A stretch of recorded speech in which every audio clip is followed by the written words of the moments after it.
Transcending into the form of a dimensional demigod, the protagonist apprentices under the Ancient One, unleashing punches upon Thanos and delivering kicks to Dormammu, thereby ascending to the pinnacle of existence. The Lie gazes skyward, emitting a hearty laugh. Is there anyone left? Behold, as the protagonist is unexpectedly propelled into the Marvel Universe by a transcendent artifact of construction truck transforming into a youthful dimensional demigod. In Kamar-Taj, he diligently studies the arcane arts, while in his father's antique shop, he accumulates wisdom and experience. Ultimately, he traverses countless realms, evolving into an unparalleled superdimensional deity. Chapter 1. The Transcendent Artifact, the Construction Truck. Goodness, Marvel seems to decline year after year. What are these new films even about? Each one more absurd than the last as it truly devolved into the Avengers of Feminine Vengeance. Lee is mercilessly critiquing the film he has just endured. Indeed, he has experienced a lapse in judgment. Despite widespread sentiments regarding the inadequacy of Captain Marvel 2, he foolishly spent his money at the cinema, only to suffer the consequences of his poor choice.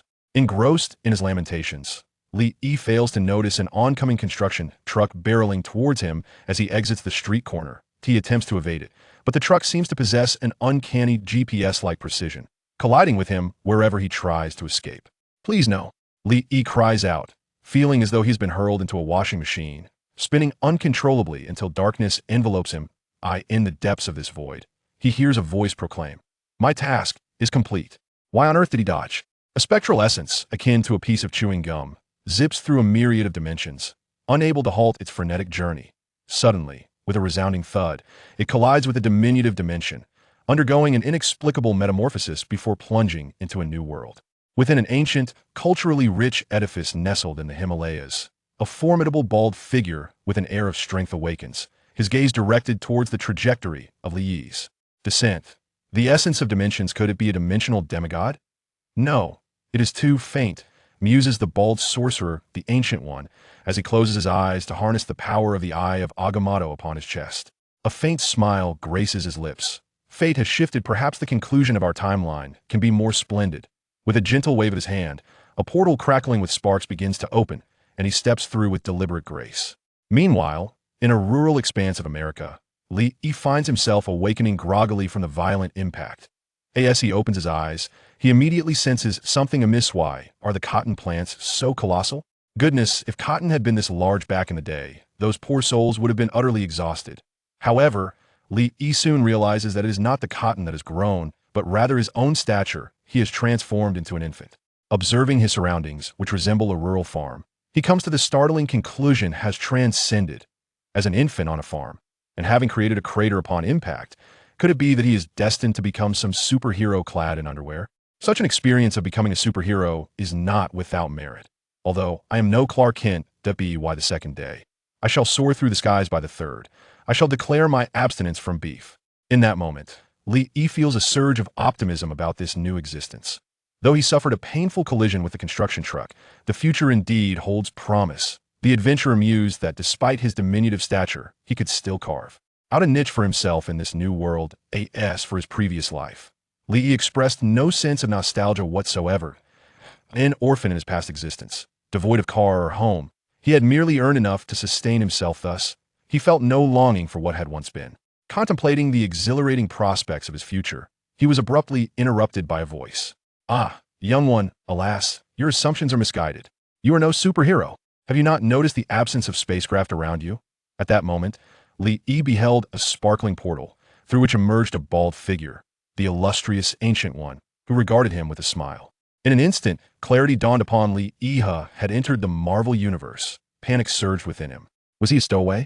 Would he be confined in a dark cell? Yet, perhaps it was not quite stowaway status after all. He had arrived legitimately, having quite literally crashed into this reality. As he feigned the demeanor of a typical infant, his mind raced. Gradually rising to his feet, he discovered that his infantile form possessed unexpected strength. Truly, he was no ordinary child. Common Way had claimed he lacked martial prowess nonsense. Ancient One had just declared he was not a superhero. Engaged in a whirlwind of thoughts, Lee mimicked the walking styles he had observed on television, limping toward the Ancient One while calling out, "Mama!" The formerly jovial Ancient One's expression froze, and with a swift motion, he lifted Lee by the scruff. "Enough of the charade. I know you are not an ordinary infant. Furthermore, I heard you speak. Do you take me for a fool? Why call me mama in such a nonsensical manner? Not at all. I simply developed early speaking at this age is entirely normal. Li Yi endeavored to maintain an innocent expression. Gazing at the infant before him, the Ancient One noted the juxtaposition of the child's form and his oddly peculiar demeanor indeed, a rather sycophantic expression. Enough of your antics. Dimensional demon spawn. Accompany me to Kamar-Taj, where you shall elucidate how you came to be on Earth. The Ancient One grasped Li Yi firmly, leading him into the crackling portal. Li Yi felt akin to a chick being carried, tears of despair welling in his eyes. This is not quite what I envisioned. By the way, why can I comprehend your words? I distinctly remember my English being quite poor. The dimensional demon spawn is linguistically adept. This is perfectly ordinary. Does this mean I could pass the level 4 exam? Li Yi suddenly realized the magnitude of this revelation. No, wait. He recalled the Ancient One's earlier words dimensional demon spawn. Dimensional demon spawn sounds rather impressive. Li Yi mused, momentarily reassured by the thought. Yet upon further reflection, he recognized that the Ancient One, as the Sorcerer Supreme, was likely tasked with confronting dimensional demons. Could it be that he would soon find himself on the receiving end of a thrashing, only to be cast out of this world? Or worse, meet his demise? Cough, cough. Surely not. Who would dare lay hands on such an adorable infant? Indeed, that was the spirit. Li Yi fervently encouraged himself. Perhaps he could reach Kamar-Taj, learn their mystical arts, and ultimately decipher the true meaning of being a dimensional demon spawn. Ultimately, he became extraordinarily powerful, delivering devastating kicks to Thanos and delivering punches to Dormammu, ascending to the pinnacle of life and marrying a beautiful heiress. As Li Yi contemplated this, a wave of delight washed over him, and he even found the leisure to glance around, observing the Ancient One who was effortlessly carrying him with one hand. The Ancient One, holding a baby with ease, seemed unfazed by the burden, which was quite reasonable considering that our sorcerers from Kamar-Taj are predominantly melee mages. While a superficial mage brandishes a wand from a distance, casting spells like mere projectiles, a true mage relies on close combat, with spells serving only as support.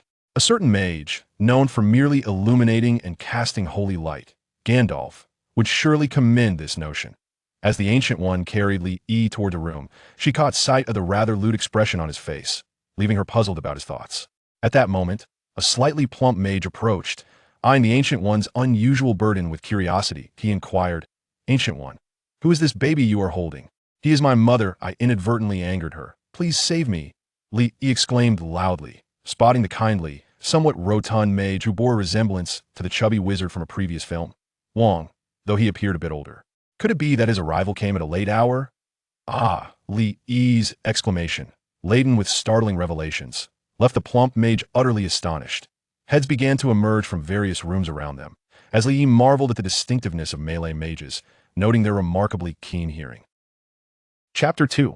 Li Yi drifting through life, only regrets not meeting a wise sovereign esteemed master. It is quite normal for children to be mischievous. A few words of guidance should suffice. After all, he is merely a child. However, he has already begun speaking with remarkable clarity, truly a testament to his lineage. How astute he is. The portly mage cast a few glances at Li Yi, contemplating. Although the Supreme Mage has tirelessly defended Earth against dimensional demons and various malevolent magical beings, she is, after all, a woman. Having a child is quite natural. Yet, one cannot help but wonder who his father might be. Gu Yi shot a frosty glance at the portly mage, who promptly retreated. Gu Yi calmly stated, "He is not my son. I have no offspring. Woohoo! Uncle, my mother is furious and has disowned me. Come save me. My bottom will be beaten to smithereens." Li Yi began to engage in a playful tirade.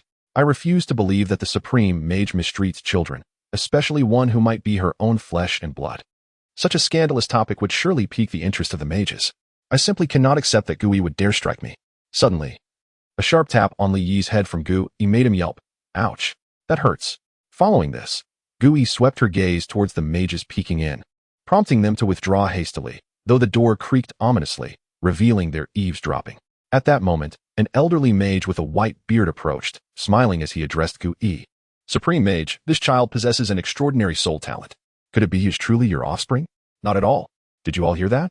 The Supreme Mage has declared it is not so. Do not indulge in wild speculation. Step away from the door. Disperse."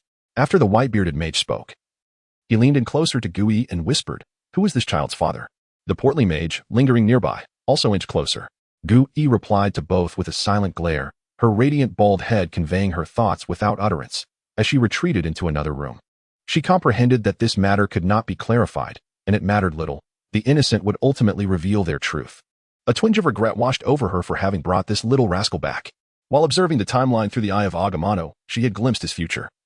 Yet he remained shrouded in mystery, with many details eluding her grasp. Who would have thought she had unwittingly claimed a son? He cast the little rascal into the center of the room and addressed him. Dimensional demon spawn, how dare you invade Earth and spread rumors about me? You possess quite the audacity. Li quickly clung to Guyi's leg, exclaiming, no, I am innocent. I merely misspoke. I only wish to be your adopted son. Then, with a sudden shift in demeanor, Li clasped his hands and exclaimed, Li, drifting through life, laments never encountering a wise sovereign. If you would not forsake me, I humbly wish to pledge myself as your adopted son. Guyi furrowed her brow, sensing an inexplicable chill creeping down her spine. As if someone were preparing to strike her. Shaking off the unwelcome emotion, she responded flatly, as for adopting you, let us forego that notion. You, a human soul entwined with a dimension, albeit a minuscule one, achieving such a flawless fusion of a soul and dimension is indeed preposterous. To be precise, you are a human. And I assure you, I mean you no harm, so rest easy. You should have mentioned that earlier, dear sister. You nearly frightened me to death. I am merely a person, not some dimensional demon. I am a good citizen indeed. Upon realizing that Ancient One would not inflict harm upon him, Li let out a sigh of relief. Your attitude shifts rather swiftly. That expression of yours is quite infuriating. What do you intend to do? You cannot strike me. For I am human. You just promised not to harm me. Haha, I have not finished speaking. Although you are the fusion of a human soul and a dimension, you can still be classified as a dimensional demon, albeit a rather unique one. I now present you with two choices. First, to be expelled from this world. Second, to become my apprentice, through which I shall impart to you the mastery of dimensional powers and the magic of Kamar-Taj. Naturally, this choice comes with corresponding obligations. Ancient One stated calmly as he gazed into the distance. The second option. Li decisively chose the latter. What a jest. Although he had discerned the peculiar nature of his own body, he knew that being cast out of this world, with his frail limbs, would surely lead to his demise. Moreover, becoming a disciple of Ancient One, the pinnacle of mages, would grant him immense influence in the Marvel Universe. Do not be hasty in your choice. You have yet to hear the obligations you must fulfill. You will be required to safeguard the Earth, dedicating yourself wholeheartedly. Can you manage that? I assure you I will complete the task. Rest assured, Master. Li proclaimed that this choice was hardly a dilemma. After all, with Ancient One's protection in the early stages, and the Avengers in the later phases, what was there to fear? Except perhaps the threat of a snap that could obliterate him? Ancient One nodded, acknowledging that although the boy spoke rather brazenly, he possessed remarkable potential. He carried a dimension within him, albeit a small one, which had the capacity to grow, and his disposition seemed rather commendable. At this moment, Li approached Ancient One, rubbing his hands together, and said, Master, in my hometown, when a master accepts a disciple, they usually present a token of meeting. What do you think? Ancient One glanced at Li, noticing his bare form. With a mere wave of his hand, a black robe materialized before Li, which gradually resized to fit him perfectly. Let this garment serve as your token of our initial meeting. Li examined the robe, pleased with its elegant appearance, contemplating its potential as a magical artifact, and rubbed his hands together once more. Just as he was about to speak, Ancient One waved his hand, unceremoniously casting Li out of the room, and uttered a final instruction. Have your Uncle Wang teach you the fundamentals of magic, and inform him to announce my acceptance of a new apprentice. He will handle your affairs. With that, he shut the door. Li rubbed his backside, nearly thrown to the floor. Who is Uncle Wang? Master, you have yet to describe his features. I cannot find him. He's the plump fellow you saw when you entered. Outside the room, the rotund mage had not yet departed and had heard every word clearly. Old Wang felt quite disheartened, thinking, I have not even left yet. Must you discuss me behind my back? Li also noticed Old Wang beside him, affectionately grasping his hand and saying, Old Wang, did you hear everything I, Old Dang, just mentioned? Quickly, take me to learn magic. Old Wang wiped the sweat from his forehead and replied, Can I, being older than you, possibly hear what Old Dang said? Let us not rush into learning magic. First, I'll take you to the Mage Square to announce that you have become the disciple of the Supreme Mage. Understood, understood. Let us go. Chapter 3. The Observing Mages of Kamar-Taj. Li, under Old Wang's guidance, headed toward the Mage Square. As they walked, Li cleverly engaged Old Wang in conversation and finally clarified the current timeline. The good news was that he had not arrived too late. The bad news was that he had arrived too early.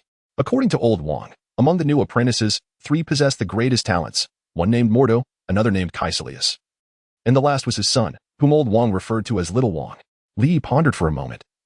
Since the characters in the story were just beginning to learn magic, it seemed he had indeed arrived quite early. Perhaps Tony Stark was merely starting his journey as a playboy.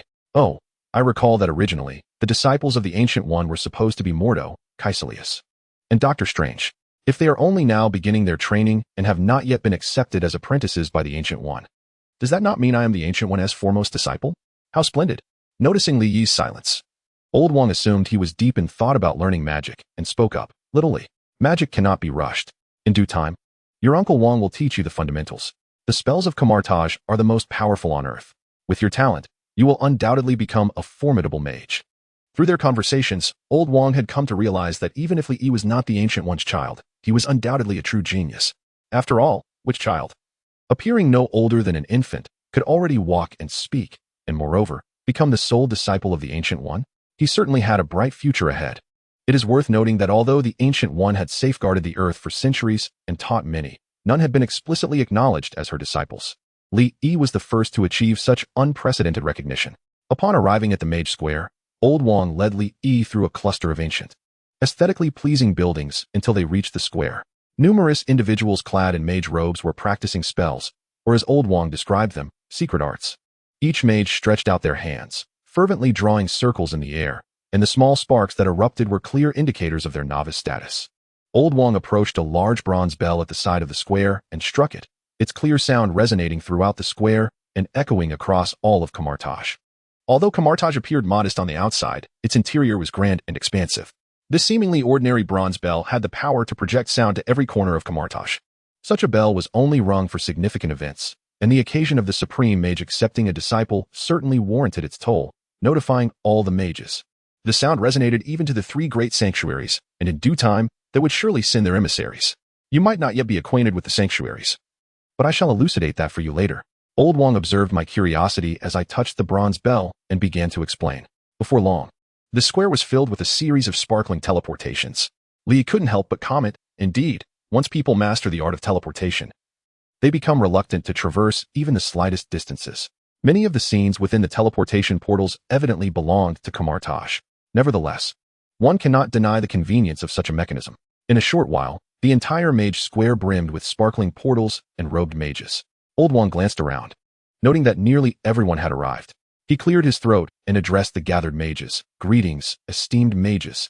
Today, I strike the bronze bell to announce a significant matter. Our Supreme Mage of Kamar-Taj has finally taken on a disciple, and that child is none other than Li Yi. The moment Old Wong's declaration reached their ears, the mages below erupted into fervent discussions.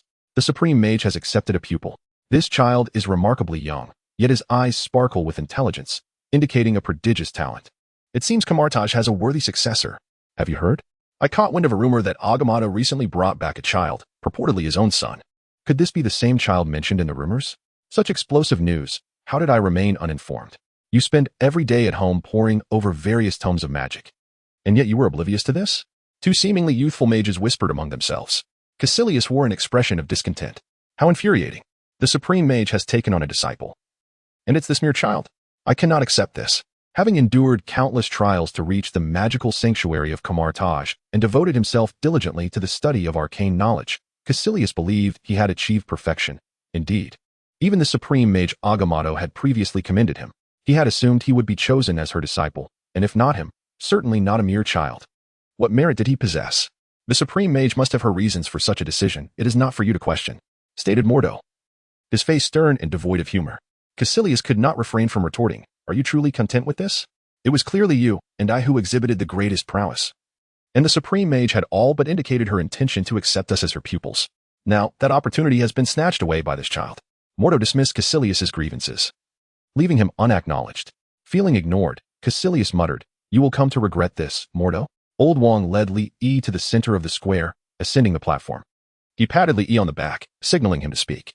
Li cleared his throat and proclaimed, good afternoon, esteemed mages of Kamar-Taj. I appreciate your hard work. I am now the foremost disciple of the Supreme Mage Agamotto, and I, Li Yi, shall undoubtedly lead Kamar-Taj to new heights, striking down Dormammu and confronting various dimensional deities, restoring the glory of Kamar-Taj. Beside him, Old Wong couldn't shake the feeling that Li Yi's words were rather peculiar, almost reminiscent of a leader on an inspection tour. And how audacious of him to say such things as punching Dormammu. Bold indeed. Quickly, He covered Li Yi's mouth and addressed the crowd below, stating, "The events of today are essentially as follows. There are no significant matters ahead. You may disperse now, disperse." As the people in the square ambled away, conversing with their friends, a sense of unreliability lingered regarding this apprentice of the supreme sorcerer. "I share your sentiment. The youth is rather impetuous. If he weren't impetuous, could he truly be called young? Pray tell, how old is he? If he weren't capable of speech and mobility, I would assume him to be an infant." Such utterances are the innocent musings of a child. As the crowd gradually diminished, old Wang finally released his grip on Li Yi's mouth, exclaiming, "You truly dare to speak so freely. One must possess dreams." Old Wang found himself at a loss for words, ultimately taking Li Yi by the hand and saying, "You are still young. Let us have you reside with my son for now. By the way, how old are you?" Just 1 day?" Li Yi pondered, recalling that it felt like only moments ago he had been whisked away by the Ancient One. Chapter 4. No mistake, his body was rather unique. A fusion of soul and dimension. Thus, in truth, this body was freshly minted. One might say it was merely a day old. Old Wang rolled his eyes. All right. You've just been born for a day. Look at me. I'm only 50 days old." Li, observing old Wang's incredulous expression, scoffed lightly. He then inquired, "Old Wang, when will you teach me magic? Let us set a time." "Tomorrow. I will arrange it for you then, but I still need to consult the supreme sorcerer." "Oh, once you arrive, you shall stay at my home." Old Wang led Li Yi to a building adorned with ancient charm. Upon opening the door, the interior exuded warmth. "Once you grow a bit more, after you turn 18, the supreme sorcerer will have a room prepared for you, a standard one-bedroom suite at Kamar-Taj. Of course, if you aspire to have a house as grand as mine, you must at least become a grand mage. But that is still a long way off. You are still quite young." Old Wang chattered on like a gossipy ant at the village gate. Through their recent conversation, Li gleaned that Kamar-Taj generally classified sorcerers into 4 tiers. The first was the apprenticed sorcerer, or novice sorcerer. Such sorcerers typically mastered only basic spells, and anything slightly more complex eluded them, often requiring artifacts to cast magic. A quintessential example would be utilizing a suspended ring to create a portal or dimensional gateway, a feat that almost every sorcerer in the square could perform, complete with sparkling portals. The next tier consisted of formal sorcerers who had mastered the majority of spells, including portals, the Ring of Ragador, and energy whips. Following this was the Grand Mage, akin to Old Wang. Despite appearing to Li Yi as an ordinary neighborly uncle, he actually held considerable stature at Kamar-Taj. Such sorcerers not only mastered most spells, but also possessed profound insights into various magics, earning the recognition of their peers to be designated as Grand Mages. The most esteemed among them is undoubtedly the Supreme Mage, Gu Yi, a singular figure whose prowess can even be likened to that of a divine patriarch in the external realm, akin to Odin. Shortly thereafter, a youthful version of Old Wang emerged, strikingly resembling him, albeit considerably leaner. Old Wang introduced him by saying, "This is my son. You may call him Little Wang." "Father." "Really? He is so young. Calling me Brother Wang would be more appropriate."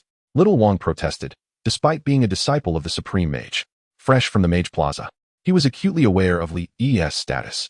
Li Yi, observing this youthful incarnation of Old Wang, smiled and attempted to pat him on the shoulder, only to realize that he was somewhat shorter, inadvertently patting him on the knee instead, exclaiming, "Little Wang." As the saying goes, a master is recognized by his accomplishments. In the realm of magic, those who delve deeper possess the authority to speak. "Address me as brotherly, and you shall not be at a loss." Little Wang, taken aback, inquired, "Have you already mastered most of the magic?" "Not yet, but I have confidence." Li Yi replied. Little Wang, somewhat exasperated, exclaimed, "You nearly scared me. I thought a child might surpass me in magical prowess. That would be quite demoralizing." Old Wang interjected, "All right, enough of that. Son, please tidy up your room next door. From now on, Li Yi will be living with us." "What? No way. Li Yi, who are your parents? Aren't you living with them? Is it true, as the rumors suggest, that your mother is Gu Yi?" "No, I was brought here by Gu Yi the moment I was born. I have no idea who my parents are," Li Yi candidly responded. This revelation sparked myriad thoughts in Old Wang and his son, suggesting that even Master Gu Yi harbored a mysterious past. After all, the child had never even met his father. Little Wang cleared his throat, opting to refrain from discussing the matter further, and ascended the stairs to tidy his room. Li Yi and Old Wang settled onto the sofa. Feeling somewhat bored and with nothing to occupy his time, Li Yi inquired, "Old Wang, didn't you say you would ask my master about the specifics of my training? When will you do that?" "I can hardly wait. I've already inquired." "What? When?" Li pondered, realizing that Old Wang had been with him the entire time, leaving no opportunity to consult Gu Yi. "Through my phone." "Oh, you're still young. Surely you know about smartphones?" Old Wang remarked, noting the way Li Yi spoke belied his age. This comment left Li Yi feeling somewhat awkward, momentarily forgetting that this world indeed possessed smartphones.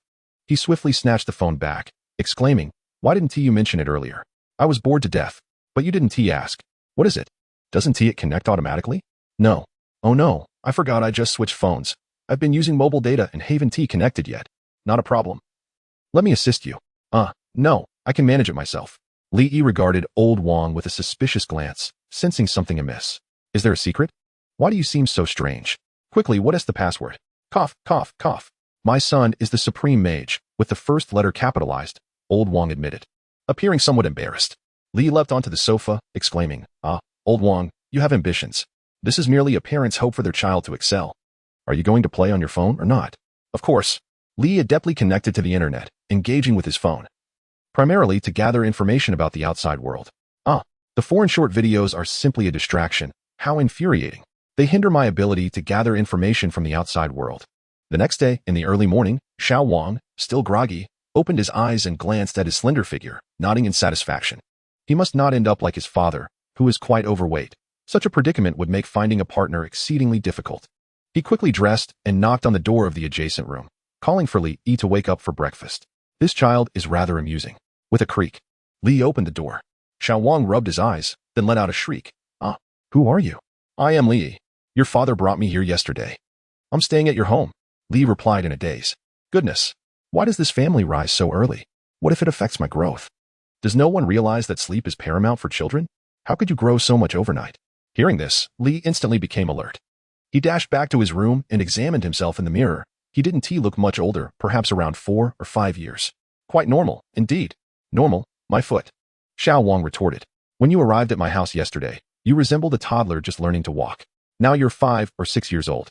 Did you really grow 5 years overnight?" At that moment, old Wang's voice echoed from downstairs, "Come down for breakfast. What is all this fuss about? You're making such a racket that even the neighbors can hear." Shortly after, old Wang encountered the 5 to 6-year-old version of Li, and his expression instantly morphed into one of shock akin to Xiao Wang's. Chapter 5. I am a genius in the living room of old Wang's home. Old Wang scrutinized Li, his face alarmingly close. "Come on, can't you keep some distance? It's rather embarrassing. How old are you?" "One day. If I must say, 1 year old by traditional counting." Old Wang pointed at Li, exclaiming, "This is absurd. He is 1 year old. Don't look at me." "I'm just as perplexed," Xiao Wang admitted. "I know nothing." Old Wang observed Li thoughtfully, concluding that it was indeed reasonable. After all, it was quite normal for a disciple of Master Gu to grow so much in a single day.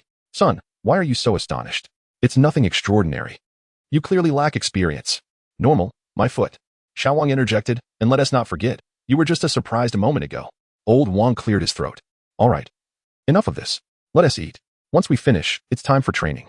He then turned to Li, saying, "Today, you will join the novice mages for basic training. The supreme mage mentioned that with your talent, you will adapt swiftly." He pulled out a set of keys from his pocket and instructed Li, "This is the key to the library. The supreme mage has granted you permission to study there independently. Remember, you may only borrow 1 book per day." "I understand. But I must say, old Wang, your culinary skills are rather impressive," Li exclaimed while devouring the dishes prepared by old Wang. The table was laden with soup, dumplings, and pot stickers. And there was even a pot of noodles simmering. "Of course, just look at my father's physique. It's clear he enjoys both eating and cooking." Old Wang playfully punched Xiao Wang on the head. "With so much food, you should be eating rather than talking." At the mage's square, Li and Xiao Wang hurriedly rushed over. "Li, why are you running so fast?" Didn't you say it starts at 8? It's almost 8 o'clock. Be careful not to be late." "Help? How could Kamar-Taj still have early morning sessions?" The days ahead seemed shrouded in darkness. Under the watchful eyes of the apprentice mages, Li and Xiao Wang made their way to a corner of the group. At that moment, Xiao Wang remarked, "I was wondering what was the matter." "Don't worry. We definitely won't be late." "Why?" Xiao Wang pouted, gesturing to the side. Li then noticed the approaching Lao Wang. "My dad taught us. He isn't in a rush." "So why are you?" "If you had said something earlier, I wouldn't have had to run all this way. But you didn't ask." Li's forehead creased in confusion. He had previously mentioned practicing alongside the novice mages, assuming it would be another mage instructing them. Just then, a voice rang out from ahead. "Humph, what a troublemaker." On the very first day, making a scene, Li turned to face the source of the voice. Spotting a sinister-looking mage gazing at him, it was the youthful version of Kaisalius. "TCH, what a farce. Mind your own business. If I'm a troublemaker, then what are you?" Li shot back defiantly. Xiao Wang interjected, "Kaisalius, Li has just arrived at Kamar-Taj and knows very little. There's no need to speak to him in that tone." Are you perhaps jealous of him because he has become the disciple of the supreme mage? Kaecilius, already fuming at Li Yi's words, nearly lost his composure upon hearing Xiao Wang's retort. You certainly have a wide reach. He snapped, turning away and ignoring the two. How petty, Li Yi muttered under his breath. Ahem. All right, everyone, please refrain from speaking, Lao Wang announced as he stepped forward. Today, we welcome a new mage, Li Yi. Let us give him a warm welcome. A sparse applause echoed throughout the hall. Xiao Wang leaned towards Li Yi and whispered, it must be Kaecilius. He has tried to band together to ostracize you. Just a petty trick, Li Yi replied dismissively. Observing the scene, Lao Wang felt less inclined to introduce Li Yi. He had overheard the earlier conflict between Kaecilius and Li Yi quite clearly. He couldn't help but reflect that Kaecilius was too rash. Li Yi, chosen directly by the Ancient One as a disciple, must possess extraordinary qualities. Such petty tactics would soon become irrelevant once Li Yi's genius shone through. After all, no one is foolish enough to offend a prodigy. Lao Wang then proceeded to teach the fundamentals of magic. The magical system of Kamar-Taj differs from that of the outside world. Indeed, our system is the most orthodox and rational. We utilize meditation to enhance our mental prowess. And through this mental strength, combined with intense spell training and white magic, we establish a connection with the divine to wield magic. The apprentice mages are to refine their mental strength by meditating in the left square, while the others will practice spells with the suspended rings on the right. After outlining today as tasks, Lao Wang approached Li Yi. Li Yi, has the supreme mage taught you meditation? No. Then let me teach you how to meditate first. May I practice that spell directly with the suspended ring? I want to give it a try. Li Yi gazed at the nearby sorcerer practicing spells, his eyes gleaming with fascination. Observing these incantations, he felt an undeniable simplicity to them. At that moment, standing in front was Cassius, who scoffed with a derisive tone. Haven't even learned to walk, yet you wish to run. How amusing. How could the supreme mage take on such an arrogant apprentice? Cassius, shut your mouth and focus on your own spells. Practice your magical shield. Old Wang interjected. Seeing this, Cassius had no choice but to silence himself, though he muttered defiantly. It's merely the truth. Even a genius like myself took over 10 days of meditation to master the most basic incantations. Old Wang disregarded Cassius's remarks and turned to Li Yi, stating, though Cassius speaks harshly, he does possess a point, even with exceptional mental aptitude. Mastering a spell on the first attempt is quite challenging. However, Old Wang soon faltered, for he witnessed Li Yi, without even donning a floating ring, effortlessly summon a complete magical runic symbol with a mere flick of his hand. The colors of the runic formation were unlike the typical hues of Kamar-Taj. They were red. Is this what genius entails? But why red? Old Wang was left in stunned silence, feeling as though he had squandered his years. The surrounding sorcerers practicing spells were equally astounded, pausing their actions to gaze at Li Yi. He felt vindicated. It was indeed as simple as he had anticipated. Akin to breathing, as he conjured the magical runes and formations. It was nothing like the difficulty Old Wang had described. After all, the most arduous aspect of Kamar-Taj magic lay in borrowing dimensional energy from those dimensional deities. With dimensions residing within him, practicing spells felt effortless. While others struggled with a mere 2 nets, he wielded 5. In a word, exhilarating. As Li observed the awestruck apprentices, he thought, it's not so difficult after all. By the way, show off. How many days did you say it took you to succeed on your first try, Cassius? Chapter 6. 3 years later, 3 years later. The sounds of Li Yi's jubilant cheers echoed through Old Wang's residence in Kamar-Taj. Oh yeah, I have finally become a full-fledged mage, and I even have my own room. Li Yi exclaimed joyfully, looking at Old Wang with an endearing expression. Let me tell you, you still need to practice diligently for a few more years. You tend to be rather careless, Old Wang responded, unable to suppress his urge to temper Li Yi's exuberance. Come on, Old Wang, I don't appreciate that comment. Just consider my strength within Kamar-Taj. In a real battle, who could possibly rival me? Apart from my master, Old Dang, Li Yi declared, tilting his head back with arrogance.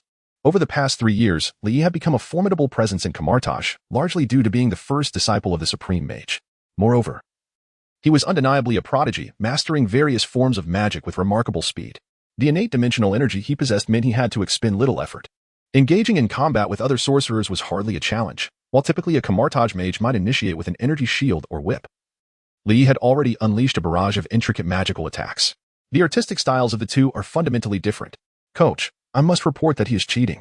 One must understand why the sorcerers of Kamar-Taj are often referred to as melee mages. It is because most of their magic entails a significant cost. Thus, they prefer close combat to minimize energy expenditure. Such levels of magic can be sustained merely by the mental fortitude cultivated through daily training. However, more distant spells require a considerable price, rendering them impractical. Unlike Li Yi, who can wield any spell at will, thanks to his dimensional resources that provide an abundance of energy. Although his dimension may be somewhat limited, it is still sufficient to absorb any form of energy from the environment for personal use. Coupled with his exceptional physical prowess, he possesses no other extraordinary abilities.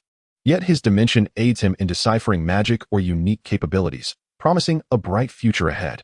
Moreover, it is crucial to note that he is, after all, a dimensional demigod. Although his dimension is on the smaller side, he is naturally immortal, so what more could one desire? Additionally, this innate ability possesses significant growth potential. Regrettably, as with all things, one must sacrifice to gain.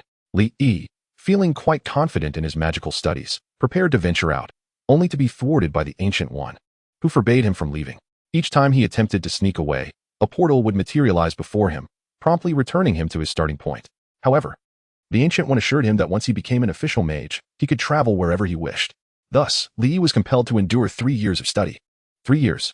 Do you know how I have spent these 3 years? I must go out today. Not even Jesus can stop me. Damn it. If I hadn't been careless during your assessment, you would have had to stay an additional year. Old Wang grumbled in displeasure. Li Yi immediately turned back. Approaching Old Wang's large face, how can you even say that?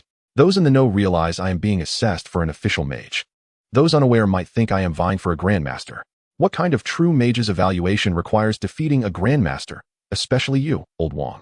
Do you really have to be so adept with your portals? The assessment for official mages occurs annually, and Li Yi recalled the previous 2 evaluations where Old Wang, with his corpulent form, skillfully dodged his attacks using agile movements and cunning portals. It was as if he had been treated like a mere dog.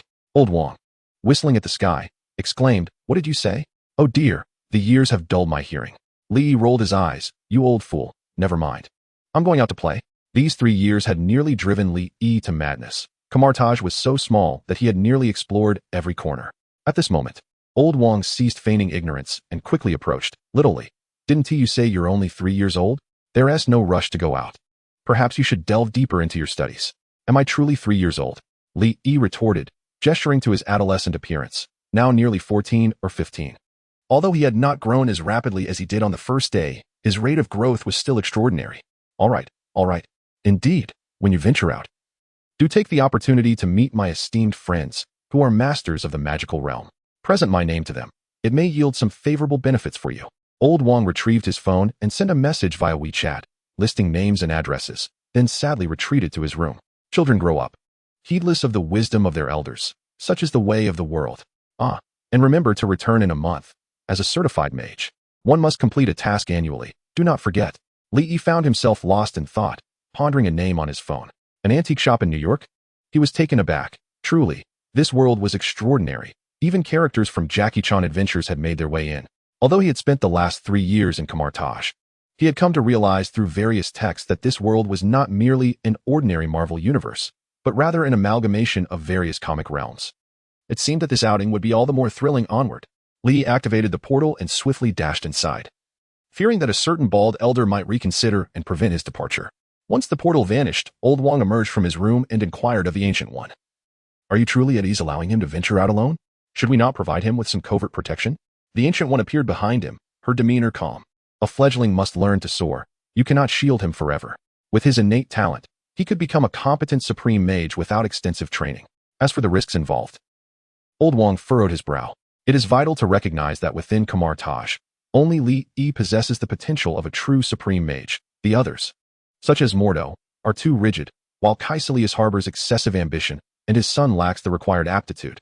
They can barely qualify as archmages, but true supreme mages are scarce. If not for the necessity of absorbing dark dimension energies, the Ancient One would not have sustained her power for so long. We must trust him. The challenges ahead will require a mage of unprecedented strength to truly safeguard the Earth. Old Wang sighed, choosing not to voice further concerns.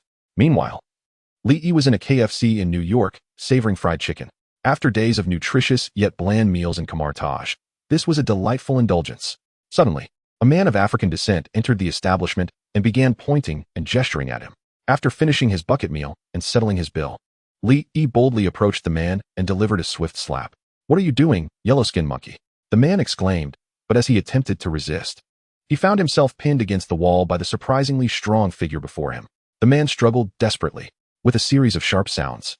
The man's face soon resembled that of a swollen pig, prompting Li Yi to release him before turning away without a backward glance, leaving behind a casual remark.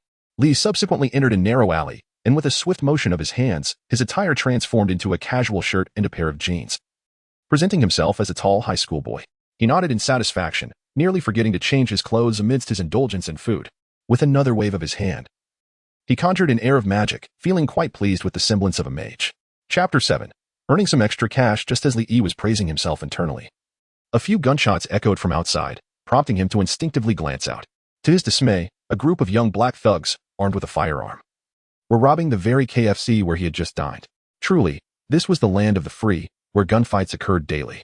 And even fast food establishments were not spared from robbery. Li sighed inwardly and casually walked back inside.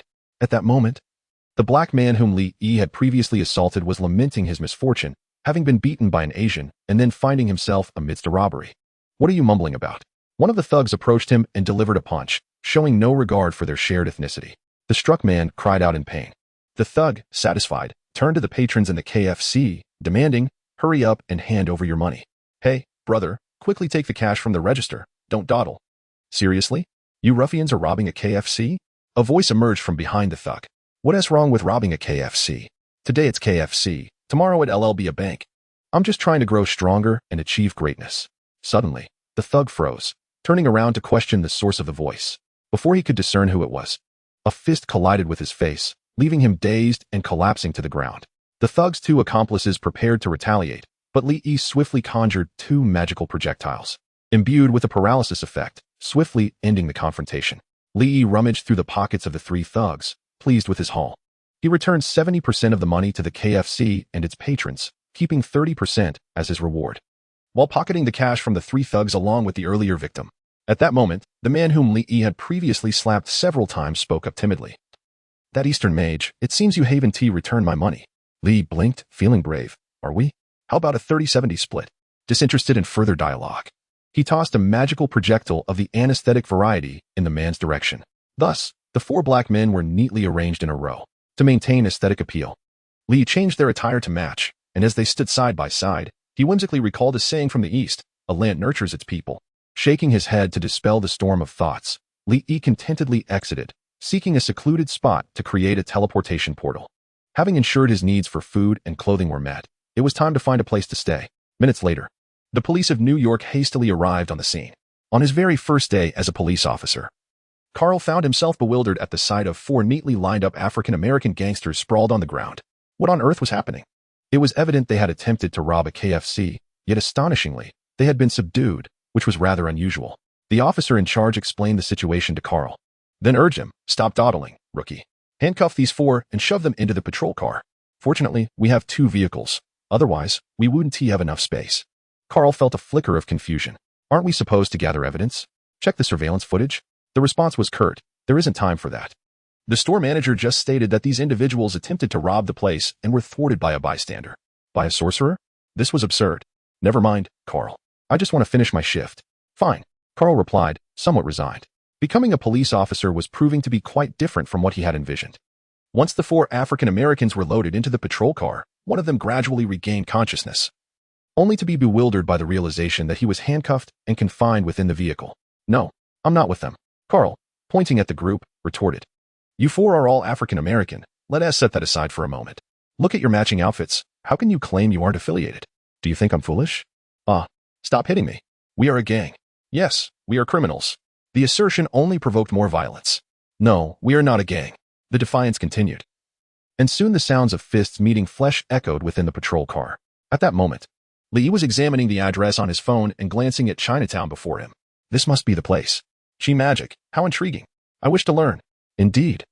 Li had come in search of Uncle, the character from Jackie Chan Adventures, in the magical realm where Li resided. Kamar-Taj safeguarded Earth from being infiltrated by dimensional demons and dealt with various dark magical entities. However, there existed an ancient school of magic distinct from Kamar-Taj, focusing on mental discipline and self-empowerment. Practitioners employed various artifacts to wield their magic, such as Uncle's Chi magic and the dark sorcery of the villainous Daolon Wong from Jackie Chan Adventures. Although Kamar-Taj had recorded these spells, the information was incomplete, and Li was eager to witness them firsthand. Acquiring talismans and masks would also be advantageous. Li mused that he was picky. Although he possessed some abilities akin to those of the talismans, analyzing their rules within the dimensional context would be enlightening. Knock, knock, knock. Who dares disturb my afternoon slumber? Uncle, emerging from his antique shop, opened the door to reveal the innocent youthful visage. Who are you, child? Why are you knocking on my door? Shouldn't there be a sign indicating I'm closed today? There is no sign, old man. You impolite little brat. Uncle huffed, glancing at the door, which indeed bore no sign of closure. It must be Jackie, he forgot to hang it up. I had a foreboding feeling today. Greetings, I am Li, a direct disciple of the supreme sorcerer. A relative of mine, Uncle Wong, informed me that upon arriving in New York, I could seek your assistance and accommodation. Li opened his large eyes and earnestly spoke. Wow, why the sudden politeness? Your tone has changed rather swiftly, old dad remarked with a hint of sarcasm. Meanwhile, old Wong, sipping tea in Kamar-Taj, sneezed unexpectedly. Strange, have I caught a chill? No, surely someone is secretly speaking ill of me. He scanned the surroundings and spotted Xiao Wang, who was grinning foolishly while holding a book. It must be this rascal who has been gossiping behind my back. Stealthily approaching, he landed a punch on Xiao Wang, who was laughing like a fool. Were you just bad-mouthing me? I didn't, Dad. How can you slander me like that? Xiao Wang instinctively retorted. What is that book about? A little yellow book, huh? You little rascal, instead of studying magic properly, you're reading this, are you? Just wait until you see how I prepare my stir-fried pork with belt. Xiao Wang ran away, clutching his backside. No, Dad. I'm already an adult. What of it? You spoke ill of me and read that little yellow book. Just wait until I teach you a lesson. Old Wang tucked the yellow book into his embrace and charged out with the belt in hand. Xiao Wang sprinted ahead, pondering how Li Yi had finally ventured out today. With his father being so biased, without Li Yi around, perhaps he would be treated a little better. Yet, he was wrongfully accused. How infuriating. Li Yi was absent. But Dad would still beat him. Did that mean Li Yi's absence was in vain? Could it be that Dad simply wished to punish him? He felt more wrong than doughy. In an antique shop in New York, old Dad brewed milk while grumbling. Xiao Wang, what is going on? The Grand Sorcerer of Kamar-Taj has sent his junior to wander without even providing accommodation money, passing the burden on to me, an old friend. He paused, recalling. Isn't there a temple of Kamar-Taj in New York? Why not stay there? Actually, I primarily wish to learn from you, for aside from Kamar-Taj, how many skilled practitioners of magic remain today? It must be you. Although there was a bit of an age gap between old Wong and old Dad, they had forged a friendship while dealing with magical creatures. However, since old Dad settled in New York, their contact had diminished significantly. Unexpectedly, the first news after several years was about preparing lodging for his junior. How could someone become so unreliable after years apart? Yet, the desire to learn magic was somewhat convincing, as old Dad held considerable confidence in that domain. But could this little fellow truly be trying to deceive him? Old Dad glanced at Li Yi's earnest gaze, pondering whether he had been overthinking the matter. Chapter 8. What is that expression on your face? Looking at old Dad's perplexed expression nearly caused Li Yi to burst into laughter. He certainly hadn't tried to deceive old Dad, as it was old Wong who had suggested he visit his good friend while wandering. As for requesting old Dad to handle accommodation, that seemed entirely reasonable. After all, guests should always be provided a place to stay. If needed, he could simply ask old Wong for reimbursement. With old Dad's gaze upon him, Li displayed an honest smile.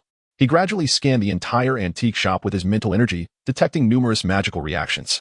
Several ancient books rested on old Dad's bookshelf, confirming that he had indeed come to the right place. At that moment, the door of the antique shop swung open, and a little girl clad in an orange coat strode in, her expression marred by displeasure, dragging behind her a large suitcase. The sounds of a car echoed from outside. Unmistakably her parents dropping her off, they did not enter but merely called out from the vehicle, "Take care of her, old man." As soon as she entered, Xiao Yu exclaimed, "Dad, I'm here." "Xiao Yu, what brings you here?" "I have a foreboding feeling." Minutes later, she added, "So, you're staying at the antique shop too?" "Indeed. What a coincidence. It's a pity you look a tad older than me. Otherwise, we could attend school together. At least I would have someone to play with." "School? Ha ha ha. Attending school is utterly impossible. I am a wizard. What need have I for school?" Li Yi's eyes were vacant, as he recalled the arduous tutoring sessions arranged by Gui, culminating in his college entrance examination experience. Help? Which wizard studies magic alongside physics and chemistry, all the while proclaiming belief in science? It's absurd. The old man observed the two of them chattering away, contemplating the lengthy stay they would have. He felt an overwhelming sense of dread. "Dad, you look rather pale." "Don't worry, I'll only be here for about a month. If anything arises, I might come back for a short stay, but it won't be long. You can collect the rent from old Wong. He'll cover it all." Upon hearing this, the old man's expression brightened considerably, and he tugged at a rope. A series of bell chimes echoed as the door to the second floor swung open, revealing a man in a blue top. The old man called out, "Cheng Long, you forgot to make me coffee this morning. My frail constitution relies on coffee. Do you wish me to live a short life?" "Not at all," Cheng Long retorted, only to receive a light thump on the head from the old man. Ouch. That hurts, Dad. Hurry and make me coffee. And one more thing. This is Xiaoyu, your cousin's daughter, hence your niece. She has poor academic performance. So I intend for you to look after her for a while, considering you are a university professor. All right. Wait, why didn't my cousin inform me about this? Long instinctively agreed, only to sense something amiss. The old man replied nonchalantly, your cousin did mention it, and she insisted that you, as her uncle, take good care of your niece. Upon hearing this, Long's face fell. Fine. It feels as though you're reveling in my predicament. But wait. Who is this young man besides Xiaoyu? I don't recall my cousin having 2 children. Before the old man could respond, he interjected, moreover. This is a junior from the magical realm, a friend of mine, who wishes to stay here for a month. He is not your cousin's child, but you must look after him as well. Prepare 2 rooms for them to stay. I have my own matters to attend to. The old man declared before shutting the door with a resounding thud, leaving Long feeling quite green with anxiety. I have never cared for children, let alone 2. Don't worry, you'll get the hang of it. Li Yi offered, attempting to reassure him. Jackie-chan, Little Jade, and Li Yi exchanged glances. The atmosphere tinged with awkwardness. After a lengthy pause, Jackie broke the silence, greeting them. Hello. I'm Jackie-chan. Li Yi and Little Jade shared a knowing look, as if conversing silently through their eyes. This person is rather silly, one seemed to suggest, to which the other silently agreed. Oh, you 2 don't understand English. Jackie suddenly realized and promptly reiterated in Chinese. I am a mage, naturally proficient in all languages. As for Little Jade, she has just begun to speak English. Is a mage truly that formidable? My father is also a mage, yet I don't perceive anything exceptional about him, Li Yi mused. By the way, if Little Jade can speak English, why didn't she say anything earlier? Perhaps she thinks you're quite foolish. Li Yi's flat tone struck Jackie like a dagger to the heart. All right, today's youth certainly possess a unique character. Jackie lamented, cradling his head. Little Jade, undeterred by Jackie, turned to Li Yi with curiosity. What did you just say? Proficient in languages? How cool. Her wide eyes sparkled with admiration, making Li Yi feel a touch embarrassed. Before he could respond, the door of the antique shop was flung open with a loud bang, and 3 figures entered. What is going on today? So many people are here. Usually, the antique shop is quite empty, Li Yi thought, immediately recognizing them as the trio of inept characters, Leisu, Afen, and Zhou, from Jackie-chan Adventures. It seemed the plot was about to unfold. Hello, Mr. Chan. We've heard that you obtained a shield. We'd like to purchase it at a high price. One of them declared. A shield? I'm afraid I've already donated it to a university, Jackie replied, his brow furrowing. The trio appeared ill-intentioned, resembling a gang of ruffians. Oh, Mr. Chan, you should hurry and retrieve it. It would be better for both your family and yourself, Leisu remarked, casting a knowing glance at his companions. Zhou and Afen understood immediately, feigning nonchalance while beginning to poke at the antique vases, intending to intimidate Jackie. Seeing the vases wobble precariously, Jackie broke into a cold sweat and lunged forward, performing acrobatics to catch them and place them back in their rightful spots. This display left Little Jade utterly astonished. Li Yi, observing her surprise, chuckled softly. Little Jade, you're amazed by such a trivial scene. That one do. Brother, allow me to show you what a grand spectacle truly is. Just as the trio was marveling at Jackie's agility, they suddenly sensed something amiss. Why is this house moving? Help, we're going to fall. Under the astonished gazes of Jackie and Little Jade, Li employed a mirror space technique, effortlessly distorting the surrounding structures to ensnare the trio. Who did this? My father's antique shop. The father exclaimed as he emerged from within, glaring at Li Yi, who was striking a pose. You little rascal, release your mirror space. On the surface, he appeared calm, but internally he was deeply shocked. He had previously dismissed Li Yi's claim of being a disciple of the Supreme Mage. To my astonishment, Li demonstrated a level of magic that was truly outrageous. There was no need for him to engage in any feudal learning. Upon hearing his father's words, Li merely shrugged and snapped his fingers, restoring the mirror space to its normal state. With a flick of his wrist, 3 magical missiles were unleashed, striking the trio and rendering them unconscious. Why did you resort to mirror space when you could have simply knocked them out? His father inquired with curiosity. I am a person of the occasion, Li replied, leaving his father perplexed. He sighed inwardly, lamenting the absence of a confidant. If only the charismatic Magneto were present, he would surely understand. Moreover, what exactly transpired? Who could enlighten his father? A few minutes later, Jackie-chan recounted the events to his father, who then retrieved a shield from behind him. This shield appeared extraordinary. I must delve into ancient texts to study it. I know. This is one of the 12 sigils of the ancient demon sovereign, the Chicken Sigil, possessing the power to levitate individuals. Li exclaimed as he sealed the sigil and tucked it away into his dimension. The sovereign, the terrifying ancient demon, the evil dragon. What do these 3 intend to do with the sigil? His father, a master of Eastern magical arts, recalled relevant knowledge with just a few words from Li Yi. It's quite simple. By gathering all 12 sigils and embedding them into the statue of the sovereign, he can be resurrected. The dimension within Li Yi is currently deciphering the rules of the chicken sigil.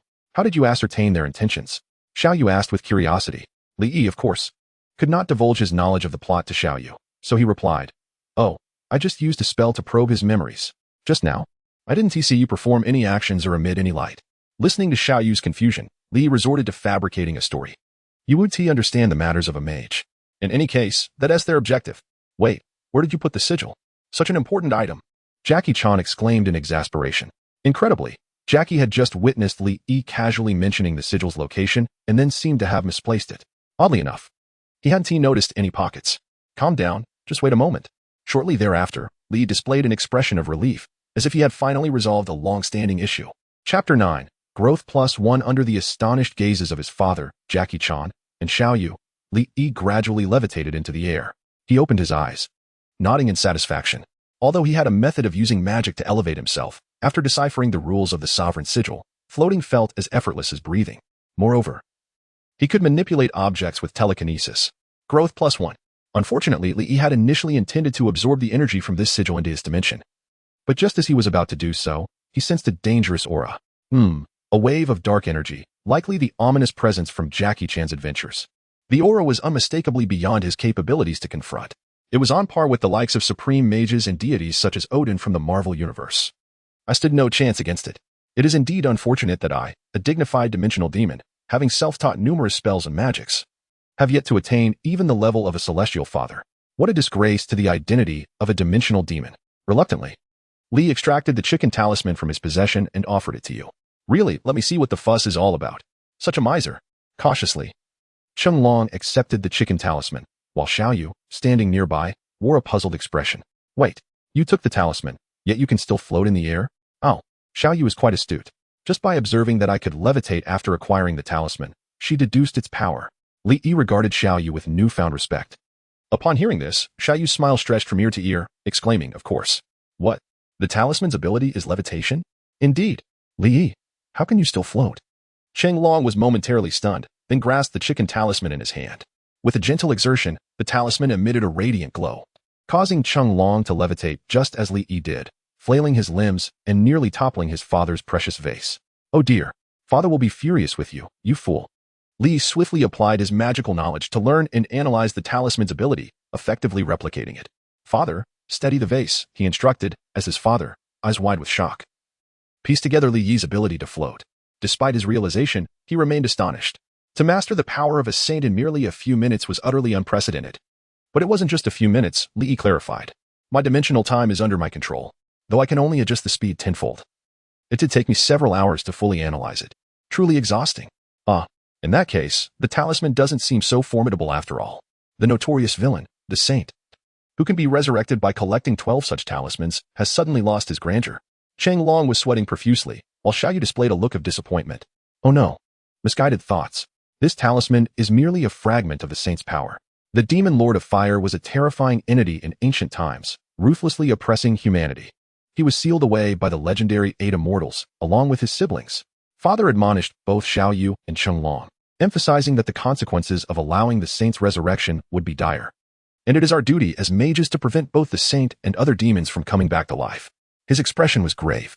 Cheng Long, rubbing his head, countered. But only you have learned the art of chi magic, father. I have not. Are you trying to infuriate your father? He retorted. At your age, such responsibilities must fall upon you. I cannot believe you would utter such rebellious words. Cough, cough. Fear not, father. As the direct disciple of the supreme mage, I shall assist you against such malevolent forces. Li proclaimed with pride, embodying a sense of obligation. Li Yi affirmed that his intentions were not merely to decipher the power of the talisman. Look at him, so young yet so aware. And then there's you. Father lamented. This is the child of others. This scenario made even Jackie Chan feel somewhat embarrassed, as he was about to utter something when a familiar voice suddenly echoed from outside. Old friend Jackie, are you there? I need to talk to you. Jackie recalled that voice, reminiscent of his old classmate, Blake. How peculiar it was. He hadn't heard from him in 6 years. What brought him here tomorrow? He glanced at the 3 incapacitated members of the Black Hand gang sprawled on the floor and thought, oh no, Blake seems to be involved with the government. How on earth can I explain this situation? With a creaking sound, Blake pushed open the door, surveying the antique shop where an elderly man, 2 children, and 3 members of the Black Hand lay on the ground, alongside a grinning Jackie. It was all rather bizarre. What a glaring reflection. Lee could not help but remark, as the bald man reminded him of his master, Old Dang, evoking dreadful memories. He almost thought his master had come to apprehend him. Wait a minute. I came out here legitimately to have fun. Why should I be afraid? Darn it. Old Dang chases me daily, leaving me with psychological scars. 10 minutes later, Lee and the others were seated around a table. Jackie was struggling to explain the situation to his old friend Blake. As Blake listened to tales of magic and the Demon Lord, he chuckled lightly. Old classmate. Don't be alarmed. I know these fellows. They belong to an international terrorist organization, the Black Hand. Capturing them is a commendable act. And you needn't fabricate stories to convince me. While saying this, Blake patted Jackie on the shoulder. As it happens, I have a matter to discuss with you. This organization has recently taken an interest in antique artifacts, and they need someone with your talents. Even if your defense was excessive, I can bail you out. He winked and approached Lee, seemingly ready to pat him on the head. And this little sorcerer here, your story is utterly ludicrous. You might as well claim that the old man beside you is a grand sorcerer. Haha. Lee maintained a stoic expression and slowly began to levitate, floating in midair. Blake's boisterous laughter gradually faltered, his hand resting on Lee's knee as he gazed up at him in astonishment. Jackie shrugged. You guessed correctly. Not only is Lee a sorcerer, but the old man is also a grand sorcerer. Blake was so shocked that he plopped down onto the ground. After a considerable pause, he gradually came to terms with the reality, thanks to Jackie's explanations. The notion that a terrorist organization was preparing to resurrect a fearsome demon to annihilate the world was utterly absurd. Blake felt that his life was about to undergo a seismic shift. Fortunately, being a seasoned agent and even a key figure in the 13th District, he managed to regain his composure after a while. Chapter 10. The arrival of numerous villains. Blake rubbed his head, contemplating carefully. It seemed he had indeed heard of a department within the government, something with a long and convoluted name related to strategic homeland security. He had initially thought it was mere rumor, but it turned out to be true. What an eye-opener. Ahem, Sorcerer Lee and Old Man Jackie. I invite you to join the 13th Bureau. Are you interested? However, I still have to teach at the university. Jackie-chan was the first to decline. There is no requirement for you to work all day. It will not consume much of your time, and you will receive a stipend of $10,000 each month. A smile crept across Blake's face. Not everyone can be swayed by money.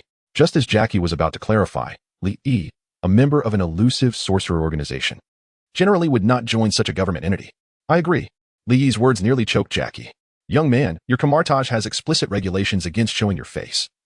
Are you certain you wish to join them? His father was somewhat intrigued. Lee waved his hand dismissively, questioning the relevance of such ancient rules. After all, if he was merely serving as a consultant, it hardly constituted a breach of protocol. Lee mused that for many years, the Ancient One had not bestowed upon him much in the way of lucky money. He could not afford to squander his modest savings and would eventually have to venture out to rob the rich to aid the poor. The thought was indeed exhausting. Seeking a side job for supplemental income seemed quite sensible. Little did he expect to taste the bitterness of life at such a young age. Jackie looked at Lee with confusion, unsure of what was troubling him, as he oscillated between laughter and tears. Just as his father was about to speak, Lee interrupted him. The Supreme Sorceress is my mentor. If I were to undertake any action she disapproved of, she would have intervened long ago. Her silence indicates her tacit consent. Bald old Wong isn't half bad. Blake, feeling slightly offended, touched his own head. He then adjusted his attire and approached Lee with a semblance of decorum. Lee, this chicken talisman is exceedingly dangerous. I believe it should be kept in a more secure location. Why not entrust it to me for safekeeping? This is a magical item. Do you possess any experience with such things? Moreover, this matter is of great significance. Lee regarded Blake with a skeptical gaze. I will raise the stakes. I will pay you $100,000 each month, the highest I can offer. Beyond this, I cannot go. Our capabilities are limited. Deal. Lee readily took the chicken talisman from Jackie and tossed it to Blake. After all, such items were manifestations of Earth's own righteous and malevolent energies, essentially domestic affairs of the planet. Kamar-Taj primarily guarded against dimensional demons, showing little concern for such artifacts. It would be safer to store it in Area 13, which would also assist in the search for talismans, sparing them the trouble. Once gathered, it would facilitate the analysis. While others stockpiled provisions, he stockpiled weapons. Others' granaries were his reserves. Hey, hold on. Don't disregard me like this, Jackie remarked, his expression darkening. Area 13 is incredibly secure. Rest assured, old friend. Blake patted Jackie on the back. All right. By the way, remember to take these 3 criminals with you. Of course, in the heart of New York City. The headquarters of the Mafia stood proudly in a towering edifice, an inconceivable sight for a terror organization to maintain an openly operating business in such a central location. Valen sat at his desk, tapping it rhythmically, when the dragon statue behind him suddenly emanated a red glow from its eyes. It seems your subordinates have encountered some trouble. They have likely been apprehended. Master, I was merely following your orders to send them in search of the talismans. You wouldn't betray me, would you? Valron turned with a furrowed brow. My Shadow Legion sensed a formidable magical force nearby. That antique shop is no ordinary establishment. Shortly thereafter, a group of armed personnel escorted your 3 subordinates along with my talismans to a peculiar location reminiscent of your old acquaintance, District 13. I shall dispatch Truo to investigate. Accompanied by a substantial number of marksmen, Valron paid little heed to the saint's remarks regarding the magical power, dismissing it as mere fanciful sorcery. However, the mention of District 13 piqued his apprehension. Truo possesses commendable prowess, yet the assistance of the Shadow Legion remains essential. The dragon sculpture flickered with crimson light, and myriad shadows emerged, gradually coalescing into figures clad in black, their eyes aglow with a sinister red. Truo, proceed to apprehend the individuals within the antique shop and ascertain the events that transpired.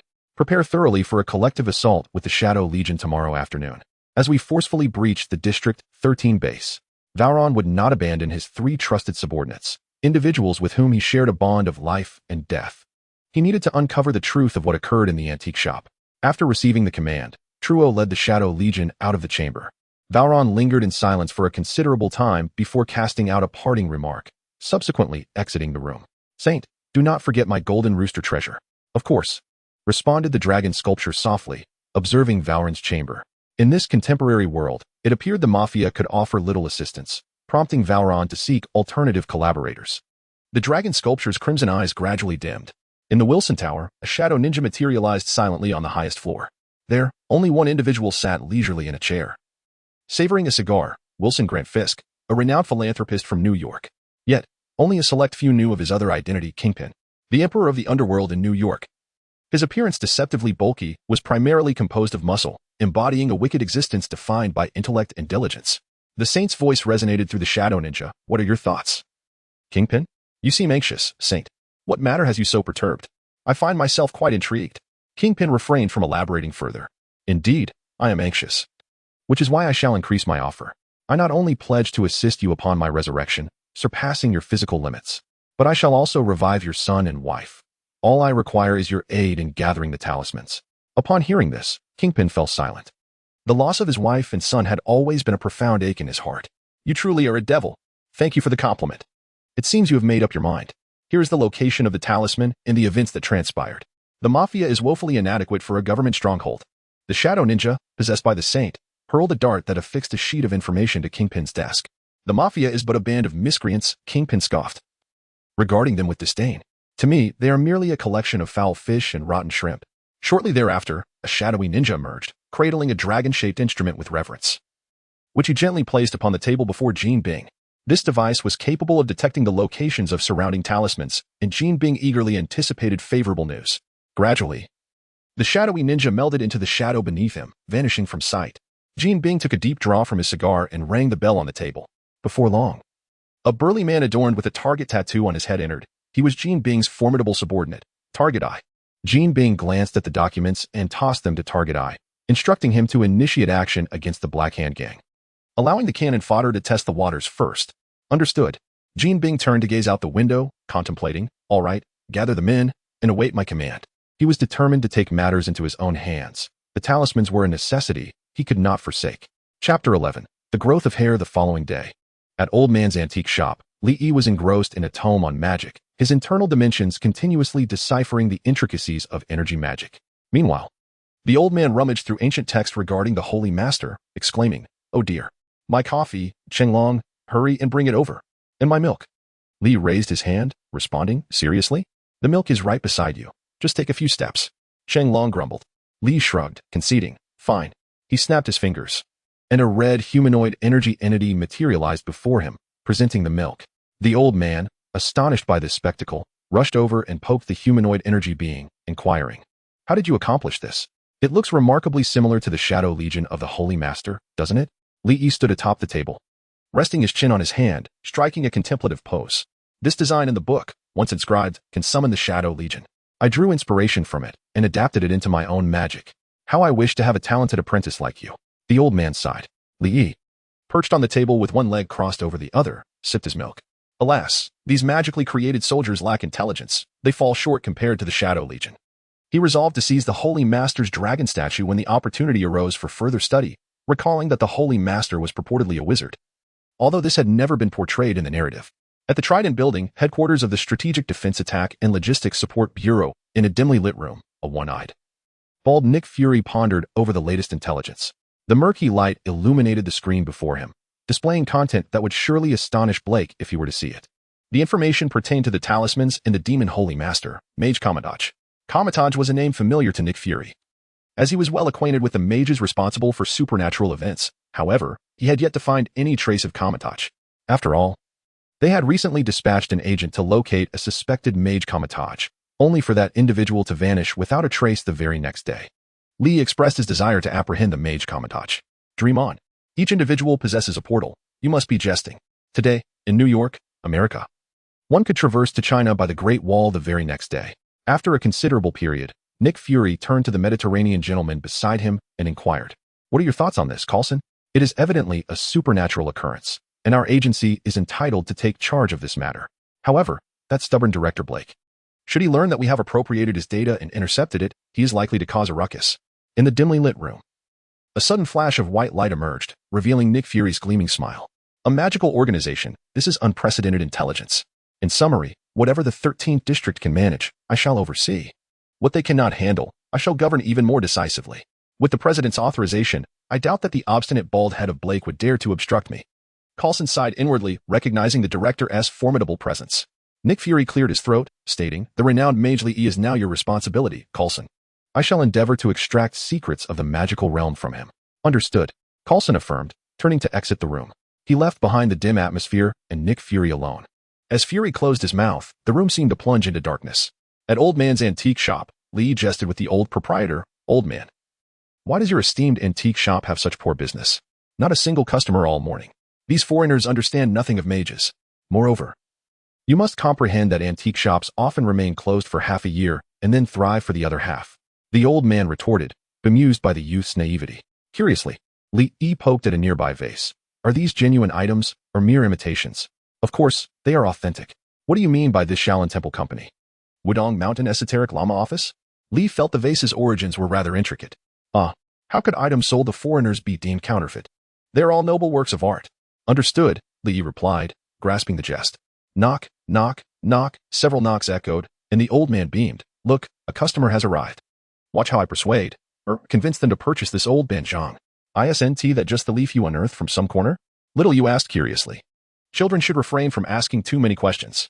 The old man huffed with a grin as he opened the door, only to be taken aback. "My good sir, upon seeing you, I can tell you are in dire need of this old banjong, a type of Eastern tea that promotes hair growth." Coulson stood before the elderly tea salesman, somewhat bewildered. I believe there has been a misunderstanding. I am a government official here to discuss matters with you and Mr. Li." Then, almost unconsciously, he added, "Is it true that this old banjong truly promotes hair growth?" Initially disinterested upon realizing a government official was present, the old man perked up at the latter question. "At my age, would I deceive you? How much does it cost?" $10,000 will suffice. "I'll take it." "Splendid," Li observed with a twitch at the corner of his eye, as the old man's antics shattered his childhood perception of the paternal figure from Jackie Chan adventures. "However, it is quite absurd. Why is it that upon arriving in this world, one encounters so many bald heads? Could it be that I inadvertently stumbled into a gathering of the bald? Although this individual resembles a Mediterranean rather than a true bald man, he is nearing that state." Li gazed at the familiar visage, the amiable demeanor of this Caucasian. "Is that not clearly Coulson, the esteemed leader of the Marvel Novice Village?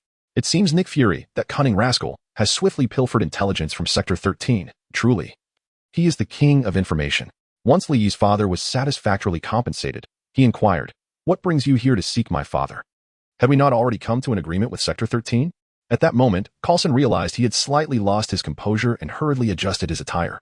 "We are from the government organization that manages supernatural events, officially known as the Department of Homeland Strategic Defense, Attack, and Logistics. Sector 13 does not oversee this domain." "And so?" Li replied, "You are indeed the esteemed Mage Li, I presume? I wish to discuss potential collaboration regarding supernatural events." I have heard of your elevated status within a magical organization. Li maintained a stoic expression. Your organization lacks sincerity. Why send such a multitude? By the way, your department's name is excessively lengthy and rather odious. Coulson, perplexed, questioned, what multitude?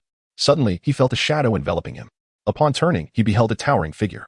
A portly man exceeding 2 meters in height, glaring menacingly at the assembly, accompanied by a dozen armed men. From the shadows behind, a throng of ninjas emerged. Does this imply you are not from the government? An aura of malevolence, the minions of the Dark Lord. Li smiled slightly. He was well aware that these individuals were from Trull and the Shadow Legion. Nonetheless, he felt the need to demonstrate his prowess before Coulson, lest that black rascal become a nuisance later. Chapter 12. The evil scheme. Soon after, Coulson witnessed a spectacle that left him utterly astonished. The youth before him clasped his hands together, causing the very fabric of reality to tremble, shattering like a mirror and converging again. Trull, who had been poised to charge aggressively, stumbled and fell due to the uneven terrain. Coulson winced at the sound, instinctively sensing the pain. To his disbelief, Trull was accompanied by several armed men. Observing this defiance of reason, Coulson instinctively drew his handgun and fired several shots. Yet, he was astonished to see the bullets suspended in midair, akin to insects trapped in amber. Li began to levitate behind Coulson, offering him a smile before waving his hand, binding the armed men in the air as if gripped by an invisible force. Even the hefty Trull was ensnared in midair by Li Yi's telekinesis. The shadowy ninjas, cloaked in darkness with crimson eyes, were effortlessly compressed into a cloud of black mist and absorbed into Li Yi's own dimension. Coulson could not help but exclaim, that is undeniably impressive. Li Yi appeared outwardly calm, yet inwardly delighted. His ability to cast spells proved quite effective, particularly when enhanced by his own unique dimension, creating an exhilarating telekinetic effect akin to an all-purpose talent. Suspended in midair, Li Yi gently raised his hand, summoning various entities towards him. A surge of crimson energy enveloping True. He was employing magic to delve into True's memories, eager to discern the alterations in the unfolding narrative. Donuts, donuts, donuts, he mused. Bemused by the incessant indulgence of this individual in sugary treats, I found a valuable lead. Observing this fantastical scene, Coulson remarked, magely, those members of the Black Hand Gang, our department can assist in dealing with them. Very well, you shall handle these ruffians, Li Yi replied. Jackie Chan is in grave trouble. The Black Hand is preparing to assault the Area 13 base. You are aware of its location, are you not? Come along with me. With a wave of his hand, the mirrored world began to revert to normalcy. Just as Coulson was about to speak, Li Yi had already grasped Jackie Chan's arm, sketching a portal and dashing through it. The floating True and the gunman plummeted to the ground, collapsing into a small heap of bodies, accompanied by cries of distress. Coulson realized he would need to request assistance from the director to manage this mess. Li and Jackie Chan found themselves in a refuse-laden alley. Jackie, surveying the scene, clutched his head in disarray. This can't be right. I distinctly recall Blake giving me this address. Merely the cover for a secret base. Li Yi gestured towards a telephone booth amidst the refuse. Perhaps this is the concealed entrance. Let us venture inside.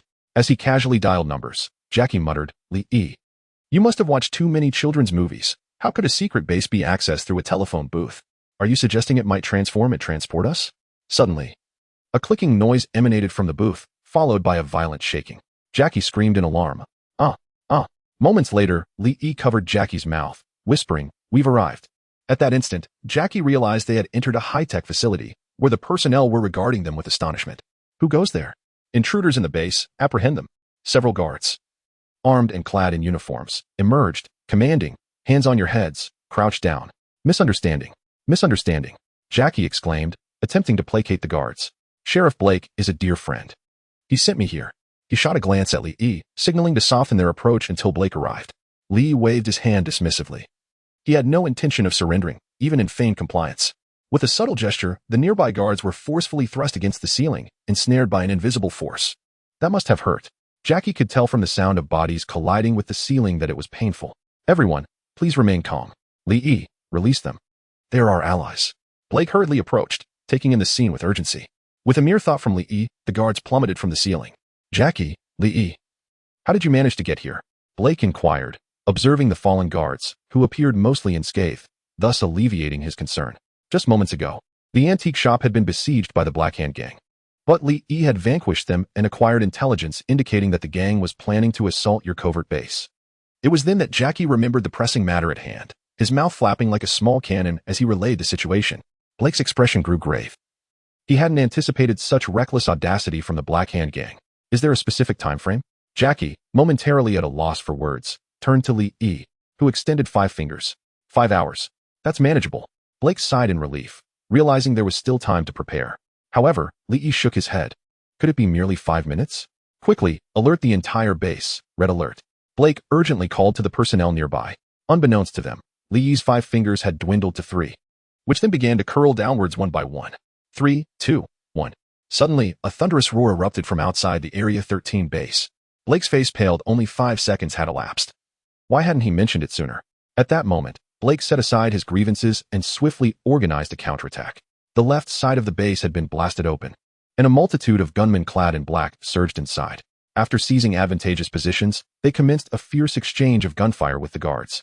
However, the area was populated with numerous well-trained agents, and under Blake's command, they swiftly pushed back the Black Hand's forces. Just as Blake began to feel a sense of triumph, shadows emerged from countless hidden corners within the base, revealing ninjas cloaked in black, wielding cold weapons, and with eyes ablaze. One such ninja, brandishing a long knife, even lunged from behind Blake, aiming a lethal strike at the sheriff's vital points. Fortunately, Blake's regular training had not been in vain. He executed a roll to evade the deadly blow, wiping the cold sweat from his brow. Blake thought to himself that the forces of evil indeed possessed a malevolent flair in their attacks. Meanwhile, Jackie, in a state of frenzy, had somehow retrieved his unique weapon, 2 windshield wipers, and engaged in combat with 2 shadowy ninjas. Amidst the chaos, he found the time to comment on the previous attack, exclaiming how truly wicked it had been. Indeed. You're pulling that trick again. Blake lamented, nearly in tears, as the ninja seemed to have pinpointed his weaknesses. Floating above and observing the spectacle, Li stretched leisurely and declared, "Release that bald head." Chapter 13. The intervention then, under Blake's hopeful gaze. Li clapped his hands together, emanating a radiant red glow that enveloped the entirety of Area 13. The elusive shadow ninjas were all transformed into black mist, which then coalesced into the red light and was drawn back into Li Yi's being. Satisfied, Li nodded. His father's magic was indeed the perfect counter against the shadow ninjas. Though he disliked the green hue that accompanied it, he had opted for a striking red instead.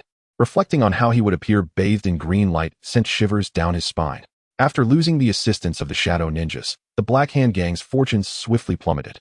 There was no need for Li to intervene. The agents of District 13 demonstrated overwhelming strength.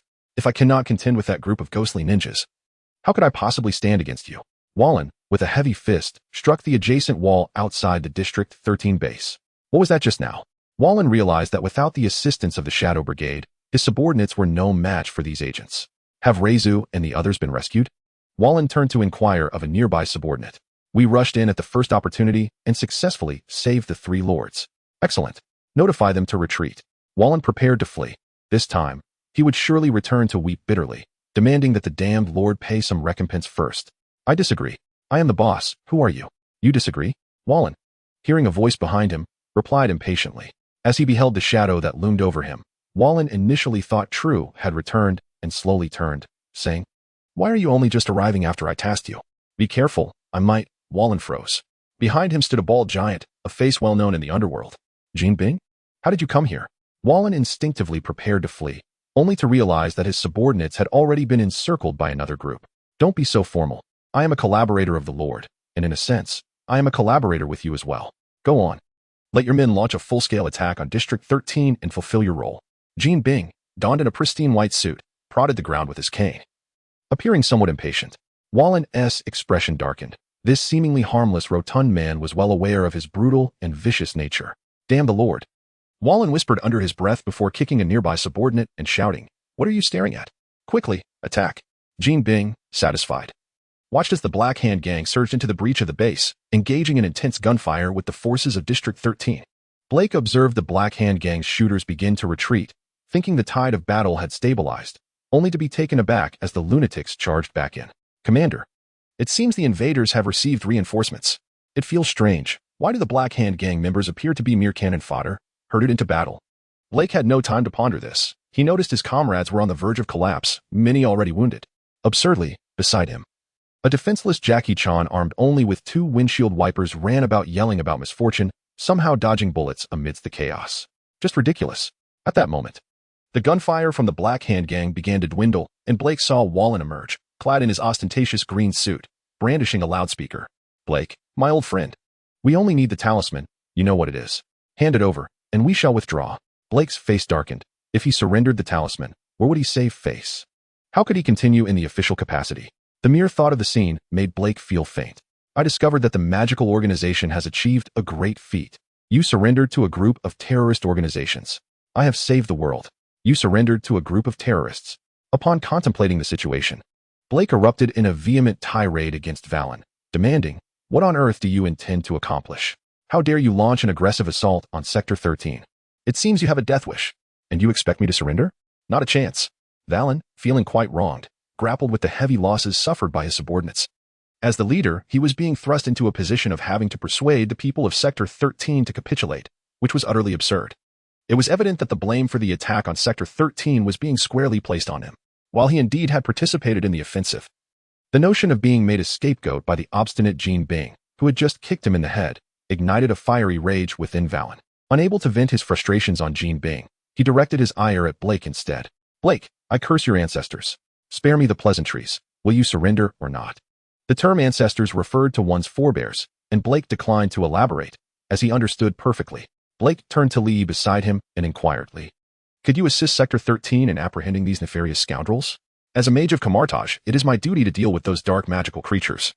But these are mere mortals, and such matters fall under the purview of the elemental mages. This puts me in quite a predicament."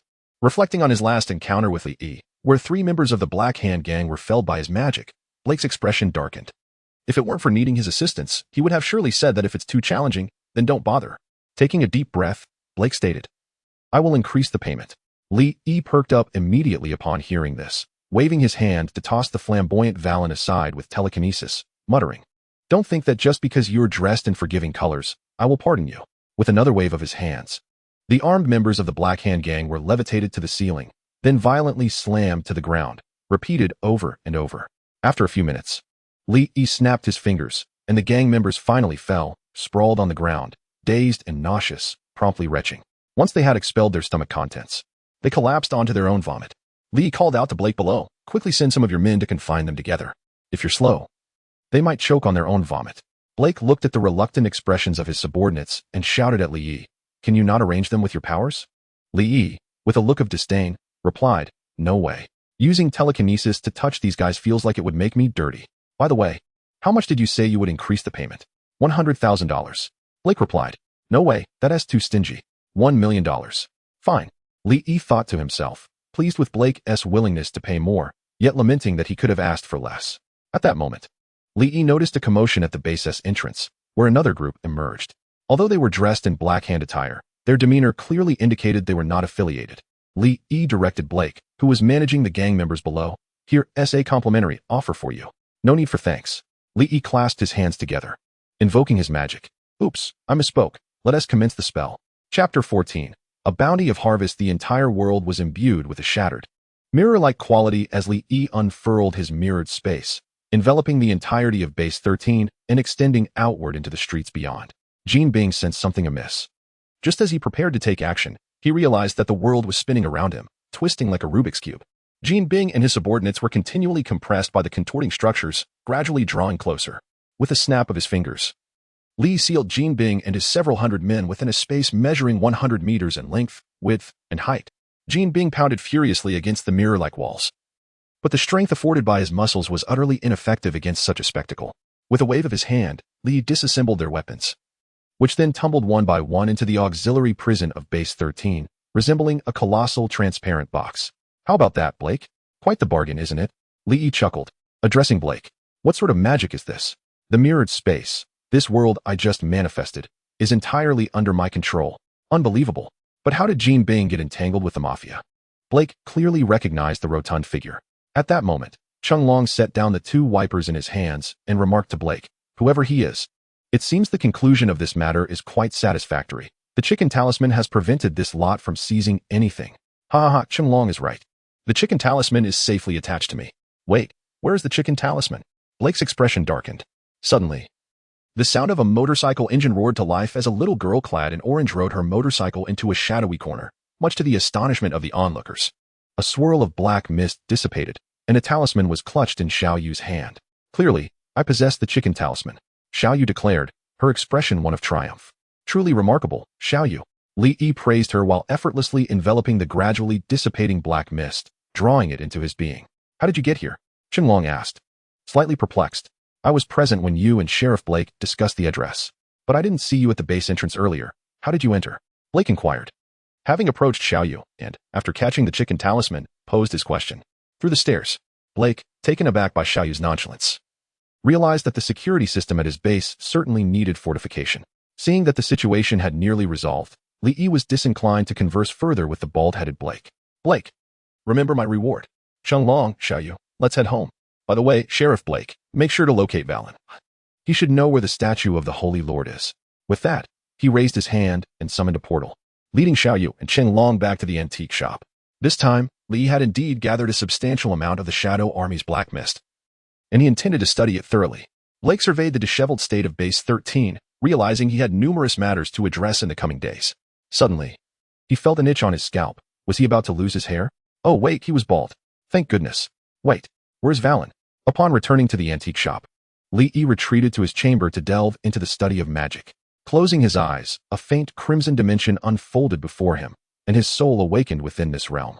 Observing the dimension's growth, Li Yi nodded with satisfaction. Initially, his dimension bore no hue. If one were to insist, perhaps it could be described as transparent or white. However, as his time on Earth extended, the dimension absorbed energy predominantly from the sun. Moreover, during his practice of the Kamar-Taj magic, he frequently sought loans from the Crimson Dimension's deities, resulting in a gradual reddening of his own realm, much to Li Yi's contentment.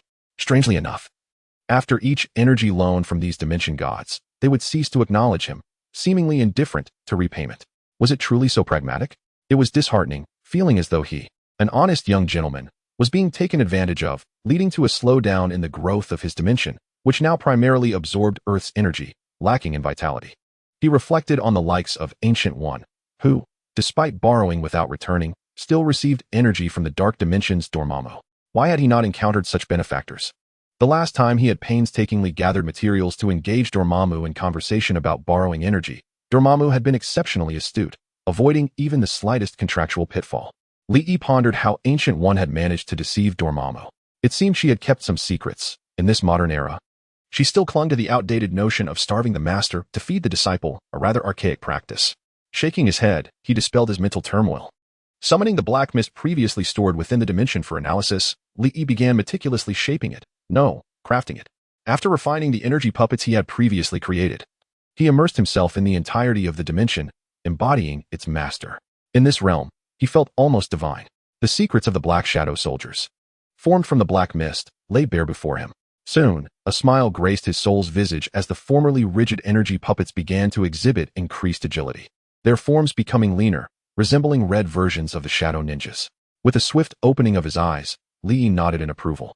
The energy soldiers he had conjured were imbued with numerous spells, their bodies as resilient as steel, boasting formidable strength and speed.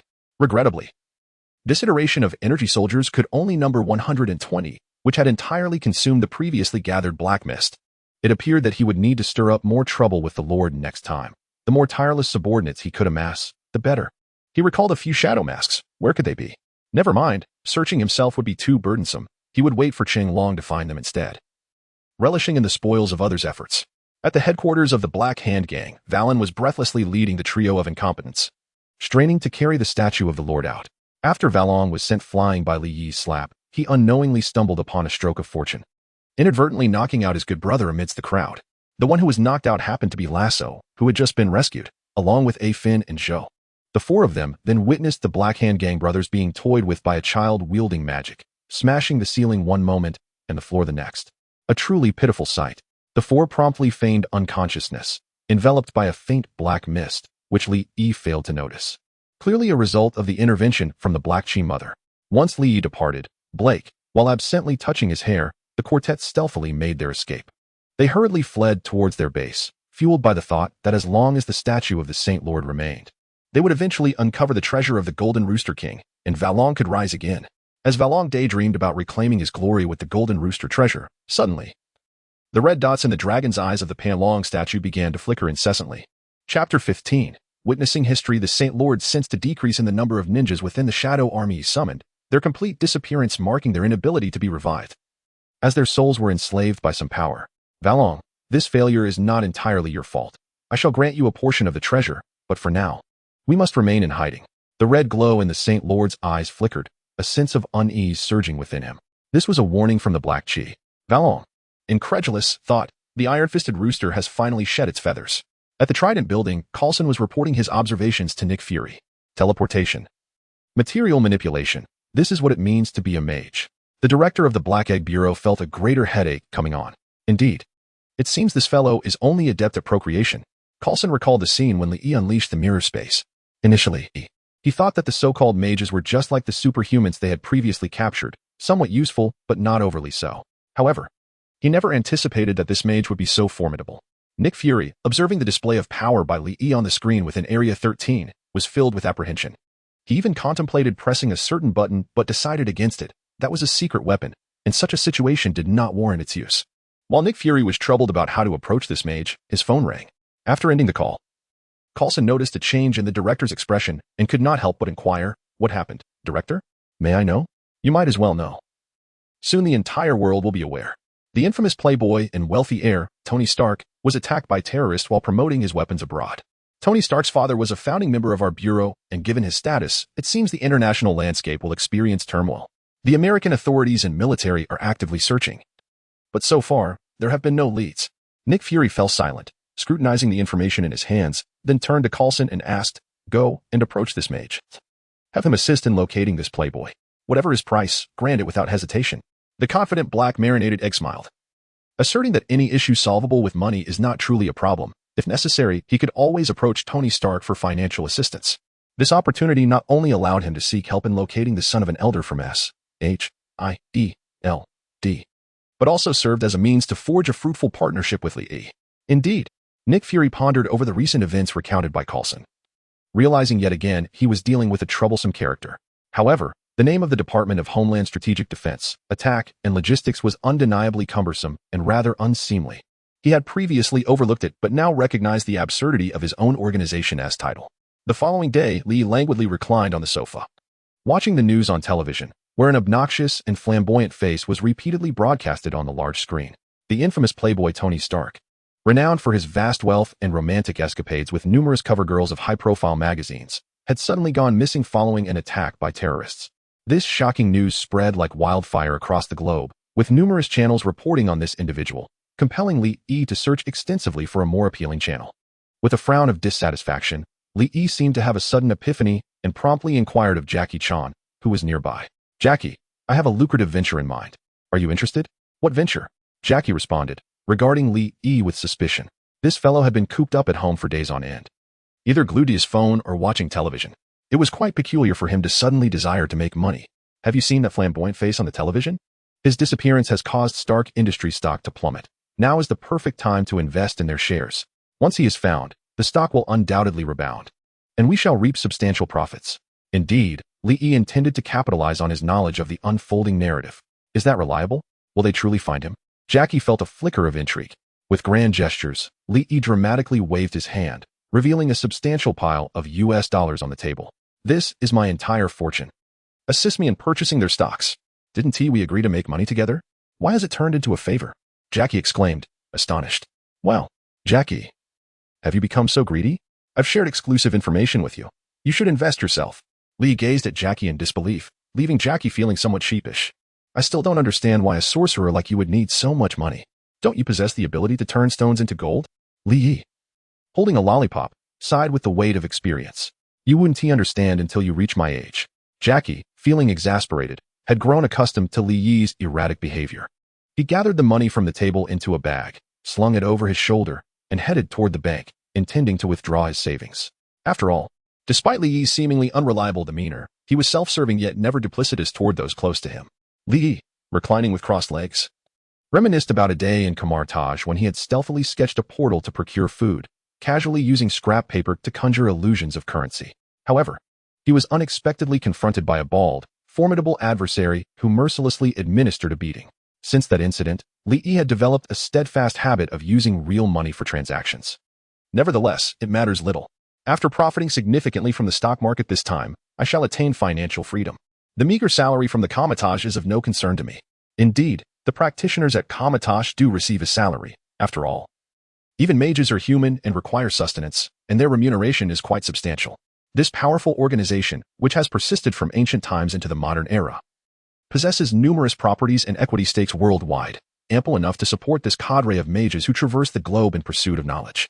Li Yi envisioned a future where he could indulge in any acquisition he desired, a smile stretching from ear to ear.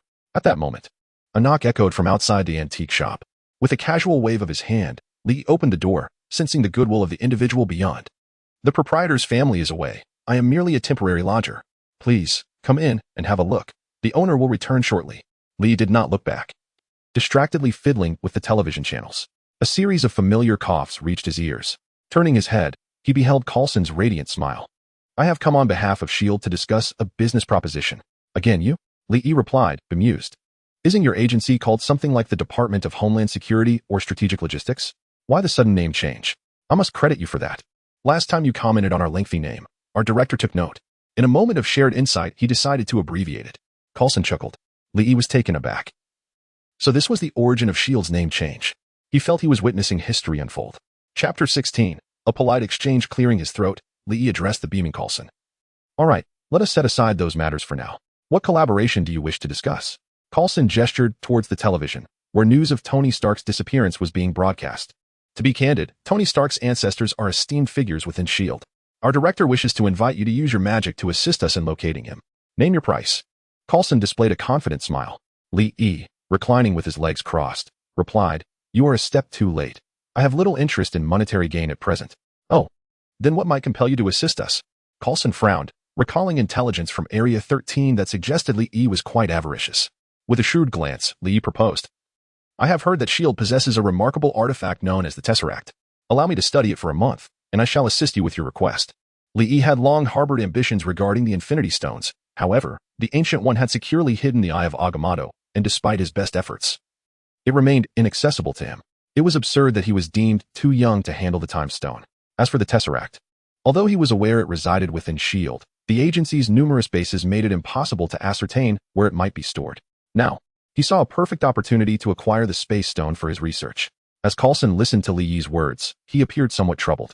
Although he was unfamiliar with the Cosmic Cube, he recognized that a mage's desire to possess it, especially within the confines of S.H.I.E.L.D.,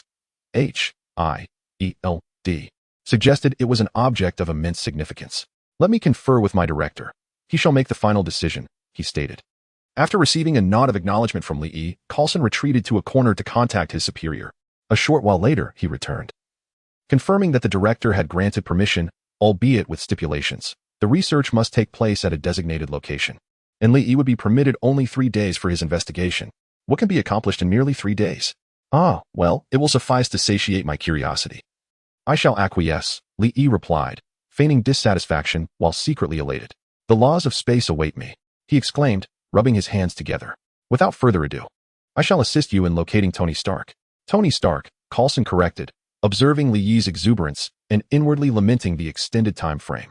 At the Triskelion S.H.I.E.L.D. headquarters, Nick Fury stood like a statue by the window, gazing into the distance. It was astonishing that Li Yi was aware of the Cosmic Cube's existence. What could his intentions be in studying such an enigmatic artifact? Fury found it hard to believe that a mage would seek a mysterious object capable of generating energy weapons purely for research purposes. However, recalling the recent information about Kamar-Taj and the revelations from certain individuals within the magical and mystical realms, that Kamar-Taj was a guardian organization for Earth, offered him a measure of reassurance. Very well, the Cosmic Cube has yet to yield much insight. Let him conduct his research for a few days and observe. Within the antiquity shop, Coulson had already prepared for this moment. Do we have any personal effects belonging to Tony Stark? He inquired. He produced an exquisite wristwatch, which Stark had presumably worn for a considerable time. Will this suffice? Indeed, Li Yi replied, taking the watch and employing his father's air magic. He found a teacup and filled it with an assortment of peculiar items, allowing them to brew for a moment. Subsequently, he dripped the concoction onto the watch, which began to emanate a red glow. Soon, a portal unfurled before them. The fusion of air magic and Kamar-Taj sorcery was a triumph, and Li Yi mentally commended himself for his ingenuity. However, the scene that unfolded within the portal was somewhat unexpected for both Li Yi and Coulson.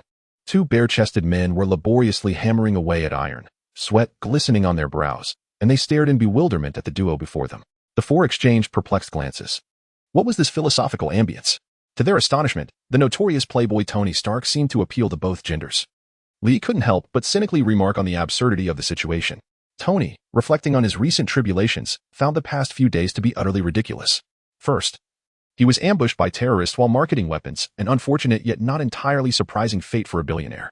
However, nearly losing his life due to a missile produced by his own company was a dramatic twist of fate. Subsequently, he found himself trapped in a dark cave, relying on a battery and an electromagnetic field to prevent shrapnel from piercing his heart. Each day, he toiled under the guise of constructing missiles while actually engineering a means of escape. This situation was already dire, but he never anticipated that one day he would be falsely accused of being a homosexual. His uncle could endure it, but his aunt could not. Even if this individual made a rather peculiar entrance. Is this some sort of fabrication? Perhaps your eyesight requires medical attention if funds are lacking. I can offer a friendly sponsorship, of course, after I manage to escape. By the way, there's something else. I am Tony Stark, not some insignificant fool. And what is this luminous portal? Is this high technology? Does the American government possess such hidden capabilities? This is magic, Tony Stark.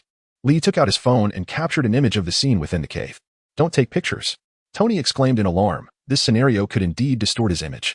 What if some tasteless tabloid got wind of it? He could hardly bear the thought of seeing disappointment in Pepper's eyes.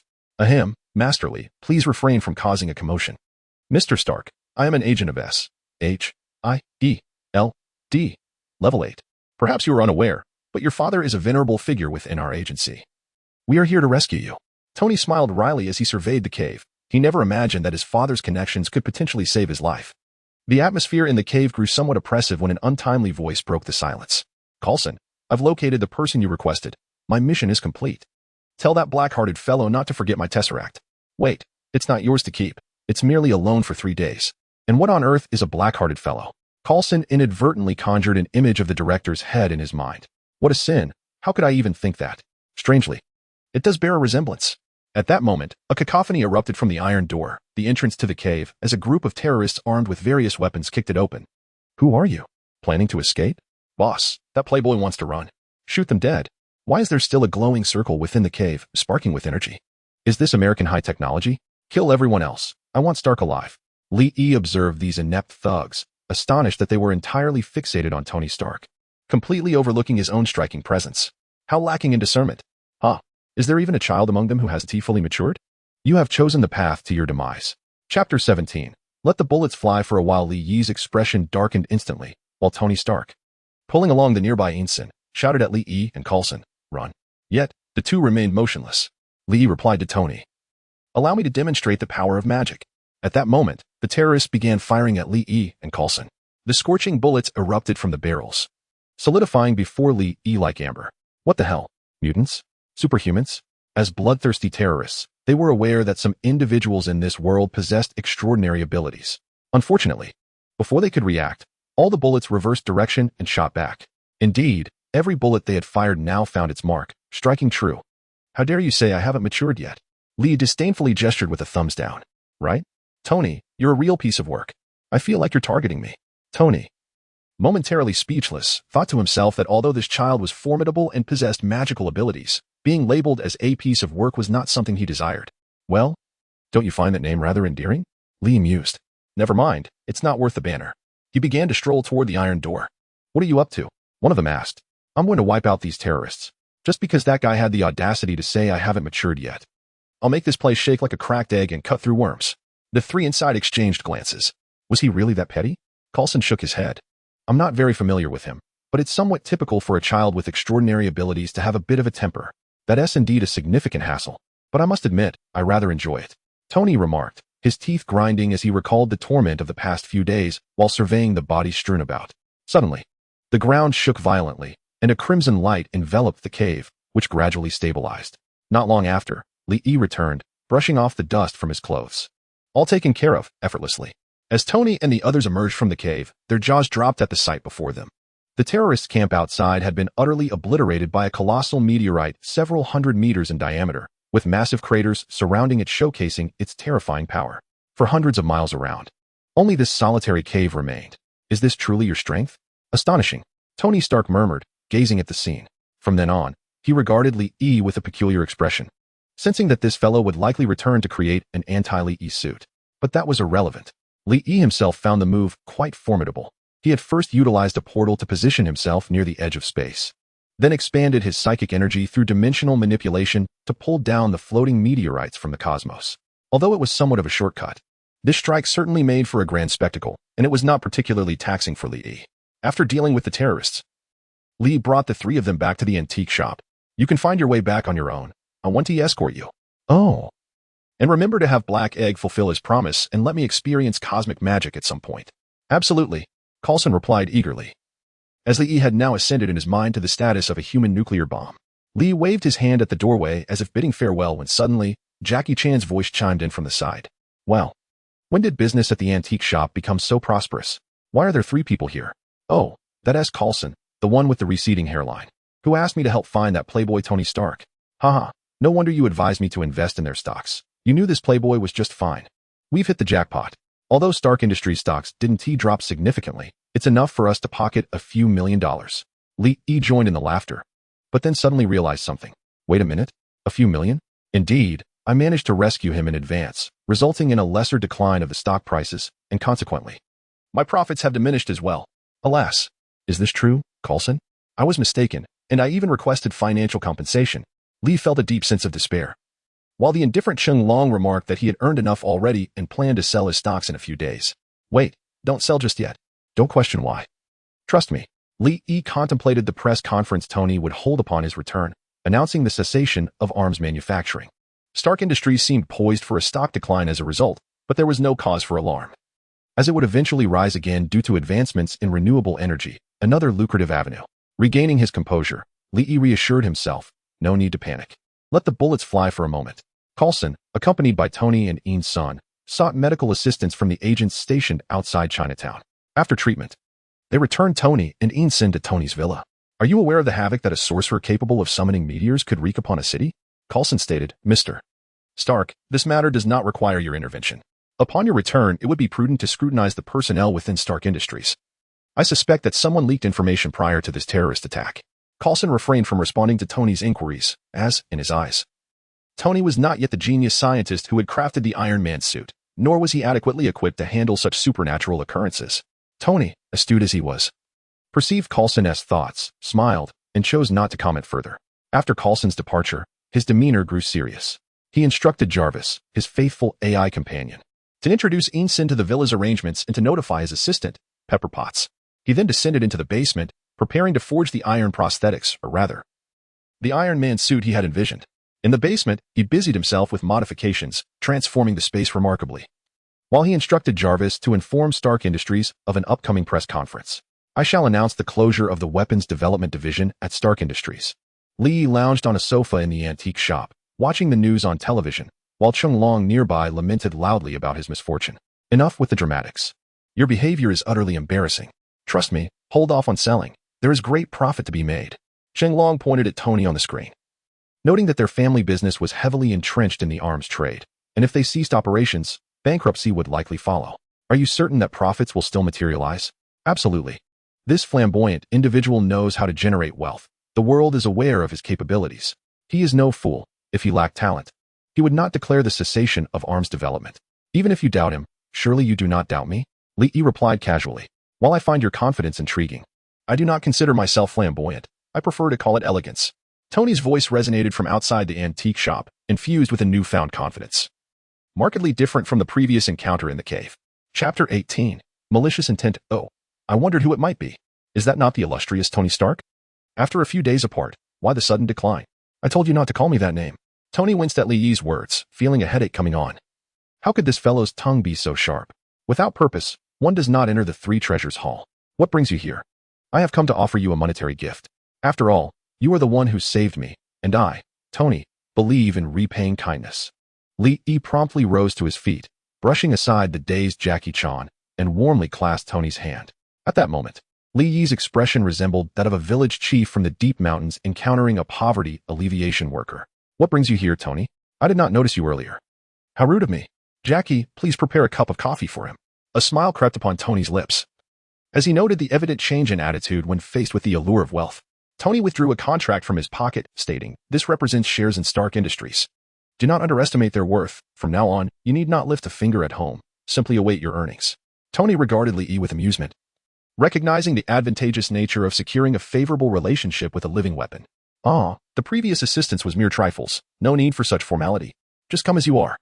Li leaned closer to Tony and, in a swift motion, seized the contract. With a flick of his wrist, a pen materialized in his hand, and he promptly affixed his signature. Observing Li's focused demeanor while signing, Tony stood behind him with a mischievous glint in his eye. However, I do have a favor to ask of you. Speak freely. Rest assured, I shall assist with whatever you require. Li replied without turning, sensing that this generous gesture from Tony likely concealed ulterior motives. I wish to learn magic, the kind practiced in Kamar-Taj. During this period, Tony had not been idle. Upon discovering the existence of S-H-I-E-L-D, he had deftly infiltrated their systems and acquired a wealth of intelligence. This statement left Li momentarily stunned as he scrutinized Tony with the contract in hand.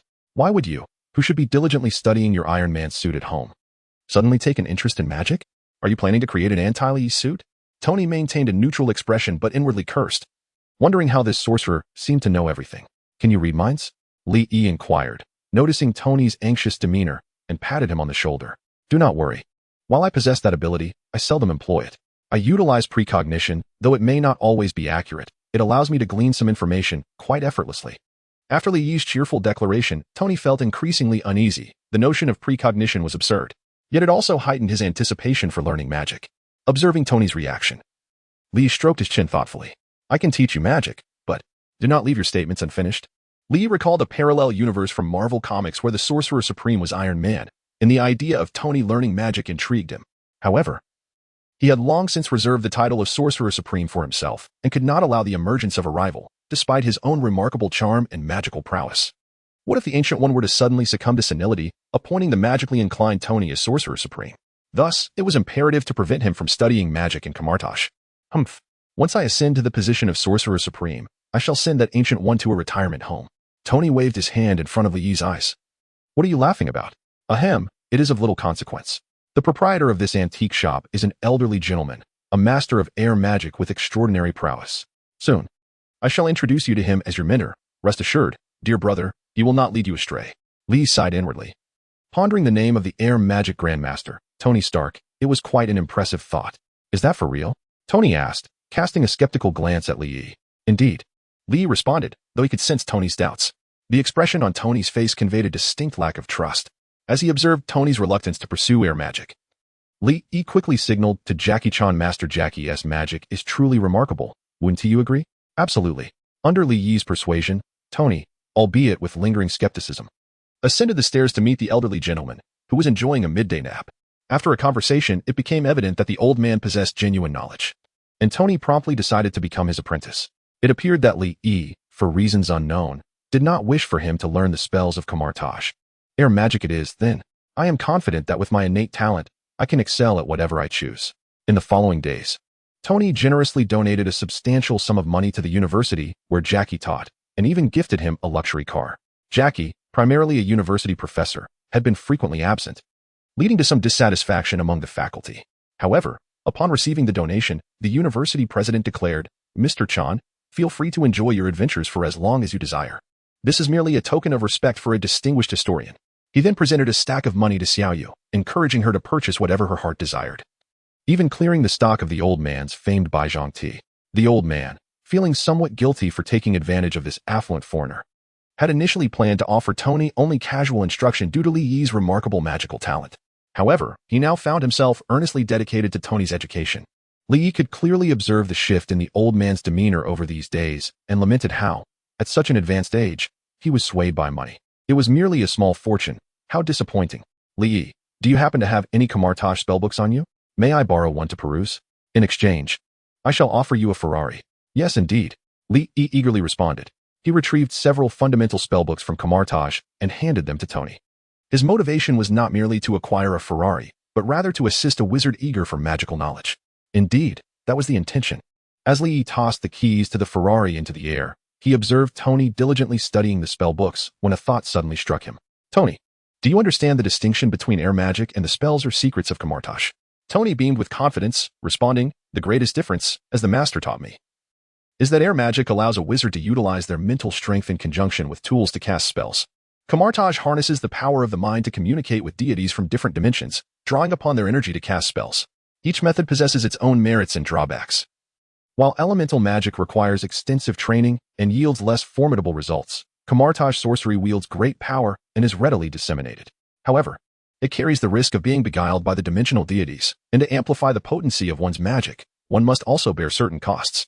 Tony, brimming with confidence, articulated this lengthy explanation, only to gaze skeptically at Li, questioning the sudden inquiry directed at him. He sensed that the young rascal harbored ulterior motives.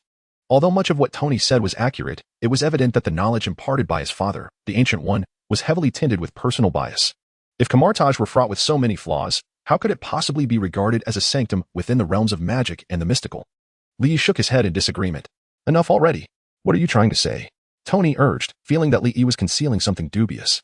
Li, with a persuasive tone, responded, the reason Kamar-Taj is esteemed as a magical sanctuary is due to its exceptionally favorable relations with certain benevolent deities, allowing for the acquisition of energy at a relatively low cost.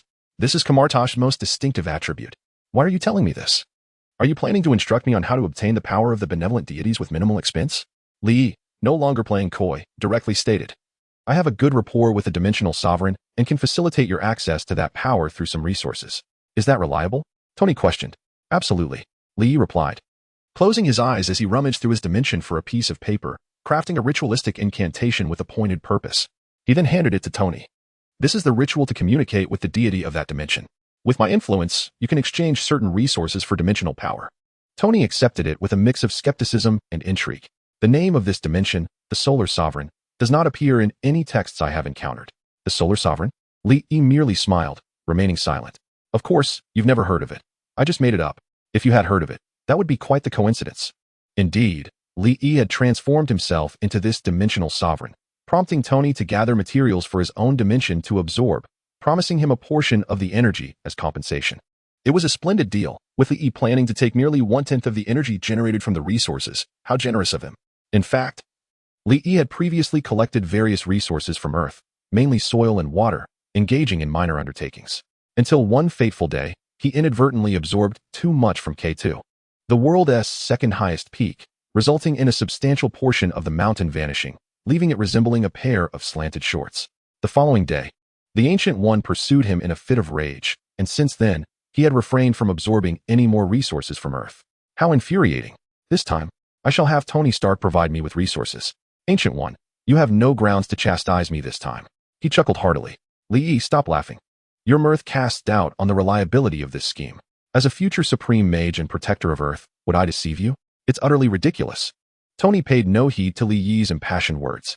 He tucked the parchment detailing the ritual into his bosom, planning to experiment with it later. Observing this, Li nodded in satisfaction and reclined languidly on the sofa. Boredom enveloped him. With the aid of the dimensional insights, he swiftly depleted Tony's father's old secrets. That night, in the seaside villa, Tony utilized the ritual to amalgamate silver and gold into a liquid form, meticulously inscribing magical runes and arranging gemstones as offerings. He mused that this dimensional demon seemed rather fitting for him. While other deities employed objects symbolizing mystical principles, this one intriguingly utilized liquid gold and mercury. Closing his eyes, Tony channeled the mental energy cultivated through days of meditation, resonating persistently with the magical runes.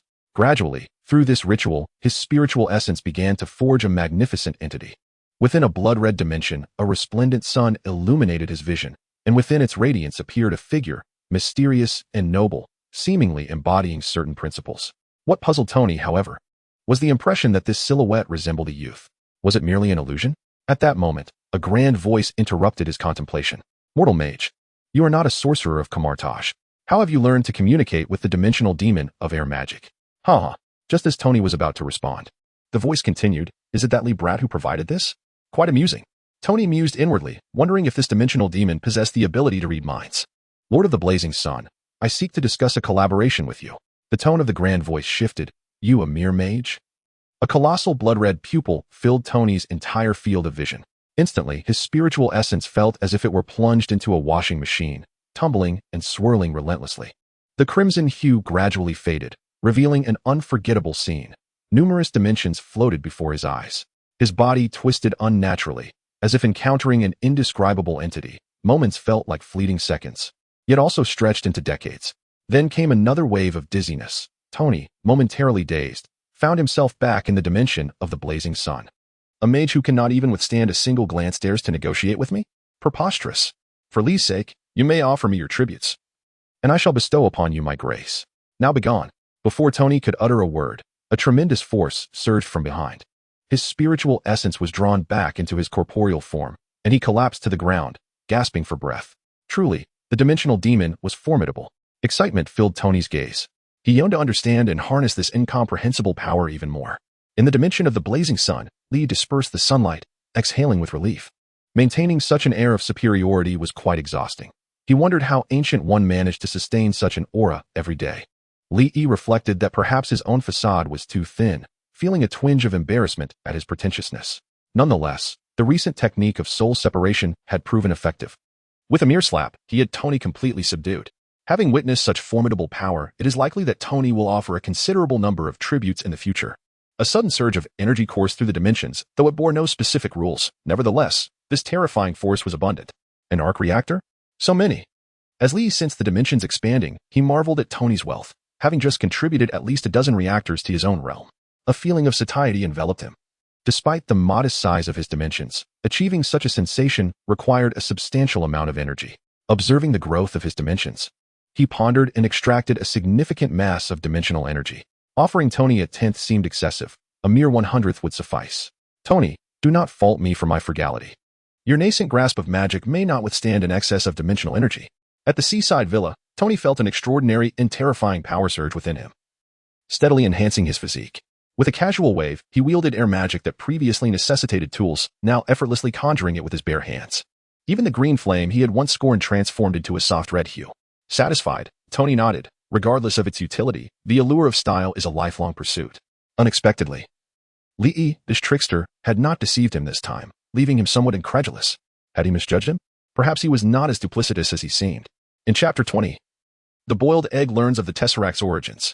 At A-S-H-I-E-L-D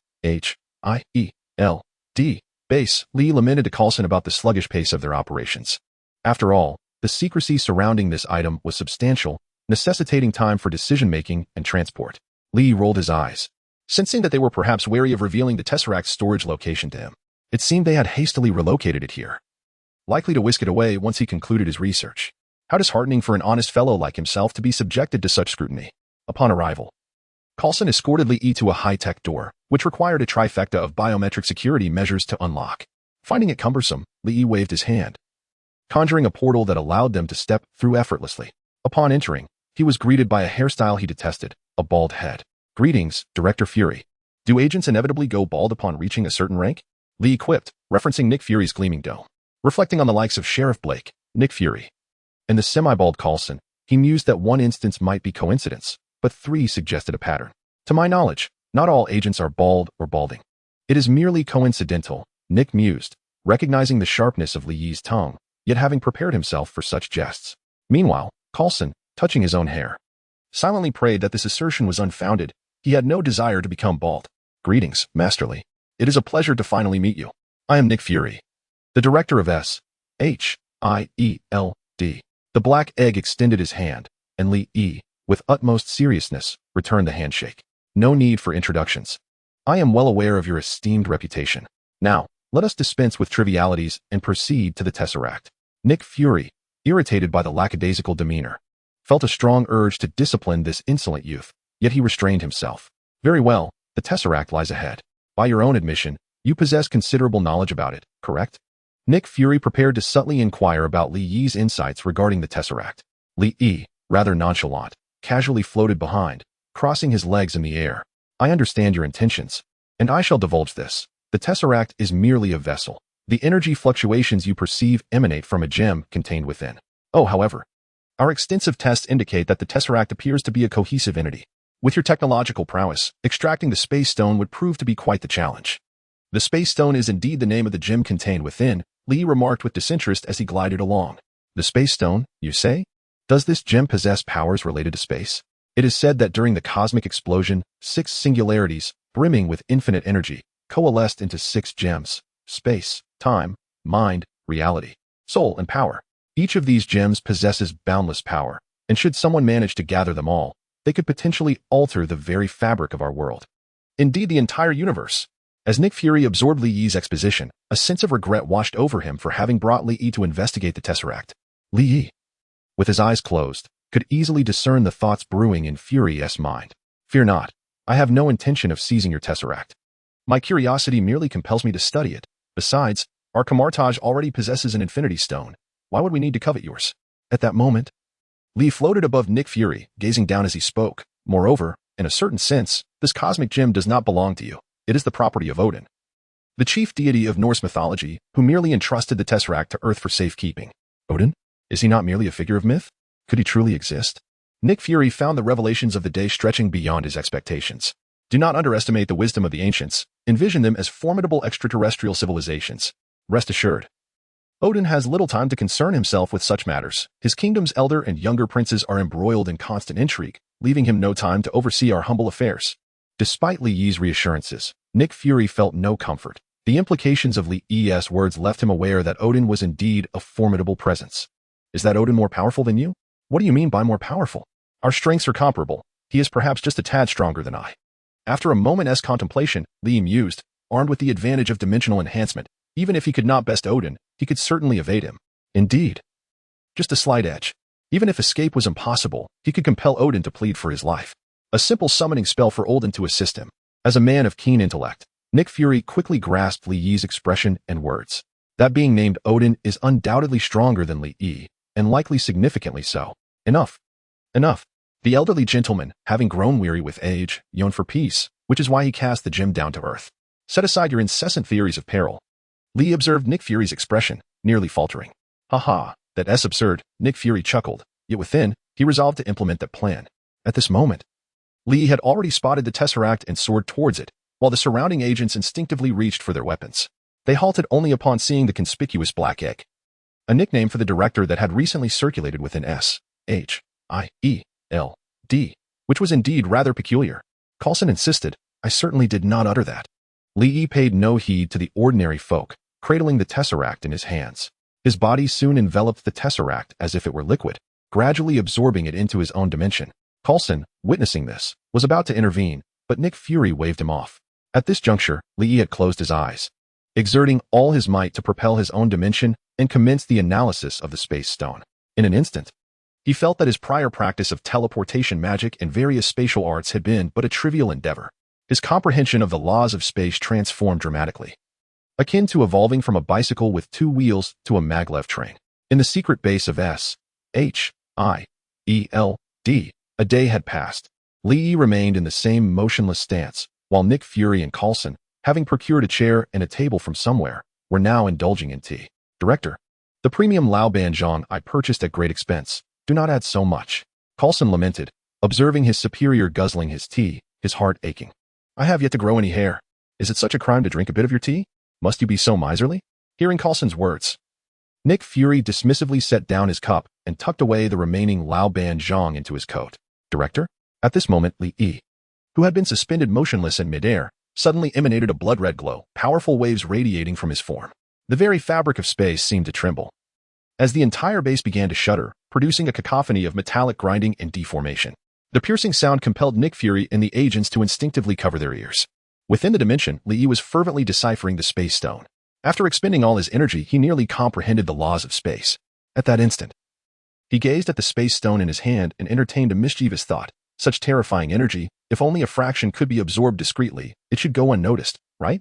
Li glanced about, secretly urging his dimension, and began to siphon the power from the Tesseract. The rampant energy expanded his dimension. But before he could revel in his triumph, he began to sense something amiss. Among the ceaseless flow of energy, a consciousness of the cosmos intertwined with the space stone, revealing an imperceptible connection to the other gems. The entire dimension felt as if a shark had plunged into a tranquil pond, inciting chaos and upheaval. In the secret base of S-H-I-E-L-D, Li Yi opened his eyes, which now radiated a crimson glow. He hastily attempted to extract the cosmic cube from the dimensional realm. Failure to do so would result in a catastrophic explosion of his dimension. However, the space gem seemed to possess a will of its own, firmly lodged in his chest, resisting all of Li Yi's efforts to dislodge it. Gritting his teeth, he summoned countless magical runes that manifested around him, resonating with his intent to force the cosmic cube out from his core. Yet, as the essences of the power, time, mind, soul, and reality gems emerged, The magical runes gradually transformed into luminous points and faded away. Panic surged through Li Yi as he realized the gravity of the situation and reluctantly resorted to his trump card. Dimension Unfold. His dimensional energy began to spread from his body into the physical realm. This was Li Yi's ultimate technique, to summon his dimension into reality, creating a space uniquely his own. Within this domain, he could significantly enhance his abilities, weaken his foes, and exploit the dimensional resources to launch attacks at will. The sole drawback was that, despite having Li Yi as a conduit, the dimension remained subject to the repulsion of the consciousness of the real world, allowing only a brief existence. Regrettably, this last resort of Li Yi's could only extend a few hundred meters before it became ensnared, akin to a finely tuned mechanism halted by a mere pebble. He exerted every ounce of strength and focus to maintain his dimensional expansion, but it merely resulted in a temporary stalemate against the power of the gem. Despair washed over Li Yi. He felt trapped with no means of retreat back into his dimension, caught in an insurmountable predicament. No, I've only been reckless for a few days, he lamented. Damn it, why aren't he those S-H-I-E-L-D agents assisting? They're just standing there, watching. The Black Egg, a fellow agent, retorted, help you? Can't you see we're all on the verge of being knocked out? Besides, what could we possibly do in this situation? As Li Yi pondered whether his demise would lead him to another reincarnation, a familiar figure materialized before him. Master, I've missed you dearly. Please come and rescue your precious disciple. Li Yi vowed he never wished to see his master again. He had been warned not to meddle with the Infinity Stones, and now he was facing the consequences of ignoring sage advice. The bald-headed Ancient One first took out her phone to capture Li Yi's comical predicament before casually activating the Eye of Agamotto embedded in her chest. A verdant light emanated from the Time Stone, gradually repelling the cosmic cube from Li Yi's body. With a deep breath, Li Yi retracted his dimension back into himself, finally feeling a sense of relief. Master, you were truly magnificent. I knew you would come to my aid. Look, there's a plane behind you. He dashed towards the Ancient One's phone, exclaiming, Old man, if you intend to capture my unflattering image, then I shall retaliate with my move. Crow sits on a plane. Anticipating such a turn of events, the Ancient One did not deactivate the Eye of Agamotto. The green light enveloped Li Yi, ensnaring him within the folds of time. Then Li Yi was like a mischievous child, dashing back and forth, leaping forward and then retreating. Nearby, Nick Fury sought to engage in conversation with the Ancient One. However, with a mere wave of her hand and a snap of her fingers, Li plummeted from midair. Ouch, why does my whole body ache? Wait a minute, old dong. Have you used the Time Stone again? Li Yi was exasperated. This old fellow had no sense of martial ethics. How could he call me old dong after I had once been treated like a sycophant, even demanding that I acknowledge him as my righteous mother? What slander? He was defaming me, accusing me unjustly. When did I ever say you had evidence? Li hastily sought to clear his name in front of the S-H-I-E-L-D agents. How infuriating. The Ancient One had the audacity to reveal my dark past before so many people. A gentleman does not let such grievances go unavenged. Li whistled nonchalantly as he picked up the Tesseract and handed it to Nick Fury. Well, I'm done with my research. You can have it back. This method of changing the subject is far too blatant, Nick Fury thought to himself. The Ancient One was already making her way back to the portal, reminding Li Yi that his master could not rescue him for eternity. By the way, today is the 1st of the month. With that, the portal gradually began to fade. Upon noticing the portal had closed, Li Yi's spirits lifted.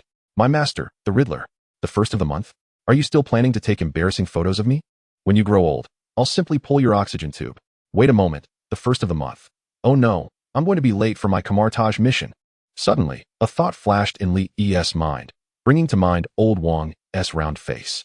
Without hesitation, he summoned a portal and dashed inside. Kamar-Taj in the Himalayas. Li burst forth from the portal, scanning the surroundings with his mental senses. Old Wang's residence was empty. Oh no, this is bad. I'm late.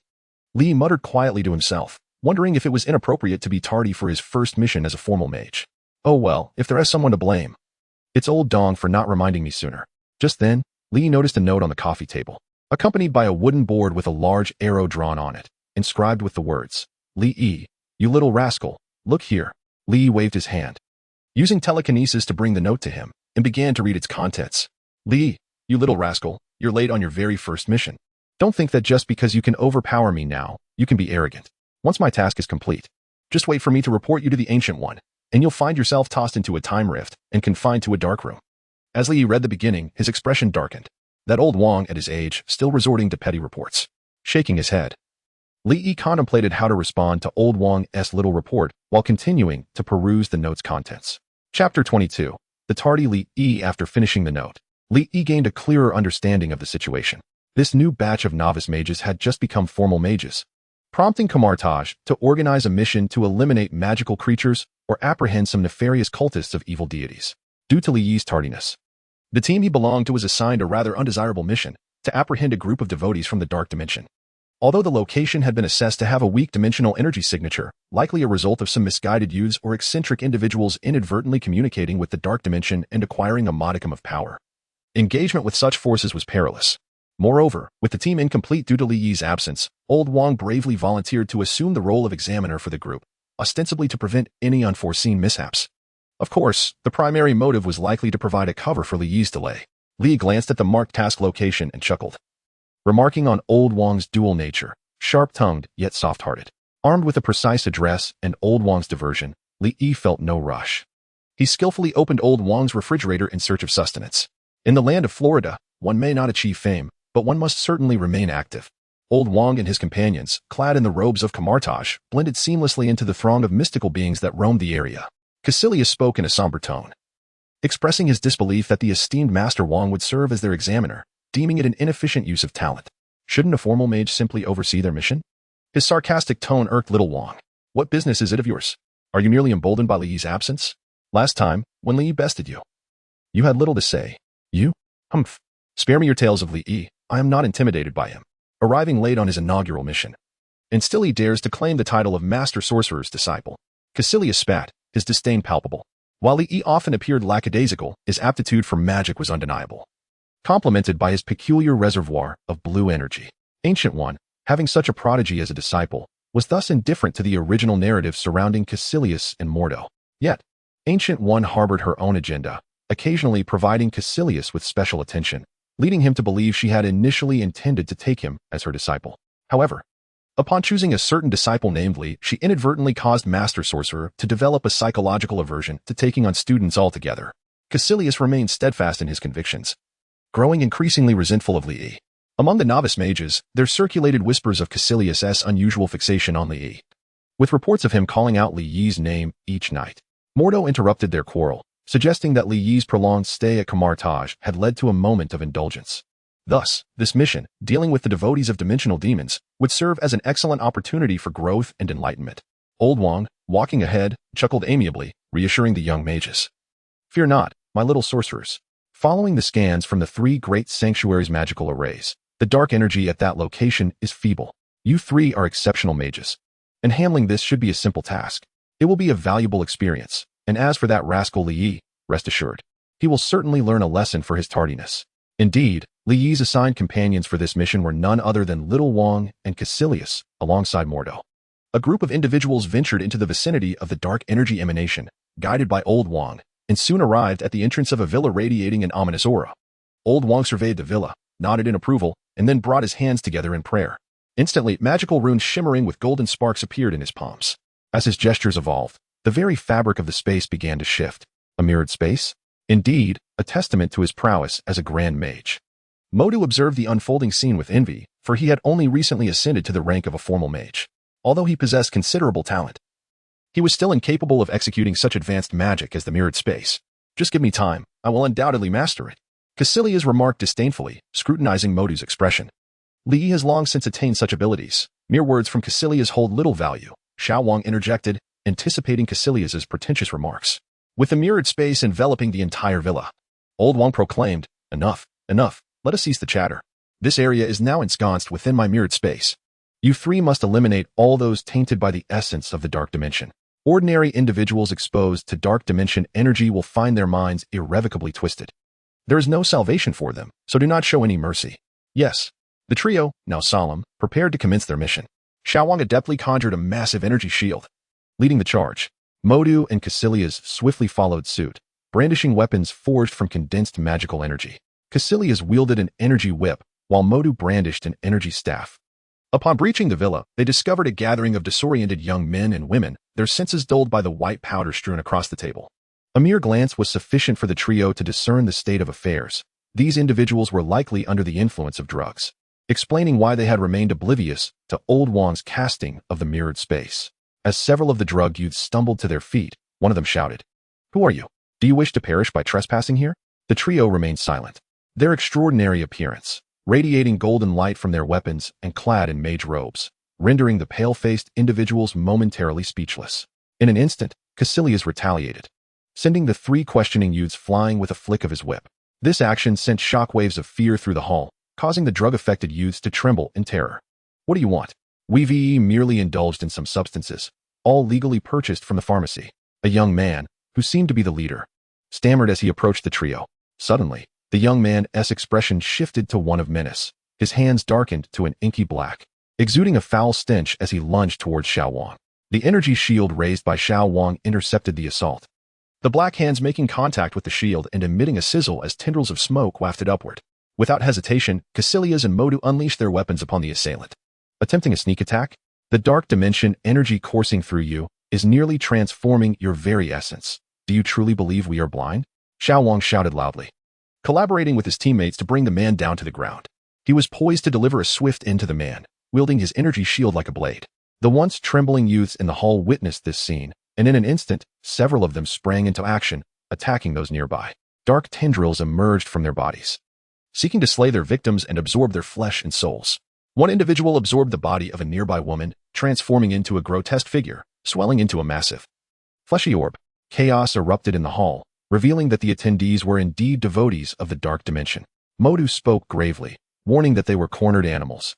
They must be stopped, or unknown monstrosities would emerge. You need not say it. I am aware, Caecilius exclaimed, watching as the three effortlessly dispatched the cultists. Filled with exhilaration, he charged into the hall. Damn it, maintain formation. Chapter 23, Old Wang doesn't show his might. Do you think I'm Xiao Wang? Modu, looking resigned, sighed and joined Caecilius in the charge, with Xiao Wang following closely behind. Outside the villa, Old Wang scanned the premises with his mental prowess, magical runes weaving a screen before him to observe the battle between the three and the dark dimension's acolytes. Caecilius was overly eager, while Modu exhibited commendable combat skills. Though his spellcasting was rather rigid, this brat, ramming into people with an energy shield, all that magical knowledge wasted. Old Wang watched as his son Xiao Wang careened through the crowd, an expression of despair crossing his face. Yet, as his father, he felt compelled to praise him to foster his confidence. A teasing voice sounded behind Old Wang. If you keep praising him, his tail will surely reach the heavens. Turning, Old Wang saw Li Yi, munching on a bun, standing behind him, enjoying the spectacle. You brat, you still know how to come back. Eating buns. Upon seeing Li Yi, Old Wang raised his hand, ready to deliver a loving punch. Li quickly dodged, tossing a bun to Old Wang. I haven't tea eaten. Here, take it. I'm off to complete my mission. With that, he swaggered into the villa. Old Wang observed this with a mix of exasperation and amusement. This mischievous child was growing stronger, capable of teleporting into his mirrored space without alerting him. Suddenly, Old Wang sensed a change within his mirrored dimension. As Li dashed inside, the entire villa began to emit a thick black mist, gradually enveloping the structure. To his shock, Old Wang's mirrored space appeared to shatter like a broken mirror. The backlash of magic caused Old Wang to spit blood. This was dire. Something was amiss. Without hesitation, he rummaged through his mage robes, hurriedly retrieving a rune-etched orb. Crushing it, he sighed in relief. Struggling to rise, Old Wang unleashed golden runes into the black mist. Damn it, this level of dark energy. What on earth are the three holy sanctuaries doing?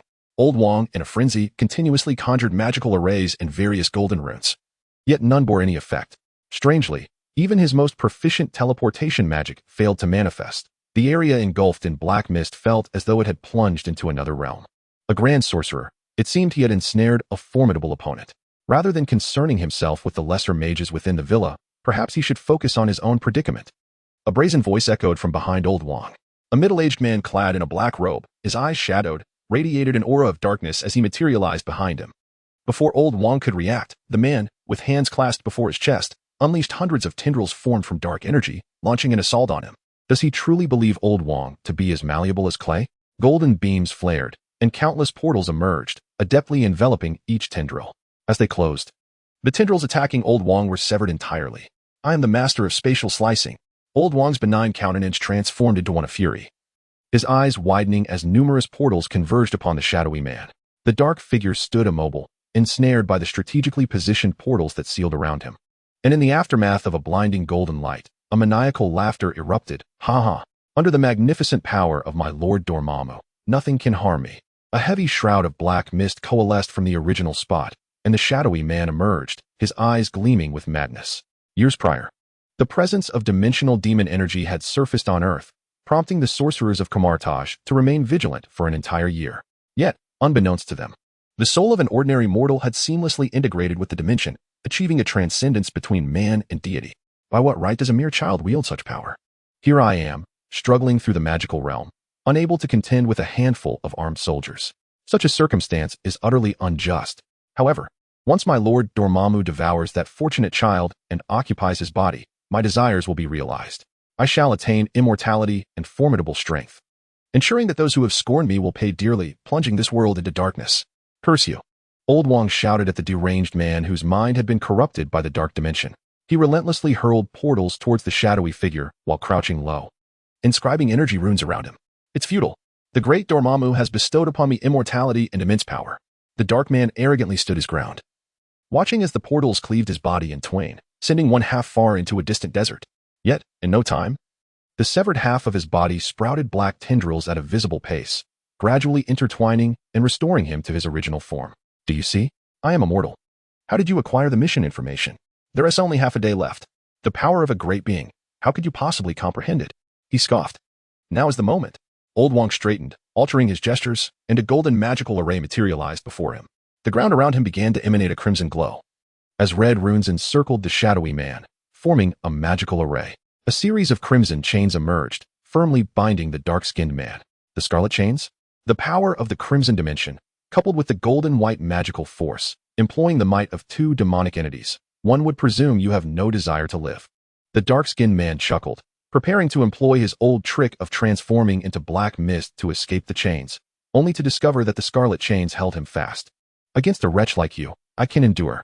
Old Wong thrust his hands forward. The backlash of magic inflicted burns upon his skin intermittently. The golden rune magic circle grew increasingly luminous, emitting a colossal beam of white light. It illuminated the dark-skinned man, who proclaimed, I am immortal. Entrapment cannot lead to my demise. The dark-skinned man's expression morphed drastically, wailing as he began to dissolve under the white light, reminiscent of a melting wax figure. Why am I not recovering? My master, save me, do not abandon me. Foolish wretch, it is merely a transformation into dark energy. Old Wong spat blood, observing as the madman before him gradually became a stinking puddle of foul mire, disdain evident in his voice. It is nothing more than your body being altered to fit the dark dimension. Given that Dormammu tasked you, how could he expend energy to rescue you? Old Wong murmured to himself, gazing at the villa shrouded in black mist. You young rascals, you are in deep trouble this time. Time is running out. And it's too late. The influence of the dark dimension will delay the rescue runes. A strange glimmer flickered in Old Wong's eyes as he took a few steps towards the villa, touching what felt like a viscous liquid, which gradually hardened into black mist. Without a hint of hesitation, Old Wong sat cross-legged, golden runes emanating from him, drifting towards the black mist. Sons, you little rascals, do not panic. The Grand Mage shall come to your aid. Chapter 24. Your life is at stake. As Li stepped into the villa, he suddenly sensed a surge of dark energy. Realizing something was amiss, he turned to flee, only to find the entrance blocked by a mass of black mist. Oh dear. This is rather unfortunate. Li felt a twinge of panic, but felt reassured knowing Old Wong was outside. The Grand Mage's prowess was undeniably reliable. And with the Supreme Mage Gu-E present, Dormammu could not descend upon Earth, at most seeping a fraction of his power into the reality. Initially, he had thought his dealings with the Dark Dimension were due to Caecilius's betrayal, but it seemed the event had come prematurely. Li consoled himself and turned back towards the villa. Inside, there was a cacophony of sounds. Upon entering the main hall, he spotted Xiao Wang using an energy shield, bashing it against the surroundings, instantly creating a portal to escape whenever trouble arose. The portal was being used quite adeptly. Our mission was nearing completion, and you just arrived? Li Yi had barely spoken when Caecilius, wielding a whip and resembling a maniac, addressed him with a face full of resentment. These are mere cannon fodder. Do you not sense something peculiar about this villa? Li was disinclined to engage with Caecilius. He had no time to deal with him. Raising his hand, a red light flickered, coalescing the grotesque, two-headed, three-armed, tentacled abominations into a single mass of flesh. Li had initially planned to observe from the sidelines, for with his intervention, the other three would lose their chance to act. Regrettably, a sense of foreboding now looms, and Li Yi's expression has grown notably grave. What has transpired with him? Xiao Wang, having retracted his energy shield, gazes at Li Yi with curiosity. This is the first time he has witnessed Li Yi so earnest. Do not frighten us. With Master Wang outside, what calamity could possibly befall us?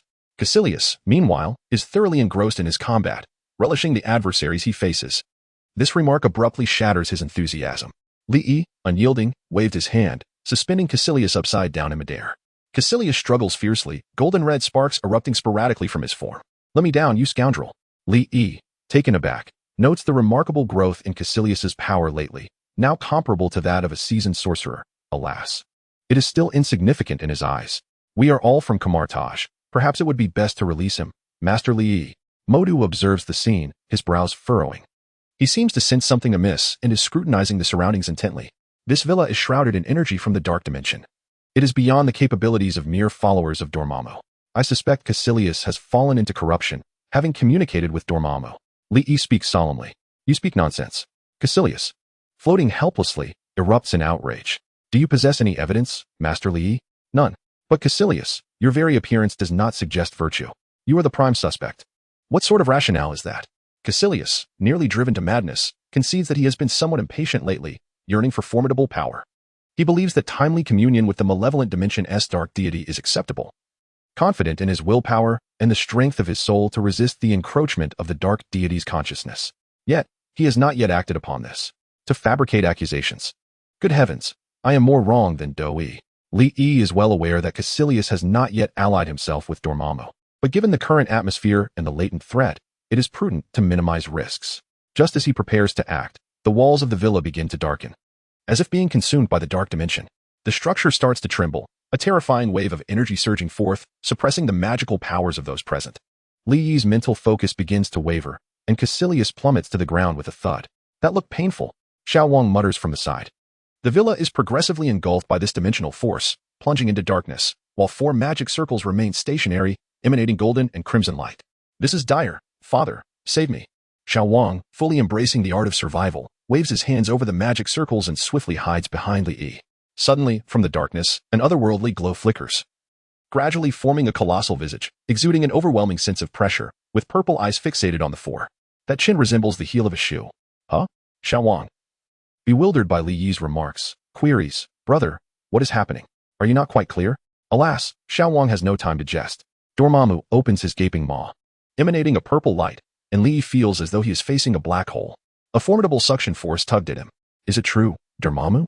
Not a word spoken, and I take action immediately. "Has someone informed you that the downfall of most villains is often due to their loquacity?"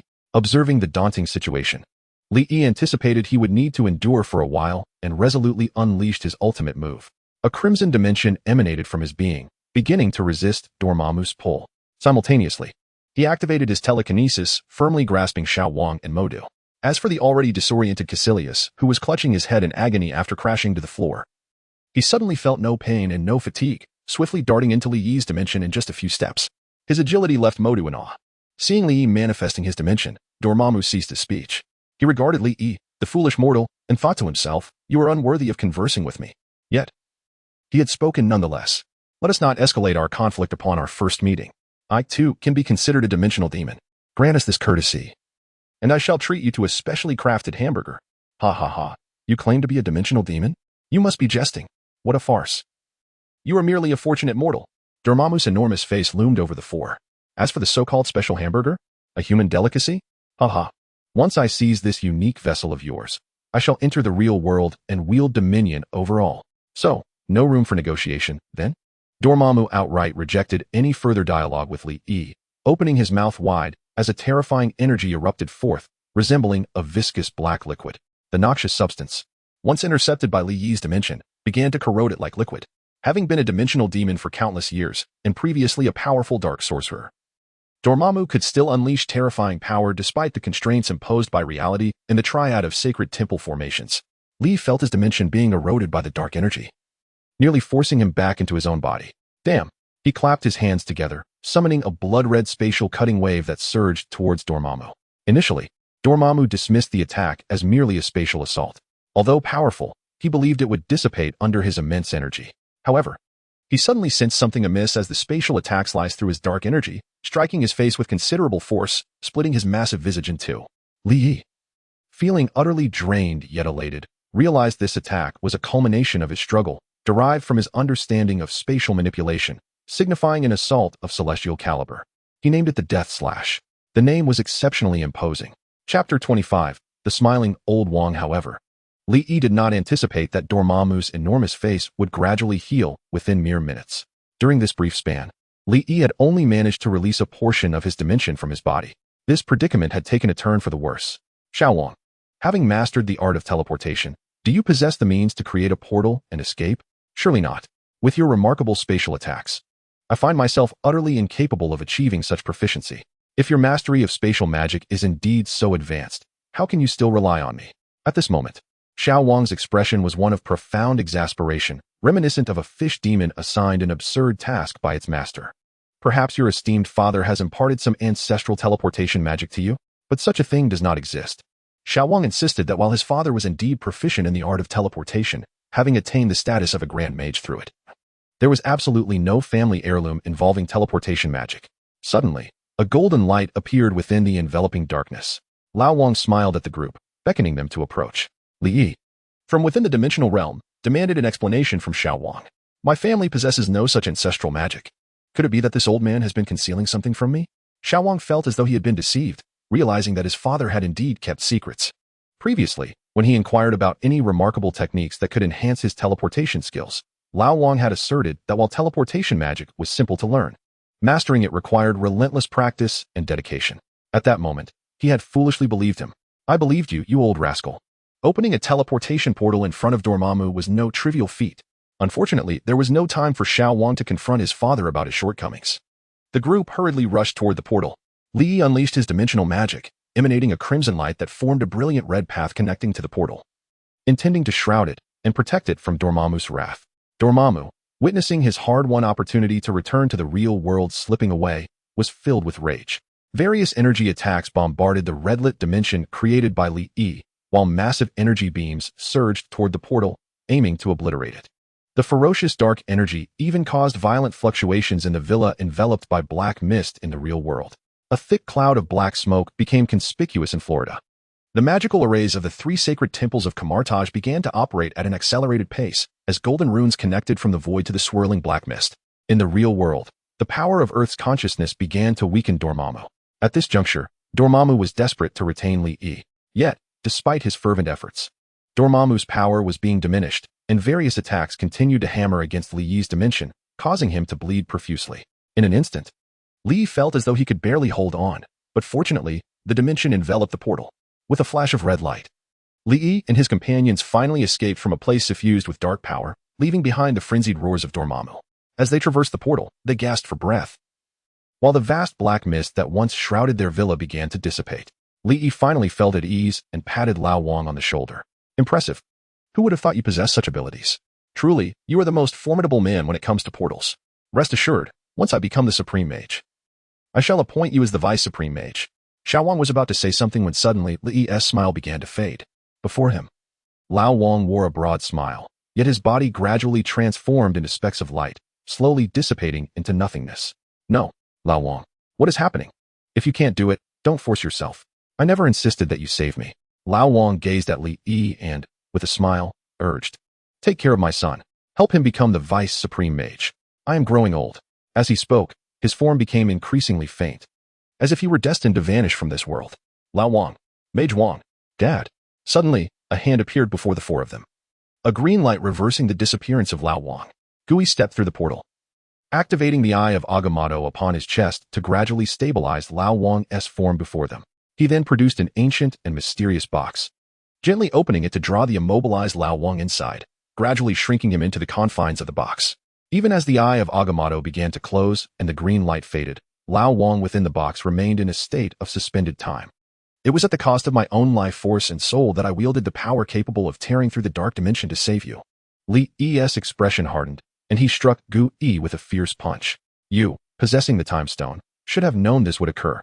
Why didn't you inform me in advance? Gu Yi, having received the blow, regarded his audacious disciple with a steady gaze. This is your destiny. Only in this manner can the timeline develop in a more favorable direction. Curse your destiny. Have you lost your mind from studying magic? Li gripped Gui by the collar. Gui remained silent, and after a lengthy pause, Li pondered, how can we save him? Only by becoming a multiverse-level dimensional demon can one reverse the simultaneous disappearance of both soul and body, gathering the Infinity Stones. While it would grant immense power, and perhaps even resurrect the dead, cannot revive one whose soul and body have both vanished. The loss of the soul is the most fatal. Li cast a glance at Gui and the seemingly dazed Xiao Wang. With a wave of his hand, he summoned a portal, stepped into his room, and slammed the door shut, sealing the portal behind him. Meanwhile, Gui regarded the gravely serious Mordo and the lost in thought Caecilius. Let us return. The members of the three great sanctums will handle the aftermath, the supreme mage declared, maintaining that the timeline must yield the best possible outcome, adhering to the natural laws of the universe. The best outcome. Mordo, with a serious demeanor, suddenly spoke, but as his words faded, he mumbled to himself, "What a pity. Is there truly no better solution?" Gui offered no reply and proceeded towards his portal. Behind him, Mordo and Caecilius hurriedly followed the seemingly dazed Xiao Wang. Unbeknownst to Mordo, Caecilius concealed a wisp of dark mist within the palm of his hand. Only the Ancient One among those present might have noticed. Yet she chose to remain silent. As for Li, who had just returned to his room, his mind was in turmoil, leaving him no time to ponder this matter. The Ancient One, shrouded in silence, returned to Kamar-Taj and entered her chamber, gazing at the tea before her. Li, perhaps this is the only way for you to grow swiftly. Time is of the essence. Only thus can you protect all that you wish to safeguard. Suddenly, a symbol of the dark dimension manifested above her head. With a soft chuckle, the Ancient One summoned golden magical energy, which pressed the symbol back down. A voice resonated beside her ear. Ancient One, you have deceived me. You have violated our covenant. No, the terms of the covenant are quite clear. I merely need to provide you with information and refrain from action. It is your arrogance that has led to this. Dormammu. The furious roar of Dormammu gradually diminished. A faint golden aura radiated from the Ancient One, bringing her a sense of ease. It seems I want to need to change jobs after all. Chapter 26. It is you who was chosen. A week later, Li opened his room and descended the stairs. He beheld Xiao Wang, who had undergone a dramatic transformation in just 1 week. Once a slender young man, Xiao Wang now appeared as a weary, overweight individual. His face etched with the marks of hardship. Li observed Xiao Wang sitting there, numbly consuming food, his expression one of despondency. In a fit of frustration, Li kicked the snacks off the table and seized Xiao Wang by the collar. In this state, what would your father think if he saw you? My father is dying. What else could he think? Xiao Wang's expression suddenly ignited with emotion. Li, with unwavering resolve, replied, Old Wang will not perish, I assure you. Trust me. With that, he pushed Xiao Wang aside and waved his hand, conjuring a portal as he stepped through. Xiao Wang, do not succumb to despair. Your father is counting on you to become a supreme mage. As the portal gradually vanished, it left Xiao Wang sitting on the ground, lost in thought. On the other side of the portal lay the Mage Plaza, where Mordo and Caecilius were instructing a new cadre of novice mages, fulfilling their newly assigned long-term task. Not only did this allow them to cultivate connections, but it also provided opportunities for rewards, such as spellbooks or gold. As they introduced themselves to the novice mages, a portal suddenly materialized behind them. Turning around, they beheld Li, who had finally emerged from his self-imposed seclusion after a week. Li, you're out. My condolences. Mordo stepped forward, intending to offer his comfort. However, Li ignored him, fixating his gaze on Caecilius. Without hesitation, he launched an energy missile toward Caecilius, who was evasively glancing about. Mordo, witnessing this scene, raised his hand to intervene, exclaiming, Li, what are you doing? Yet, the ensuing spectacle left Mordo utterly astonished. The energy missile, blocked by Caecilius' magical energy shield, erupted in a violent explosion, sending a powerful shockwave back toward Caecilius. A great cloud of smoke was stirred up, gradually dispersing to reveal Caecilius, whose eyes appeared as if shrouded in smoke, emanating a formidable power from the dark dimension. Li remained unfazed, waiting until everyone had taken in Caecilius' appearance. With a single hand raised and a slight pinch, immense psychic force enveloped and bound Caecilius. In a frenzy, he attempted to unleash the power of the dark dimension to break free. However, Li swiftly struck him down with a precise chop of his hand. A colossal red spatial ripple emerged, slicing through the air, and Caecilius could only let out a chilling cry before being cleaved in two by Li. As the black mist on Caecilius' corpse began to dissipate, Li addressed it, Dormammu, you shall await your reckoning. This vendetta shall be avenged. The black mist writhed and twisted, a faint voice echoing, Li, before slowly fading away. At that moment, several official mages and a row of novice mages in the Mage Plaza were still in a daze. The enormous magical wave had drawn the attention of a dozen elder mages with gray hair, who hurried to the scene and began to question Li. After all, among those present, only the prodigious Li possessed the power to unleash such an attack. Li, what have you done? How did Caecilius come to be killed? Who was responsible? I did. You? Why did you slay him? I know you two were at odds, but it should not have escalated to mutual destruction. An elder mage with a serious demeanor, white hair, and a bushy beard stepped forward. With a flourish of his hands, two enormous axes forged from magical energy materialized in his grasp. His stature swelled, muscles bulging, resembling a robust warrior as he glared menacingly at Li Yi. He was incited by Dormammu. Everyone here witnessed it, and you can examine his corpse, which surely bears the marks of dark energy corruption. The burly elder mage's gaze shifted to the side at Modu, who nodded in affirmation. The elder mage then stooped slightly. Li Yi, you must accompany me to meet the esteemed mages and elucidate the circumstances. Li Yi paid no heed to them, his form gradually fading as he entered his own dimension. Li Yi, what are you doing? Modu, astonished by the scene, recalled that Li Yi possessed his own dimension, a fact he had only come to realize from Dormammu's previous mention. Few were privy to the secret of Kamar-Taj, and now, Li Yi openly entering his dimension in front of the crowd left the novice and official mages bewildered. However, the elder mages, seasoned and knowledgeable, were certainly aware of Li Yi's true identity. To rescue Old Wang, Li declared before vanishing from sight, having previously concealed his trump card dimension. Fearing exposure of his uniqueness, this incident enlightened Li Yi. He understood that such secrets could not be hidden from those formidable figures. The immediate priority was to grow stronger. Within his dimension, Li sat cross-legged. Ever since he comprehended the spatial gem, an idea had been brewing within him, yet it remained immature. And he hesitated to act upon it. After all, although I am a mere fledgling dimensional deity, just a few years ago, I was an ordinary human. My mastery of all the arcane arts taught by the Kamar-Taj was facilitated solely by the advantage of dimensions, allowing me to learn at an extraordinary pace. Over the past few years, I have exerted little effort. At times, I ponder that as long as I remain within the dimension, even if Thanos were to snap his fingers, it would not affect me. Yet, I have come to realize that evasion will never resolve my dilemmas. Today, Old Wang finds himself in dire straits. Who's to say I won't be in a similar predicament one day? Who can I rely on? Ah, Li Yi, you began your journey with a dimension. Perhaps with sufficient time, you could ascend to greatness. But time is of the essence. Strive to grow stronger. I am eager to seize control of my own fate. Li closed his eyes, harnessing his understanding of space as his dimension emitted inexplicable waves of energy. He envisioned his dimension as a radiant red sphere, firmly anchored above the Marvel universe. The surrounding worlds twinkled like countless stars. And the grandeur of this scene profoundly captivated Li Yi's spirit. Never before had he perceived so many realms with such clarity. This insight followed his comprehension of the space stone, a nascent idea of world vision. An ordinary master of dimensions sends forth their power into the void, hoping to attract followers who might summon them, thereby granting them the coordinates of a world to devour. They are unable to ascertain the precise location of a world within the void, akin to those with severe myopia. However, Li Yi possesses a unique physique. He is both a master of dimensions and a human.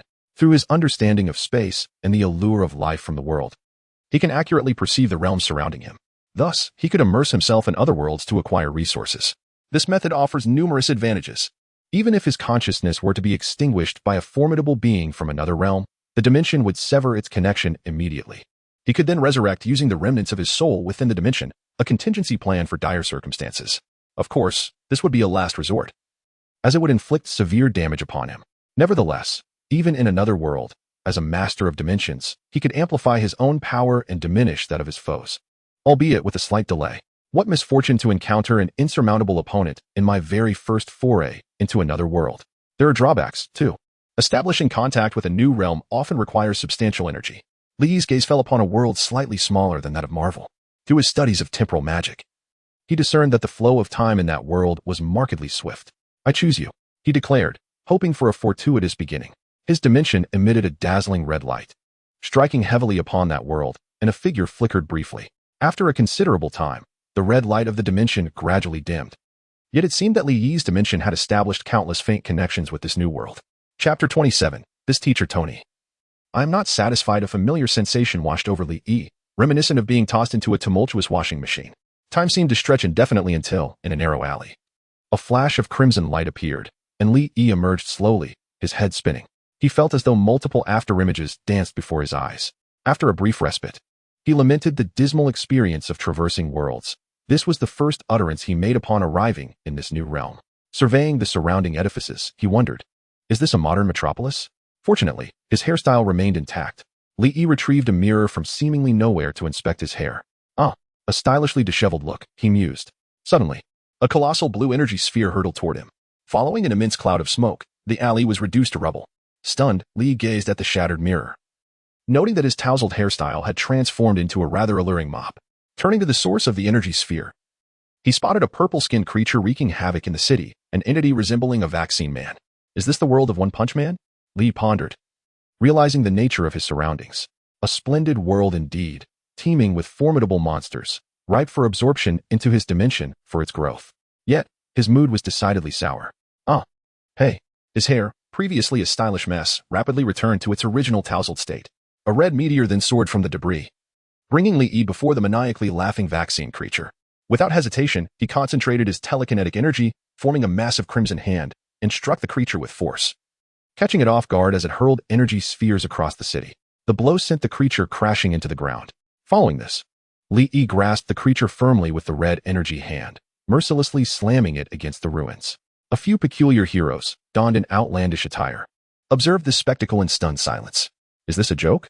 That fellow is a dragon-level monster, exclaimed a hero clad in a red bodysuit and a smiling mask, disbelief evident in his tone. Hey, little bug, have you had your fill? The vaccine creature radiated purple light, its eyes glowing crimson, its body swelling, and even fangs sprouting from its mouth, pushing against Li's red energy grasp. Yet, Li remained unfazed, muttering to himself, wow, this is incredibly satisfying. My mood has improved drastically. Initially, Li had been quite despondent over the matter concerning old Wang. Even the thought of slaying Cassius had not alleviated his frustration. Yet, after delivering a thorough thrashing to the vaccine creature, he felt considerably lighter in spirit. No wonder the enraged Hulk revels in smashing things. It truly is cathartic. The vaccine creature's expression contorted as it proclaimed, humanity continuously consumes and squanders resources, leading to my existence. You, mere bacteria upon the life form that is Earth, not only obstruct my mission as an apostle of this planet, but also engage in self-dialogue, disregarding my presence. Indeed, the human pestilence ought to be eradicated. A crimson slash of energy flashed forth, albeit of a modest length, spanning merely over 100 meters. This was a simplified version of my lethal strike, possessing somewhat diminished power yet consuming a comparable amount of energy. With this blow, I cleaved the towering vaccine entity, which had swelled to several dozen meters, asunder. Has anyone ever told you that you were quite loud? Li remarked irritably, waving his hand to conjure a telekinetic barrier that emanated a faint red glow, effectively shielding him from the spillage of the vaccine creature's blood. At that moment, an insufferable voice reached Li's ears. Did I arrive a moment too late? A man clad in a garish yellow leather outfit, adorned with red gloves and a crimson cape, and sporting a bald head, materialized before Li. Li, however, chose to disregard this world's foremost powerhouse for the moment. Instead, he extended his hand, allowing his own dimensions to unfurl from his body, absorbing the entirety of the vaccine entity. What a delight! Upon assimilating the creature's form, Li discovered not only a formidable energy within, but also a peculiar rule, one that seemed to govern the evolution of flesh, or more accurately, the evolution of living beings. He felt his own dimensions expanding and his physical capabilities accelerating at an astonishing pace. It appears that in the realm of One Punch Man, I shall reap abundant rewards. Reflecting on the unique attributes of this world, Li noted that both organic and inorganic entities, when influenced by potent emotions, could transform into monstrous beings. Even an automobile or a salted fish could undergo such a transformation. To his astonishment, he realized that these peculiar creatures contained within them the very essence of evolution. As the dimensions within Li continuously deciphered the rules of evolution, his body was metamorphosing towards a state of perfection. Clenching his fists, he reveled in the surging power coursing through him. This sensation was quite exhilarating. Perhaps I shall experiment with the dual mastery of close and ranged combat. Yet, the evolutionary principles within the vaccine creature were insufficient. I crave more monstrous beings. With a powerful punch, Li obliterated the remnants of a towering structure, his expression one of satisfaction. Suddenly, a red-gloved hand waved in front of him. Hey, snap out of it. By the way, what is your name? I sense great strength within you. Li turned to the scruffy-looking bald man and mused. Must the first individual I encounter in every new world be bald? Shaking his head, he smiled and grasped Saitama's hand. Having just vanquished the vaccine entity, his spirits had lifted considerably. I am Li, a hero by mere happenstance. Hey, it is rather impolite to mention someone's baldness right off the bat. Moreover, do you know me? Why are you stealing my lines? I am the hero by mere happenstance. Saitama glared at Li with his lifeless eyes, displaying evident displeasure. Perhaps it is merely coincidence. Regardless, Li, would you care to engage in a duel?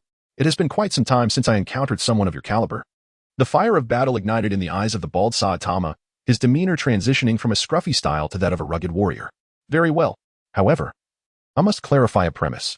I am a mage, and our duel will merely be a friendly contest.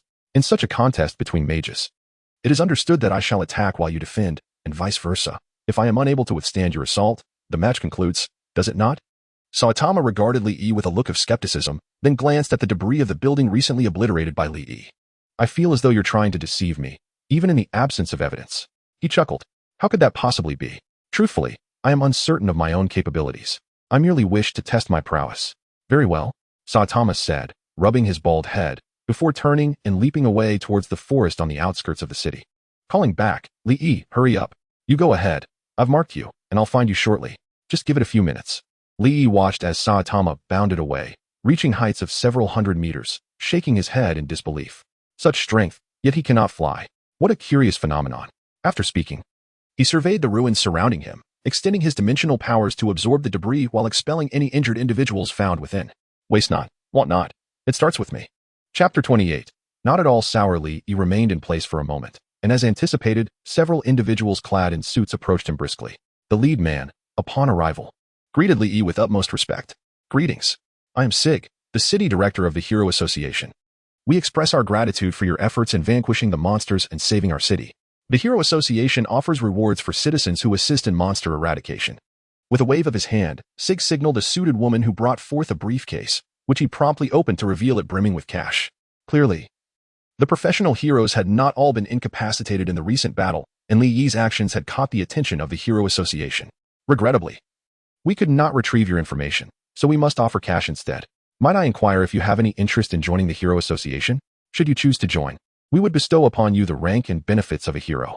Sig respectfully presented the briefcase to Li Yi, the sum sufficient to eliminate a dragon-class monster, placing him among the elite even within the Hero Association. Li Yi, however, paid no heed to Sig. Instead, he radiated a crimson light, levitating into the air. A grand voice reverberated throughout the area. People afflicted by calamity. I am the Supreme Mage, the Lord of the Blazing Sun. I empathize with your helplessness in the face of disaster. When you yearn for strength, silently invoke my name, the Lord of the Blazing Sun, and I shall bestow upon you the power you seek. In an instant, the red light illuminated the entire city, and those who bore injuries from the onslaught of the vaccine-wielding foes began to feel their wounds gradually heal. Witnessing Li Yi glowing in the sky, the crowd felt the sensation of their injuries mending. Thank you, Supreme Mage. Great Lord of the Blazing Sun. Seeing the crowd's reaction, Li Yi nodded in satisfaction before gently descending. Addressing the now complexly expressioned Sig, he stated, if you wish for me to become a professional hero, I shall agree. But I demand to be the foremost among them, the best of the best. Immediately, Li Yi waved his hand, enveloping the suitcase with his psychic force before drawing it into another dimension. Subsequently, he summoned a portal and stepped through it, leaving the staff of League of Legends staring at one another in astonishment. Li sought to experiment with the dimensional deity's ability to attract followers, absorbing their faith, essentially a form of soul energy, to assess the potential benefits. Fortunately, the Hero Association wielded considerable influence in this world, which he intended to exploit. However, he desired the association to seek his membership, for the more easily one acquires something, the less one appreciates it. After all, a powerful individual inviting others to join with ease could raise suspicions, whereas those who set higher demands tend to inspire greater trust, facilitating the gathering of followers. He suddenly recalled his time in the Marvel Universe, where he had only one follower, Tony, who was devoid of true faith and primarily interested in bartering. A disrespectful attitude towards the divine. Outside the city, in a forest, Li Yi emerged from the portal and instantly spotted a glaring bald head reflecting light. Wow, you can do that too? Saitama gazed at Li Yi's portal with envy. Is this a superpower? It looks incredibly convenient. After closing the portal, Li addressed Saitama as remark. This is magic, a spell, not some superpower. Li warmed up, stretching his limbs and loosening his muscles. Then, with a clap of his hands, he announced, let us begin, Saitama. The crimson dimension unfurled from Li Yi, spreading outward. Saitama, unhurried, touched his fingers together, enveloping himself in a dimension of energy that shimmered red, reminiscent of flames, though he felt somewhat stiff, as if burdened. Li let out a hearty laugh, exclaiming, this is merely the beginning. The dimension expanded rapidly, encompassing an area of over 100,000 meters in radius, enveloping the entire patch of forest. Li Yi sensed a surge of formidable power coursing through him. It was the first time he had unleashed his full strength in the real world. Li Yi's dimensional diameter was approximately 100 kilometers, capable of manifesting in reality up to 110. This was a culmination of energy he had accumulated over the years to develop his dimension. Oh, are you ready? Here I come. Saitama, with his signature deadpan expression, suddenly transformed into a fierce demeanor, charging recklessly within Li Yi's dimension. Li Yi's expression grew serious as he continually attempted to restrain Saitama with energy bindings. Yet Saitama surged through the restraints like an unyielding boulder in a stream, breaking free with sheer physicality. Lee wielded his hands like blades, exclaiming, "I will take your life." Dozens of spatial cutting waves surged towards Saitama. In response, Saitama unleashed a barrage of punches, loudly declaring consecutive normal punches. Countless fist shadows shattered the crimson spatial waves, while he forcefully stomped the ground and propelled himself toward Lee. A serious punch. Lee felt an overwhelming signal from his body, as if warning him of impending doom. Saitama's fist loomed before Lee like a towering mountain, descending heavily upon him. With both hands clasped together, Lee conjured a colossal ripple of spatial energy that manifested before him. "You shall meet your end," he declared as the immense crimson wave sliced through the air, cleaving the mountain-like shadow of Saitama's punch. Drip, drip. A trickle of blood flowed from Saitama's knuckles as his formidable body shattered the energy shield Lee had summoned. Clenching his other hand tightly, Saitama launched another strike aimed directly at Li's face, the overwhelming force distorting the very fabric of space around them. Death, death, death. In a moment of desperation, Lee spun his feet in circles, summoning a portal and sliding down to reappear a kilometer away. "Damn it, Saitama.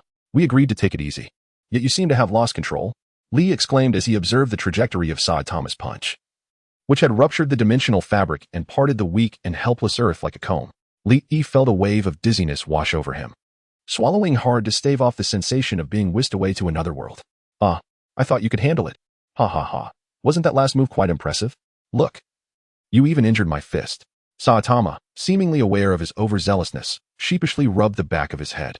Lee, exasperated, realized that such a grand maneuver required a lengthy recovery period. Using it repeatedly felt akin to having one's essence drained. During the week he spent pondering in his room, he had secretly experimented with dimensional manipulation, finding it exceedingly taxing, definitely not an experience he wished to repeat. "Enough. I fear you might again lose control and obliterate me in a single blow. I am, after all, a noble mage, and my physical resilience pales in comparison to your pugilistic prowess. Just look at your wound. It's nearly healed without any bandaging. Could I ever match that?" Through this encounter, Lee came to understand his standing in this world. Upon expanding his dimension, he could indeed contend with Boros, albeit slightly stronger, yet still not significantly so. Without dimensional expansion, he was roughly equivalent to the pinnacle of dragon tier strength. As for this one-punch man, Saitama, he was simply insurmountable, too savage, with an abundance of vitality and devastating power. "It's not envy," Lee dismissed. Chapter 29, A Dual Approach. "Don't be upset. It was merely an accident," Saitama said, his large face drawing close to Li's. Lee, in disdain, pushed him away, suddenly struck by a thought, grinning as he looked at Saitama. "Saitama, had I not dodged that last blow, I would have met my demise. How could such a matter not provoke my ire?" Saitama pondered for a moment, recognizing the validity of this concern. "Well, I'll treat you to a grand feast, a hot pot, but that's the extent of it." "Is that all? How miserly?" Lee retorted, dissatisfied. "Are you suggesting that my life is worth just a single hot pot meal? Fine, let me stay at your place instead. My home is on the outskirts of the city, it's unoccupied, and you can choose any house you like. Just be sure to contact the utility company to set up the water and electricity," Saitama replied nonchalantly. Saitama found the situation rather agreeable, as he now had a neighbor. It was indeed peculiar that those who once resided in the outskirts of the city had seemingly vanished. He pondered this mystery. "That's great. When the time comes, please assist me in contacting the water and electricity companies. Once settled in, do remember to prepare my meals for breakfast, lunch, and dinner." "Oh, certainly. Wait a moment. Is that to say I would become your housekeeper?" Saitama's expression was one of clear disapproval. "Absolutely not. I refuse to comply. I would rather stand still and let you strike me." He donned an expression of indifference, as if unfazed by any consequence. Lee let out a scoff and snapped his fingers, causing a suitcase to levitate before slowly opening in Saitama's view. The sight of a suitcase filled with cash made Saitama's mouth water, prompting a significant glance from Lee. Half of the money suddenly soared into Saitama's embrace. "This is your reward. Once you've arranged the utilities, you merely need to prepare me 3 meals a day. You can even purchase extra for yourself. I shall foot the bill." With a serious demeanor, Saitama clutched the money tightly. "This trivial matter is on me. Our connection feels so immediate. How can I accept your money? It feels rather presumptuous." Lee, reclining in midair with a casual posture, replied, "Let us go. Since the utilities aren't set up yet, we'll stay at your place for the night." At the headquarters of the City Hero Association, the conference room was filled with men and women in suits, their expressions somber. An elderly gentleman with graying hair and a serious demeanor inquired, "Have we located the individual who calls himself the Lord of the Fiery Sun?" A bespectacled man rose to his feet. The mysterious individual responsible for eliminating dragon-level monsters in the city has yielded no information in the global database. He remains exceedingly enigmatic. It's likely a product of some laboratory experiment. His abilities bear a striking resemblance to those of the second-ranked Tornado, commented a woman who appeared somewhat acerbic, twirling a pen in her hands. No, that is not entirely accurate. In the video, he exhibited the capability to absorb objects, perform strong cutting maneuvers, and displayed impressive physical strength. His prowess likely rivals that of the top-ranked hero, Explosion. The bespectacled man continued to assess the tablet in his hands. He added, moreover, individuals online have claimed that after embracing the Lord of the Fiery Sun, not only did their physical capabilities improve, but they also gained the ability to emit red energy attacks. Though the damage seems minimal, analysis suggests potential for growth. Currently, according to data analysis from the top-ranked hero, Child Emperor, there are hundreds of followers of the Lord of the Fiery Sun within the city, those who have gained powers. In other cities, the numbers are sparse, with only a few here and there. The middle-aged man seated at the head of the table struck the wall with his hand. A powerful superhuman who declares himself a deity and spreads inciting rhetoric is highly dangerous. Elevate his alert level to red. Form a research team targeting him, not only to study his superpowers, but also to examine the physical and psychological transformations of those who have gained powers through their faith in the Lord of the Fiery Sun. If we encounter him, we should strive to recruit him into the Hero Association. Aside from the top position, we can negotiate other terms. Furthermore, we must discern the true intentions behind his persuasive rhetoric. Should he engage in any unlawful or harmful activities towards humanity, we must act decisively. Formulate a battle plan for the heroes. Understood. In the suburban home of Saitama, Lee and Saitama exchanged puzzled glances. Seriously? This is what you invited me to eat? You didn't prepare anything, did you? I thought I could at least have an egg and some sausage added. Saitama, somewhat embarrassed, gestured towards the 2 bowls of instant noodles before them, each adorned with an egg and a sausage. Can't you order takeout? Takeout is quite expensive. At that moment, Lee had already begun placing an order for takeout using Saitama's phone. This looks delicious, and this one seems all right too. Never mind, I won't be picky. Just order them all. No, takeout is too costly. Let's eat out instead. Saitama exclaimed, tears streaming down his face as he lunged towards Lee. With a swift maneuver, Lee activated a portal to evade Saitama's bear hug. Without hesitation, he tossed a handful of cash to Saitama. Instantly, Saitama's sorrowful expression transformed into one of delight. Go ahead and order whatever you want. Actually, I'm quite in the mood for takeout. Hey, you change your mood faster than a chameleon, don't you? Lee remarked, unable to suppress his teasing. An hour later, Lee had finished his noodles. What is taking so long for the takeout? It's normal. We're in the suburbs. There are hardly any residents here, so where will the delivery drivers come from? Saitama replied, slurping his noodles. Lee found himself at a loss for words, regretting not having brought some food with him when he traversed dimensions. Having been too preoccupied with his anger at the time, he lamented his own folly. With nothing to occupy his time, he noticed that Saitama's television was filled solely with news channels, which was quite dull. What about those variety shows or anime? Saitama's response left him speechless. Oh, those channels require a subscription. I haven't paid, so I can only watch this. Yet you're still watching so intently. Lee began to regret his decision to stay at Saitama's place. In a flash, he slipped into his own dimension, watching Saitama engrossed in television. He couldn't help but reflect on the convenience of superpowers. It's like magic. Well, it's all the same. In the realm of the Fiery Sun, Lee sat cross-legged, absorbing the faith energy from his followers. It wasn't much, but it was sufficient for him to analyze further. This could be transformed into resources for dimensional growth, though it seemed rather scant. He realized that he could also draw the souls of his followers into his dimension after their demise, thereby increasing the number of his energy soldiers. Not bad, not bad. It seems that the level of faith affects the energy provided differently. After finishing his analysis of the faith energy, he absorbed it entirely, appreciating the benefits it brought to the expansion of his dimension, nodding in satisfaction. Lee resolved to traverse worlds in pursuit of resources while simultaneously spreading his faith, a dual approach. Suddenly, he sensed something amiss. Oh no, my takeout. Chapter 30. The shameless baldy Lee hurriedly returned to the real world, only to find Saitama with greasy food all over his face. You didn't even wait for me, Lee exclaimed as he leaped forward, grabbing the chopsticks from the takeout and starting to wrestle with Saitama for the meat. You just vanished in a flash, and I couldn't find you. How can you blame me? It won't taste good if it gets cold, as Saitama elucidated. His hands were in constant motion. Damn it, leave some for me. A few days later, within Lee's room, he exclaimed, You again? Why do you keep coming to my house to watch television? Lee delivered a punch to the increasingly brazen bald head before him. Your TV channels are more entertaining, aren't they? Worst case, you could just toss me into another dimension for analysis. Saitama shrugged off the blow, indifferent to Li Yi's aggression, his skin impervious to such trivialities. Humph, you're of no use anymore. Li rolled his eyes, resigning himself to the fact that this bald man could linger as he pleased. In recent days, Li had cunningly lured Saitama into his dimension with the allure of delectable food. Upon analysis, he discovered that Saitama possessed an unusual, rule-based power that seemed to enable individuals to surpass their limits, continually evolving. As long as one engaged in relentless battles to hone their skills, their physical capabilities could perpetually transcend boundaries, a truly enviable gift. After extensive analysis, however, Li Yi had merely optimized his own physique. He was unable to siphon Saitama's energy, which was both foul and unyielding. Li Yi's attitude towards Saitama underwent a complete reversal. He hoped that once the renovations next door were completed, Saitama would move away. Yet, that shameless fellow relentlessly clung to Li Yi, frequently popping over to mooch television and food. Forget it, I don't want to think about it. I fear I might develop hypertension. Li raised his hand, traced a circle, and summoned a portal before stepping through.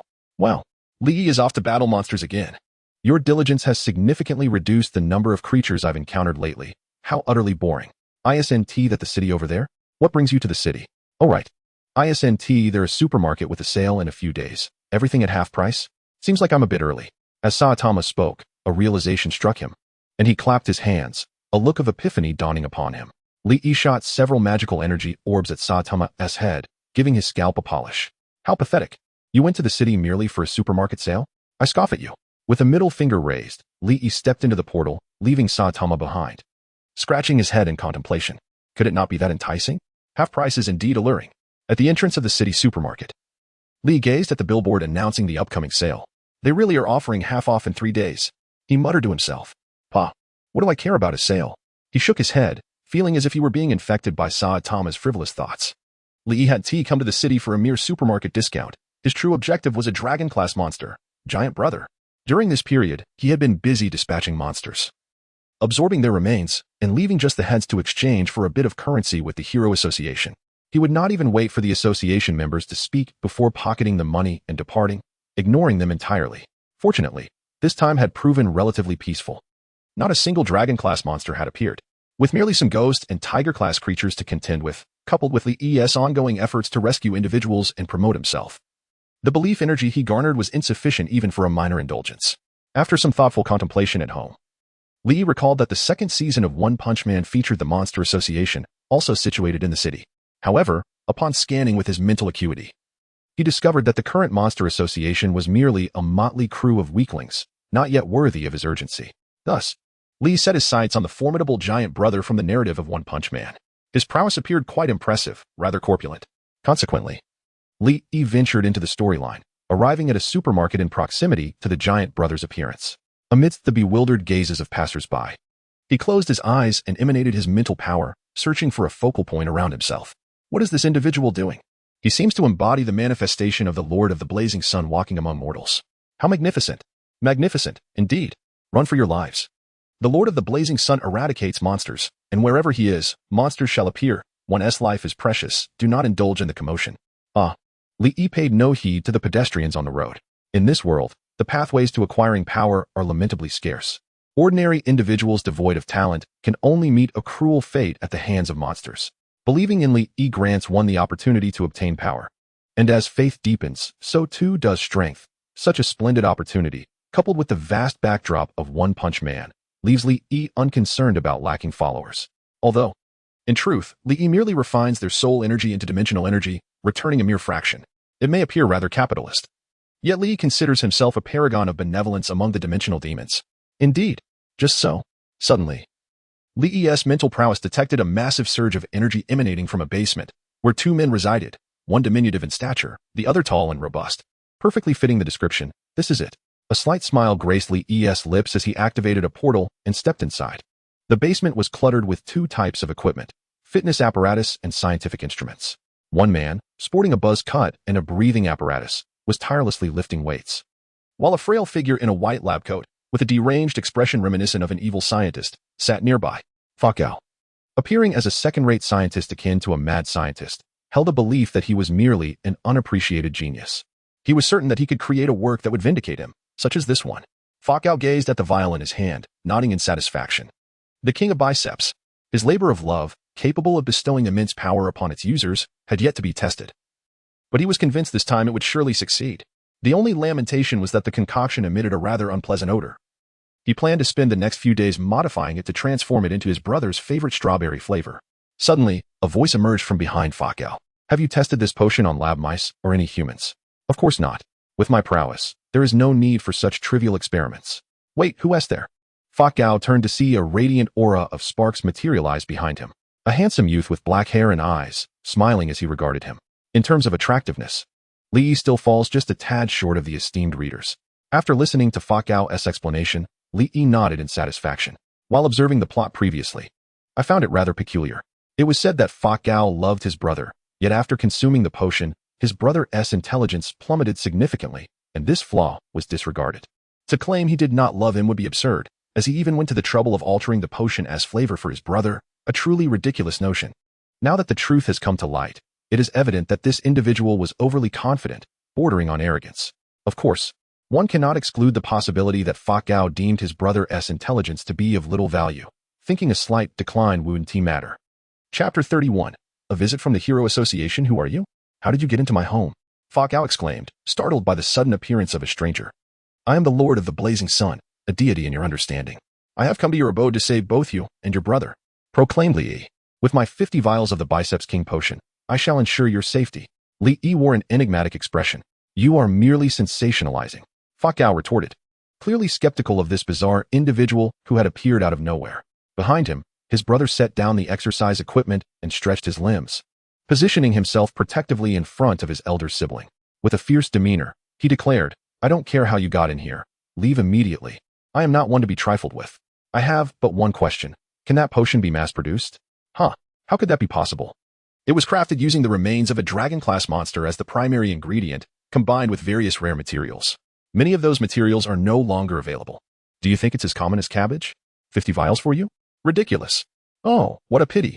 Li lamented, contemplating that had the potion been mass-producible, he would have captured this individual and had him concoct potions for him daily. How delightful that would have been. Alas, the lack of mass production diminished his interest. Feeling an overwhelming sense of security behind his brother, Fakao scoffed. What? You wish to seize my potion? Dream on. Brother, you should drink it now. Despite its somewhat unpalatable taste. Very well. Fakao's brother, glancing at the oddly colored potion, swallowed hard. Resolute, he poured the potion into his mouth. Do you feel your strength increasing? Does it feel strange, like it dissolves instantly? Why does it feel akin to drinking air? Indeed, they were drinking air. The Fakao brothers gazed towards Li, who held a cup with a small halo above it, filled to the brim with the potion. Fakao examined the cup in Li's hand, then leaped to check his brother's mouth. To his astonishment, a small halo was rotating within. Now that he had acquired what he came for, Li bid them farewell. Goodbye. He opened a portal and returned home. Not only had he saved the brothers today, but he had also safeguarded the entire city. Unbeknownst to anyone, he was a nameless hero. Brother, it seems the potion has been taken away by him. I didn't get to drink it. I'm not blind. How infuriating. Call the police. Someone has robbed us. Oh, very well. In the suburbs. Li surveyed his disheveled home, especially the refrigerator, which had been completely emptied. I detest bald heads. In the city, Saitama meandered through the supermarket, glancing at the ingredients in his hand, a weight lifting from his heart. Soon, he would prepare a sumptuous meal, if Li were pleased. Perhaps he would overlook the fact that Saitama had pilfered some of his belongings. Surely, that would be the case. Saitama, feeling a tinge of guilt, cast a furtive glance at the window of Li's home. The lights were off. Had he not returned yet? There was still time. Regret washed over Saitama as he realized he had indulged too heartily, devouring everything in sight. Such carelessness. He opened his door, ready to showcase his culinary skills. After a while, the feast was prepared, and he sent Li a text inviting him over for dinner. With the scent of food clinging to him, he decided to take a shower first. I love bathing. It feels wonderful, he exclaimed. Oh, just a bit of body wash. And I must apply some to my hair as well. And my beloved shampoo. Oh no, where's my treasured shampoo? It's gone. I've only used it twice. It was said to promote hair growth. Just then, a bald man in red shorts flung open the bathroom door. In the living room, the grand feast Saitama had prepared was reduced to empty plates. A note lay on the table, inscribed with the words, Your cooking is quite commendable, but let us forgive your misdeeds.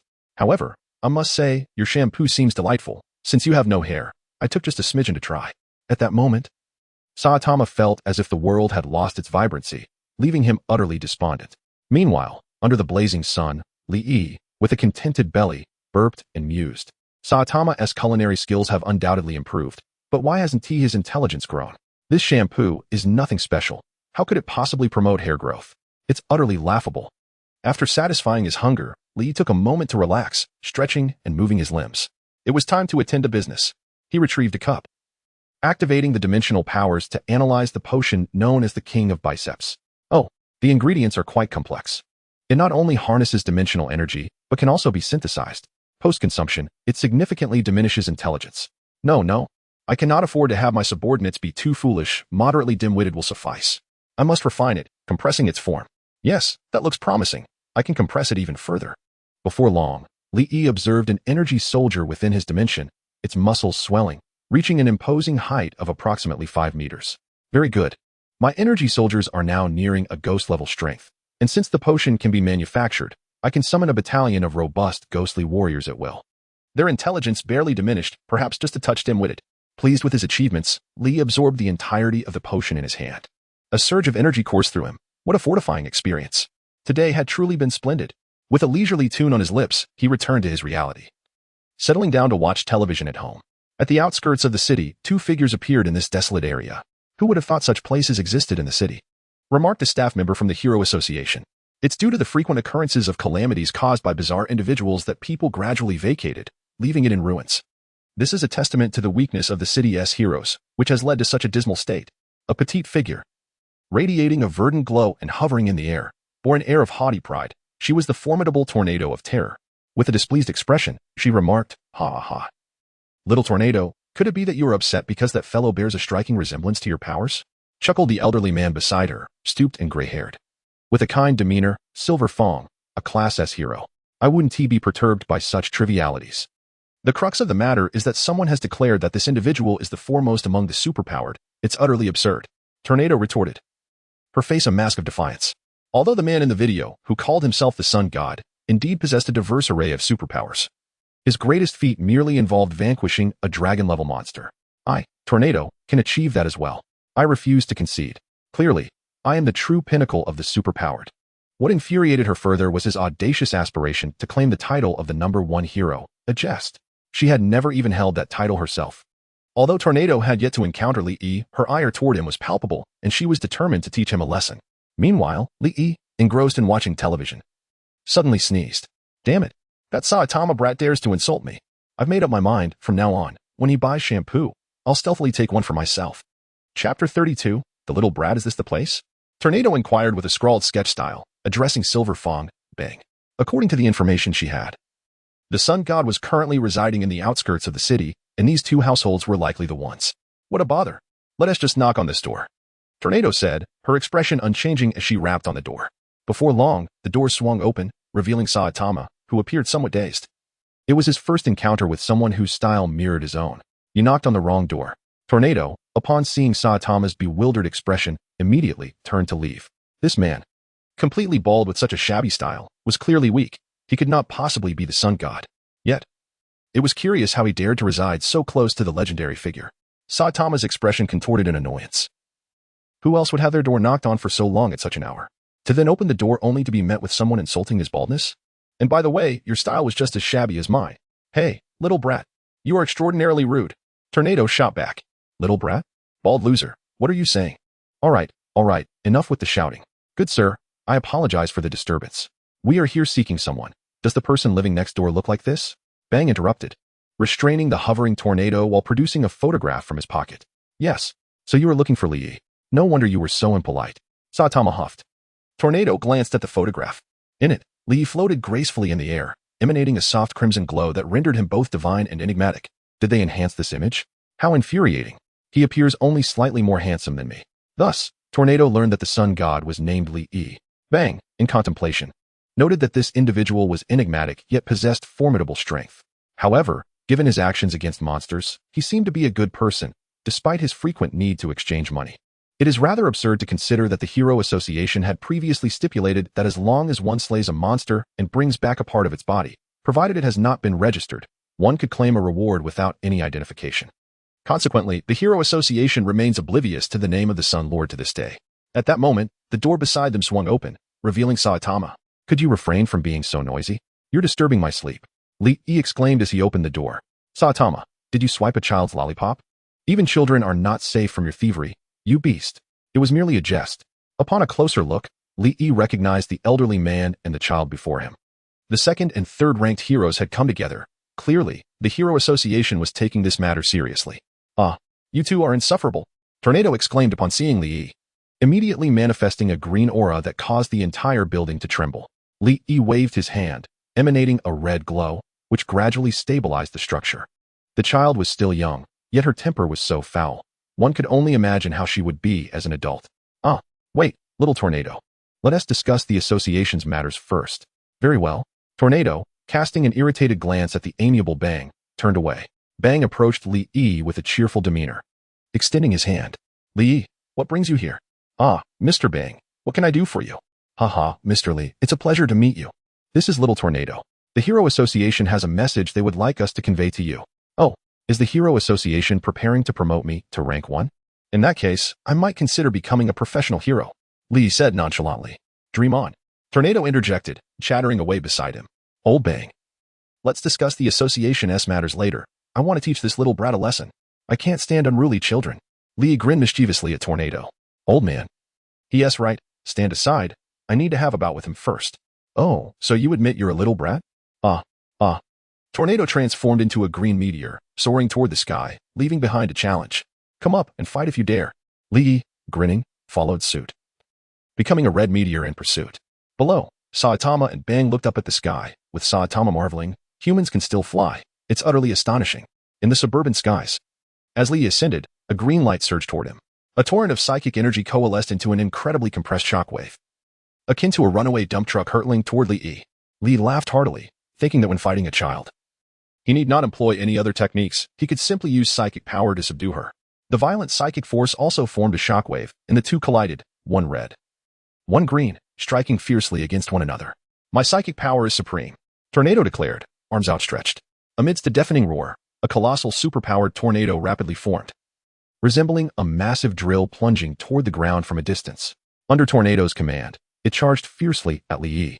In response, Lee mirrored her, conjuring a superpowered tornado of his own in an instant. Ah, copycat. Tornado felt as though she might be driven to madness. Surely this fellow was doing it on purpose. It must be intentional. What is the matter? Everyone employs telekinesis, and it's entirely normal for their techniques to resemble one another. Besides, your name is nowhere to be found above. Let us see how you learn now.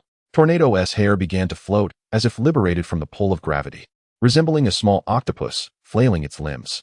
Her telekinetic force surged toward Lee, devoid of any technique, relying solely on brute strength. As a man, how could Lee possibly falter? He too charged forward with telekinesis, resulting in a tremendous clash. The sky was painted in two hues, one emerald green and the other crimson red. Tornado, dear child, what are you thinking?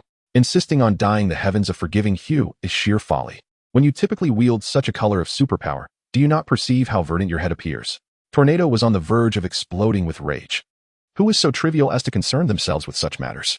Lee sensed an unsettling shift. What was once an advantageous telekinetic force seemed to falter. Observing the veins bulging on Tornado's forehead, he thought, oh no, has she entered a frenzy? Lee silently dreaded the possibility of a mishap. Indeed. Villains perish from excessive chatter. Wait, I am not a villain. The green telekinetic energy surged as if it had consumed an elixir of immense potency, becoming inexplicably formidable. Lee felt his telekinesis straining under the pressure. Suddenly, he clasped his hands together, and a crimson energy radiated from his being. Dimensions unfolded. The blood-red dimensions enveloped both Lee and Tornado. Looking upward from the ground, it appeared as though two suns had emerged in the sky. Chapter 33. This cannot solely be blamed on the Hero Association. Tornado instantly felt as though she bore the weight of a mountain upon her shoulders. Her telekinesis became feeble, as if her abilities were ill-suited to this terrain. Oh, why has my power diminished? This will not do. Lee waved his hand gently, and the enhanced telekinesis within the dimension effortlessly shattered Tornado's mental force, binding her firmly. You shameless creature. You clearly agreed to compete solely with telekinesis. I have only employed telekinesis. I merely dislike the color green. I simply wish to tint the sky red. It's merely a change of hue. Lee raised his head and whistled. Deceiver. This cannot possibly be a simple alteration of color. Scoundrel, do you take me for a fool? Humph. I shall not concern myself with it. You cannot defeat me. and you have succumbed beneath my telekinesis. Li Yi gazed at Tornado, who wore an expression of defiance. With a swift motion, he tucked Tornado under his arm, continuously reinforcing the magical runes that bound her. After securing her with layers upon layers of bindings, he nodded in satisfaction. Ah, release me, you pervert. Do not accuse me. How am I the pervert? You are bound so tightly, isn't that a bit perverse? Li glanced at the position in which he had restrained her and felt a twinge of embarrassment. Ahem, let us not dwell on such details. After adjusting his grip, he asked, is this better now? It is not. If you possess any skill, release me. I refuse to comply. You wretched pervert. Li's temper flared. Oh dear. I shall see to it that you learn your lesson. He raised his hand and delivered 2 swift slaps to Tornado's backside. After the 2 resounding smacks, Tornado was left momentarily speechless. Suddenly, the Tornado let out a small puff, and to everyone's surprise, began to cry. Seriously? Just a little tap, and you're in tears? This left Li at a loss. With a wave of his hand, he conjured a magical rune to seal the Tornado's mouth. Feeling somewhat guilty, he began to descend with the Tornado in tow. Goodness, it feels as if I'm bullying a child. If others knew, they might mistake me for someone like Saitama. In the outskirts, Saitama's room was filled with the aroma of instant noodles as he treated Bang to a meal. Oh, so this is what you meant by treating me to dinner. Bang pondered as he gazed at the steaming bowl. This tastes quite delightful. If you're not going to eat, I certainly will. Seeing Bang's reluctance, Saitama decisively opted for 2 bowls to avoid waste. Wow, more instant noodles. No wonder you're bald. Just then, Li appeared before them. And what of it? Aren't you eating too? I'm not like you. I eat instant noodles without the soup. Li scoffed. Humph, heretic. The essence of instant noodles lies in the broth, you know? You are the real heretic. Bang watched as the 2 bickered like children. Feeling a bit embarrassed, he interjected. Mr. Li, could you please set the little Tornado down? Oh, here you go. Li suddenly remembered the Tornado was still bound while he was busy arguing with Saitama. I told you, that little brat couldn't possibly defeat Li. After all, Li is only slightly weaker than me. Saitama turned his gaze to the Tornado, observing her red eyes. Oh no, have you been beaten to tears? Ugh. MMM. The Tornado, her mouth sealed, twisted and made strange sounds in frustration. Ahem. Mr. Li, since the contest has concluded, could you release the little Tornado? Bang was secretly astonished. He hadn't expected Li to subdue the Tornado so swiftly. His strength was indeed impressive. Very well, but I must make it clear, once I release you, please do not cause any trouble. I've invested a significant amount in this building. Li looked at the Tornado, who nodded defiantly, before retracting the runes. With a huff, the Tornado dashed behind Bang, attempting to become invisible. Oh, how embarrassing. Haha. Now that the contest is over, let us discuss the association's matters. I may appear older, so I shall refer to you as Li Xiaoyu. Bang stroked his beard, nodding at Li. He doesn't seem unreasonable after all. The association has sent us here to seek cooperation with you, Li Xiaoyu. To be frank, the top-ranked hero has always contributed to world peace. Thus, the Hero Association cannot grant your request. Well, if that is the case, then forget it. Li replied nonchalantly. However, the Hero Association has decided to appoint you as a hero consultant. The remuneration will be equivalent to that of the top-ranked hero, and we will unconditionally promote the name of Li Xiaoyu, the Lord of the Blazing Sun. Li raised an eyebrow. That sounds quite favorable.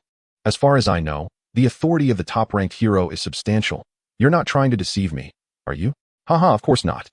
If the Hero Association were to deceive Li Xiaoyu, it would tarnish my reputation as a messenger. However, the Hero Association does have one condition. I knew there had to be a catch. Do tell. The primary concern lies with Li Xiaoyu, questioning whether the power derived from faith has any detrimental effects or negative influences. Moreover, are you truly a deity, or do you harbor any malice towards humanity? After expressing these inquiries, Bangu fixed his gaze intently upon Li Yi. It appears that you have already investigated the power I acquired through faith, correct? Those who have gained strength from such belief have not encountered any adverse consequences.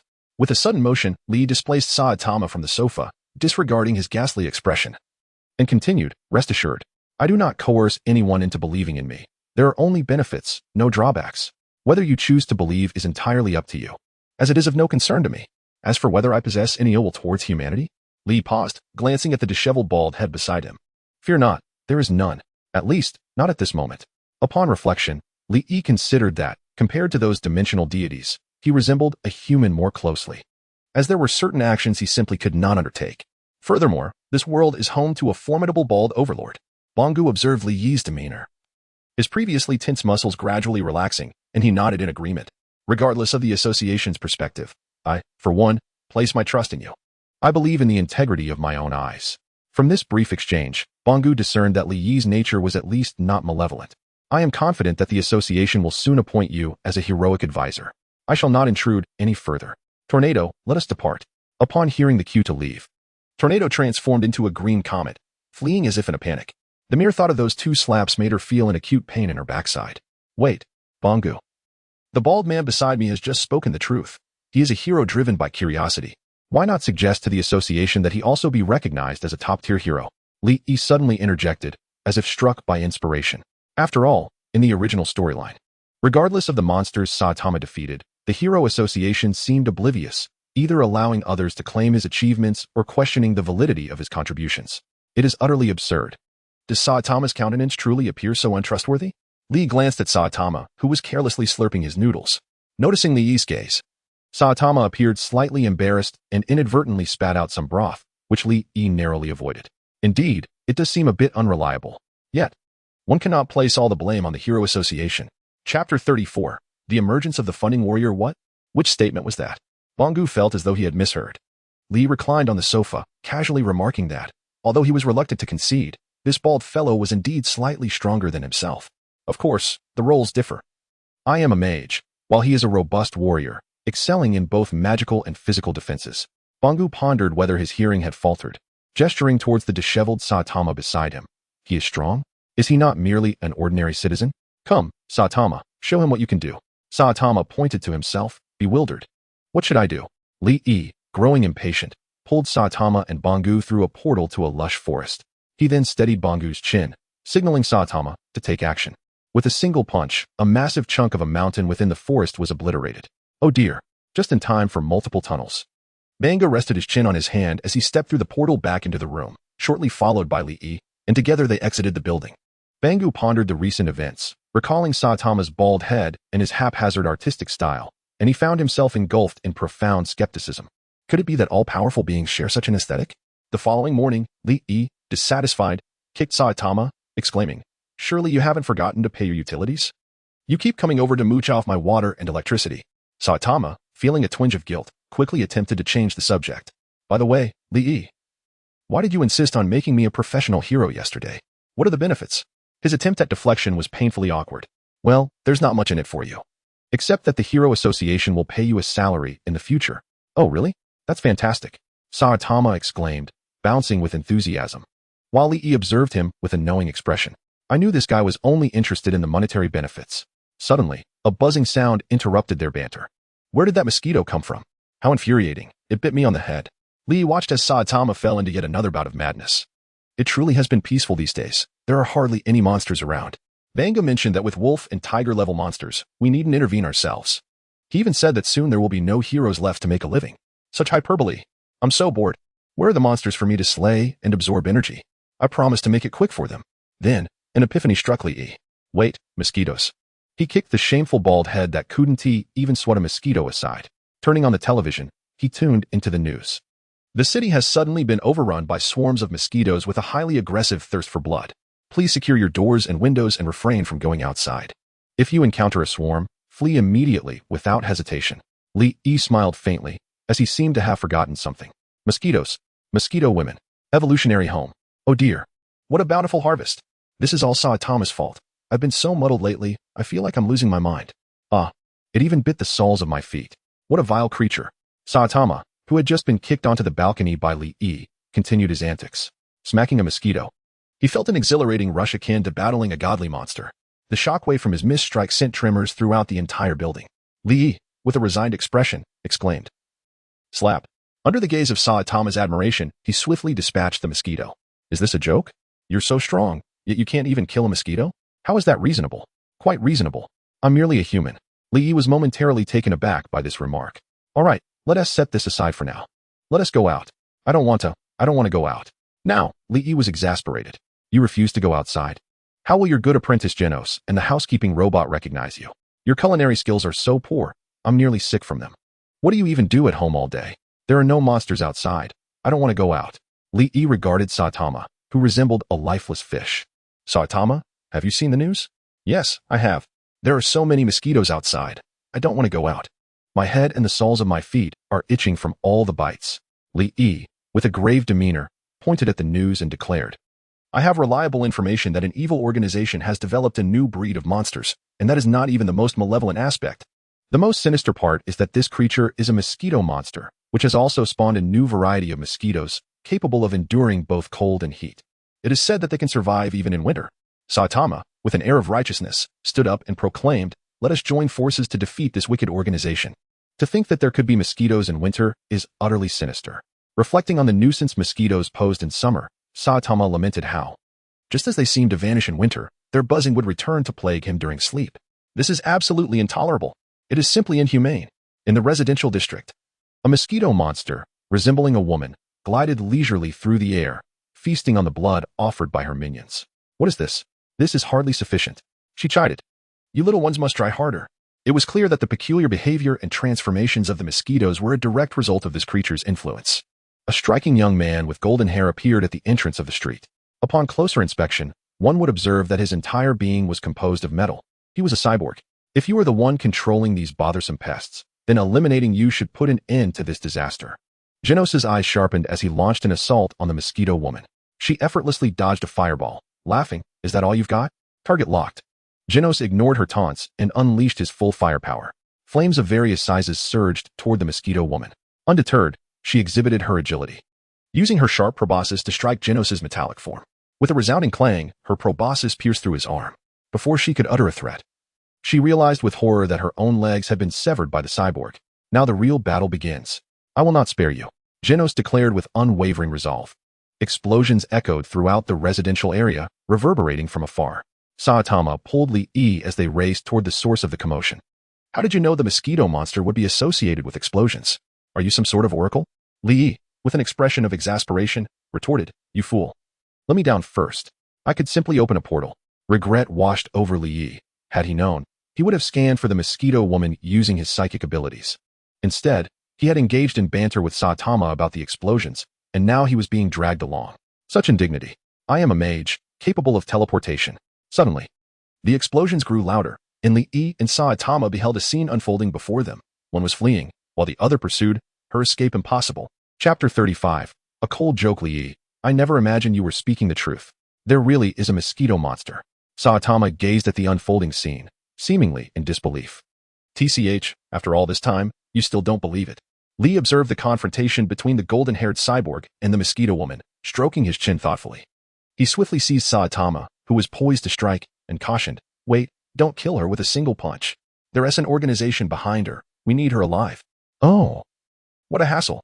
At that moment, the mosquito woman summoned a swarm of mosquitoes, enveloping herself entirely. Wow, so many mosquitoes, how disgusting. Li remarked. Shouldn't we be using insect repellent against them? He stood quietly, watching as the mosquito woman absorbed the blood of her minions, evolving in the process. Although, no matter how much she evolved, she would still be merely a nuisance. Even the smallest mosquito is still flesh. At this juncture, Genos also noticed the two onlookers. You two ought to flee at once. They possess awareness. Once they detect your presence, they will come to attack. As Genos was advising the unwitting bystanders, he suddenly recognized one of the faces. A database search confirmed it. The Lord of the Blazing Sun, combat strength unknown, but capable of slaying dragon-level monsters. The Lord of the Blazing Sun? Genos' eyes lit up. He had previously seen battle footage of the Lord from the Doctor's records, depicting an unfathomably powerful warrior. Perhaps this was an opportunity for him to grow stronger. Before Genos could utter another word, Li interjected, oh no, this is perfect. At that moment, the enormous swarm of mosquitoes began to disperse in all directions. Genos snapped back to reality and unleashed his incineration cannon at full power. A tremendous explosion resonated throughout the street, engulfing the area in flames. Foolish creature, I had expected you to communicate with a semblance of intelligence. Yet you remain but an insect, foolishly gathering mosquitoes to facilitate my incineration. There are no living beings within 500 meters. Genos halted his self-indulgent monologue and turned to the Lord of the Blazing Sun and the innocent bystander beside him. While the Lord seemed unharmed, the collateral damage to the innocent bystander was regrettable. Ah, my clothes have been burned away. So what if they have? They're not worth much anyway. By the way, how come your clothes didn't get burned? I was prepared in advance. You should have given a warning. You didn't ask, so it's not my fault. Li waved his hand dismissively. Speaking of which, that last move was pretty impressive. I, as a seasoned veteran, wholeheartedly endorse it. At this moment, a haughty mosquito maiden emerged from the swarm, her entire form a vivid crimson, with slender waist and long legs. Quite the striking figure. Such a pity that her hands and feet are claws. What the heck? Lee, you actually like mosquitoes? Lee noticed Saitama's disdainful expression directed at him, prompting him to take a few steps back. His fists instantly hardened. How dare that big fool look down on him? By the way, I was about to tell a corny joke about mosquitoes, the kind that pun on mosquito. Too bad one is still alive. That kind of joke is not funny at all. Meanwhile, Genos remained tense, having cranked the power of his separation cannon to the maximum. He sensed that the threat posed by the mosquito woman had suddenly intensified. Something was amiss. Above in the sky, the mosquito woman, poised to deliver a grandiose monologue, noticed the utter disregard shown by the three individuals on the ground. In an instant, her expression darkened, her wings flapping vigorously as her speed escalated, propelling her fiercely towards the foul-mouthed bald man. Genos, intending to intervene, found himself effortlessly severed in two by the mosquito woman's casual strike. How formidable! Caution was imperative. With a swift motion, the bald man struck, sending the mosquito woman crashing against a nearby building, leaving behind a scene drenched in crimson, obliterating all traces. Remarkable! Genos stared vacantly at the sky. The atmosphere shattered by the force of the blow, as the earth was once again left in a state of disarray. With a resounding thud, Saitama rolled about, clutching his head, resembling a figure caught between laughter and tears, the aura of the powerful dissipating in an instant. Ah, the pain. Why do I feel like I'm losing my hair? It hurts so much. Cackling, the mosquito woman lamented, had I not spared you, your demise would have been swift. Instead, you were reduced to mere fragments. Even a complete corpse would suffice. As long as there is a brain, I could extract valuable information. Yet, how am I to uncover the location of the organization behind you with such treatment? You must learn a lesson. This spell, meticulously crafted over the past few days, allows one to experience the sensation of hair loss. Intensely pronounced, both itchy and painful. No matter how strong, complete immunity is unattainable. Mwaha! How could such a vicious spell exist? I did not intend for this. Saitama felt an incessant itch atop his head for several minutes before it finally subsided. In a state of despair, he had hoped to grow his hair back. If she is a manufactured monster, I might possess some intelligence regarding the organization known as the Evolution Home. Genos, now reduced to half his form, raised his hands. Oh. Lee's eyes sparkled as he unleashed his dimensional powers, absorbing the mosquito woman, now transformed into a puddle of blood and mud. Nodding in satisfaction, he noted the unique evolutionary rules of this world. The dimensional analysis was rather slow, and having absorbed so many monsters, those below the demon level were essentially rendered useless. Of course, replenishing energy was still feasible. After a moment of contemplation, Lee chose not to retract the dimension. Instead, he wrapped around Genos, who was raising his hands like an eager student, and soon fashioned for him a brand new steel body. Much better. You should return to acquire a new cyborg body. This is merely a haphazard creation. Lee gazed at his handiwork, marveling at his own ingenuity, having deciphered the reasons behind the obsolete Iron Man suits offered by Tony and directly constructing a robotic body. Truly, I am a genius. Lee, you can do this too? Saitama expressed disbelief, as the concept of a robot seemed far removed from Li Yi's capabilities. Humph. Do you think everyone is like you, relying solely on brute strength? Intelligence is key, you know? Li Yi raised his head with pride, disregarding the agitated Saitama beside him. Genos inquired about his adaptation to his new form. Is your body functioning well? You should change into your usual body. He continued, I am not well versed in technological matters. This is our address. We shall discuss the evolution house later. Thank you, Sir Sunlord. Although this body lacks some sensitivity, its technological sophistication is remarkable. It feels more suitable as combat attire. There is no need for your modesty. Li Yi felt a sense of satisfaction as he waved his hand dismissively, appreciating the boy's words. I enjoy hearing you speak. Maintain your humility. Whatever technology resides within your body, feel free to utilize it, whether it be for you or your friends. Lee pondered how fortunate it was for the Navi Saitama to have such an excellent disciple. Tony, despite providing me with so much energy, only offers me obsolete products, which are of no use to me. I have resolved to withhold a bit of dimensional energy next time.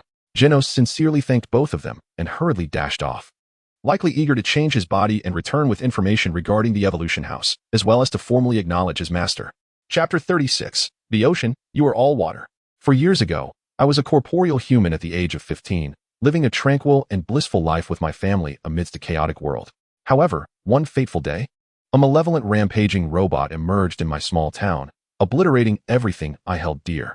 Miraculously, I survived, thanks to my savior, Dr. Kasuno, who transformed me and endowed me with power.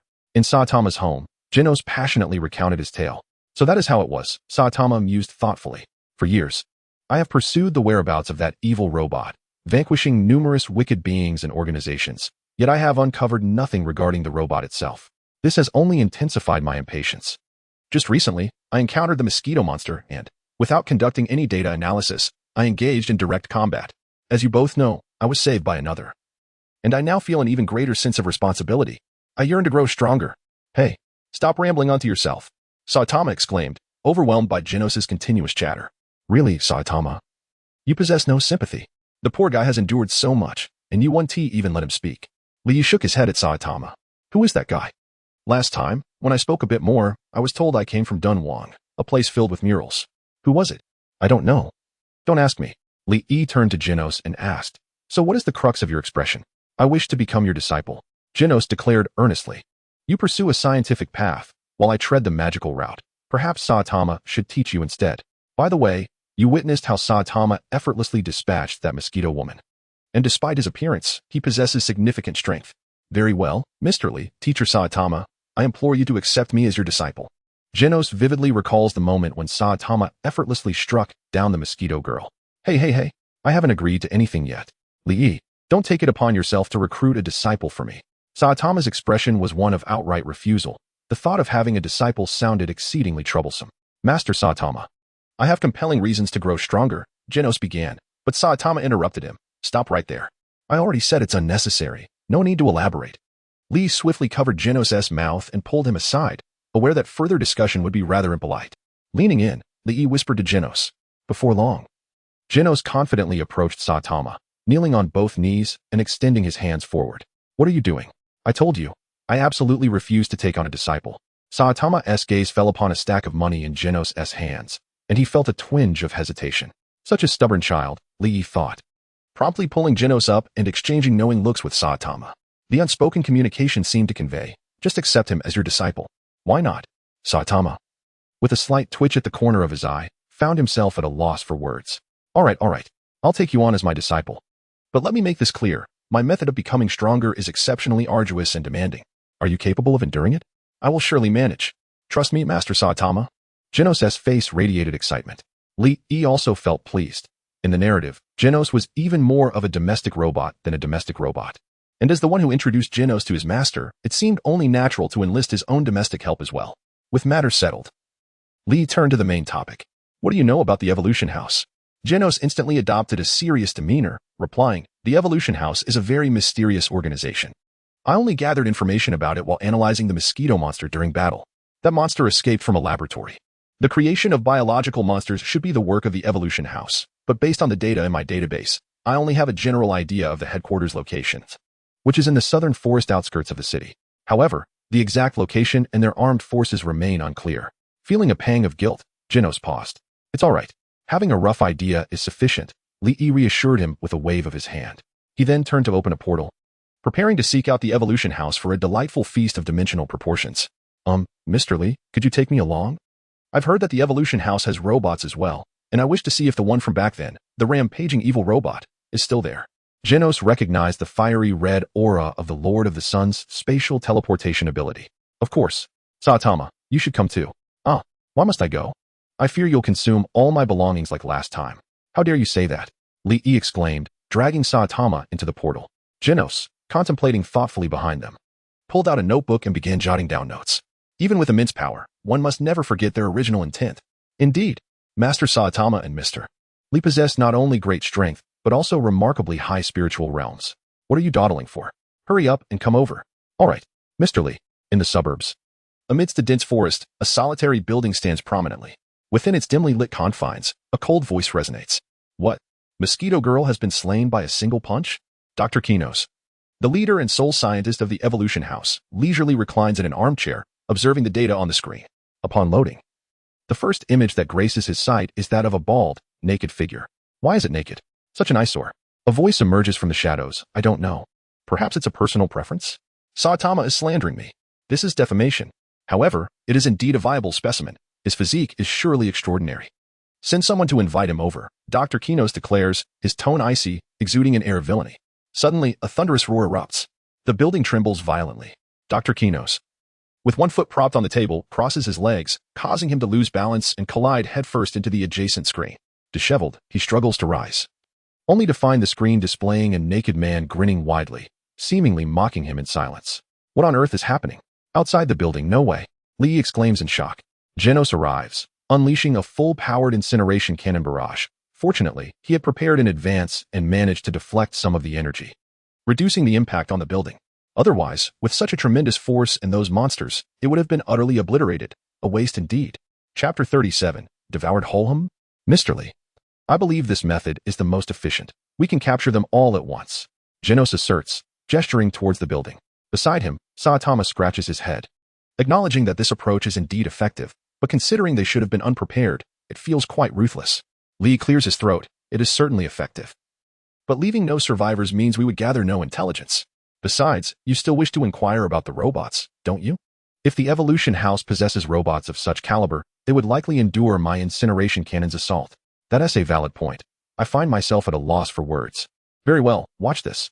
Lee closes his eyes, and the dimension within him erupts forth like a colossal crimson beast, extending towards the building and transforming into a gaping maw that devours it whole. Subsequently, upon retracting the dimension back into his body, he lets out a contented burp.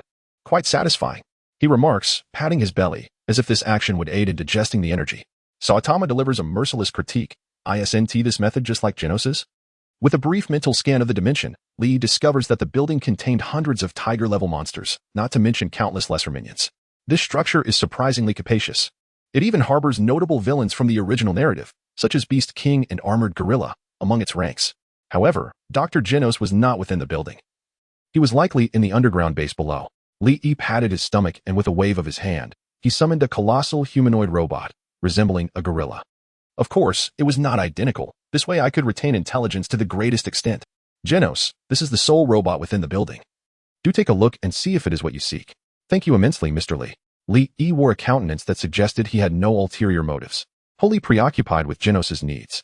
The armed gorilla appeared utterly bewildered, pondering the sudden turn of events. One moment, it was savoring hot pot and singing in its room, and the next, the building shook violently, causing its beef rolls to tumble to the floor.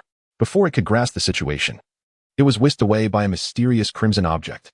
It found itself in an odd space, and mere minutes later, was unceremoniously ejected. Is there no law? Is there no justice?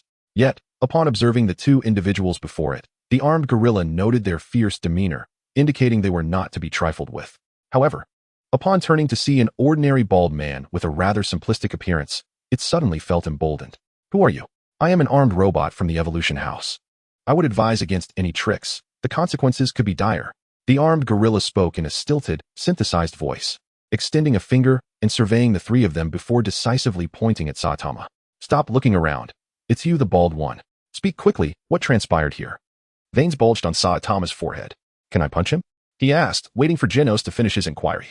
Under the astonished gaze of the armed gorilla, Lee executed a spatial cut, leveling a distant peak. You ask, I answer. Do you comprehend? Lee gestured toward Genos. I understand. I understand. The armed gorilla immediately shifted its tone, exuding a sycophantic air. Wait, wasn't he your previous speech laden with robotic flavor? What has changed? I merely thought that manner of speaking was rather cool. Genos raised one hand, charging the incineration cannon, and pointed it at the armed gorilla, who had its hands raised high. In the Evolution House, besides you, are there powerful robots?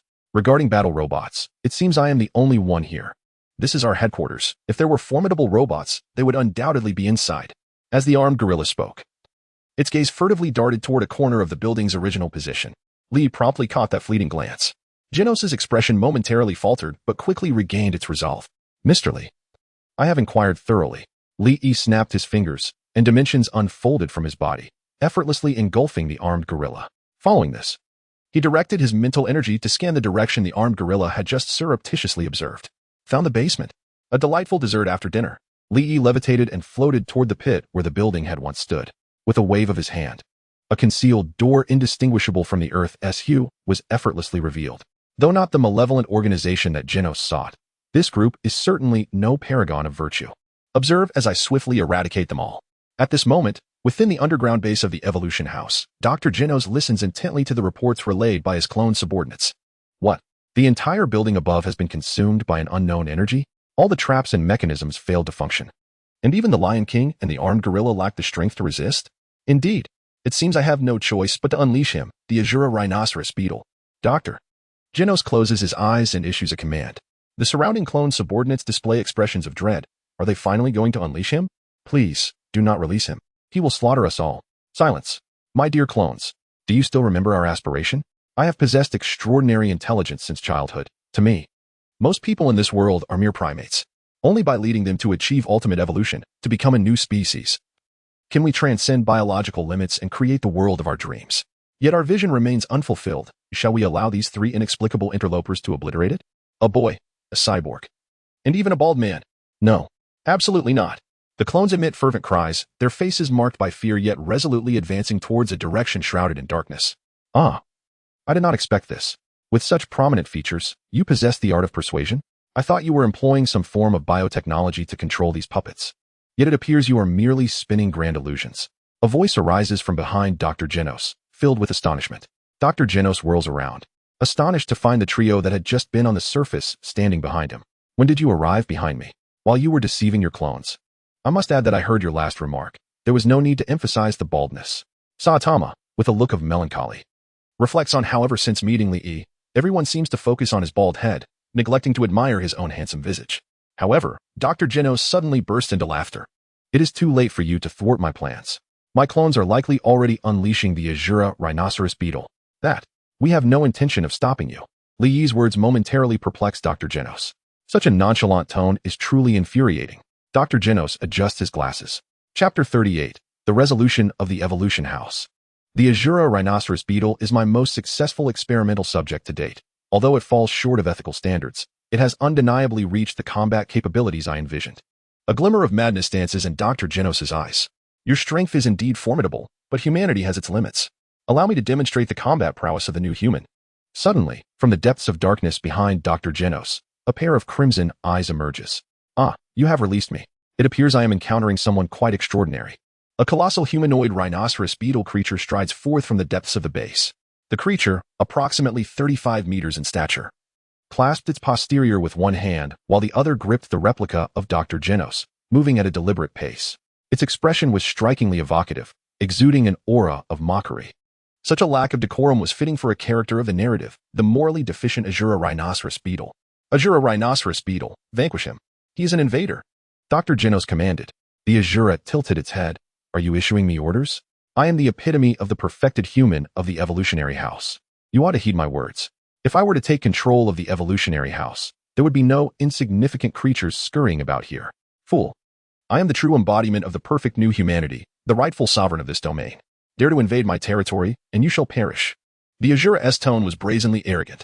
In a flash, it darted to the forefront of Li, yet before it could strike, the Azura suddenly unfurled its wings and soared behind Dr. Genos, drenched in sweat, heart racing, shielding the doctor with its form. Realizing the peril it faced, the Azura clutched its chest, overwhelmed by an uncontrollable wave of fear. No, I cannot contend with this. I must find another approach. With the same tactic, the Azura dashed towards Saitama, whose vacant expression remained unchanged. Midway through its charge, the Azura leaped once more, again placing Dr. Genos in front of itself. What are you doing? The erratic movements bewildered Dr. Genos. It's impossible. Even if he is formidable, why does this bald man exert such immense pressure on me? How does he possess such power? The Azura began to realize that the unfolding events diverged from its expectations. It was supposed to eliminate the invaders and subsequently ascend to the role of leader within the evolutionary house, allowing Dr. Genos to refine its strength and perpetually enhance its own abilities, to dominate the world and act with impunity. Geek. Genos, you claim his moral standards are lacking, yet you do not question his intelligence? Truly, he is a substandard specimen. Li regarded the Azura's ugly visage with disdain, yet its keen perception of danger piqued his interest. Meanwhile, Saitama, idly observing, suddenly felt a surge of enthusiasm. You should sincerely inquire. As an interest-driven hero, I shall graciously enlighten you. The power I possess is the result of arduous training. This proclamation captured the attention of all present. Li rubbed his face. Enough.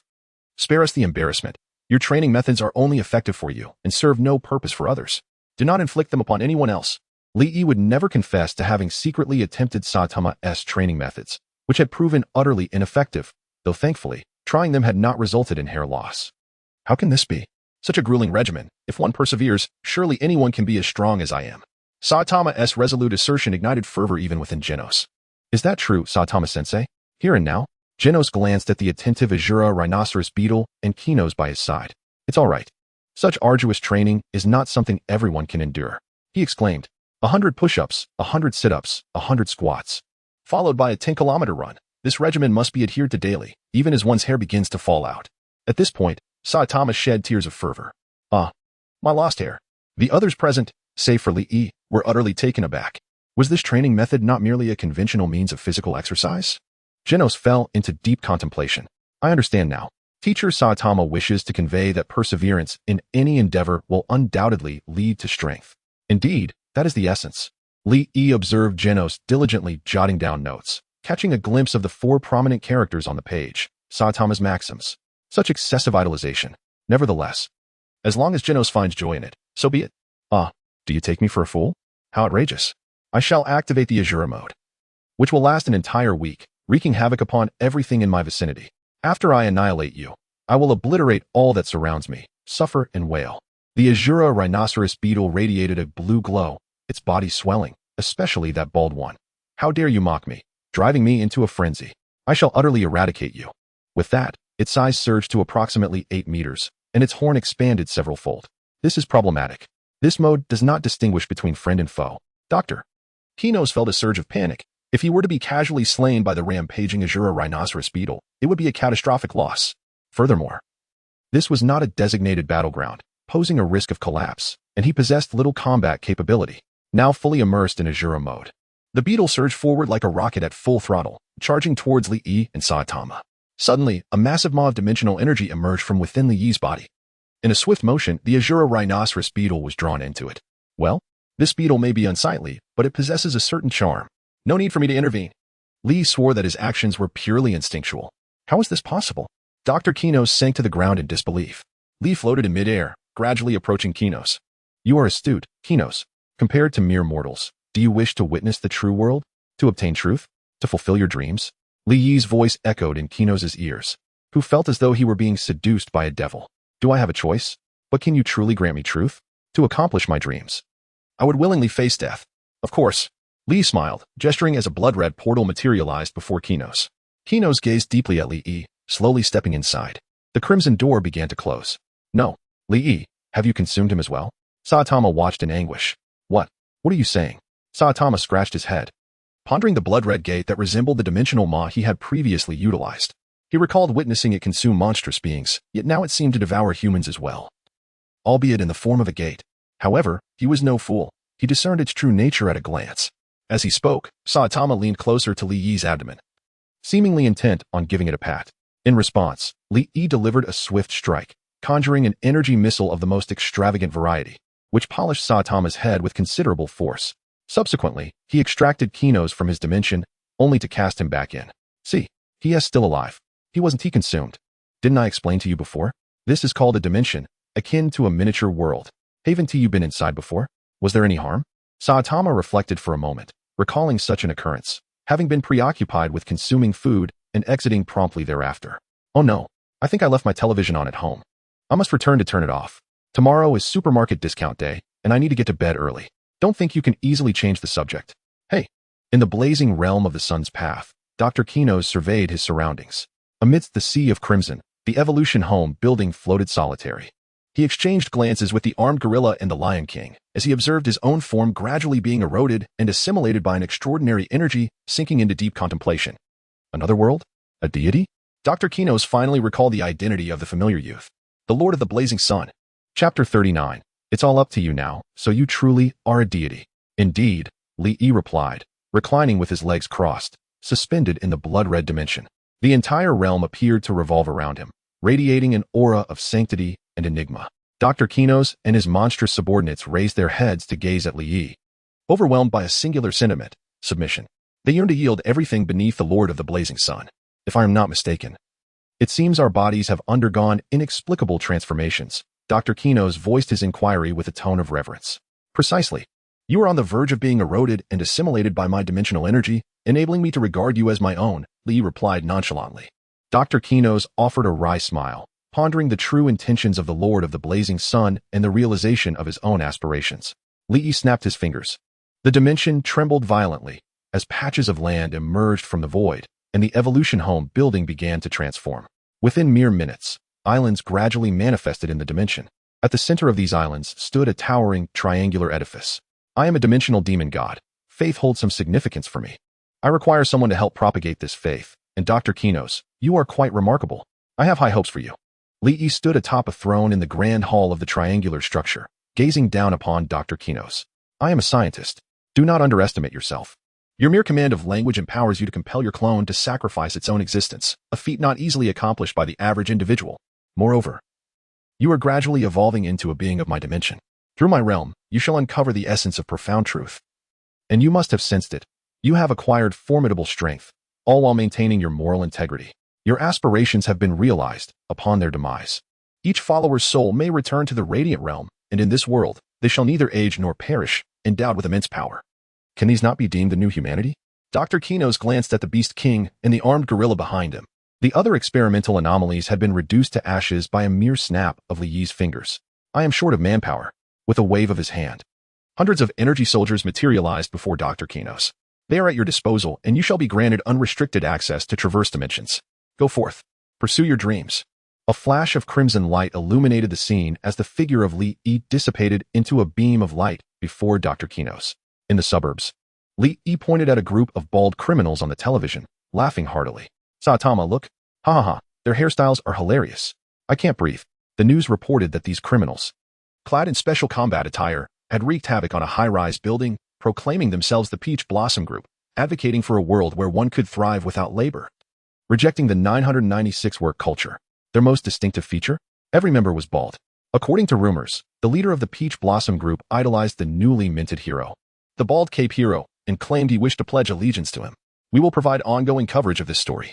Lee patted Saitama on the shoulder.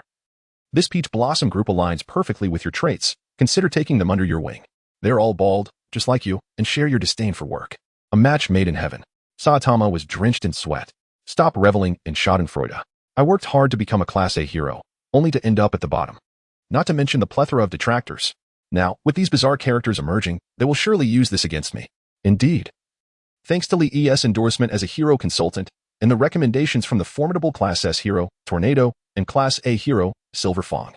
Coupled with Saitama's explosive defeat of a class demon monster, the everlasting tree spirit, in front of the Hero Association staff, Saitama officially ascended to the Class A ranks. Although he became the last of the Class A heroes due to his unassuming appearance and was dubbed the Bald Cape Hero, he was nonetheless pleased to receive a monthly stipend. Yet, just as he began to enjoy this newfound status, calamity struck. I must find them and impart some wisdom, exclaimed Li Yi. Are you coming along? Not interested in humanity, replied Li Yi. Genos, let us depart. Yes, Saitama-sensei. Genos responded. I truly believe the Hero Association's rankings are utterly nonsensical. How could they place you at the bottom? Saitama tugged at Genos as they rushed out, faintly inquiring. By the way, what rank are you? Rank 14. Saitama-sensei. How infuriating. Why have I not ascended? It seems that due to our frequent collaboration, the accolades for our endeavors inexplicably always fall upon me. Another day of being overlooked, Saitama lamented. Upon learning that Li Yi had become a consultant for the Hero Association, and that Saitama had ascended to the rank of S-Class hero, Genos eagerly enrolled in the hero selection process of the association. In a mere few months, he swiftly climbed to the S-Class rank, with Saitama significantly contributing to this achievement, as every monster defeated was credited to Genos. Strangely, the public and the staff often overlooked the monsters vanquished by an S-Class hero, focusing instead on the newly emerged hero beside him. The root cause of this phenomenon could possibly be attributed to the vast cosmic consciousness. Li Yi, feeling relieved that the bothersome Saitama had finally stepped out, contentedly monopolized the sofa. He then closed his eyes and began to oversee his work. With the promotion from Dr. Genos, or rather, Archbishop Genos, alongside the support from the Hero Association, the followers of the Lord of the Blazing Sun grew increasingly numerous.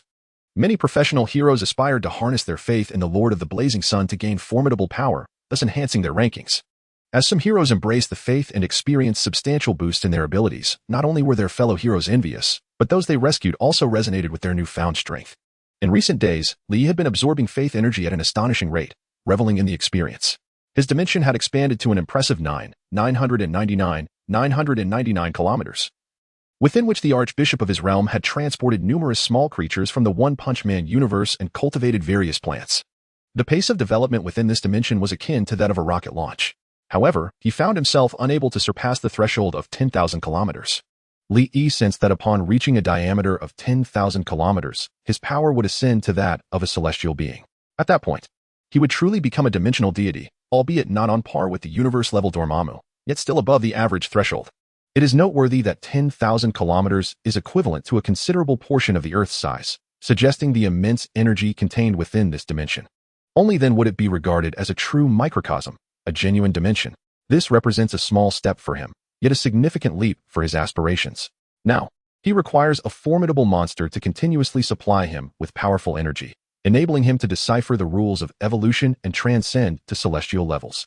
Alas, the type of potent monster he seeks is exceedingly rare. The lurking king serpent in the suburbs has yet to fully mature, barely reaching the pinnacle of dragon-tier strength. It seems he must rely on you, the captain of the spaceship. Chapter 40. The unauthorized night in the heart of the city. A contingent of riot police was bracing themselves with shields, attempting to obstruct an impending threat.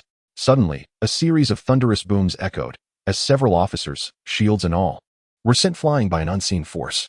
In the realm of One Punch Man, monsters are typically dealt with by the Hero Association, while human criminals are managed by the police, unless the criminals prove excessively powerful, in which case the Hero Association intervenes. Naturally, should any nearby heroes volunteer to assist the police in apprehending offenders, the Hero Association would lend its support. Hold the line, brothers. The bald ones are coming. These fellows are too fierce. The bald assailants targeting the police are, indeed, the notorious Peach Blossom gang mentioned in the news.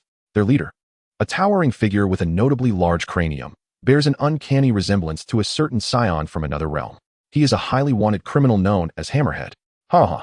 With this new combat attire, his strength is truly formidable. I wonder who could possibly stop me. Hahaha. Hammerhead laughed heartily when suddenly a voice rang out. Cease your actions, you vile miscreants. The valiant, unlicensed knight has arrived. A man donning a green helmet and clad in rudimentary brown armor appeared, riding a bicycle into view. Excellent. The unlicensed knight has come. Hammerhead felt a twinge of annoyance. A hero? How dull. The unlicensed knight struck a pose and lunged at Hammerhead, attempting to tackle him. With a thunderous crash, the unlicensed knight felt as though he faced a monstrous adversary, as a single punch sent him sprawling, bloodied and dazed on the ground. Alas, I cannot succumb. I am a hero, and I must protect them. The unlicensed knight felt his strength waning, and another blow struck his head, causing his helmet to crack. I am truly useless, he murmured softly. Hammerhead, accompanied by his bald minions, swaggered past him, leaving the knight feeling powerless. No, my friend, you are the true hero. Your role is irreplaceable. A voice suddenly echoed in his ear. A figure clad in a red robe, adorned with esoteric symbols, approached. He wore half-rimmed glasses and was flanked by two orc warriors dressed similarly. Behind them trailed a line of followers in matching attire. Archbishop Genos of the Radiant Sun and his ecclesiastical warriors have arrived.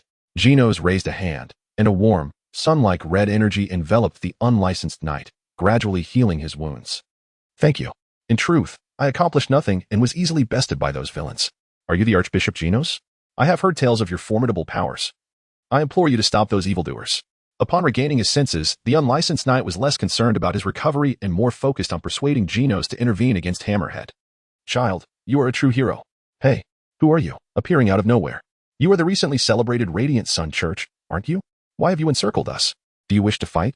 Hammerhead and his Peach Blossom gang found themselves surrounded by the Beast King and the armed gorilla, alongside numerous followers, including several dimensional energy soldiers. Genos, with a single glance, discerned the scent of greed and malevolence emanating from the bald gang. What Peach Blossom gang? Your slogan may sound appealing, but your wanton destruction of the city reveals that you merely exploit the guise of justice to vent your own wickedness. To encounter such loathsome beings while preaching our doctrines in the city is truly disheartening. May the power of the Lord cleanse your bodies. Genos extended both arms, seemingly to embrace something. The Hammerheads had yet to react when the man before them, who spoke in an incomprehensible manner, suddenly erupted with a crimson energy that enveloped them. In the blink of an eye, the multitude of bald figures vanished as if they had never existed. Following this, Genos turned to the silent, unsanctioned knight beside him and inquired, "Are you interested in joining the church? I have high hopes for you. Rest assured, our church has established a fruitful partnership with the Hero Association, granting us the authority to eradicate such criminals." The unsanctioned knight pondered, reflecting on his struggles to assist others. Merely managing to save a kitten or help someone cross the street, while feeling utterly powerless against the terrifying monsters. Even if he charged at them, he would only waste a second of their time. I wish to grow stronger, he declared. Of course, for a true hero, my lord does not withhold his power. I shall join. A wise choice. Genos realized, perhaps without noticing, that he had become increasingly passionate about preaching. He believed that having people become followers of the Lord of the Blazing Sun and attaining eternal life in the dimension after death was the best way to fulfill his dreams. Li Yi remarked that this was quite normal. Regardless of the amount of dimensional energy used, it would subtly influence a person's soul. If the individual was particularly strong and used less energy, the impact would be minimal. However, despite Gino's intelligence, he was merely an ordinary human, and unbeknownst to him, his soul had already been eroded and assimilated by Li Yi's dimensional energy. Ultimately, he would become a truly effective subordinate of Li Yi. It is worth noting that many within the Hero Association, in their quest for power, had unwittingly fallen under Li Yi's influence by believing in the Lord of the Blazing Sun. At that moment, a voice, somewhat irritating, emerged. "Oh, you have arrived late. But the signal has been resolved." Saitama, expressionless, appeared, holding Genos in one hand. The wind pressure from Saitama's terrifying speed had left Genos looking disheveled. Paired with Saitama's bald head, this combination was striking and undeniably eye-catching. "Hey, aren't you from the Evolution House? How are you still alive and not devoured by Li?" Saitama exclaimed in astonishment. "Mr. Saitama, you jest." Mr. Li, as the terrestrial incarnation of the Lord of the Blazing Sun, could never consume a human, Genos replied, vividly recalling the formidable bald figure. "Mr. Saitama, Mr. Li is a high-level being known as the Master of Dimensions. To put it simply, he is a deity. He does not eat people. He merely absorbed me into his little world, as he previously explained to you," Genos stated earnestly. Saitama dismissed him. "I don't want to hear it. You're still too young. That guy, Li Yi, even takes the shampoo of bald people. He can't be a good person." The moment this statement left Saitama's lips, the robed followers around them turned their faces in unison, staring intently at Saitama. "Wait a moment. I just remembered. We caught these criminals, and I still have kelp in my refrigerator at home that I haven't finished. I need to hurry back to eat. Teacher, slow down." In a swift motion, Saitama, accompanied by Genos, vanished from the sight of the onlookers. Just as he arrived, he departed with equal haste. "Bishop, that bald man showed me disrespect. Pay it no mind. He is a friend of the divine, a manifestation of the new will of God. After disseminating the teachings in the city, he shall depart." Indeed. Chapter 41. Ode Curse It. Why are all my fans merely black-hearted detractors? Saitama lamented in the dim confines of his room. Li Yi, lounging with a casual crossed leg, waved his hand, causing a cascade of fan letters to rain down upon Saitama's head. "Though I am merely a hero's advisor, my followers hold their deity in great affection. Would you like me to read them to you?" "No need," Saitama retorted. "Why haven't you opened your fan letters, Genos?" Saitama's gaze fell upon his disciple, seeking solace in shared discontent. "I found the contents utterly devoid of substance, hence I refrained from reading. Most of it consists of trivialities, praising one's coolness and stunning looks. Here is your tea, Mr. Li." Genos presented 2 cups of tea to his master and Li Yi. "Ah, spare me the details," Saitama exclaimed, his irritation only deepening after Genos' remarks. "Li Yi, must you constantly summon my disciple? You actually came to my home for that purpose." "Oh, come now." "Genos is here out of gratitude for my assistance," Li countered. Recently, he had provided Genos with enhancements, although he was not adept in technology. He was quite proficient in augmenting metals with magical runes. Li took a sip of tea. The flavor leaves much to be desired. It pales in comparison to the delights of sugary beverages. At that moment, a knock echoed from the door. Genos hastily opened it to reveal the 3rd member of the Silver Fong, Bang. "What brings you here?" Upon entering, Bang remarked, "Ah, you are the newly emerged hero, the Metal Knight. What brings you to reside here?" "Perfect timing, as I seek Saitama and advisor Li." "Come in, Mr. Bang. Saitama is my teacher." Genos ushered Bang into the room. "Well, old man, what brings you to my abode?" "Visiting others without cause suggests something amiss," Saitama quipped. Li interjected, addressing Saitama's query. "If I am not mistaken, it is concerning that meteorite looming ever closer above our city." Li Yi fixed a penetrating gaze upon Bang. To his surprise, Li Yi had already discerned the truth. Indeed, a disaster-level meteorite of dragon-class magnitude is poised to descend upon the city, and it shall do so in merely 40 minutes. "I am but an advisor. Let Genos assist you." "Is that permissible?" Genos inquired. To doubt oneself without even attempting is not the mindset befitting a true warrior. Indeed. Shortly thereafter, Genos, burdened with a colossal box, and Bang made their way to the city center. Bang cast occasional glances behind him. "This calamity shall be averted by my hand. You must trust in me, Bang." Haha. The vigor of youth is truly admirable. Let us hope so. At this moment, the colossal meteorite was distinctly visible upon the ground. The intense friction with the air rendered its surface a fiery red. Yet, its size remained unchanged, unmistakably indicating that this immense meteorite was an exceedingly rare metallic specimen. Janos opened the large crate behind him, donning various enhanced components of cybernetic modification. With unwavering determination in his gaze, he reflected on Mr. Li's words. If he did not endeavor to try with all his might, how could he ascertain whether he could succeed? Bangu, take cover. A terrifying surge of energy erupted from Janos, radiating outward. A massive incineration cannon erupted from his hands, its disproportionate size signifying that he had exhausted all his energy reserves. The meteorite seemed to be pushed back. Was it true? Perhaps he had misjudged. You old fool. The incineration beam emitted by Janos began to diminish, his energy waning. Curse be it. Mr. Li, I have failed your trust. At that moment, a grand voice resonated throughout the city. In a desperate bid for survival, a throng of individuals clad in crimson robes sat cross-legged on the congested thoroughfare, chanting in unison. Their voices intertwined, resembling a single entity in song. Praise be to the radiant sun throne. Praise be to the sovereign of the radiant path. I wholeheartedly extol your greatness and goodness. You are the sole beacon of hope, imploring you to save this city. You are our only hope. To the sovereign of the radiant path, we offer our praise. The echoes of their chant reverberated, and the surviving citizens seemed to grasp the significance of the moment. They too sat cross-legged, joining in the harmonious chorus resonating through the earthly realm. After all, they were left with but a singular hope. The city's collective voice converged into this chant of praise. The enormous meteorite in the sky drew nearer, and suddenly, a faint red luminescence emanated from each individual. This crimson glow gradually coalesced into a singular line, entwining together, until a grand red phantom materialized before their eyes. Praise be to the sovereign of the radiant path. Upon uttering this phrase, the red phantom radiated an endless crimson light. The colossal meteorite in the sky appeared to melt away as if snow encountering the warmth of the sun, dissipating from sight. Following this, the red phantom opened its arms towards the populace below. Slowly, it transformed into a myriad of light points that integrated into the bodies of each sitting citizen. Ah, we are saved. Ha, my wounds are healed. My fractures are mended. What? I was infertile, and my wife is miraculously pregnant. Meanwhile, nearby individuals began to notice something peculiar. Glancing at a jubilant young man who was leaping about, it seemed as though a green glow emanated from his head. Shortly after, members of the Radiant Sun Church approached to proclaim, "Our Lord does not govern fertility," and kindly advised the young man to have his child tested upon birth. After this minor interlude, the entire city was enveloped in laughter and joy.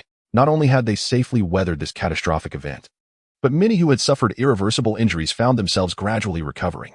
After the recent events, those who were previously healthy found themselves feeling increasingly robust and even more vigorous.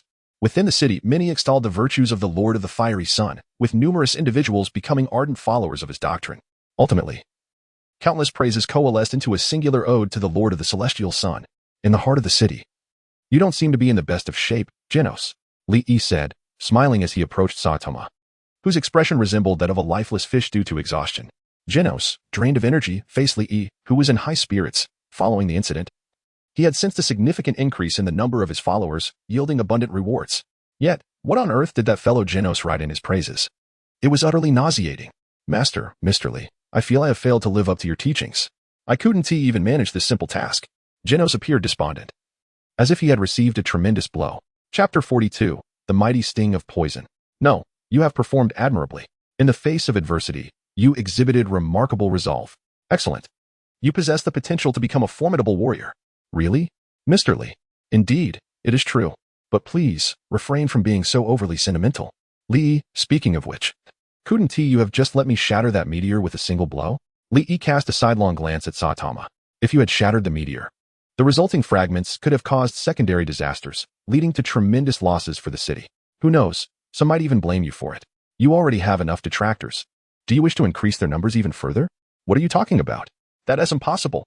Saitama, feeling a twinge of insecurity, realized that his own intervention might indeed have only hastened the meteor's destruction. Ahem. Let us hurry and get Janos. I believe I have a spare energy source for him at home. With a snap of his fingers, Li Yi used his telekinetic abilities to transport Janos and Saitama directly to the outskirts of the city. Suddenly, Saitama appeared to recall something. "Speaking of your followers, what was all that praise about? It was so syrupy." Silence. A chill breeze swept through, cooling Bang's heart as he sat alone, scratching his head. Had they forgotten something? What about him? Days later, Saitama seemed unusually cheerful. "Have you found some money?" Li observed Saitama humming a tune as he used his green watering can to tend to a potted cactus. "What nonsense! Am I the kind of person who gets happy over finding money?" "Indeed."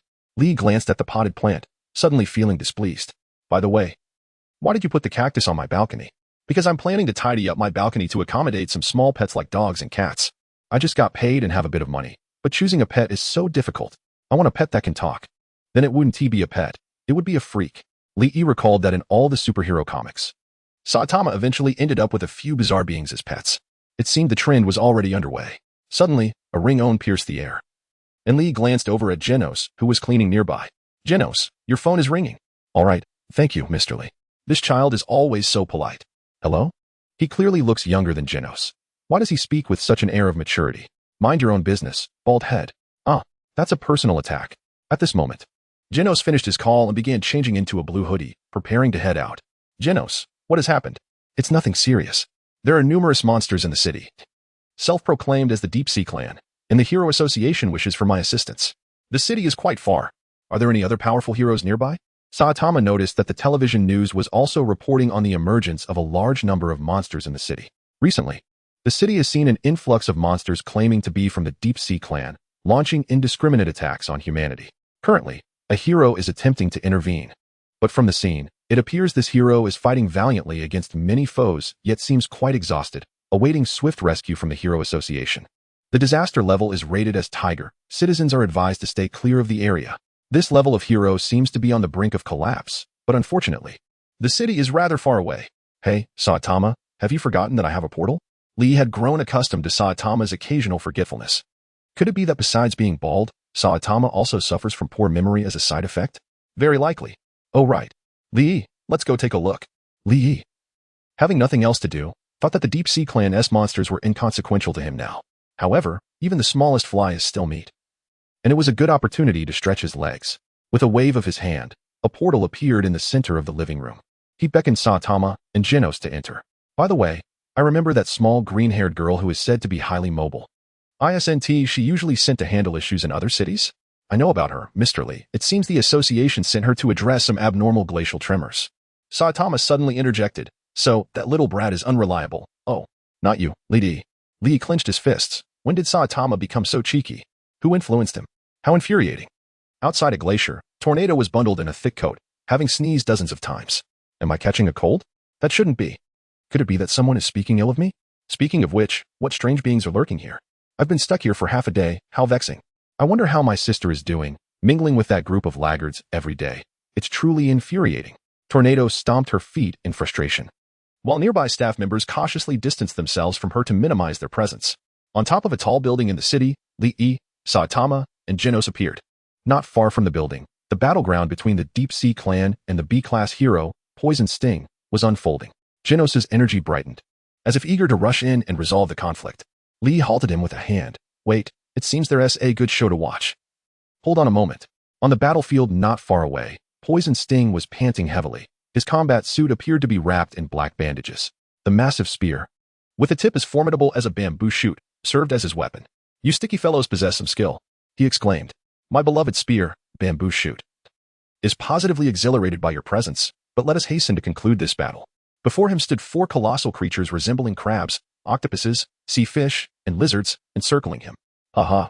Still boasting, are we? Look around. Your human allies have fled, and I dare say your strength is waning. He taunted. Fear not. Soon you shall wish for death. With no audience to witness, he felt liberated to unleash his full potential. Roar. Bamboo shoot. Poison spike, for consecutive strikes. The poison spike leapt high, its enormous tip whirling as it pierced through the 4 enormous monsters before him. Following this, the hero landed with flair, shaking his spear with unrestrained exuberance. I did it. I have vanquished them. Perhaps these were god-level monsters, yet I single-handedly defeated them. On the rooftop of a nearby building, Lee Saitama and Genos exchanged incredulous glances upon hearing this audacious declaration. This fellow is quite confident. They mused. Indeed, he may be a tad too arrogant. He remains unaware of the monster lurking behind him. Genos, startled by their conversation, quickly turned to look.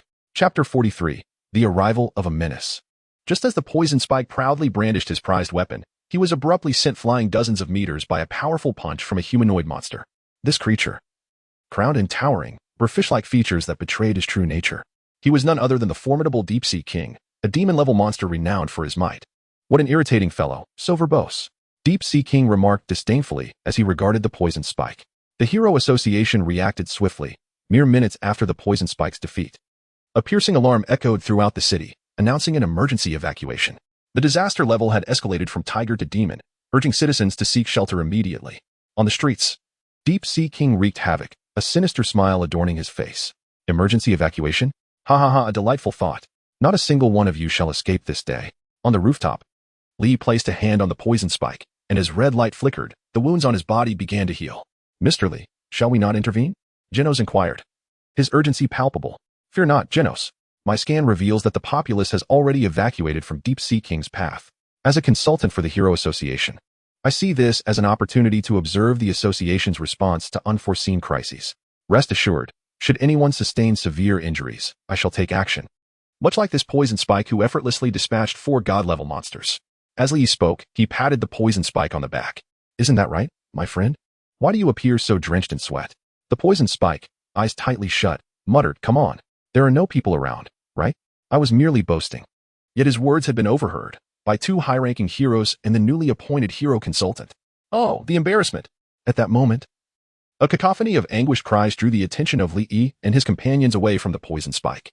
A spirited young man clad in a tracksuit with golden hair unleashed flames from his feet as he let out bizarre shrieks while delivering a powerful kick towards the Deep Sea King, who had abruptly materialized behind him. This individual was none other than the Class S hero, Lightning Max. Alas, his efforts proved futile. Before long, he was sent crashing into the walls of a building, shattering several surfaces and lying bloodied on the ground. Just as the Deep Sea King prepared to deliver a finishing blow, he opened his gaping maw, revealing a long tongue adorned with sharp teeth, lunging towards Max. In an instant, a crimson halo appeared beneath Max, whisking him away and leaving the Deep Sea King's tongue to strike nothing but steel and concrete. Who dares? The Deep Sea King bellowed, indiscriminately attacking his surroundings in a frenzy. The loquacious fellow wielding bamboo shoots had also vanished without a trace. Something was amiss. Could there be a powerful foe nearby? Little did I expect to be discovered so soon after my arrival. A robust man, clad in prison garb and shackled at the ankles, appeared before the Deep Sea King, striking a few poses. Was that you just now? Though I cannot comprehend your bizarre utterances, it matters not. I shall avenge my beloved poison sting. With a rip of fabric, a bearskin figure emerged before the Deep Sea King. I am the Class S hero, sensual prisoner. At this proclamation, the Deep Sea King fell silent, sensing a psychological assault. Ah, die, he yelled, just in time, angel charge. With fervor, the Deep Sea King and the sensual prisoner commenced a clash of true warriors. It turned out to be the sensual prisoner. I had not recognized him when he donned his attire. Do not misconstrue my words. I mean, even in the hero catalog, he is depicted without clothing, merely pixelated. This was the first time I had seen him in garments. No need for explanations. I understand. I remarked, patting the now awake poison sting, my expression peculiar. It's not what you think. The Deep Sea King roared, delivering several punches that sent the sensual prisoner soaring into the sky. Following this, the Deep Sea King leaped, hands clasped, and brought them crashing down. The sensual prisoner plummeted like a meteor, crashing into a dome-shaped structure and creating a considerable crater. Oh no, it's a shelter.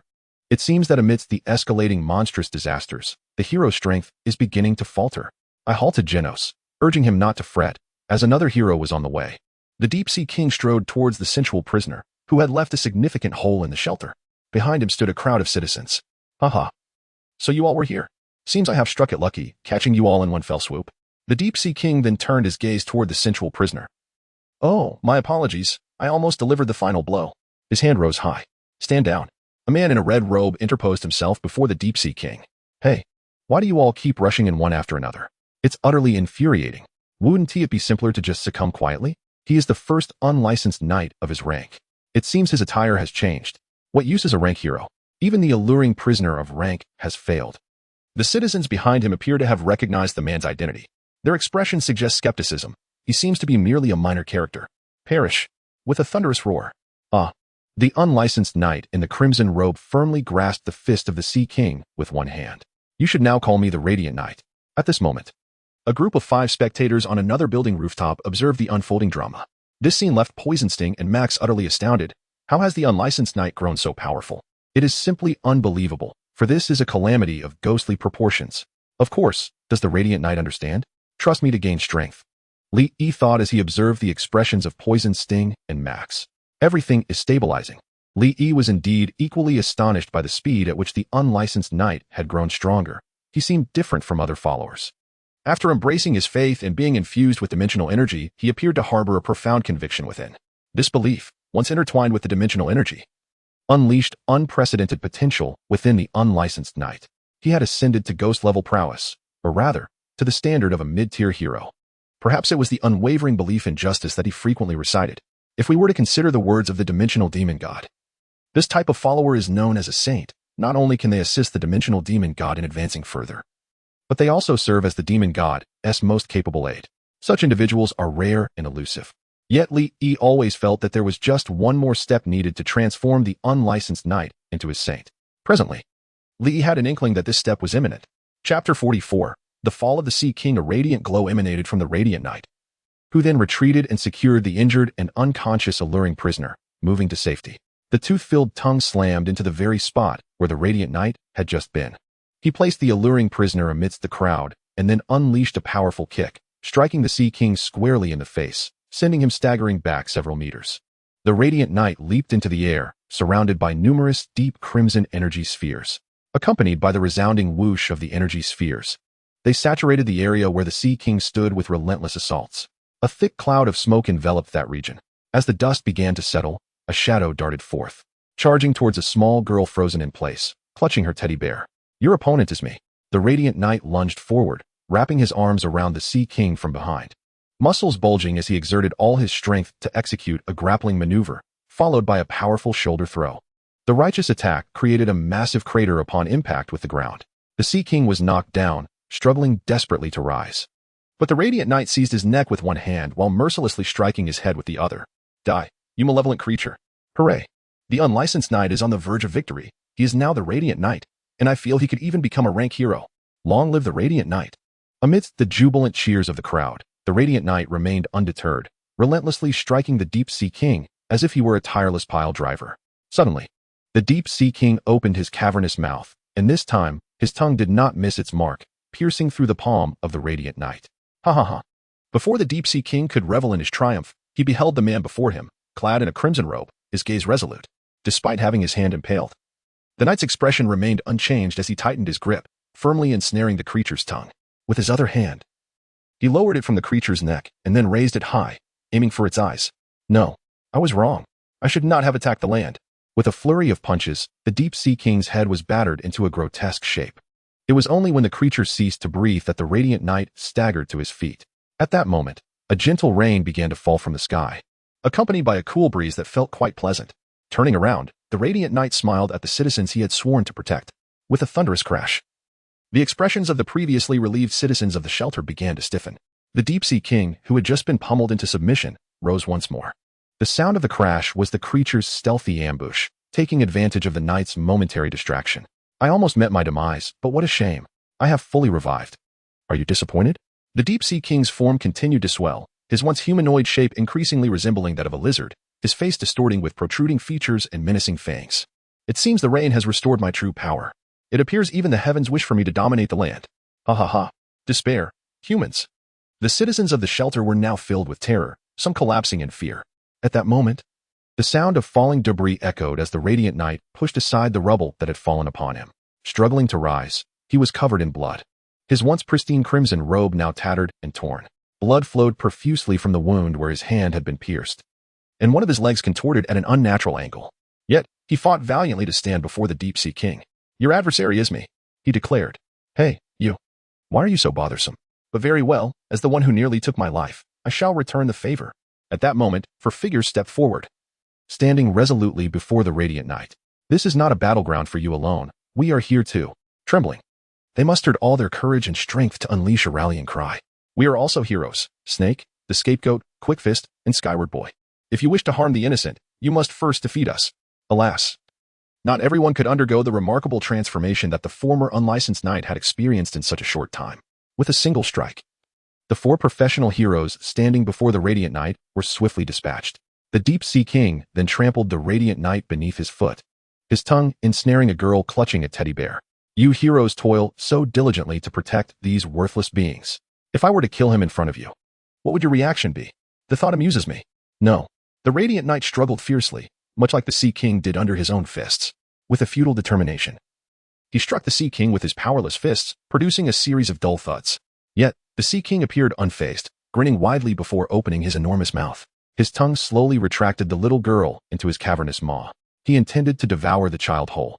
The Radiant Knight felt as though he had returned to a time when he lacked power, helpless in the face of calamity. Clenching his teeth, he bellowed, "No. O Divine One, grant me the strength to halt this atrocity. I would sacrifice everything. As you wish, my faithful follower." A crimson radiance enveloped the beleaguered city, rendering everyone motionless. The Radiant Knight seemed to perceive a spectral figure before him, posing a question: "Are you willing to sacrifice all, even your soul, for the power to prevent disaster?" "I am willing." Instantly, it was as though nothing had transpired. The apparition vanished. Yet the Radiant Knight sensed a raging flame igniting within him, a force yearning to burst forth. This blow would surely annihilate him. Evil shall ultimately succumb to justice. A piercing sound resonated, akin to a rapidly spinning object slicing through the air. The Sea King, poised to devour the little girl, suddenly felt a chill in his chest. Looking down, he discovered a gaping hole in his torso. He collapsed heavily to the ground as the girl, dazed, observed her previously bound tongue growing weak. Realization dawned upon her, and she erupted into tears.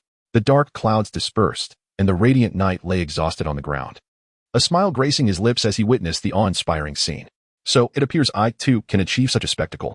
Thank you, Divine One." "No, no, no. Do not thank me. This is the power of your conviction. The might of that punch astounds me." Li Yi, accompanied by Saitama and others, traversed through the portal, arriving before the Radiant Knight. Poison Spike and Max regarded him with admiration. What a single punch can accomplish, quelling storms and rendering the divine powerless. Though I am a god, I cannot help but express my admiration. By the way, a gentle reminder, I am a demon god, a dimensional demon god. My followers must not confuse this. Li Yi sensed a radiant beam of light manifesting within his dimension, connected to the man before him. Should the Radiant Knight perish, his soul would ascend to the radiant heavenly Tao. In Li Yi's dimension, the first being from the divine, or rather, his Holy Spirit, would emerge, facilitating growth alongside his dimension while significantly enhancing its analytical capabilities. Why do I feel as if two phrases describe me? Go away. Why are you everywhere? Li Yi grumbled, pushing Saitama aside. Saitama, feeling aggrieved, added 1. Li Yi, in turn, joyfully added 10. Chapter 45. I miss you so much. Sob, sob, sob. The Radiant Sun Church has now become the largest and most influential church, according to the Archbishop's proclamation. Believing in the Lord of Radiance not only ensures physical well-being but also bestows strength. However, only those with righteous hearts may reap such benefits. Recently, the newly appointed hero, the Radiant Knight, once known as the Unlicensed Knight, has been actively participating in heroic endeavors, filled with a sense of justice. He was granted immense power by the Lord of Radiance. The Hero Association encourages all professional heroes to engage in the activities of the Radiant Sun Church, promising both spiritual tranquility and formidable strength, a dual advantage. At that moment, a reflective bald had obstructed Li Yi's view. Wow, Li Yi, your church is booming. You must be raking in the profits. I see very few people exchange their spoils for currency at the Hero Association nowadays. Wait, how can you slander me like that? Am I that kind of person? Chiyu glanced at Li Yi and nodded in agreement. Indeed. Mr. Li, is it true that faith can grant such great power? Genos suddenly interjected.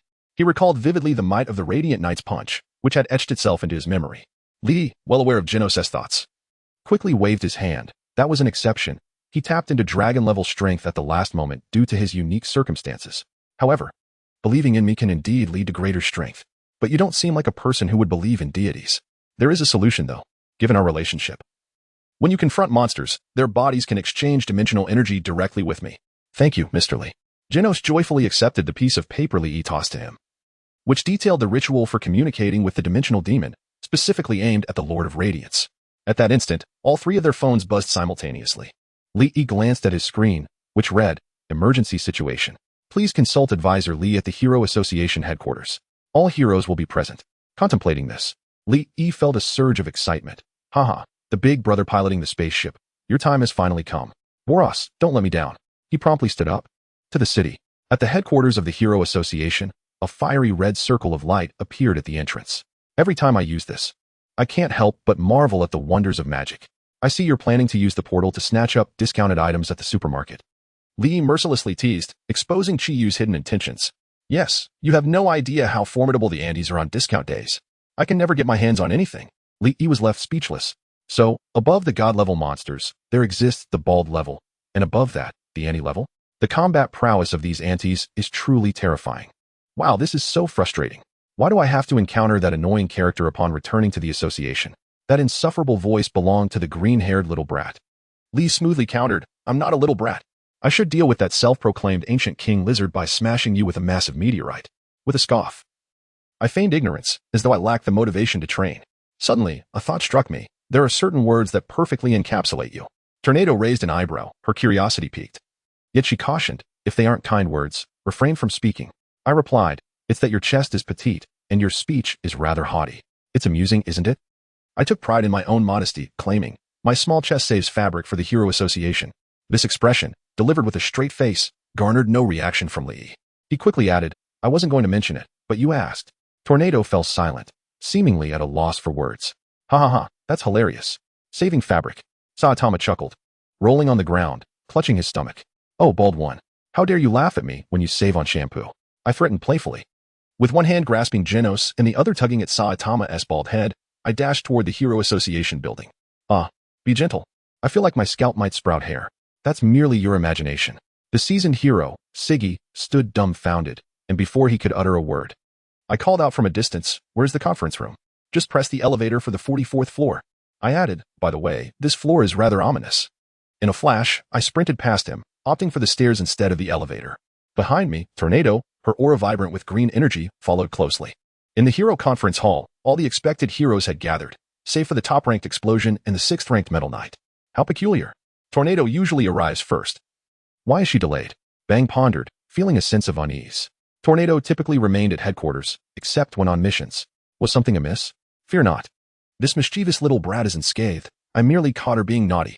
As the conference hall doors swung open, I entered carrying Tornado. With Saitama and Genos playfully making faces behind me, I casually released Tornado, and the shimmering red restraints around her faded away. Immediately, she began to brandish her arms menacingly. Wait a moment, Tornado. Surely, you wouldn't want to lose face in front of so many. I chuckled wickedly. Just remember what transpired moments ago. Tornado clenched her fists and floated to her seat, seething. I surveyed the heroes present in the conference hall. There was Tornado, recently chastised by me. Along with familiar faces, Bang, his dear friend Atomic Samurai, our esteemed leader Genos, the Saint Radiant Knight, Child Emperor, Metal Knight, Drive Knight, Flashy Flash, Zombie Man. The charming prisoner, Vestige Lord, Alloy Blacklight, and Pig God. Together with myself, Genos, and Saitama, our ranks had swelled significantly compared to the original tale. How delightful. Most crucially, the newly ascended heroes were all allies of mine. I surveyed them with satisfaction. But wait, something seemed amiss. How on earth did you manage to join as a hero without Saitama as your summoner? Truly, you are the luckiest among the One Punch Man universe. Lee nodded towards them, and then strode confidently to the long table. Genos, ever considerate, had somehow procured a chair of deep crimson hue adorned with numerous arcane runes. With a look of youthful appreciation, Lee leisurely took a seat. Saitama and Genos casually selected 2 nearby spots to settle down. Tornado sat to Lee's left, wearing a displeased expression, thinking, this arrogant fool. How infuriating. At that moment, Sig, the meeting's host, hurried into the conference hall. Upon seeing that Tornado and Lee had arrived, he finally relaxed, but then noticed the position of Lee's seat. Instantly, his face darkened. Advisor Lee. I am here to preside over the meeting. It's no trouble, you can just speak from beside me. This, Advisor Lee, you're making it quite difficult for me. Difficult? Huh? Then don't hold it. Lee felt his emotions rising and was about to flip the table. No. Advisor Lee, leave a demon god. Please. Sit down. I can explain from the side. Sig was drenched in sweat. He could not afford to offend Lee, as most professional heroes were his followers. And his own strength was unfathomable. Master Explosion, I miss you. Where are you? In a peculiar space, a tall man suddenly sneezed. Strange, is someone thinking of me? Never mind, let us get started. Behold, the art of explosion. Huh, just kidding. You actually believed it? Here comes the dimensional cannon. Chapter 46, Robbery? Monster? First and foremost, I extend my sincere gratitude to everyone for taking time out of your busy schedules to attend this meeting. I have significant matters to announce. Sig activated the screen behind him, his expression grave. A disaster poised to threaten the safety of the entire planet is imminent, in the face of god-level calamities. Even heroes of Superman-esque caliber cannot guarantee their safety. Choosing to flee now could be seen as a form of courage. If you withdraw at this point, your hero status will be preserved. However, should you choose to remain after hearing the events I am about to disclose, you will be required to stay at headquarters for an extended period to prevent any leaks that could cause unnecessary chaos. Sig regarded the heroes with utmost seriousness. While the pig god munched on chips incessantly, and the sexy prisoner was inexplicably caught in a fit of enthusiasm, the police dog hero appeared conflicted, as if someone had just let out a foul odor. Damn it, can these guys be trusted? The zombie man shared the same sentiment. Sig slammed the table and dropped the bombshell. Just a few hours ago, the great prophet Shababawa has died. The great prophet. Lord Shababawa. It was evident that some of the heroes were familiar with this figure. Saitama also displayed a look of surprise. Shababawa. What is going on? You know that prophet, Saitama? Lee was curious, as in the storyline, Saitama was supposedly unfamiliar with Shababawa. I don't know. Everyone just talks about him. I'm just one of the crowd. Upon hearing this, the others in attendance were momentarily speechless. Lee mused to himself, when did Saitama become so amusing? Shababawa is a world-renowned prophet, though it must be acknowledged that not all her predictions may hold true. Such beliefs often stem from superstition. Personally, I find it difficult to accept. Lee remarked that with Saitama, the bald hero, how could the earth possibly face destruction? Yet, one cannot discount the possibility that one day, in a state of somnambulism, Saitama might inadvertently obliterate the planet. When one reflects on it, there is a certain logic to this notion. Was Shababawa murdered, one might wonder? The zombie man, unable to contain his discontent, observed that among this group of so-called heroes, few appeared to be of sound mind, especially that advisor. Just look at the archbishop beside you, who dares to claim that prophets are mere superstition. Zombie man directed his inquiry towards Sig. No, she was not slain. Rather, while divining the future 6 months ahead, she suddenly grew anxious, struggled to breathe, and began to cough, feeling as though she could not catch her breath. Subsequently, a staff member brought her a throat lozenge, and tragically, after consuming it, she choked to death. The expressions of the assembled heroes were beyond words. What a bizarre manner of demise. Is your primary concern how to survive a catastrophe without prophecies? The alloy black light gazed with an expression of omniscience. Wait, have you inadvertently revealed your native tongue? In the world of One Punch Man. Why is this even a consideration? Therefore, losing you does not equate to being defeated. You merely resemble a cotton candy maker, correct? You are mistaken. Lady Shababawa ultimately left behind a prophetic note. Sig promptly displayed the note on the large screen, which bore 5 bold characters, Earth's Great Crisis. Upon seeing these 5 words, the heroes present began to murmur among themselves. This is far too vague. What insight can be gleaned from this? Cough, cough. May I pose a question? Sig glanced at Lee and respectfully replied, of course, please proceed. Is there a possibility that it does not specify a date, including today? That is indeed a possibility, but surely such a coincidence cannot be. The odds are slimmer than a monster attacking the Hero Association's headquarters. Boom. The Hero Association headquarters trembled. Sig was taken aback, exclaiming, what is happening? Could it be that his own words had become prophetic? Clearly, the headquarters is under attack. Lee raised his hand and opened a massive portal within the conference hall, leading directly to the rooftop of the headquarters. Let us be honest.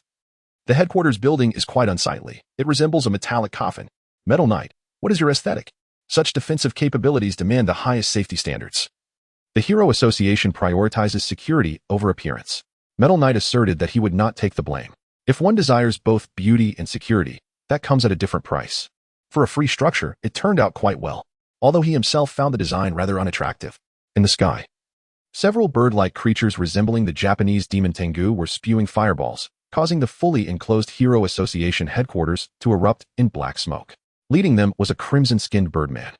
The Sky King, renowned alongside the Sea King. With the Sea King and the Ancient King deceased, the Sky King shall rise. Minions, eliminate these heroes in one breath, and we shall unify the world. Wait, something feels amiss. Why can I no longer see what lies directly ahead? Oh, so I have been cleaved in twain. Who could possibly possess the power to vanquish me so effortlessly? The heroes, having traversed the portal to the rooftop, gazed contemplatively at the avian beings, instantaneously severed in two. Atomic warrior, when did you become so formidable? You can strike from such a distance. It was not my doing. No, wait. There is a high-energy reaction in the sky. A muscular behemoth with 5 heads flapped its enormous bat-like wings, its hands transforming into great axes, dripping with blood. Clearly the one responsible for the demise of the avian creatures.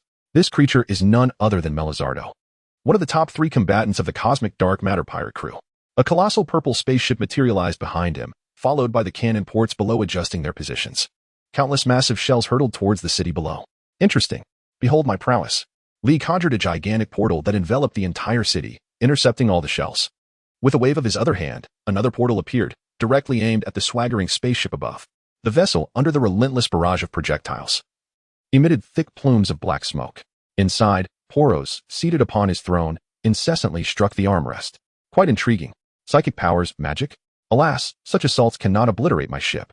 At the headquarters of the Hero Association, Sieg exuberantly shouted, "Well done, Advisor Lee." To the other heroes, he urged, Do not speak of righteousness against those attacking our headquarters. Let us strike together. Ahem. The two of us cannot fly.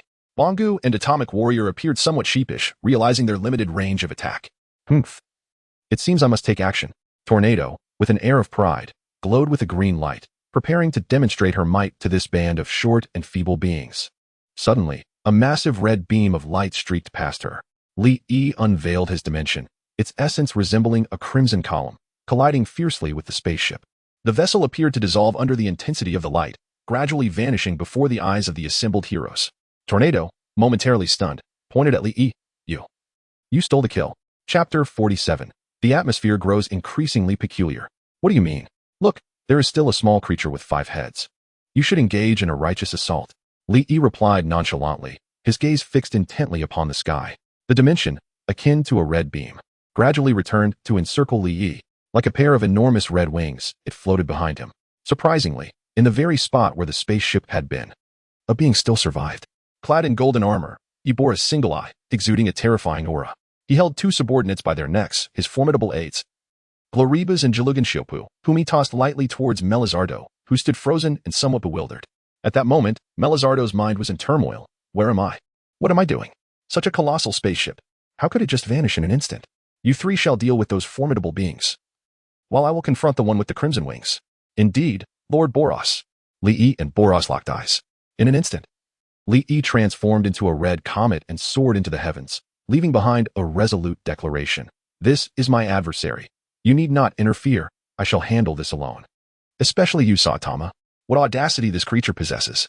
Tornado, let us first address these 3 formidable foes. They appear quite powerful. Bang grasped the clawing Tornado, his expression grave as he surveyed the approaching trio of monsters. That previous maneuver was truly impressive. How lonely I have felt. Today, at last, I shall engage in a fervent battle. Oh, unfamiliar warriors, I trust you can comprehend my sentiment. I am the leader of the Dark Thieves, the sovereign of dark matter. Boros, ruler of the universe. To combat me is to embrace glory. As Boros proclaimed this, he delivered a fierce punch directly towards Li-E.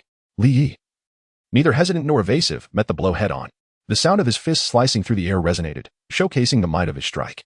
Journalists and officials from the Hero Association throughout the city began employing various instruments to witness this clash, even deploying satellites. Li remained expressionless, while Boros erupted in laughter, exclaiming, "Ah, so you are the prophesied warrior." Suddenly, Li's garments began to disintegrate, followed by a radiant crimson light enveloping his form. A crimson robe of arcane power ensheathed him, adorned with ethereal, sacred runes.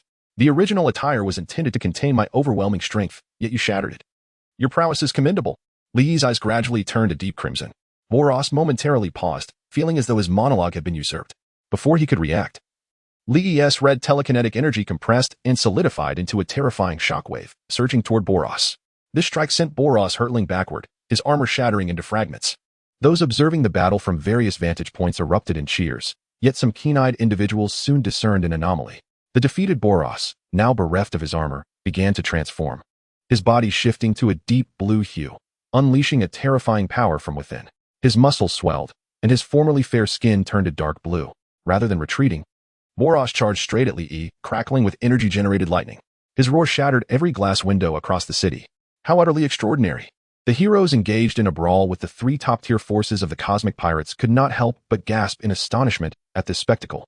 Can consultantly manage this? My deity is the mightiest. Archbishop Genos gazed fervently skyward, his hands relentless as he employed the prince's battle technique, unleashing countless crimson energy spheres toward Melizardo, which tore massive holes into its colossal form. Although he possessed the ability to heal himself, the relentless assaults from Genos soon led the group of heroes to uncover his vulnerabilities. With 5 cores at his disposal, it was unfortunate that Glory Base, wielding 2 immense pincers, continuously rained acidic attacks and various skills upon the grotesque creature with 5 heads, delaying its recovery.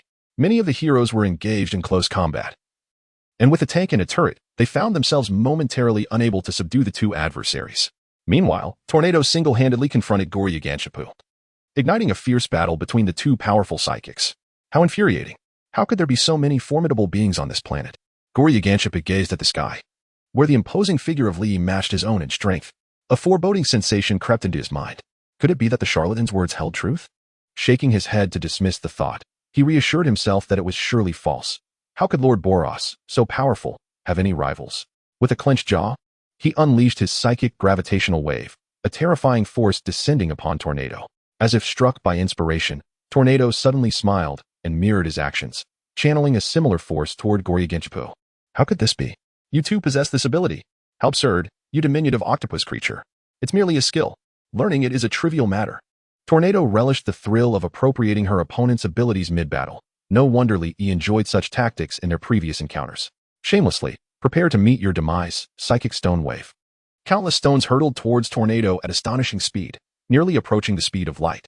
To Goryagenchipu's astonishment, an equal number of stones surged toward him, colliding with ferocity. Haha. Call me the copy hero, Lady Tornado. I have never encountered such unabashed individuals. Goryagenchipu felt as though he might shatter his own teeth in frustration. Not only had she stolen his skill, but she was also using it against him, unleashing her ultimate attack at such proximity. Meanwhile, outside the battlefield, Saitama and Genos found themselves somewhat bored. Oh dear, that one-eyed monster in the sky appears remarkably strong. Too bad I lack the ability to fly. The three creatures on the ground seemed feeble, eliciting no interest whatsoever. Master Saitama, it seems everyone is on the verge of defeating those two monsters. If we don't intervene soon, it may be too late. I'm going to assist. Go ahead, go ahead. Saitama observed the battlefield against the five-headed creature and the one with the huge pincers, and with Genos' involvement, it seemed as though victory was imminent. In another corner of the battlefield, Tornado wore a sinister smile, as if venting her grievances upon someone. I don't even need to intervene. Ah. Perhaps I shall just spectate. Saitama's hands itched as he watched the clash between Li and Boros. Should I snatch a monster for myself? A wicked thought crossed Saitama's mind, but he quickly dismissed it. No, I'm not like Li. Chapter 48. Father of the Heavens Ora Ora Ora. Muda. Li and Boros engaged in a thrilling exchange of blows. In an extraordinarily brief span, two individuals unleashed a torrent of thousands of punches, each collision resonating with a thunderous roar. Such power is indeed formidable. However, the warm-up has concluded. Boros, his face alight with excitement, transformed into a violet meteor, while Li, undeterred, mirrored this transformation into a blood-red comet, his dimensional wings expanding as if mere decorations. In the crimson sky, the violet meteor and the blood-red comet collided incessantly. To reach such a level of energy release alongside me is truly remarkable. Boros's energy surged forth, and now I shall unleash the immense power within me, a force that would reduce an ordinary individual to mere ashes. Li laughed heartily, declaring, Is that so? I am destined to triumph. Historically, those who challenge me on my left shall invariably lose. At that moment, Li brought his hands together, a terrifying blood-red beam of light gradually materializing in his grasp. Boros laughed boisterously. Oh really? I place no faith in such superstition. The two beams of light clashed violently in the sky, sending ripples of energy surging across the surface below. Those who had just emerged victorious from battle hurriedly took cover. A voluptuous prisoner, unable to evade the onslaught, was sent hurtling away, while a nearby figure, the vestige of the vest, wore an expression of profound shock. Is this what divine combat entails? Quite terrifying. At that moment, the area most affected by the battle's aftermath began to glow with a green luminescence. Tornado harnessed his telekinetic powers to mitigate the tumultuous waves of energy. How infuriating. Are we to discard all caution in the heat of battle? Observing the scene, some lesser heroes breathed a sigh of relief. Indeed, I speak of you, voluptuous prisoner. Yet, as the crowd glanced at the greenish glow emanating from their bodies, they instinctively lowered their heads, wishing to avoid the sight of their own glowing crowns. Ah, you wretches, how dare you express disdain? The battle in the heavens continued. And predictably, Boros succumbed to Li once more, his body appearing as though singed. Nevertheless, he remained unfazed, exclaiming, My kind has adapted and evolved in the harsh environments of our home planet. Each member of our race possesses a remarkable regenerative ability that is unparalleled in the cosmos. I am among the best, and the wounds you inflict can heal in mere seconds with concentrated energy. As Boros finished speaking, he demonstrated this by allowing his wounds to heal rapidly before the spectators' eyes. Li gazed at Boros with a smile, acknowledging, Indeed, your strength is considerable. It seems I must employ my true capabilities. Oh, so you've merely been warming up? Ha. Then I shall give it my all. That would be splendid. Only then does the contest become truly engaging. Best of luck, my friend at the helm of the spacecraft. In his normal state, Boros was merely stronger than a dragon-level being, yet he had not ascended to divine status. As the energy within Boros surged, his skin began to take on a pink hue, fissures erupting in the space around him, as if a colossal energy sphere had manifested in the sky. Utilizing the energy within him as propulsion, he unleashed formidable power at a velocity surpassing biological limits, all the while unleashing furious roars and relentless assaults. As Li seized the fleeting opportunity presented by Boros' explosive energy, he executed a series of spatial slicing strikes, sending his opponent soaring into the air. Blood gushed from his body like an unrestrained torrent, splattering everywhere. The game had reached its conclusion. I am a mage, after all. Suddenly, the enormous wings behind Li began to morph, expanding in all dimensions. The sky above the city was suffused with a crimson hue, enveloping the entire metropolis within his dimensional grasp. Gazing at Boros above, Li clasped his hands together. A colossal spatial ripple, stretching for miles, materialized before Boros. Death's Embrace. The seemingly jesting name of the technique now instilled a profound dread in Boros. He felt as if he bore the weight of a mountain. Was it fear? No. The dimensional expansion had its additional effects. The cosmic overlord should not succumb to fear.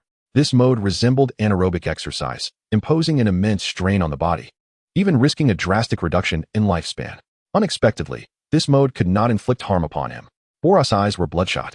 In a decisive moment, the spatial slash cleaved Boros in two, and an inexplicable force seemed to prevent his wounds from healing. Was defeat imminent? No, I shall not yield.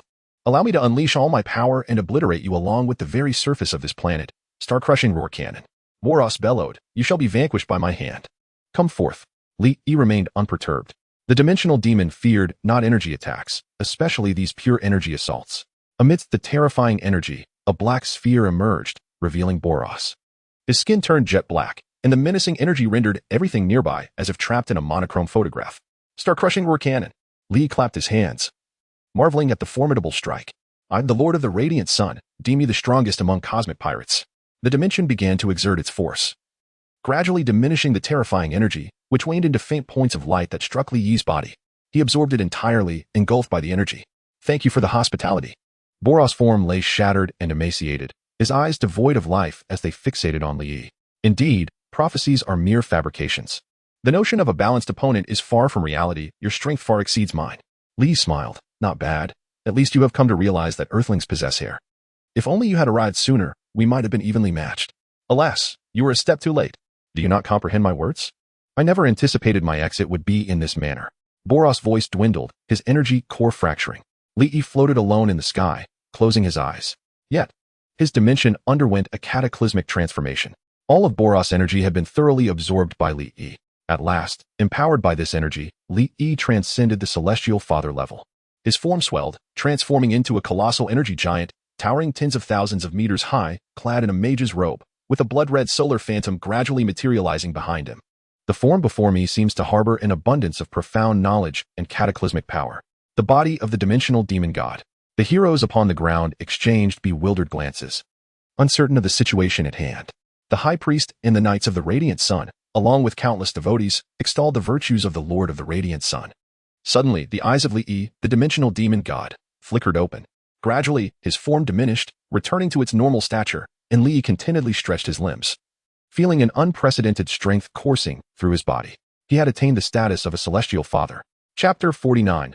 Unforeseen events within the Radiant Sun's realm, an immense divine apparition swirled its arms. Various energy and magical assaults surged towards a bald figure who stood resolute, akin to an indestructible copper pea, impervious to all efforts to harm him.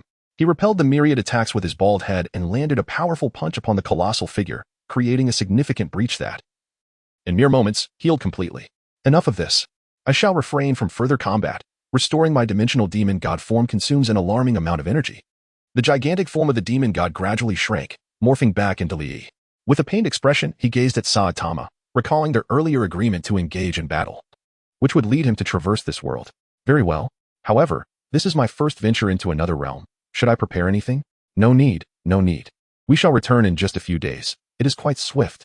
Li marveled at the formidable nature of Saitama, realizing he had ascended to the celestial father level, possessing the capability to obliterate a planet. Yet, Saitama, merely through his physical form, exuded an aura of invulnerability. Despite attaining such power, Li found himself unable to contend with this individual, a vexing predicament indeed. However, it mattered not. With this ally by his side, he chuckled inwardly. Dormammu, await my return. I am heading back to Marvel. In the world of One Punch Man, a complete ecclesiastical structure had emerged, alleviating any burden of faith from Li. The monsters, once a significant threat, had dwindled in prominence. The only remaining formidable entity, the Monster Association, had been thoroughly intimidated by the confrontation between Li and Boros. Upon learning that Li Yi resided in the suburbs, they nearly frightened the wide-eyed Sykes into fleeing, hastily carrying the formidable Orochi away. Afterward, Li Yi scoured various cities and corners, yet he found no trace of them. It seemed that a powerful being, who claimed divinity, had intervened in the world of One Punch Man. No matter, he concluded. Since there is little to gain here and I have ascended to the Celestial Father level, it is time to return to Marvel. Li Yi made a point to instruct his high priest to contact him through the dimensional link should any matters arise. I will promptly return that bald figure to you. As usual, the sensation of being spun about in a washing machine persisted. A feeling that even his newfound Celestial Father status could not dispel. What is happening? Why do I feel so dizzy? I don't know. Saitama, you can't blame me. You never mentioned that traveling between worlds would make you dizzy. Saitama, before him, appeared to be seeing multiple stars. Of course, this is not my first journey across worlds. You think I have ample experience? Time slipped by, its passage uncertain. Li Yi and Saitama appeared disheveled as they finally traversed back to the Marvel Universe. Arriving at the vibrant square of Kamar-Taj, taking a deep breath of fresh air, Li Yi exclaimed, at last. Upon opening his eyes, the sight before him caused his mind to momentarily stall. Old Wong, who should have been lying quietly in a small box, was instead engaged in a lively conversation with young Wong, both sharing hearty laughter. At that instant, the arrival of Li Yi froze the expressions of Old Wong and young Wong. Saitama, pinch your thigh. Does it hurt? Oh, very well, Li exclaimed. Ah, why are you pinching me? Saitama retorted. You told me to. Li then dealt Saitama a playful punch. Turning his attention to the now anxious Old Wong and young Wong, he asked, don't you have anything to explain to me? Please let me explain.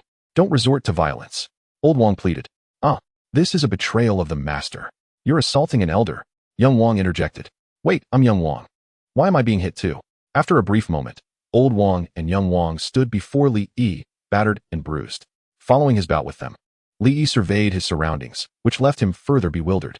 The square was crowded with people, adorned with white cloth draped over several structures, each individual cradling white flowers.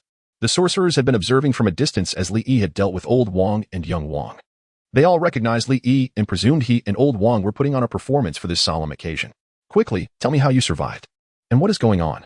Li Yi urgently grasped young Wong by the collar, his mind racing with thoughts. Could it be that old trickster, Agamotto, was hatching some scheme? Had he intentionally misled me before? Ahem. Actually, shortly after you departed this world for another, my father was resurrected by the Supreme Sorcerer. Right, Dad? Young Wong replied.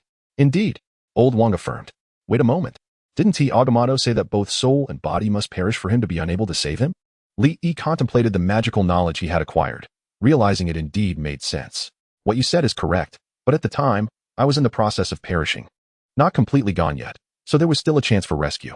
Old Wong clapped Li Yi on the shoulder. In fact, Agamotto's deception was for your own good. Merely sensing it shows you have grown significantly stronger. That old bald man dared to deceive me and nitpick my words, eh? Now that I possess the power of a celestial father, I shall reclaim the time stone from her, executing righteous vengeance. Not you, Saitama. Li Yi felt as though his soul might escape in frustration. All right. Agamotto has taken my tears and emotions. Ahem, you might find it difficult to accomplish this. The Supreme Sorceress Agamotto has already passed away. What? How did she die? It cannot be a ruse. Li Yi, having learned from his past mistakes, vowed never to trust Agamotto again. Indeed, women are capricious, especially this ancient woman who had lived for countless years. What do you mean a ruse? Ahem. How could matters of sorcery be termed as pretense? Though Old Wong spoke with righteous indignation, his words betrayed the truth. So, she truly was feigning death? Unbelievable. This esteemed supreme sorceress would go to such lengths to evade me. Li Yi felt a mix of anger and amusement, sensing that the situation was far from simple. Gu Yi, this seemingly innocent figure, had a heart as dark as night. How could he possibly feign death to evade me? Here, you have a letter left by your master, Gu Yi. A glance will reveal the truth. Old Wong tossed a letter and hurriedly dragged his son away. This rascal. How has he grown so powerful? I anticipated his growth, but this is utterly absurd. Li caught the envelope, inhaling deeply to steady himself. He opened the letter. To my dear disciple, if you are reading this letter, it is clear that you have discovered Old Wong is not dead. Indeed, I have deceived you. At that time, it was a twofold strategy. Not only did I ensnare Dormammu, but I also eradicated the side effects of the Dark Dimension's energy that he had been siphoning for years. Furthermore, it has instilled within you a semblance of a strong heart. I must say, though you appear diligent, you have relied heavily on dimensional cheats, avoiding any risky endeavors. However, having gone through this ordeal, I trust you will undergo significant transformation. Upon your return, you should be at a godly level, right? Indeed. You are now qualified to become the new Supreme Sorcerer. When you return, the Grand Sorcerers will conduct a ceremony in your honor. As for me, I have finally shed the burdensome side effects of borrowing Dark Dimension energy and can return to my old employer, Wesson D. After that, I shall retire to enjoy the breathtaking vistas of the multiverse. As for you, embrace your role as the Supreme Sorcerer. A little secret, the Supreme Sorcerer is on call year-round. When duty calls, you must rise to the occasion. Do your best. I believe in you. Strengthen your resolve. Lee hurled the letter to the ground, kicking it furiously. How could you, Gui, retire so easily? I desire to be the Supreme Sorcerer. But I yearn to be hands-off. Shouldn't I be the one enjoying your labor? Once you exit the stage according to the plot, I will be left to ensnare Strange as the Great Fool. This is disastrous. I have become the ultimate fool. Chapter 50. What are you staring at? Come eat. Outside the Sorcerer's Square, in a nearby building, Old Wong stealthily peeked toward Lee. Suddenly, a hand clapped him on the back, startling him. You rascal. Are you trying to scare your father to death? What was Li's reaction after reading it? He must be furious, trampling on that letter in a fit of rage. Although Gui, the Supreme Sorcerer, had indeed deceived Li, did he not also champion Li's ascension to the next Supreme Sorcerer? Was such anger truly warranted? Little Wong rubbed his belly, a sorrowful expression on his face. He too was a victim. During that time, he transformed his sorrow into appetite, gaining quite a few pounds. Only to find out that Gui had been deceiving him. Yet, the outcome was favorable. A little extra weight was acceptable as long as his father remained safe. You have no idea. Do you really think being a Supreme Sorcerer is easy? You must understand that when Gui first became the Supreme Sorcerer, he had a full head of hair. Old Wong's words left Little Wong deep in thought. Wait a moment. I recall your childhood fervor, extolling the greatness of the Supreme Sorcerer and urging me to pursue the dream of becoming one myself as I grew older. As if it were a burden for me. You can take the mantle. It doesn't tire me. Well, I must thank you for that. Suddenly, a voice interrupted their conversation. It turned out someone had come here. Within a solemn ancient structure, the bald-headed Ancient One lay quietly in a coffin, her eyes tightly shut. So, this truly is her physical form? Li curiously poked her bald head. Indeed, Master Ancient One's soul now accompanies the entity known as Vishanti, traversing the multiverse and possessing the energies of white magic. This body is merely her discarded old shell. According to tradition, we shall place it here for 49 days before entombing it in the sacred resting place designated for the Supreme Sorcerer in Kamar-Taj. Now, let me enlighten someone who often dozes off in the class on magical lore. Is today the day? Indeed. Li calculated that the time flow in the One Punch Man universe and the Marvel universe is relatively similar, with nearly 50 days having passed in Marvel, while over half a year has elapsed in One Punch Man. Not too shabby. If you say so, is this occurrence deemed a positive one? It is indeed fortunate. Only those of profound mastery in white magic have the privilege to accompany Vishanti and explore the multiverse. After all, he is a being of multiverse-level strength. Since it is a celebration, the somber atmosphere is unwarranted. As her apprentice, I must introduce some innovation. Li glanced at the Ancient One, saying, You old trickster, watch how I handle you. Thus, it seems Li has fallen for someone's ruse. Look who is experiencing a turn of fate. Haha. Only now did Saitama, who had been following Li all along, grasp the situation's gravity. Shut up, will you? I'll treat you to a feast. But will that even suffice to silence your chatter?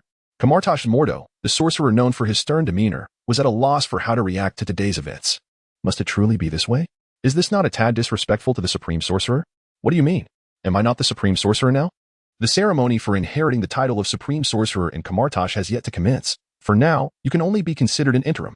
Li waved his hand dismissively, declaring, Close enough. As long as you hold the title of Supreme Sorcerer, I command you to go. Can't we find someone else? Mordo lamented. You expect me to find 4 sorcerers with your exact appearance for Kamar-Taj? With a resigned nod, Mordo replied, I apologize, Ancient One. I am being compelled. Thus, at the sacred moment when the former Supreme Sorcerer, Ancient One, was laid to rest, all the sorcerers of Kamar-Taj gathered at the hallowed burial site of the Supreme Sorcerer.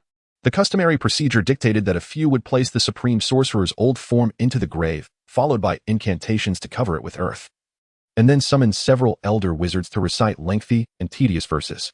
In essence, it would culminate in a tribute to Ancient One's numerous contributions throughout her life, followed by a feast and libations, concluding the sacred ceremony with everyone returning to their respective homes. However, why has the coffin of the Supreme Mage not yet arrived today? A few white-haired, bearded mages began to murmur, perplexed. This is unusual. We are not senile and have not misremembered the time. Old Wong, what is going on? Where's the coffin? Shouldn't he, the next Supreme Mage, have returned to this world as well? In such a situation, he ought to make an appearance. Old Wong's lips twitched, assuring them it would arrive soon. Indeed, as anticipated, a peculiar sound soon echoed through the air, filled with joy and cheerfulness. Under the watchful eyes of all the mages of Kamar-Taj, Li led the way, holding a speaker that emitted jubilant music. Behind him, for expressionless Modus, evidently conjured through Icon's illusion spell, danced merrily while shouldering the coffin. Wait, the coffin! One elderly mage with a white beard glanced into the coffin and fainted instantly, exclaiming loudly before losing consciousness, "What moral decay! This is utterly disgraceful." Indeed, Li had orchestrated a jubilant and celebratory rendition of the traditional African burial dance for his mentor, filled with mirth and festivity. It was utterly satisfying. At the back were Xiao Wang and Qi Yu, with Xiao Wang covering his face while scattering flowers. How embarrassing! Modus wholeheartedly agreed. Thus, the ceremony for the burial of the Supreme Mage's old body at Kamar-Taj left all present mages momentarily stunned, yet also captivated. All attendees were left with an indelible impression. Apart from a few white-bearded mages who expressed vehement protests, many younger mages embraced this unconventional approach. One passerby mage remarked, "Although I do not comprehend, I express my understanding and respect." The following day, during the ceremony for Li Yi's ascension as the Supreme Mage, he faced protests from several white-bearded elders who deemed him unreliable. However, after a friendly yet persuasive discussion, coupled with a display of his fatherly-level prowess, Li Yi playfully tousled their well-groomed beards. The elder mages admitted that they, as a group of old-timers, had been too rigid. Li Yi, satisfied, gazed at the eye of Agamotto, emblematic of the Supreme Mage, turning it this way and that. He decisively tossed it into his dimensional analysis, and after a refreshing moment, he retrieved it, proudly donning it upon his chest. Now, as a fatherly-level being, he effortlessly withstood the backlash from the time stone. One word, exhilarating.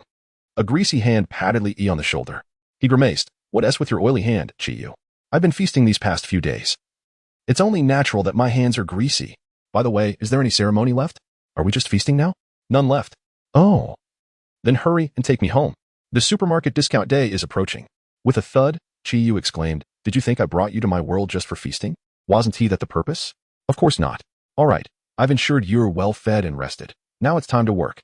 With the eye of Agamotto, representing the time stone, adorning his chest, and the formidable Qi Yu, a meat shield, at his side, Li Yi had now ascended to a fatherly-level powerhouse. Just one question remains. Who else dares challenge him? Chapter 51. I am here to negotiate. In the abode of Kamar-Taj, the former Sorcerer Supreme, Ancient One, two uninvited guests made their entrance. Li Yi, accompanied by Saitama, forcefully kicked open the door to Ancient One's study. After scanning with his mental prowess, he was not surprised to discover a special ritual among a plethora of arcane tomes, a summoning of the dark dimension, Dormammu, capable of opening the portal to his realm. Mimicking the ritual, Li Yi gradually formed a magical array from dimensional energy. A dark fissure began to manifest before them. "Who is summoning me? Come forth. Within the dark dimension, you shall obtain everything you desire." The beguiling voice of Dormammu echoed from the rift. Li smirked, boldly advancing the dimensional energy into the dark crevice. He shouted to Saitama, urging him to charge in and wreak havoc. Without hesitation, they plunged into the abyss. Inside the dark dimension, an overwhelming darkness enveloped the entire realm, exuding an eerie aura, as if it were a forbidden ground for life and light. Any ordinary individual, even a sorcerer, who ventured here would be ensnared by Dormammu's power, becoming his minion, fighting for him for eternity.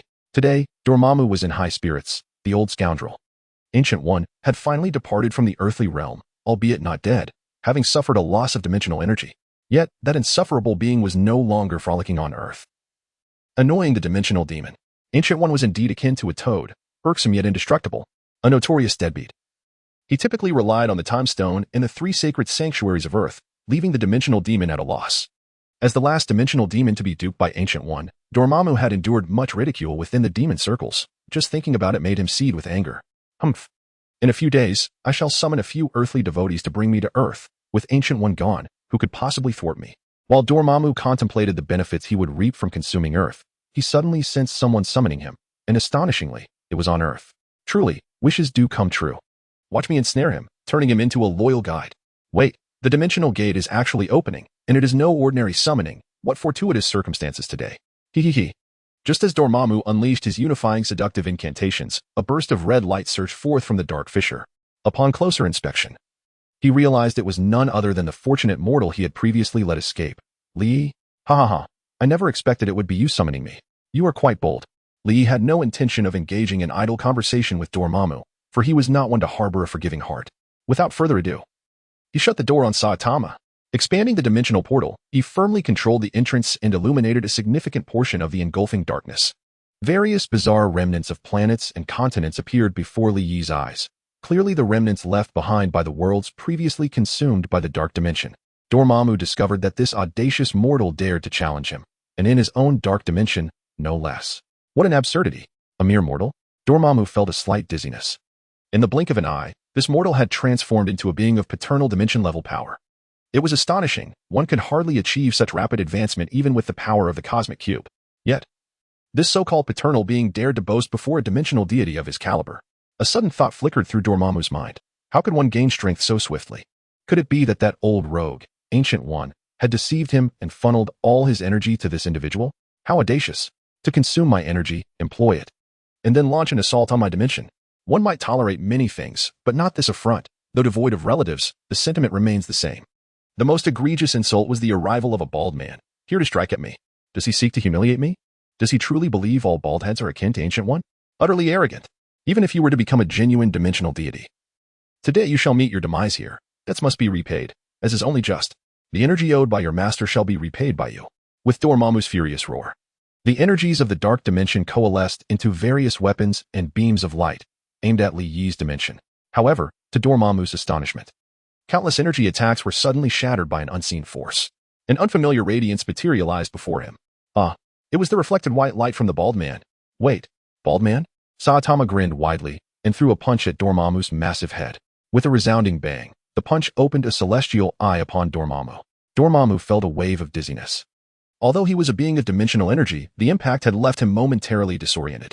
Shaking his head, he glared at the bald figure before him and unleashed a furious roar. I despise bald heads. Dark violet energy beams erupted from his enormous mouth, hurtling towards the bald man, causing even Li Yi to momentarily forget his own actions. The sight of the bald head dredged up unwelcome memories. Yet, this terrifying energy seemed inconsequential to the bald figure, as if it merely polished his scalp further, rendering it even more blinding. At this moment, Dormammu no longer underestimated the seemingly ordinary bald man. The terrifying laws of darkness gradually materialized, transforming into a putrid, pitch-black liquid that began to envelop Saitama. Just as Dormammu breathed a sigh of relief, he sensed something amiss.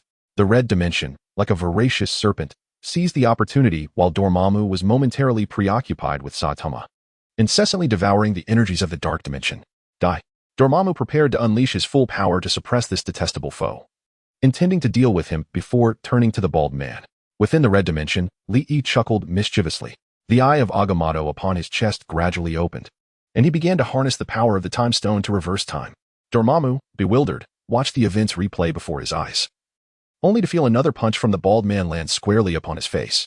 Dormammu and Li Yi, as dimensional deities, remain impervious to the ravages of time, retaining their memories. However, Saitama does not share this trait.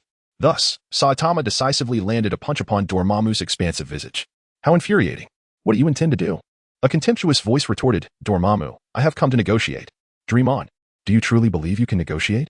You come out swinging with a bald head. Is this a negotiation or extortion? The dimensional energy surrounding Dormammu surged intensely, revealing his colossal form, a terrifying embodiment of dark and twisted power. In a fit of rage, Dormammu struck fiercely at Li Yi with his fist.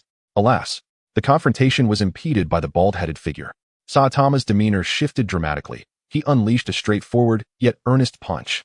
This blow created a cavernous wound in Dormammu's long untouched body. A terrifying energy erupted, causing chaotic currents to surge through the dark dimension. Explosions echoed as if they were fireworks. Dormammu fell silent. Although such an injury could be mended in an instant for him, the fact that it had been inflicted indicated that this bald-headed adversary possessed remarkable resilience, having at least reached the threshold of a single universe level in physical strength. Yet, that was merely one aspect. If brute force was ineffective, he would resort to subterfuge to ensnare him. Furthermore, Dormammu sensed that this bald-headed foe seemed to grow stronger with each passing moment of combat. However, this thought quickly dissipated from Dormammu's mind. Preposterous. How could such a being exist? This premise is utterly irrational. I concur with Li Yi on this point. Chapter 52. It's useless, let us go. In the pitch-black dimension, a cacophony echoed, and Dormammu's expression darkened considerably. Disgusting. Utterly revolting. Each time he managed to ensnare that foul and resilient bald head, that accursed sorcerer would reverse time using the time stone. Seizing the moment while he dealt with the bald head, he would insidiously erode Dormammu's dimension, all while hurling insults. such as now. Well, Dormammu. It's been a few days. Why so lackluster? You can't even handle a bald head. Li reveled in the burgeoning energy of his dimension, realizing that acquiring energy from other dimensions was far swifter than destruction and chaos. Dormammu's furious roar echoed, causing the dark dimension to tremble violently. He could not allow this to continue. Slowly and surely, it would lead to disaster. Li raised an eyebrow, intrigued. Is he about to unleash a grand move? Suddenly, the entire dark dimension, near the vicinity of Li Yi's blazing dimensional realm, began to fracture. In the face of Li Yi's astonished gaze, Dormammu turned his back, retreating into the shadows of the dark dimension. However, the immense form of the dark dimension subtly shifted, resembling a colossal middle finger. Do you think you can escape? The time stone shall be yours. Li wore a wicked grin as the emerald light gradually swept across his surroundings, and time began to reverse. As Dormammu clenched his teeth and stamped his foot, a vast expanse of dark dimension transformed into chains as black as ink, imbued with the essence of darkness. Advancing towards the emerald light, he found himself unable to halt, akin to a runaway train, vanishing directly before Li. It is understandable for a seasoned cosmic powerhouse to possess means to withstand the might of the Infinity Stones. However, it was surprising that Dormammu would be so ruthless, sacrificing at least 30% of his dark dimension as pawns. What a shrewd maneuver. Li, amidst this void, could not help but emit a cackle, reveling in the remnants of the dark dimension. In a secluded chamber within Kamar-Taj, Xiaowang donned a wizard's robe as an arcane magical rune gradually manifested before him. This rune, peculiar and unlike the traditional symbols of Kamar-Taj, seemed to invoke a mysterious incantation, summoning an evil yet powerful dimensional demon. As time slipped by, the chamber remained unchanged. Suddenly, a painful sensation erupted atop Xiaowang's head. Ouch! Why does a mere headache hurt so much? Of course, it was because I had modified it. A unique magic, impervious to any defense. Only someone as dull as you would concoct such sorcery. Xiaowang muttered in exasperation. What are you rambling about? Enough with the small talk. Why haven't you summoned the Lord of the Hellish Dimension yet? Xiaowang gestured to the heap of magical runes beside him, his face a mask of disappointment. Li, do you think those dimensional lords are fools? Your fishing tactics might succeed once or twice, but how many times have you attempted this? And it's supreme mage to you, not just Li. After a moment of contemplation, Li devised a plan involving himself, Saitama, and a time stone, employing a nauseating strategy to summon the demon Lord Vito. Once summoned, Saitama would lead the charge while he provided ranged support and utilized the time stone to ensnare their foes. This approach had previously yielded bountiful rewards, with weaker dimensional demons being wholly devoured by Li. However, it appeared this tactic had run its course, as no dimensional demon seemed willing to take the bait. What a pity. In the void, a significant event unfolded within the realm of dimensional demons. At some point, an odd individual infiltrated the ranks of their worshippers. Responding to this entity could lead to dire consequences. A light-headed individual might leave one stripped to their undergarments, or worse, one might be entirely consumed, causing considerable disruption to the business of the dimensional demons. They were wary of inadvertently responding to some treacherous being. It was only after a pitch-black dimensional demon sold information that the truth emerged. A traitor had infiltrated the ranks of the dimensional demons, colluding with the supreme mage among Earth's humans and employing fishing tactics to lure them into traps. Truly, a heartbreaking tale for those who heard it. The consensus among the dimensional demons was clear: simply ignore the summoning rituals from Earth. They lamented that, though the information broker was exorbitantly priced, his revelations were indeed accurate. Ever since they ceased to heed Earth's summoning rituals, no dimensional demon had met with misfortune. Yet, a mystery lingered. Who was this enigmatic dimensional demon? They had never encountered such a being before. Could it be a new arrival? The figure resembling Dormammu appears somewhat diminished. In the void, a large black orb is incessantly inhaling and exhaling energy. Within the dark dimension, 3 puppets are positioned before Dormammu, 2 bald figures and a youth. Dormammu unleashes energy from his enormous mouth, continuously assaulting these 3 puppets. After 10 relentless days of torment, he finally pauses, declaring, Earth, I shall remember this grudge. I will return.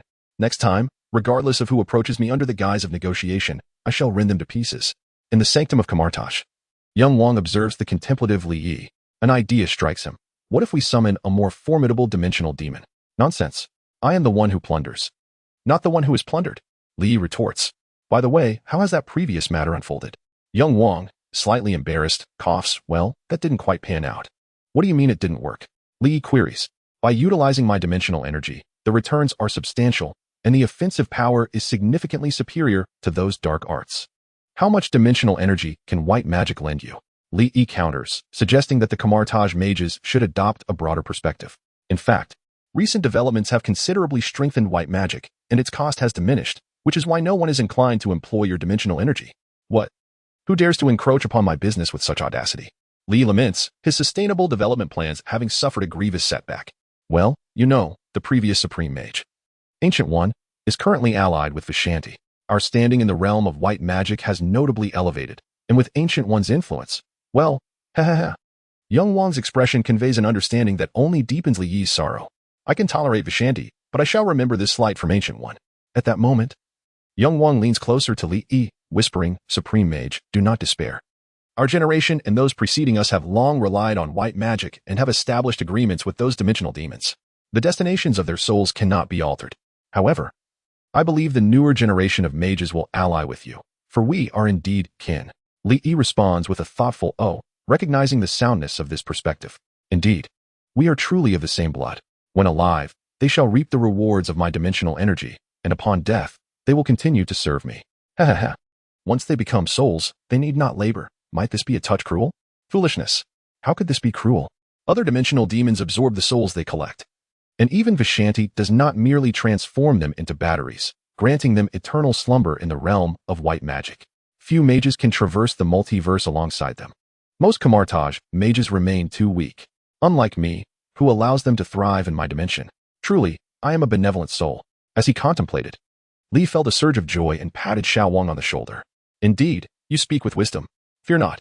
When you and your father meet your demise, I shall personally seek out Vishanti, pay a price, and ensure that your souls are entrusted to me. At that time, I shall appoint you as the grand overseer of dimensions, with daily tasks to manage. Will that not bring you joy? Xiao Wang, can I refuse this fate? I would much prefer to embrace eternal slumber than to toil after death. No way.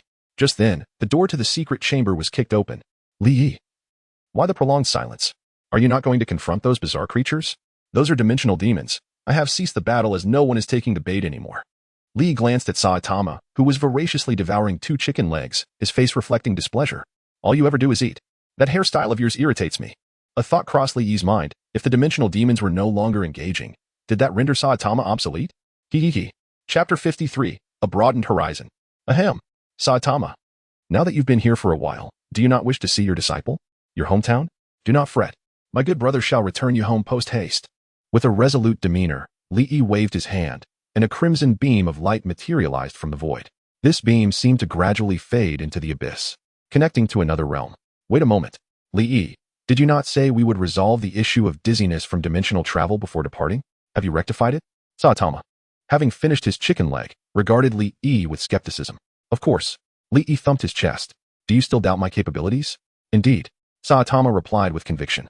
After a brief pause, he added, perhaps we should wait a few more days. The supermarket discounts have already elapsed. According to your calculations, time flows differently here. If we linger for another 10 days or so, it will align perfectly with the next discount day, and we can return then.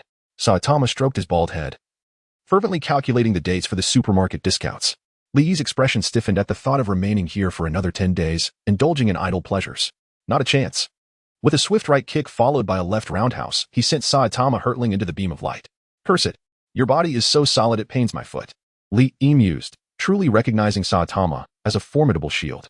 From within the beam, faint cries of Saitama echoed. Li Yi, you've betrayed me. I'm feeling dizzy.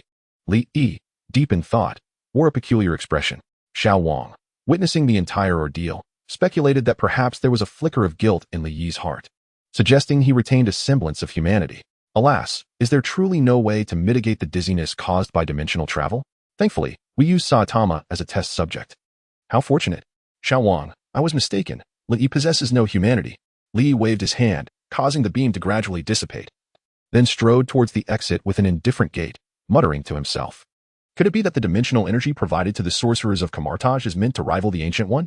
In the end, I might only suffer headaches, bloating, and diarrhea. Ultimately, my soul shall claim dominion. What a loss. Ancient One, this is ruthless competition. Forget it, I shall no longer dwell on this matter. I will seek my beloved talisman. Ugh. My dear Uncle Long and father are heading out. Young Wang watched as Li Yi, with a gait that seemed to disregard all familial ties, summoned a portal and vanished from his sight. He exhaled a sigh of relief. Ever since Li Yi encountered the celestial father figure, the atmosphere had grown increasingly surreal. Could it be that his true nature was revealed? And what had he just heard? The soul belongs to him? This is madness. The newly appointed Supreme Mage ought to be hanging from a lamppost. Within the antiquities shop of New York, Tony Stark, clad in a resplendent suit of gold and crimson armor, epitomized high-tech sophistication. However, there was an incongruity. The armor was adorned with countless arcane runes. Tony Stark wore a grimace of discomfort as he held a dried pufferfish and a lizard. Father, why must we use this as our magical implement when casting spells? Would you prefer to do it yourself? Oh, spare me the theatrics. And do not forget to recite the incantation. The magical medium and the incantation will aid you in channeling greater power, though you have communicated with a dimensional deity and gained some magical abilities. Those are merely borrowed strengths. They do not belong to you. You must learn to empower yourself. Now, strengthen your armor and show me how you can enhance it using authentic chi magic. As he spoke, the expression of seriousness settled upon the elder's face. Tony reluctantly nodded in agreement, outwardly complying while inwardly grumbling. But at least it looks impressive. Is it powerful? That is but a fleeting concern. Is it stylish? That is a matter for a lifetime. Sighing, Tony held a degree of respect for the seemingly obstinate old man. After all, he was Tony's mentor. In his heart, he reassured himself, it's all right, Tony. Apart from this stubborn old goat, there is no one else here. Depart, demons and monsters. With a fearless demeanor, Tony commanded his iron armor, wielding the pufferfish and lizard as he recited the magical incantation aloud. A vibrant green light emanated from the armor, and the enchanting runes began to shimmer with an added touch of mystique. It seemed to come alive, as if imbued with a soul. Damn it, I despise green. At that moment, a crimson portal materialized before Tony, and Lee stepped through. Their eyes met, and in that instant, 1,000 years seemed to pass. Hey, Tony. My friend, long time no see. When did you develop such an affinity for green? You are positively radiant in that hue, and your outfit is quite the creative choice. Lee regarded the armored figure, glowing with emerald light, clutching the pufferfish and lizard, and he felt compelled to capture this moment. He swiftly retrieved his phone from the dimensional realm. Click. There it was. No. Tony felt utterly mortified. Lee grinned mischievously. Still using the original camera. I see. Now, tell me, what must I receive to delete this photo? Tony immediately produced a check, indicating that Lee could fill in the amount at his discretion. Tony, you wouldn't want this photo to circulate, would you? Lee cackled with delight. Cease your rather comfortable remarks. Tony rolled his eyes. For he had seen a film featuring someone living quite well, after all. What? As a wealthy individual. I am surrounded by women and do not need to gaze upon them. No. Is that where my emphasis lies? Not at all. My focus is on the appreciation of art. Oh, you partake in this as well? Lee expressed disbelief. Tony cast a disdainful glance at Lee, cautioning him not to misconstrue their priorities.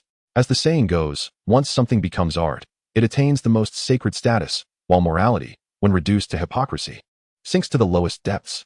One must bravely pursue what one believes to be right, unperturbed by the mundane whispers of society. Well. This is the first time I have heard such matters articulated so refreshingly. I have gained new insights. Lee wore an expression of profound enlightenment, and with a swift motion, he turned to make a gesture of disdain. He then stuffed his phone into his pocket, resolute in his decision not to delete anything today, regardless of the consequences. After a brief interval, he remarked, So, is that why we have the 5 talismans of the ox, rabbit, snake, sheep, and chicken? We certainly need to enhance our efficiency. Are the talismans located in Sector 13? Very well, I shall make a visit shortly. Having filtered through most of his father's usual phrases, Lee managed to extract a few useful pieces of information. The replication and analysis of 4 abilities is rather commendable. After all, there is no rush. Is it possible for you to delete those photos? Tony gazed at Lee with a sorrowful expression, as if he had wronged him in some way. Rest assured, I shall merely keep them for myself and will not share them with others. Then could you return the check to me? What? What horse? I meant the check. What is this about Dongmei? Tony clenched his fist, resigning himself to the situation. Forget it. I shall endure. A gentleman's revenge is best served after a decade. I can hardly contain myself. Chapter 54. An old acquaintance.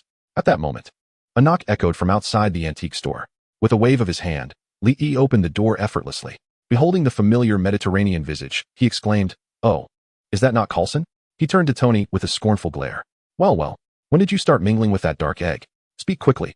Did you leak my arrival here to S-H-I-E-L-D? Do not accuse me. I have done nothing of the sort. I hardly know them. Tony felt his integrity had been affronted.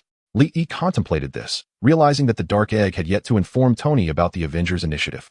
How fortuitous that he should arrive just as I did. Ahem, this is purely coincidental, masterly. Coulson interjected at that moment. Do not call me master. Allow me to formally introduce myself, the newly appointed Supreme Master, Lee. Get acquainted. Coulson paused momentarily, quickly recovering to offer his congratulations. Congratulations, Masterly. Oh, I mean. Supreme Master. Quite impressive, your prompt adjustment. Li Yi's grin nearly stretched from ear to ear. Your expression reminds me of an ancient Chinese saying. The countenance of a small man reveling in his fortune is vividly reflected in your face. Tony's jibe reached Li Yi's ears, prompting an immediate sense of annoyance. Humph, you still have time to concern yourself with me? Just a glance at your aura tells me you are suffering from palladium poisoning, with your constant use of that iron suit. It is only a matter of time before you meet your end. Indeed, during a friendly exchange with Tony, Li Yi discerned, as the narrative had foretold, that Tony exhibited signs of poisoning. Fortunately, the symptoms appeared mild, seemingly alleviated by the magical energies that coursed through him. What friendly exchange? It was clearly bullying. My apologies. But I had already conceived a solution. Tony wore an indifferent expression. Oh, have you discovered a new element? Li pondered, recalling that in the original storyline, it was the black egg who had imparted clues about the new element to Tony. How is it possible that they, having never crossed paths, could unearth a new element? Chongwei, you claim you haven't struck it rich. Bah. And Tony, you assert you are not acquainted with the black egg? What new element? Such a thing cannot possibly be found so swiftly. Even a scientist of my caliber cannot uncover it. It's evident you lack scientific understanding, a veritable illiterate. Of course, it is through the power of the horse talisman. Jackie Chan has already pinpointed its location amidst a snowy mountain. He possesses the ability to cure all ailments. He will undoubtedly resolve my poisoning. Li Yi was somewhat astonished. He had not considered this possibility. Fixed thinking is indeed perilous. It is true. Tony has already become a wizard. Resolving issues surely necessitates a dual approach of science and magic. Wait a moment. An illiterate? No, I am the supreme wizard. How could I possibly be illiterate? Have you ever attended school? I have. The sorcerers of Kamar-Taj imparted knowledge to me. Oh, so you possess no diploma. Illiterate. Li Yi was momentarily petrified, rendered speechless. Not so. I participated in the college entrance examination of a prominent Eastern nation. Oh, so you only possess a high school diploma. Ahem, I have clues regarding the new element. Would you like to hear them? Li Yi hastily diverted the conversation. Is that true? You are not trying to deceive me. Are you? Tony wore a skeptical expression. If it pertains to magic, Li Yi's words carry some credibility, but in matters of science, he is unrivaled. Tony's expression was one of utter disdain. Li Yi felt a surge of determination, his fists clenched. What is with that look? I am speaking truthfully. Then tell me. Since you are engaged in magic, the new element should hold little significance for you. Tony seemed half convinced. Could it be that he truly knows? It appears this time will require a considerable expenditure. Do you wish to know? Yes. Tony, understanding Li Yi well, extended a check. Li Yi accepted the check with a blank expression. Ahem, while I appreciate your gift, I must express my discontent with your earlier remarks.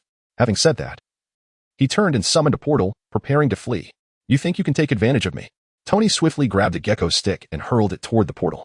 The portal abruptly closed, severing the gecko stick in two. Alas, my gecko stick, an old item I have cherished for a decade. Nearby, Old Dad delivered a light smack to Tony's head, only to hurt his own hand in the process. Tony, next time in the antique shop, you are prohibited from wearing the Iron Man suit. A portal appeared behind Tony. Li Yi stepped through, jesting, I was merely teasing you. Look what you've done to Old Dad's belongings. Truly, did your father not leave you some items? You should return home and check. Therein lies the clue to the new element. Li Yi held the other half of the dried gecko, gesturing animatedly towards Tony. Well, I still have matters to attend to. Gentlemen, would you care to listen? Spit it out. Li replied nonchalantly, settling into the sofa. After all, he had already achieved his purpose for being there. And soon he would head directly to District 13 for the analysis of the talismans. Here's the thing. Our SHIELD agency has discovered a mysterious hammer in a remote town in New Mexico. It is exceptionally peculiar, made of unusual material. Small in size yet extraordinarily heavy. No one, even with instruments, has been able to lift it. According to our scientists, this object defies all scientific explanation, leading us to believe it to be a supernatural artifact. We intended to consult the Grand Sorcerer, but to our surprise, you are here, Master Sorcerer. I wonder if you might be interested? Oh, a hammer? Li Yi's interest was piqued. The description sounded remarkably like Thor's enchanted hammer, Mjolnir. Was the saga of the Thunder God about to unfold? Now that you mention it, I'm wide awake. I know about this. Didn't I mention it to the Black Egg before, regarding the Norse mythology and Odin? That extraterrestrial civilization? Indeed, Master Sorcerer. Are you suggesting that this hammer is connected to Odin of Norse mythology? Is it tied to extraterrestrial matters? Coulson's expression turned grave, sensing the gravity of the situation. Correct. This hammer is the weapon of Thor, Odin's son, known as Mjolnir, possessing extraordinary power. To wield it is to become the new Thunder God. Oh, Coulson's eyes sparkled with excitement. The power of the Thunder God sounded formidable. However, there are numerous conditions to lift it, such as possessing noble virtues and high moral standards. Moreover, it was Odin himself who wielded this hammer in his youth, and his eldest son, Thor, currently possesses it. Consider the implications. The significance of this hammer is profound. Odin would not allow just anyone to wield it. So, cast aside your mischievous thoughts. Seeing Coulson's eyes gleaming, Lee realized what he was contemplating. Misunderstanding. Misunderstanding. How could we harbor any ill intentions? Coulson stammered awkwardly. At this moment, Tony interjected with a question, if that's the case. How did Thor lose Mjolnir on Earth? Oh, it was a conflict between Odin's eldest and youngest sons. Thor, in a fit of foolishness, angered his father, leading Odin to seal his powers within the hammer and cast it to Earth. Incidentally, he was also cast down to Earth as a mere mortal. He is now an undocumented individual. What? Coulson broke into a cold sweat. The son of a deity reduced to a mere mortal and thrown onto Earth? If anything were to happen to him, it could spark interstellar conflict. I'm just a weak and helpless little agent. How can I handle this? Blackegg. Ugh. Director. Save me. Chapter 55. I am more wrong than Doe. Coulson, look at your flustered demeanor. I understand your anxiety, but calm yourself. You must keep your composure. I shall handle this matter. As the supreme sorcerer, how could Odin cast his son to Earth without informing me? I can tolerate a great many things, but not this. This matter is undoubtedly my responsibility. Do you not realize that the Earth is under my protection? Lee declared with righteous indignation. What? Gu is aware of this situation? How audacious to meddle in the affairs of the current supreme sorcerer while invoking the name of the former. Lee asserted that he would address this issue with the utmost seriousness. Thoughts of the treasures within the Asgardian vault made his mouth water. Indeed, it shall be dealt with solemnly. With your assurance, I feel at ease. I will certainly report this to the director. The rightful rewards will be forthcoming. Although, esteemed supreme sorcerer, you may not require them. The sentiment must still be acknowledged. Lee nodded appreciatively. Realizing that Coulson had grasped a unique technique passed down through millennia in a certain Eastern nation. At that moment, Tony turned to leave. Tony, how rude. You cannot even bid farewell before departing. Once the new element is completed, the very first arc reactor will be yours. Now that is more like it. Lee patted Coulson on the shoulder. Come, assist me with a few matters before we head directly to that small town. You know the precise location, don't you? Of course. Let us depart. With a snap of his fingers, a portal materialized, and Lee stepped through it with Coulson. The antique shop was left with only the old man, who picked up a broken gecko stick, a look of sorrow on his face. He discarded it into the trash and retrieved a new one from the drawer. Luckily, he had purchased several of the same kind a decade ago. In the underground secret base of Sector 13, Lee and Coulson arrived in a room filled with talismans through the portal. A faint red energy enveloped them, rendering both invisible. Lee, with a practiced hand, opened the glass case surrounding the talismans while Coulson looked on, astonished, and proceeded to absorb all the talismans into his own body. He then closed his eyes and sat cross-legged. Coulson felt bewildered, as an agent. He accompanied someone into a secret base, brazenly taking talismans. It was quite exhilarating. Is this really appropriate? As the supreme sorcerer, Lee is immensely powerful. Is he merely borrowing these talismans? Coulson felt conflicted. In some respects, the agents of Sector 13 were his colleagues, albeit somewhat distanced. The truth is S.H.I.E.L.D. had long set its sights on the talismans, but unfortunately, the head of Sector 13 had issued a stern warning. He declared that any department attempting to harbor ill intentions toward the talismans would find him personally confronting their leader with his own head. The collision of two bald heads is a rather thrilling thought. Isn't it? Hey, what are you thinking about? So lost in thought. Lee's voice broke through Coulson's reverie. Ahem, nothing much, esteemed supreme sorcerer. Are you intending to take these talismans with you? No. I merely wish to study them. Now, put these items back. We must depart to wield the hammer. Coulson hurriedly rearranged the talismans, and with a nod from Lee, another portal appeared, leading them onward. At that moment, the heavily guarded door of the secret chamber suddenly swung open, and a small head peeked out from beside the door. I must take out the talisman to show those little brats. I speak nothing but the truth. Xiao Yu declared with unwavering determination, muttering something under her breath. The person monitoring the surveillance had already been rendered unconscious by me, so now it was merely a matter of evading these mechanisms. Swiftly opening the glass case within 3 seconds, retrieving a talisman, and then closing it again. It was utterly flawless. Wait, the glass case? Just as Xiao Yu stepped inside, pointing at the talisman in the center of the room. She was preparing to utter some fierce words to bolster her courage when she suddenly realized the glass case was missing. Outside a small Mexican town, Lee pointed at the object in Coulson's hand and asked, "How did you manage to bring the glass case over?" I was so flustered at the time that I didn't even notice." "Never mind, it's no big deal. It's just a glass case, and we've already made our escape. But Xiaoyu, I haven't left yet, you idiot. The piercing sound of an alarm rang out as Xiaoyu, on the verge of tears, was seized by several burly men. Sheriff Blake, the talisman is intact. It's merely the glass case that's gone. Blake nodded as he listened to his subordinate's report, then turned to the innocent-looking Xiaoyu. Xiaoyu, how did you manage to make that glass case disappear? It's a wrongful accusation. I truly didn't do anything this time. So, you were indeed the one responsible for the disappearance of the rabbit talisman last time? Sheriff Blake felt exasperated by this mischievous little girl. Yet he sensed that she would undoubtedly become an exceptional agent in the future. After all, she possessed extraordinary talent, especially in her ability to ascend the stairs directly into the base. It was simply outrageous. I admit I was responsible before, but this time I simply just entered. I didn't have time to do anything. Trust me. Believe me. I can't believe it. Xiaoyu, you've learned to lie? I already knew you took the rabbit talisman last time. I just chose to ignore it. And now, having caught you red-handed, you still refuse to admit it. I'll be discussing this matter with Jackie Chan, and I'll have him assign you extra homework as punishment. No, please. Xiaoyu felt more wrong than Doi.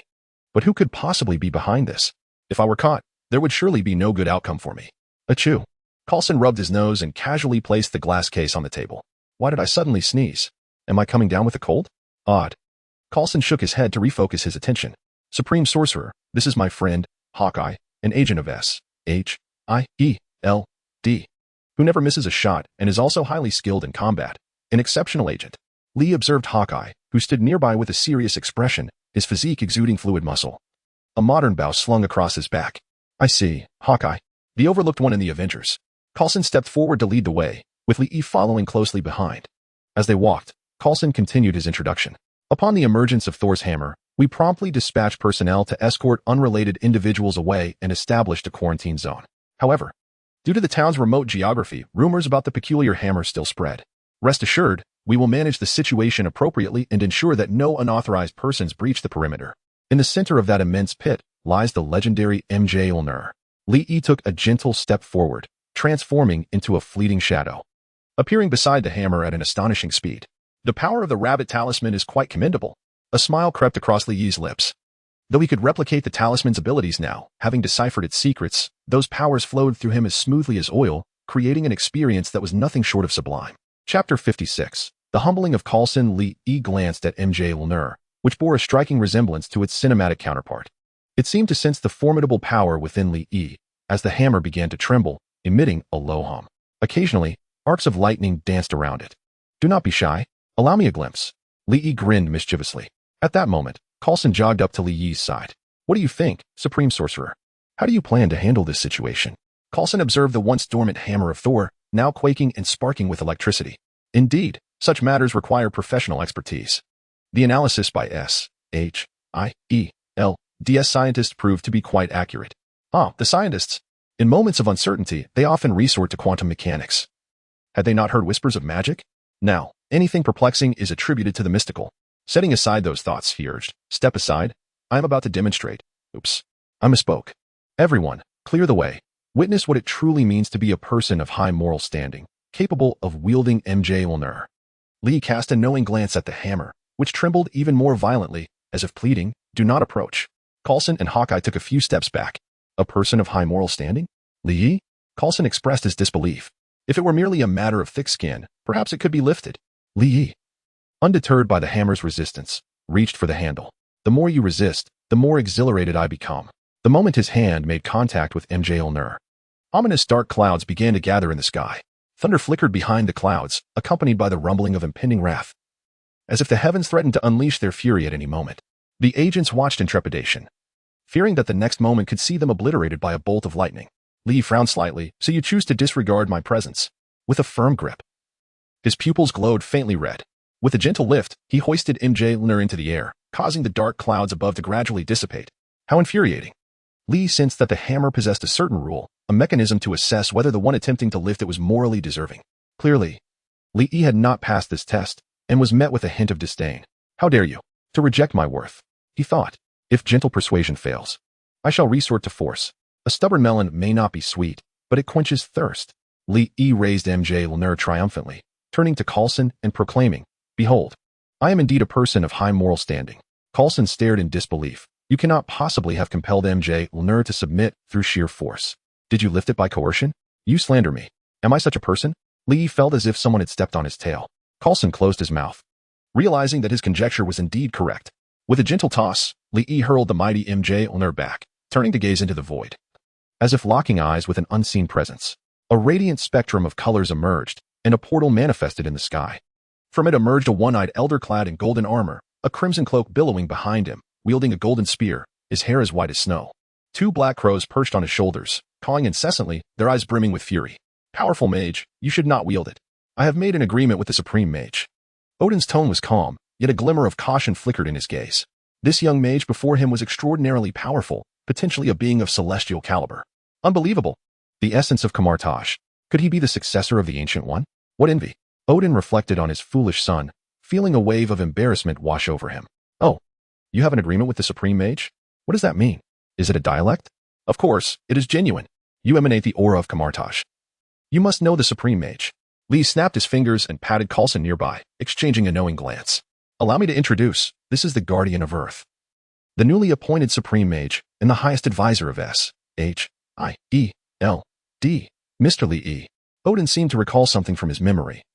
A few years prior, there were rumors in the magical realm that the Ancient One had found a prodigious disciple. He never anticipated that after several years, this young man would rise to his level. Newly appointed supreme mage, it is an honor to meet you. Perhaps your master, the Ancient One, did not inform you of this matter. We almost made a fool of ourselves. Haha. Odin suddenly burst into laughter, realizing that this young man, despite his formidable strength, had the entire Kamar-Taj backing him. It was imperative to cultivate a good relationship. Perhaps a turning point was on the horizon. Do not jest with me. The Ancient One is the former supreme mage. I am not concerned with your agreement. Yet, you carelessly threw MJ Lnur into Earth's domain. How do you intend to explain that? Odin's expression grew serious. Are you and Kamar-Taj having second thoughts? I have provided the Ancient One with considerable benefits. Remember, in matters of interstellar civilization, Midgard is safeguarded by us as guardians, and the 9 realms have always been under our management. Honestly, I thought your home had no valuable possessions, believing you to be a person of integrity, but it seems the Ancient One has been accepting benefits while leaving me out. Li waved dismissively. That was the affair of the former supreme mage. This is my domain on Earth, and I am responsible for it. And what do you wish to do? Li Yi's gaze hardened, articulating each word slowly. Increase the payment. The air seemed to freeze, and nearby S.H.I.E.L.D. agents exchanged glances. Haha. Very well. Once this matter is settled, I shall personally host a banquet for the supreme mage in Asgard. It is indeed our first meeting. And the customary gifts have yet to be prepared. At that time, you may choose whatever you desire from the treasury, and you may delve into the realms of magical knowledge at your leisure. Li Yi's demeanor shifted instantaneously. He cordially draped an arm around Odin's shoulders, nonchalantly shooing away the 2 bothersome ravens. No need for such formality. Your son Thor can roam freely on Earth as he wishes. It is settled then. I shall certainly attend the feast. Observing Li Yi, it was evident he was a man of straightforwardness. You truly have an eye for character.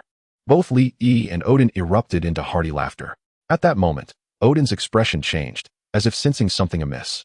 I have sent my son to Midgard primarily to test him. I shall take responsibility for any consequential chaos that may ensue.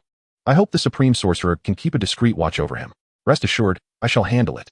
With that, a radiant array of colors enveloped Odin, and he vanished from sight.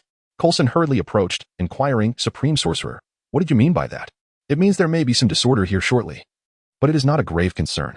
What benefits can we expect? What do you mean? Coulson was perplexed. Did Odin not just declare that he would bear the losses incurred? Will there not be some compensation? What Winterplum? Coulson appeared utterly baffled. Li patted his shoulder. Let us make a wager. If I lose, when I visit Asgard, I shall share some of Odin's rewards with your S.H.I.E.L.D. You said there wouldn't be anyone carelessly breaching the quarantine zone, did you not? Indeed. However, one cannot overlook a deity such as Odin. Our S.H.I.E.L.D. cannot intercept him. Do not fret. He is merely immortal now. Do you believe that Thor can burst through here? Coulson was exceedingly confident, asserting that a mere mortal could not hope to penetrate their defenses, especially with so many skilled agents present. Before Coulson could finish his thought, a burly blond man crashed through 2 agents, evidently having overpowered all the external guards. Approaching the mighty hammer, Thor beamed with joy as he laid eyes upon his cherished weapon, resembling a child weighing over 100 pounds. Li shrugged. I did not intend to withhold any benefits from your S.H.I.E.L.D. However, look at how he resembles a fool. managing to forcibly breach the quarantine zone. Your S-H-I-E-L-D is lacking.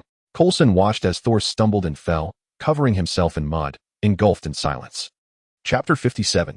While others rely on their fathers, you rely on your mother? Thor noticed the two individuals standing beside Mjolnir and overheard their conversation. What fools! He scoffed. You Midgardians are fortunate today. My mood is amiable. Otherwise, I would surely give you a sound thrashing. Ignoring the two, Thor's eyes sparkled with excitement as he reached out with one hand towards Mjolnir. Mjolnir, here I come. Suddenly, Thor's ecstatic expression faltered. He then gripped the hammer with both hands, straining with all his might. Come on. Thor seemed to grasp the situation, letting out a frantic cry. Father, why? His lament was so poignant that it stirred sorrow in the hearts of those who heard it. Lee patted his shoulder gently. Do not despair. Everyone has their first time. It is perfectly normal to struggle at first. Even the diminutive are quite adorable. Coulson's expression twisted slightly, as he felt that you were uttering some rather peculiar statements. Hey, what do you understand? If I cannot lift it, I will be unable to regain my strength. What's the point of conversing with mortals like you? After all, you cannot lift it either. Is this what you mean? Lee effortlessly raised Mjolnir under Thor's incredulous gaze. Thor rolled his eyes and fainted with a thud. Don't scare me. Wake up quickly. Coulson panicked. If the alien prince, or rather, the son of a god, perished on Earth, what would that mean? A diplomatic incident? Do not fret. He merely fainted from the shock of it all. Lee placed Mjolnir into his own dimension. After a moment, he opened his eyes, tossed it back to its original spot, and turned towards the building constructed by S-H-I-E-L-D. Mjolnir, while impressive, held merely collectible value to Lee. It felt rather mundane. A light drizzle fell from the sky, and caution was advised. Hair should not remain damp for extended periods. Even as a dimensional demon, one must take care. What if he became bald one day? In the infirmary prepared by S-H-I-E-L-D, Thor gradually regained consciousness. Upon opening his eyes, he beheld a familiar face. In his memory, this Midgardian had lifted Mjolnir. How could that be? It seemed ludicrous. Was he merely dreaming? I must find Mjolnir quickly. You did not dream. Everything that just transpired was indeed real. Lee's words shattered Thor's illusion. Thor felt utterly defeated, his spirit crushed. Do not be disheartened. Allow me to introduce myself. Earth, as you Asgardians call it, is Midgard. I am the supreme mage of Earth, a renowned powerhouse. It is entirely natural for me to lift Mjolnir. My strength is comparable to that of your father. You may not have heard of me. Perhaps because the lineage of the supreme mage of Kamar-Taj does not mingle much in the cosmic expanse, primarily residing within the realm of dimensional demons. Preposterous. How could such a formidable presence exist in a desolate place like Midgard? Lee's pupils glimmered with a faint red light, emanating a palpable aura of terror that enveloped Thor. Thor felt his body tremble, reminiscent of the times he welcomed his father home from the battlefield. A true powerhouse. Thor felt invigorated, as if he had been rejuvenated. I knew it.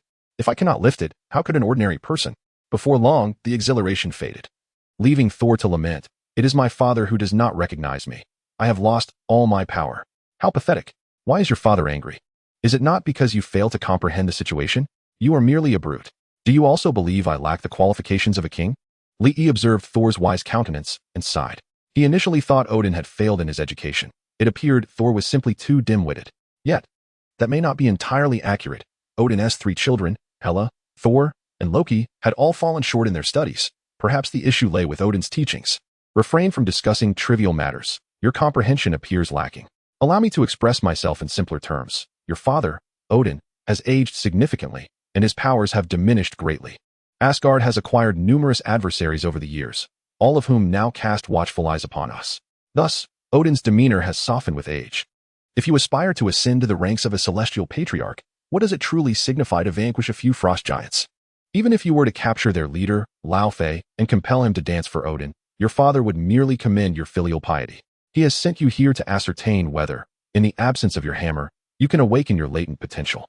Should you fail in this endeavor, you must learn the virtues of compassion and coexistence. If your strength is lacking, what good is a show of force? Thor, feeling somewhat aggrieved, retorted that it is easy for one who has already attained celestial status to speak so lightly. Becoming a celestial patriarch is no simple feat. Let me pose a question. As the god of thunder, if you are bereft of your hammer and thus stripped of your power, does that not seem unreasonable? Are you merely the god of the hammer?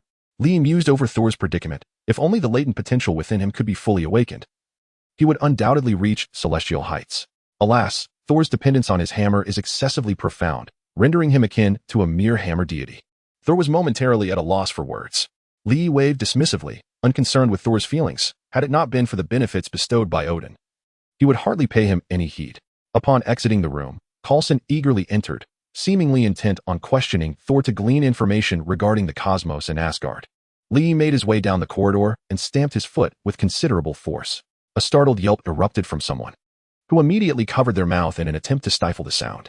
This spectacle amused Lee. In his view, Loki, adorned with long horns and wielding a scepter, was now clutching his mouth and rolling about, having just suffered the misfortune of having his toes stomped on by Lee. Loki cursed his luck, bewildered by the sudden footfall. Did he truly see me? As he rose, he waved at Lee, dismissing the notion that a mere Midgardian could perceive his presence. However, as he pondered this, he noticed Lee lifting his foot and preparing to stomp down on his other foot. In a moment of panic, Loki abandoned his invisibility, cradling his foot and rolling in agony. After a considerable time spent struggling to rise with the aid of his scepter, he questioned whether Lee had already perceived him. Of course, is invisibility such a rare skill? Even I can manage it, Lee replied, demonstrating his own ephemeral concealment before Loki. What then are you pretending not to see? Loki thought, realizing that Lee had undoubtedly witnessed his earlier antics. Mortified, Loki set his scepter aside and swiftly drew forth two small daggers from behind, lunging towards Lee with intent. Lee raised his hand effortlessly, sending a magical projectile hurtling toward Loki, who was sent sprawling. The enchantment imbued with electric energy caused Loki's hair to frizz dramatically, dislodging his horned helmet in the process. Loki lay on the ground, humming for quite some time, before hastily rising to his feet again, only to crouch down once more. The floor was so cold that he risked catching a chill. Do you know who I am? I am Loki, the supreme sorcerer. The title felt somewhat foreign to him. Yet sorcerer certainly piqued his pride. Since you are a sorcerer, do you know who my mother is? Oh, I am a sorcerer. Why would I need to know about your mother? My mother, Frigga. Loki's face beamed with pride. Chapter 58, A True Talent. Frigga, the foremost sorceress of the 9 realms. If even she is unknown to you, then you are merely a Midgardian dullard. Loki regarded Lee with disdain. That title was bestowed upon you Asgardians. Earth does not recognize it. Do not dare to associate. Lee felt somewhat speechless. How many Asgardian sorcerers could be considered normal? You, Loki, prance around with a small dagger, stabbing people. This clearly indicates that the sorcery taught to you by Frigga is rather mediocre. At best, it is slightly superior to Old Wong's. Old Wong? Am I truly that weak? Insolence. Loki was incensed. As someone who had long lacked paternal affection, his mother held a place of utmost importance in his heart. With a mere thought, Lee unleashed a telekinetic shockwave that rendered Loki unconscious. He could not be bothered to waste words on Loki. It was imperative that Loki remained unaware of his true strength. If he were to discover that Earth harbored a being of power equal to that of his father, he would undoubtedly refrain from sending the Destroyer to Earth. The Destroyer was an exceptional entity. According to the records of Kamar-Taj, the Destroyer was not only composed of unique materials but also bore the blessings of ancient deities from various pantheons. In times past, Odin donned the Destroyer, wielding the eternal spear, and single-handedly vanquished a celestial being, traversing from the east to the west of Earth. Alas, 2 fists cannot withstand 4 hands. He faced not just one celestial being, but a multitude, and before Odin could even pose a challenge, he was besieged and left with psychological scars. When the Destroyer arrives on Earth, Lee resolved to conduct thorough research, particularly into the blessings of the various divine pantheons inscribed upon it. The thought that in the narrative, the Destroyer was shattered by Thor's hammer left him at a loss for words. Indeed, Loki toyed with the Destroyer as if it were a mere super soldier, yet Odin, hiding in his coffin, truly squandered such a magnificent artifact by allowing his sons to engage in a farce. My assessment, I deserve it more than you. Lee felt that this time, he was bound to reap a bountiful harvest. With exhilaration, he prepared to use a portal to journey to a great eastern nation for some pot stickers for breakfast, as he had recently developed a craving for them. A little while later, Loki groggily rose, turning to see his simple-minded brother grinning foolishly at him. What is happening? Thor rushed over. Brother, are you all right? I just heard the staff here say that you inexplicably collapsed in the corridor. Did you have low blood sugar? I heard from the doctor that many people faint when their blood sugar drops. Thor, we are gods. How could we suffer from low blood sugar? This is as implausible as the absurd rumor that you would become exceedingly corpulent. Loki gazed at the simpleton beside him, somewhat speechless. An inexplicable fellow had managed to knock himself unconscious. It seemed Earth was not as simple as it appeared. His father had just exiled Thor here, and now such a formidable being had emerged.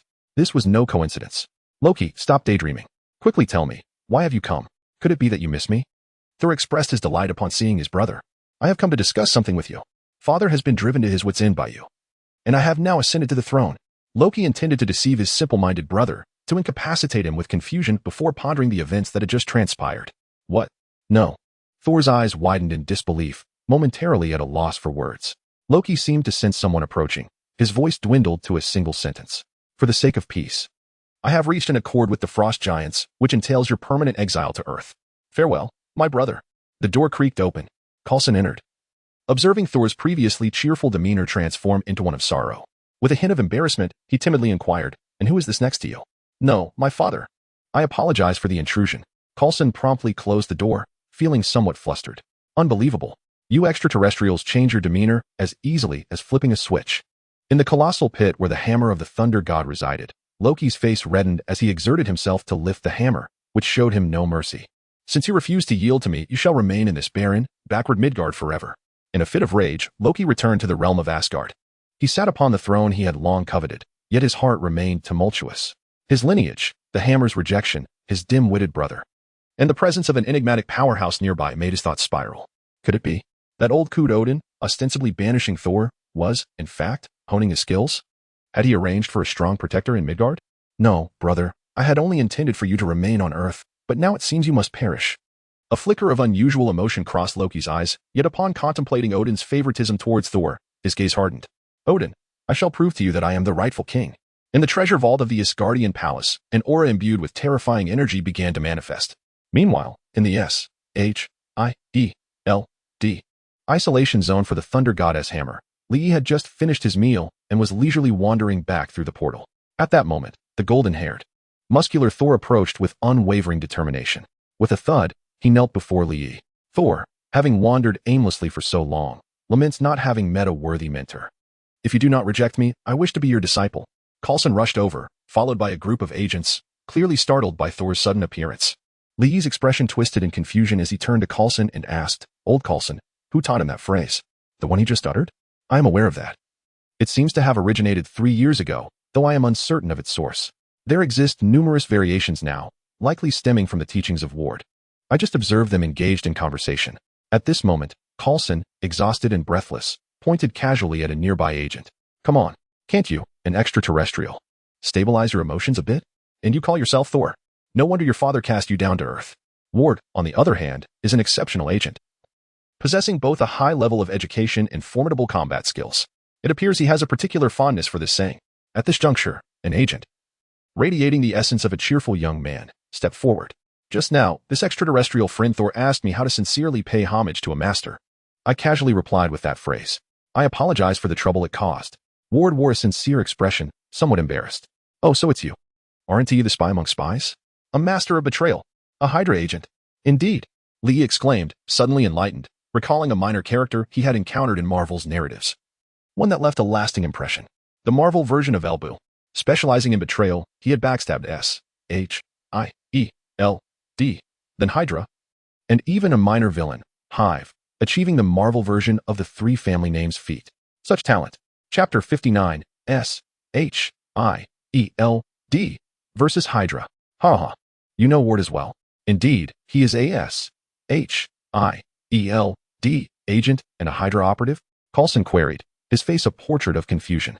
Turning to Ward, the once cheerful demeanor of the young man gradually stiffened. Sensing something amiss, Coulson urgently shouted to the S-H-I-E-L-D agents, "Quick!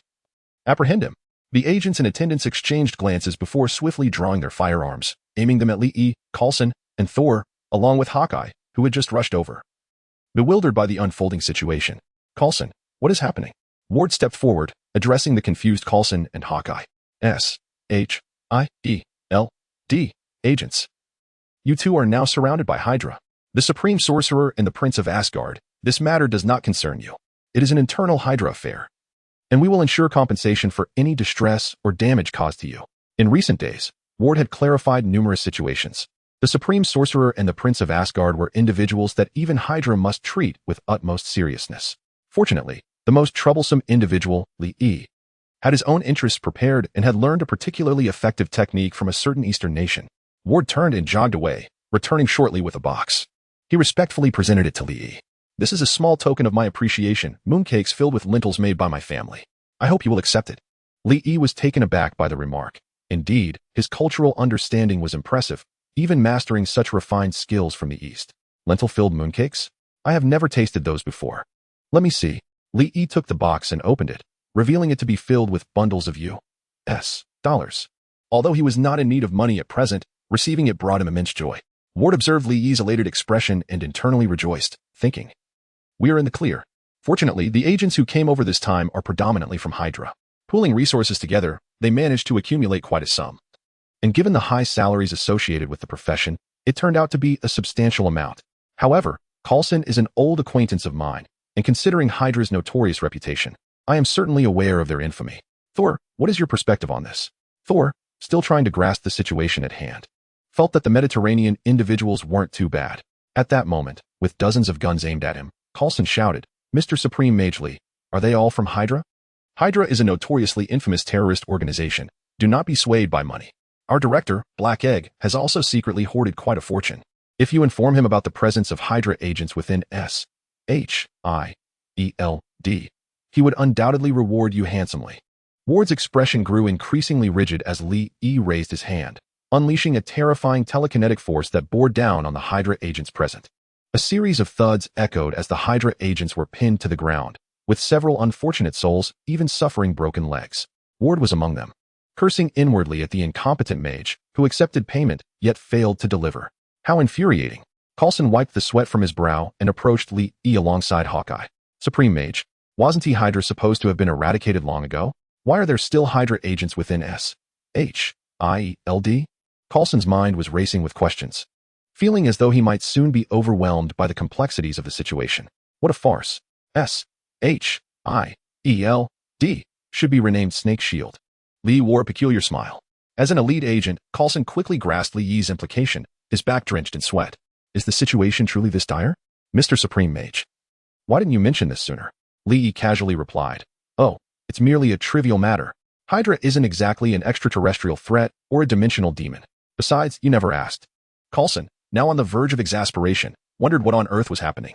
Meanwhile, Hawkeye, upon grasping the situation, swiftly activated his specially designed SHIELD phone to report to Black Egg. At SHIELD headquarters, Black Egg's expression darkened, though his complexion allowed him to maintain an air of calm. Do not discuss specifics over the phone. I will erase the mobile data immediately and head over to you at once. Nick Fury understood that a grave situation had unfolded. The mere presence of a cockroach in a room indicated that dozens, if not hundreds, were lurking nearby. Not to mention, out of the numerous agents on the mission, only 2 were genuine SHIELD operatives, while the rest were indeed Hydra infiltrators. It was utterly absurd. Troubling times indeed. With Thor's assistance, Coulson and Hawkeye managed to bind a group of Hydra agents and confine them within a room. Shortly thereafter, Black Egg and Nick Fury hurriedly piloted a Quinjet towards their location. Ugh, the Quinjet is en route. Li Yi gazed at the technologically advanced aircraft with a sense of regret, pondering why such a fine vessel was given such a name. The very mention of the Quinjet brought to mind a certain old acquaintance. Supreme Mage, do you have any idea just how many Hydra agents are embedded within SHIELD? Nick Fury, having just listened to Coulson's account of the situation, realized that Li Yi must be privy to a wealth of insider knowledge. After all, as a sorcerer, it was entirely plausible that he possessed an array of peculiar methods for gathering intelligence. It was likely that a significant portion of SHIELD was compromised. Indeed, many operatives were affiliated with Hydra. Li recalled a television series he had once watched, which focused on SHIELD agents. In that narrative, Hydra had ceased to conceal their identity and had openly revealed that a considerable number of SHIELD personnel were, in fact, Hydra agents. Given that SHIELD Academy, responsible for training operatives, employed several instructors who were Hydra agents, it was evident that genuine SHIELD operatives were a rarity. He remembered terms like Mockingbird and Iron Rider, both of whom were SHIELD agents. They were trustworthy. And what about the former director of SHIELD? What was his name? Pierce. Yes, he was also a Hydra operative. One of their leaders. Impossible. Nick Fury was astounded. Alexander Pierce had been the one who promoted him to the position of director. Could it be that he too was affiliated with Hydra? Absurd. During his tenure as director, he had been undercover for years, if he failed to act soon. He would be indistinguishable from a corrupt police officer at the helm of a criminal organization. Believe it or not, gather a few trustworthy individuals to apprehend him. He surely possesses a list of Hydra agents. The expression on Black Widow's face was grave as she instructed Coulson to collaborate with Lee in addressing the Asgard situation, granting him the requisite authority. They could mobilize the local police force, and shortly thereafter, accompanied by Hawkeye, they escorted a group of Hydra operatives aboard a Quinjet, hastily returning to headquarters. With these agents apprehended, it would not be long before Hydra operatives within S.H.I.E.L.D. began to grow suspicious. Swift action was imperative. Damn it, why is this Quinjet so cramped? It's suffocating. The Quinjet was typically designed to transport tactical teams, with dozens of individuals crammed together. Hawkeye could even detect the unpleasant odor of someone's unwashed feet. As he surveyed the scene, a multitude of agents were bound together in the confined space of the Quinjet. Reminiscent of a packed train in India, this forced Hawkeye and the Hydra operatives to face each other, exchanging glances. Damn it, they hadn't managed to silence them. Who spat? Was it you? Stop pretending, it was definitely you. My eyes are sharper than any measuring instrument. Chapter 60. The spectacle Lee watched as the Quinjet gradually receded into the distance, preparing to return to his room for a moment of respite. Suddenly, Thor trailed behind him like an unshakable shadow. Master, do you possess any methods to unlock my potential? Preferably to reach godly status within a week. Hey, when did I ever agree to be your master? And becoming a god in 7 days? What are you dreaming about? Lee remarked, realizing he had been so engrossed in the unfolding drama that he had forgotten to provide Thor with the necessary tools to see the truth. Thor, clinging to Li Yi's leg with desperation, began to wail, please, my father has passed, and Loki is set to inherit the throne while the frost giants lurk ominously. I must assist him. If you help me unlock my potential, I shall elevate you to the title of Grand Sorcerer of Asgard, or even Grand Sorcerer of the Nine Realms, adding any titles or nicknames you desire. Lee glanced around and helped Thor to his feet. Well, this is acceptable, but I can only offer you a method. Forget about titles and nicknames. I need something substantial. I understand, Thor replied with an expression of comprehension. Do not move from this spot. If my predictions hold true, your friend will arrive shortly, and a trial will ensue. Should you succeed, you will unearth your true potential. If you fail, the hammer of the Thunder God will protect its master, and your strength will return. Lee wore a mysterious expression, as though he could see the future clearly. Respectfully, I have my doubts, Thor replied, for it is rare for anyone to gaze so accurately into the future. At that moment, a familiar voice echoed from behind. You big fool, you made it out. Thor turned to see a blonde beauty smiling brightly as she approached him. Jane. Thor hurried over. Weren't you locked away by those mysterious individuals? My mentor wanted to summon you, but they wouldn't allow it, Jane said, a hint of displeasure crossing her face. Thor embraced Jane tightly. I apologize. I have heard some troubling news that was hard for me to accept, and I didn't come to find you sooner. It's all right. Jane gently embraced Thor, feeling a fondness for this straightforward man. In Asgard's realm, in a chamber brimming with weapons, the trio known as the Warriors 3, Volstagg, Hogun, and Fandral, were drowning their sorrows in drink. Suddenly, the door was kicked open, and a dark-haired woman clad in armor strode in. Sif surveyed the three men silently drinking and knocked over their jug of ale. Drink, drink, drink. All you do is drink. Asgard is now ruled by that coward Loki. What can we do? He is a prince, with Thor exiled by Odin. Loki ascended to the throne, and we have no say in the matter, Volstagg, the lion of the heavens with a grand beard, lamented, while Hogun and Fandral bowed their heads. Don't you find this situation suspicious? This is clearly Loki's scheme. Our assault on the frost giants was instigated by him. Yet when Odin arrived, he changed his narrative, making it appear as though he opposed our attack on the frost giants. It's disgusting, Sif exclaimed anxiously, for Thor held a special place in her heart. They had grown up together, and even Thor's parents silently approved of their bond. It was well known in Asgard that Sif was Thor's betrothed. We are aware of what you say, but to reach Midgard, we must traverse the Bifrost. However, Loki has already issued orders to cease its use. Hogun replied solemnly, clearly having pondered this matter, especially since his homeland had been destroyed. The only remaining ties he had were with the three present and Thor. Fandral, weren't you in Midgard previously? You were there fighting for justice, becoming a rogue. And the Midgardians still refer to you as the outlaw Robin Hood. How did you manage to get there? Sif gazed with hope at the youngest among the three, a man wielding a longsword. I cannot recall how I arrived there. I only remember stumbling into a sparkling portal, which led me to Earth, or Midgard, as it is known. Well, let us seek out Heimdall directly. He is Odin's most loyal subordinate and holds great regard for Thor. I believe he will not pose any difficulties for us. The four of them, their resolve unwavering, made their way toward the Bifrost. Thor must be brought back. The Asgardians cannot accept such a feeble king, especially one who is a mage. Vostag, being the eldest among the warriors three, proved his wisdom.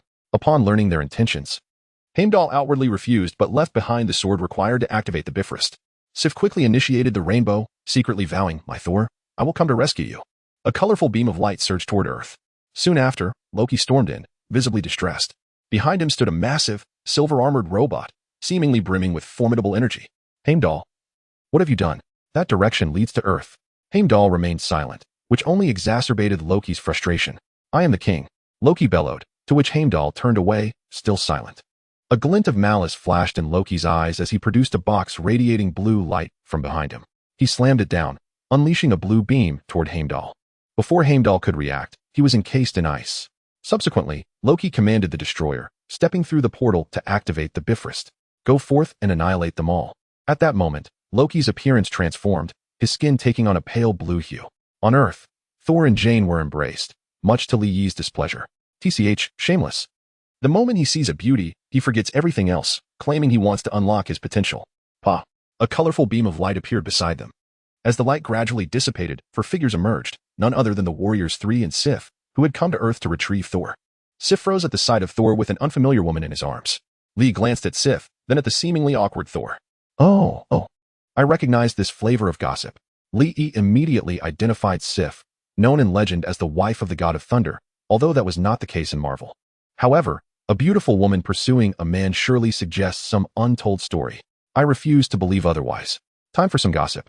Chapter 61. The arrival of the destroyer who is Thor? The two women chorused in unison. Thor hesitated for a moment before hastily explaining to Jane, "Jane, she is my dear friend, and the three behind her are my brothers. Did I not mention that I am the god of thunder from Asgard? They are the warriors Three and Sif, the goddess of the land and harvest." Immediately, Thor turned to look at Sif and his brothers. "How did you all arrive here?" "Allow me to introduce my friend Jane, whom I met on Earth, and my mentor, Li Yi." The three valiant warriors of the Celestial Palace greeted Jane. But Sif appeared momentarily stunned, her face awash with despondency. At that moment, a melody emerged, accompanied by a hint of song. "And you, my friend, the evergreen among sycophants. The pillar of support, the mascot of McDonald's, Gotham's chief, the highest card in the deck, Batman's key client, the rabbit in the backup, secure in the blacklist.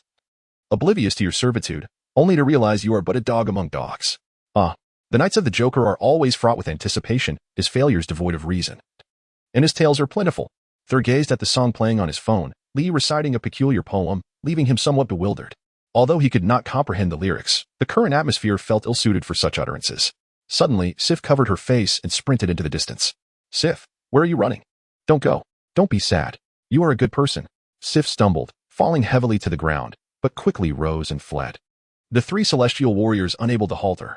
Thor's expression was complex. He understood Sif's feelings, having never encountered someone he loved until now. He realized that during their past interactions, he had merely viewed Sif as a sister. Let her calm down for a moment, Thor thought, before abruptly turning to Li Yi. "Could you please turn off the music? I accidentally pressed it. Just turn it off now." Li Yi chuckled, leaving Thor somewhat speechless. He then beckoned his brothers to the quarters prepared by S.H.I.E.L.D. for them to rest. Coulson, looking somewhat perplexed, approached. He had just used the authority granted by Nick Fury to summon the local police to disperse the crowd. However, he was now confronted with three oddly dressed individuals. No, four. One of them had dashed away quickly. Had he seen tears? Could someone explain what has transpired? Coulson inquired weakly. "Nothing much. Just a certain individual breaking a girl's heart. What a beast." Li winked at Coulson, though it was evident that Coulson was at a loss. What do you mean? Master Sorcerer, what happened to your face?" A clear lack of understanding was evident in Coulson's response. Such an obvious hint. And yet he could not grasp it. "It's about the scene of chaos that just unfolded. Do you not understand?" Li felt compelled to share the juicy gossip. Coulson quickly comprehended. "Oh, there are still such women around. Why have I never encountered one? Indeed, there is nothing but a beast. A scoundrel, I scoff." Li Yi proclaimed with an air of righteous indignation. "Please do not slander me. My relationship with her is merely fraternal. I will clarify everything. Why label me as a scoundrel? Shouldn't we be discussing the more pressing matter at hand? Loki, that scoundrel, deceived me into believing our father had perished. Why is your focus directed towards such trivialities? Am I truly the type of person you think I am? I am certainly not a libertine like Vandal." Vandal is somewhat baffling. It's not that I indulge in fleeting romances, but those encounters are merely physical, devoid of any soulful connection. Indeed, you are even less than I. Thor cast a disdainful glance at Li Yi before turning to Jian, his impatience palpable. I swear, if I were a scoundrel, I would willingly be split in two by a laser. Suddenly, a searing wave of heat surged forth, and a crimson laser beam cleaved the house in two. Hurtling towards Thor, with a mere portal, Li Yi rescued him and glanced towards the horizon, where a colossal silver giant wreaked havoc. A smile crept onto Li Yi's lips. What a treasure! In a flash, he vanished from sight. Thor recognized that the one demolishing the town was indeed the destroyer, and he quickly rushed forward alongside the three valiant warriors of the Celestial Palace. Midway, he seemed to recall something and shouted back to Jian, who was trailing behind. You must find a safe place. It's perilous here. The previous events were merely coincidences, truly. In the town, Li had arrived at the scene of destruction caused by the destroyer. The immense silver giant unleashed beams of red laser, obliterating everything in its path. A woman clad in armor, wielding a long sword, fiercely contended with the destroyer.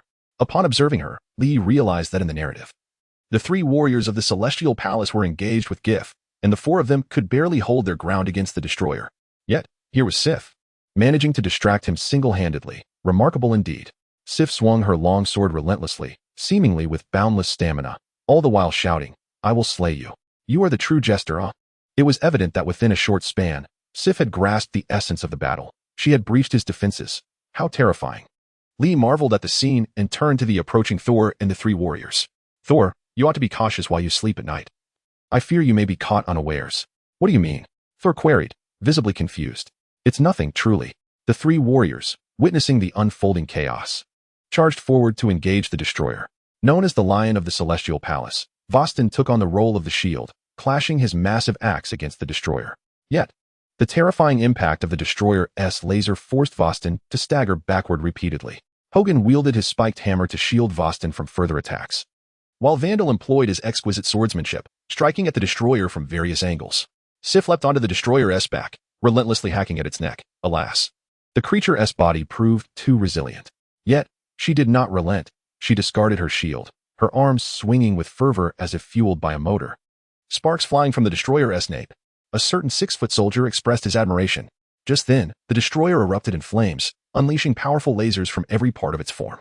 The three warriors and Sif were sent sprawling several meters back from the force of the blow. Upon witnessing this, Thor rushed forward. Although he held no romantic feelings for Sif, they were undeniably his good brothers and friends. Fortunately, the Asgardians are resilient, and the destroyer's area attack merely pushed them back. This maneuver did not claim the lives of the four, yet they were rendered incapable of continuing the fight. Thor, observing his injured brethren, felt a surge of fury rise within him. He strode directly toward the destroyer, proclaiming, I wish to speak to Loki. The destroyer paused, momentarily taken aback. From afar in Asgard, Loki, through remote observation, scrutinized the man before him. Brother, why do you act thus?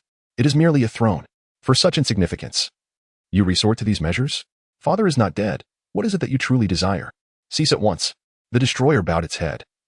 And just as Thor began to smile, he was struck by a powerful blow, sending him flying several meters, skidding across the ground. Loki, observing from the realm of gods, scoffed, foolish brother. Jane hurried towards Thor to assess his injuries. Loki's gaze softened momentarily, but soon hardened with resolve. He intended to eradicate the threat entirely. The destroyer's eyes began to glow crimson, immense energy coalescing as a red laser shot toward Thor. Dazed from the earlier blow, Thor attempted to push Jane away but was too late. Suddenly, the sky darkened, filled with ominous clouds and the crackle of thunder. A short-handled warhammer cleaved through the tempest, soaring towards him. Instinctively, Thor summoned Mjolnir into his grasp, his form crackling with electricity as shards of metal coalesced into armor, and a cape unfurled behind him. Li, witnessing this spectacle, knew it was time for his intervention. He turned to his companion, Coulson, and quipped. This fellow clearly operates on romantic impulses. Witnessing his beloved in peril unleashes his latent potential. Ridiculous. Loki, aware of the villain's folly of verbosity, did not relent in his assault, channeling all his energy into the laser, intent on eliminating Thor during his transformation. Note, such actions are not advised, as they contravene the multiversal treaty against attacking during transformation. At that moment, a man appeared before Thor and Jane, prompting Loki to recall him, the one who had trampled his toes and knocked him unconscious, claiming to be the supreme sorcerer. You think you can be the protagonist? Then you shall perish. Yet, the ensuing scene left Loki astounded. Li, with a mere pinch, twisted the colossal red laser beam with an unseen force, gradually morphing it into a red orb before consuming it. Not bad, he remarked, then turned his attention to the transmission from the destroyer. Suddenly, the image flickered, and Li materialized before the destroyer, hands clasped as a red, enigmatic substance began to envelop it. Loki barely heard a murmur. Such fine material, squandered in your hands. Practice more. In the next instant, the destroyer lost all signal, leading Loki to surmise that the mysterious man had likely obliterated it. He understood that to secure his claim to the throne, he must act decisively and without delay to implement his plan. On Earth, the mighty Thor descended in a heroic pose, capturing the attention of all. As he opened his eyes, he pointed forward and proclaimed with righteous fervor, "Your doom approaches." Observing the position once occupied by the destroyer, Lee looked at Thor, gestured to himself, and exclaimed, "Me? How could such a formidable destroyer be vanquished by me? Not a trace remains." What? The destroyer was quite valuable. Thor expressed his dismay. Lee, uninterested in engaging in a debate with Thor, retorted, "Didn't you enjoy smashing things in the storyline? I didn't see you lamenting then." "Regardless," he declared, "I won't concern myself with your feelings. The destroyer has surely lined my pockets." The three valiant warriors of the Celestial Palace quickly gathered around Thor, embracing him in celebration. Sif stood coldly to the side, lost in her thoughts. After a while, she finally remarked, "Enough celebration, our immediate priority is to return to Asgard." A few minutes later, after bidding farewell to the group and sharing a tender kiss with Jane, Thor joined Sif and the three warriors, shouting, "Heimdall, I wish to return." A raven soared overhead, calling loudly, "What are you doing?" Thor summoned a bolt of lightning, roasting the raven to perfection. Summoning a raven is a rather straightforward spell. It simply suits the atmosphere. Lee shrugged. "Poor little raven. Why has Heimdall responded?" Lee inquired. "Clearly, the Heimdall you speak of is trapped." After pondering, Lee concluded that the gust stirred by his own butterfly wings had significantly accelerated the timeline, leaving Heimdall likely still encased in ice by Loki. How infuriating. Without the Bifrost, how shall we return? Thor exclaimed anxiously, only to notice Lee grinning widely. "Supreme Mage, you have a solution, don't you?" "Oh, so you call me master when you need me, but Supreme Mage when you don't?" Truly, the world has lost its respect for the wise. Lee lamented, noting Thor's utter disregard for his teachings. "You never taught me anything." Thor muttered under his breath. "What did you say?" "Oh, nothing. Master, you possess such prowess. Surely you have a plan, right?" Lee extended his hand, commanding, "Reveal to me the location of the Asgardian realm." "You know that, right?" "Of course." After securing the location of Asgard, Lee snapped his fingers. A shimmering portal, crackling with energy, gradually materialized, revealing the scene of Asgard. "What are you waiting for? Let us go." In Asgard's Odin's Hall, Laufey, the frost giant leader, entered brandishing a dagger. With a swift strike, he dispatched a guard and turned to face his old adversary, Odin, who lay in eternal slumber, lost in contemplation. Everything had unfolded too smoothly. Or perhaps Loki was simply too eager to kill his adoptive father. Was there a conspiracy at play? Suddenly, a powerful wave of energy surged from behind. Although Laufey was prepared, he was still hurled backward by the force. Turning around, he confronted Loki. "What do you intend to do? Kill your own father? Bah, you are unworthy to be called my father. To eliminate you, the nefarious individual who seeks to assassinate the king, and to lead the army in vanquishing the frost giants will undoubtedly elevate my prestige in Asgard to an unparalleled height.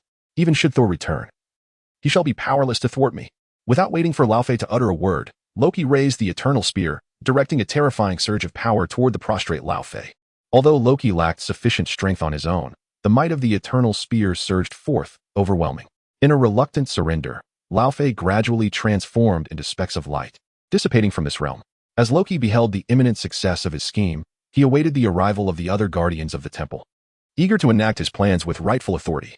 Just a little more time. Has Thor finished filming? Why is the video taking so long? Must it be captured with a Midgardian phone? Such an outdated device. Couldn't you simply use magic to record this scene? In what was once a deserted corner of the temple, a gathering of individuals began to materialize. How have we become visible? Weren't we cloaked? Cloaked, my foot. The evidence is right here. Lee regarded Loki with an innocuous smile. Chapter 63. I never expected this. Once again, you foil my endeavors. Loki declared that he would never forget this grotesque visage. Raising the eternal spear to strike at Lee, he suddenly noticed someone attempting to seize the spear from him.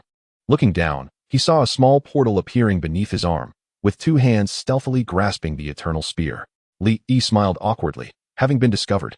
The portal rapidly expanded. Away with you. With a forceful tug, he yanked the eternal spear and Loki into the throng of people, allowing Loki to experience firsthand the concept of overwhelming strength. Once Thor had securely bound Loki, a collective sigh of relief swept through the crowd. This matter had reached a perfect conclusion. "Thank you, Supreme Mage from Earth.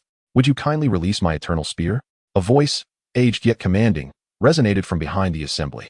Li, feeling somewhat embarrassed, retrieved the eternal spear he had stowed in his own dimension and casually tossed it onto the ground as if nothing had transpired. He whistled nonchalantly. Father.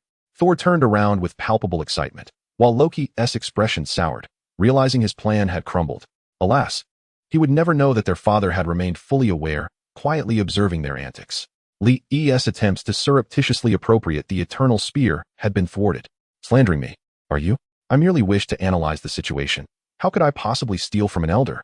Truly absurd. Within a palace in the celestial realm, an abundance of fine wines and sumptuous delicacies awaited. Li indulged heartily. Odin, seated at the head of the table, chuckled, remarking on the vitality of youth. Truly, that old fellow, the Ancient One, has struck gold with a disciple like me. With a wave of his hand, a golden apple, seemingly wrought from pure gold, materialized upon the table. This is the reward you rightfully deserve. I had previously bestowed a portion to Gu-E, but to my surprise, that old fellow has retired prematurely. Thus, I shall grant you another share. Shortly, Thor will escort you to the treasury and the magical library. How splendid. Without further ado, Li beckoned to Thor, who was indulging in his drink, as they made their way outside. After all, Thor mentioned that this banquet would last at least 3 days and nights. Before long, Thor led Li into the treasury, where Li surveyed the surroundings, only to discover that the majority of the items were mere imitations. For one of his caliber, these trinkets held little value. However, this particular item caught his eye. Thor, I desire this. Ah, a connoisseur indeed. Thor glanced towards the direction indicated by Li.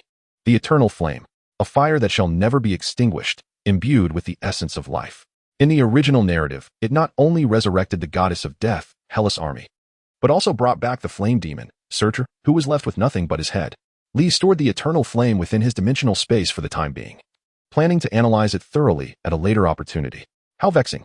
He had just placed the eternal spear into the dimension, intending to analyze its characteristic of striking the target with a perfect hit of 100, yet he had not had the chance to examine the other items. What a loss. Turning to follow Thor, they proceeded to the magical library. Upon arrival, Li was taken aback. The library was indeed vast, yet the books were in utter disarray. Although cleanliness was maintained, it was evident that this library was overlooked, as both dark and light magic were carelessly shelved side by side. Can you believe it? The evil spells that demand a sacrifice of life were placed alongside 36 spells that enhanced the flavor of food. Thor noticed Li's expression and appeared a bit embarrassed. You see, Asgard is a realm of warriors. Knowledge of magic was collected by my father in the past, and my mother used to peruse it as well. However, as peace settled over Asgard, my mother shifted her focus to Loki and me, and thus, this place gradually fell into neglect. It has become somewhat chaotic. Li understood that Asgard revered warriors and exhibited a certain disdain for mages, yet this was an exaggeration. Wait a moment. Isn't Loki also a practitioner of magic? Oh, but aside from his illusions and stealth to deceive others, he possesses no other skills. After mastering illusions in his youth, he ceased his studies and rarely visited thereafter. Otherwise, why would he prefer to wield 2 small daggers in combat? Li found himself at a loss for words, as this reasoning held considerable merit. With a grand gesture, Li extended his dimensional tendrils to envelop the books, drawing them all into his realm. After meticulously copying their contents, he returned them neatly to their shelves, categorizing them thoughtfully. It is paramount to have someone oversee them. The power of magic should not be underestimated, for being lost in past glories could lead to calamity. Haha. With my father Odin present, who dares to stir trouble? Li dismissed the notion of discussing such profound matters with this muscle-bound individual. Where is Loki? Where have you placed him? Oh, I nearly forgot. I tied him up and discarded him on the Rainbow Bridge. Is there no one watching over him? I was just too elated. Hahaha. I shall go check on him.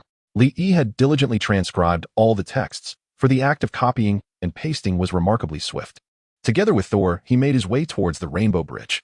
Li was curious to see how the original narrative unfolded. Loki was meant to fall into the cosmos and subsequently conspire with Thanos. Given the current circumstances, how could Loki possibly reach the universe? He was still waiting for Loki to deliver the Soul Stone to him.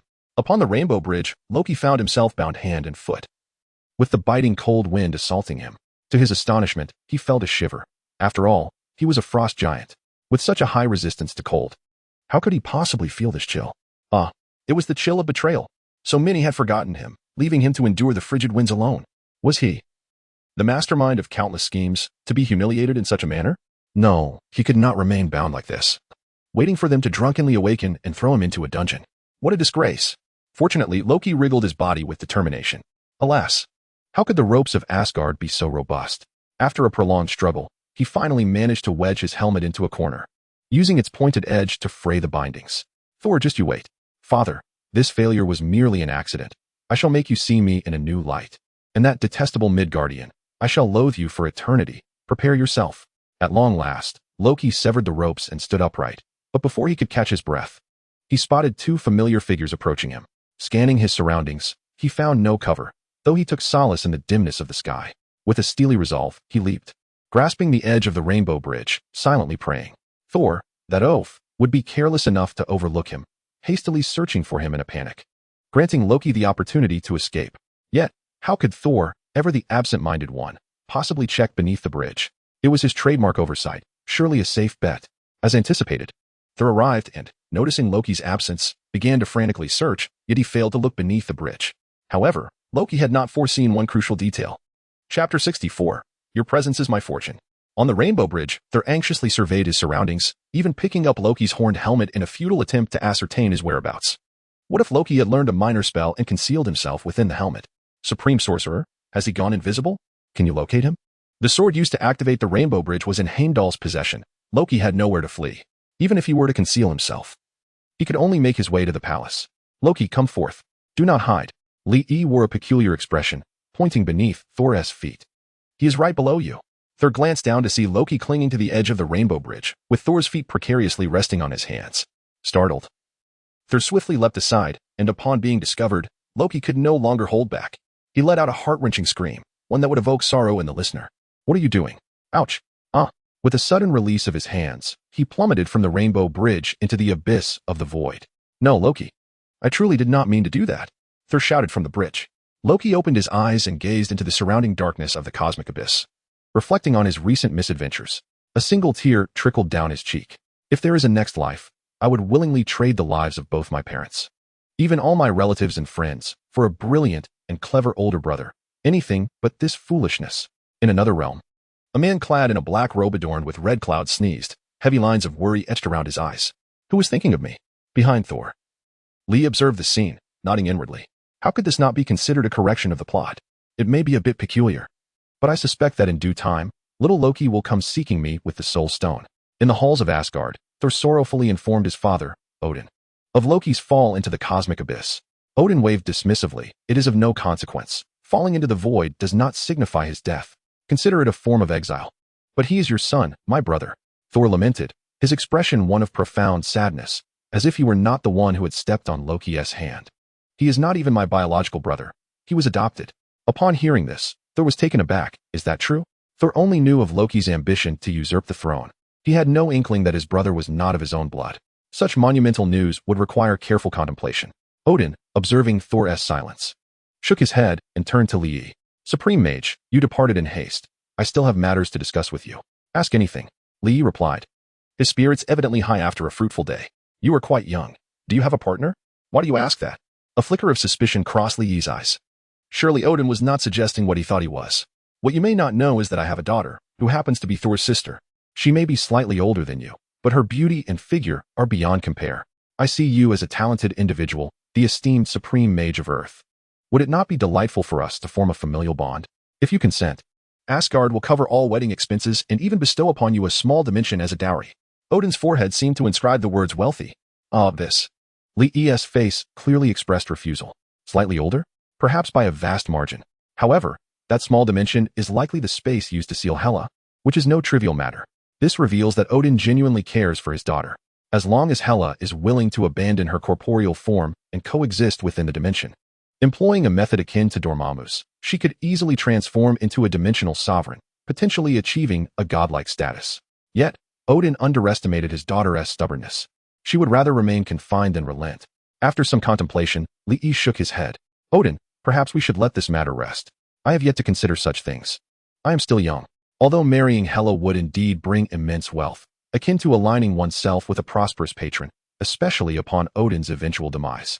Thor, that oaf, is not easily deceived. I can easily concoct an excuse to leave him utterly bewildered. Everything that Asgard possesses shall ultimately be mine. Alas, Lee mused on the cinematic portrayal of Hela, which did not align with his aesthetic sensibilities. Time is ample. There is no need for haste. Clearly, Odin has not relinquished his ambitions. The power within him grows increasingly formidable. He is nearing his limit and must resort to prolonged Odin's sleep to recalibrate his body. Thor, endowed solely with brawn and lacking in cunning, and Loki, possessing trivial wit yet devoid of profound intelligence. Perhaps seeking a son-in-law of divine caliber might alleviate my current predicament. Even if this individual is somewhat unscrupulous, should he become my son-in-law, Asgard would undoubtedly be in disarray. However, when juxtaposed with the twilight of the gods, these are mere trifles.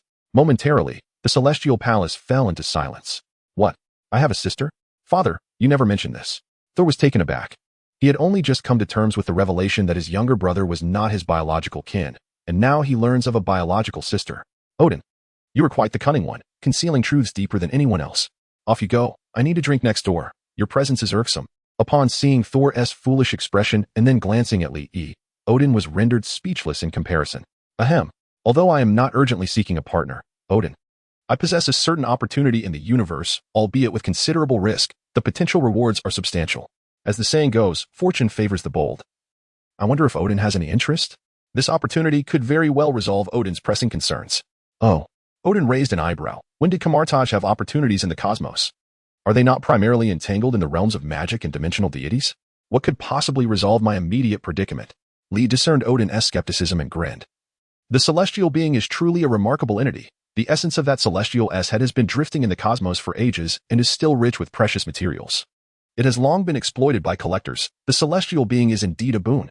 Odin's demeanor returned to neutrality. The celestial embryo within Earth is indeed a valuable asset. Yet alas, the celestial faction behind it is quite formidable. Our two fists cannot withstand four hands. We cannot contend with them unless you can persuade the white magic deities to unleash the supreme sorcerers of your. Perhaps then we would stand a fighting chance.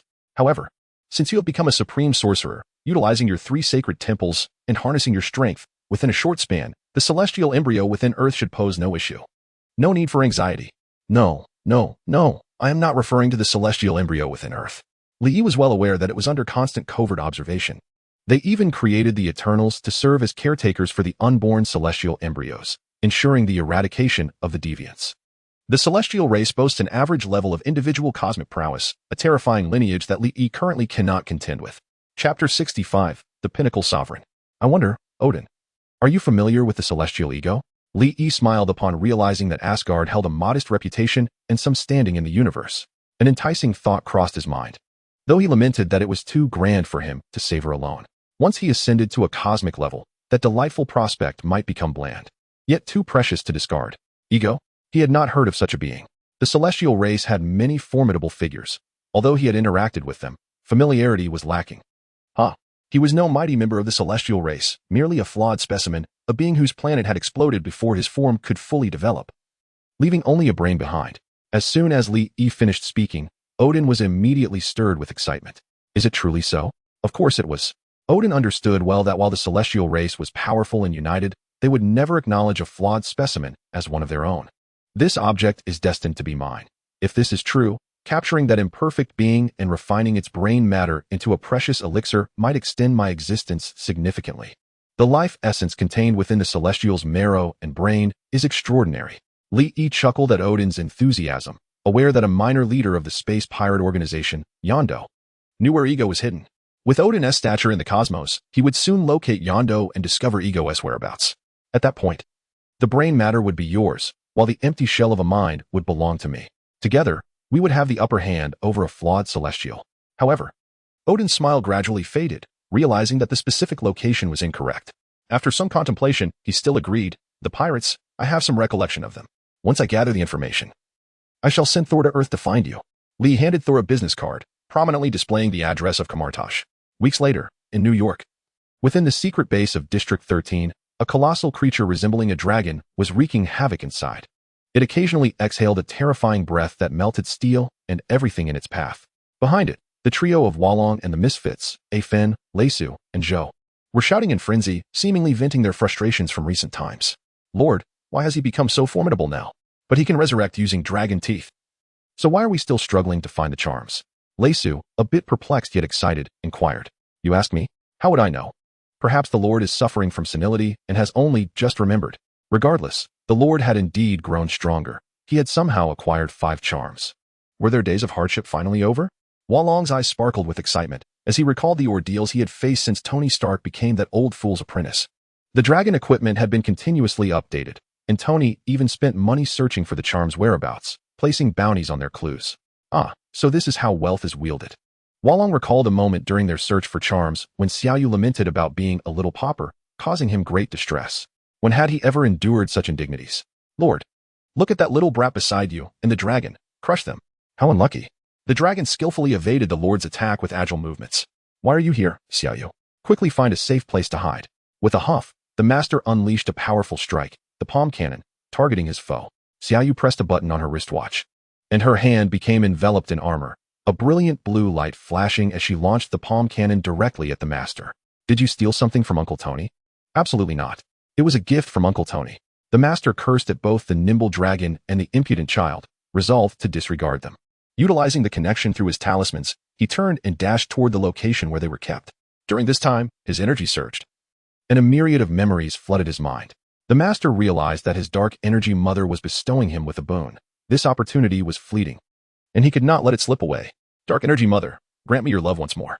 With a clawed hand, he tore apart the steel door, excitedly gazing at the 7 talismans within the secret chamber. Clearly, during this period, Dragon had managed to locate 2 more talismans. Defiantly, the master surged through the chamber's lasers, reaching the talismans and consuming them all in one gulp. Dragon and Xiaoyu arrived late, their faces etched with regret. It's all Sheriff Blake's fault. And you insisted I was sneaking over to misuse the talismans. You wouldn't give me any, and then you locked them away in this new chamber, leaving me unable to retrieve them in advance. Dragon felt somewhat embarrassed. Who told you to take the talismans secretly last time and not admit it? I truly did not take them. I'm innocent. Have you had enough? The master's form expanded ominously, exuding a swirling black mist. An aura of malevolence and terror emanated from him. He felt an unprecedented surge of power, having reclaimed all his energy, now enhanced by his dark energy mother's gift. Indeed, he was stronger than ever. His eyes began to emit lasers, and he unleashed explosive beams of light. 3 energy rays obliterated the entire base into ruins as he charged toward the heart of New York City, wreaking havoc in his wake. Earth, prepare to welcome your emperor.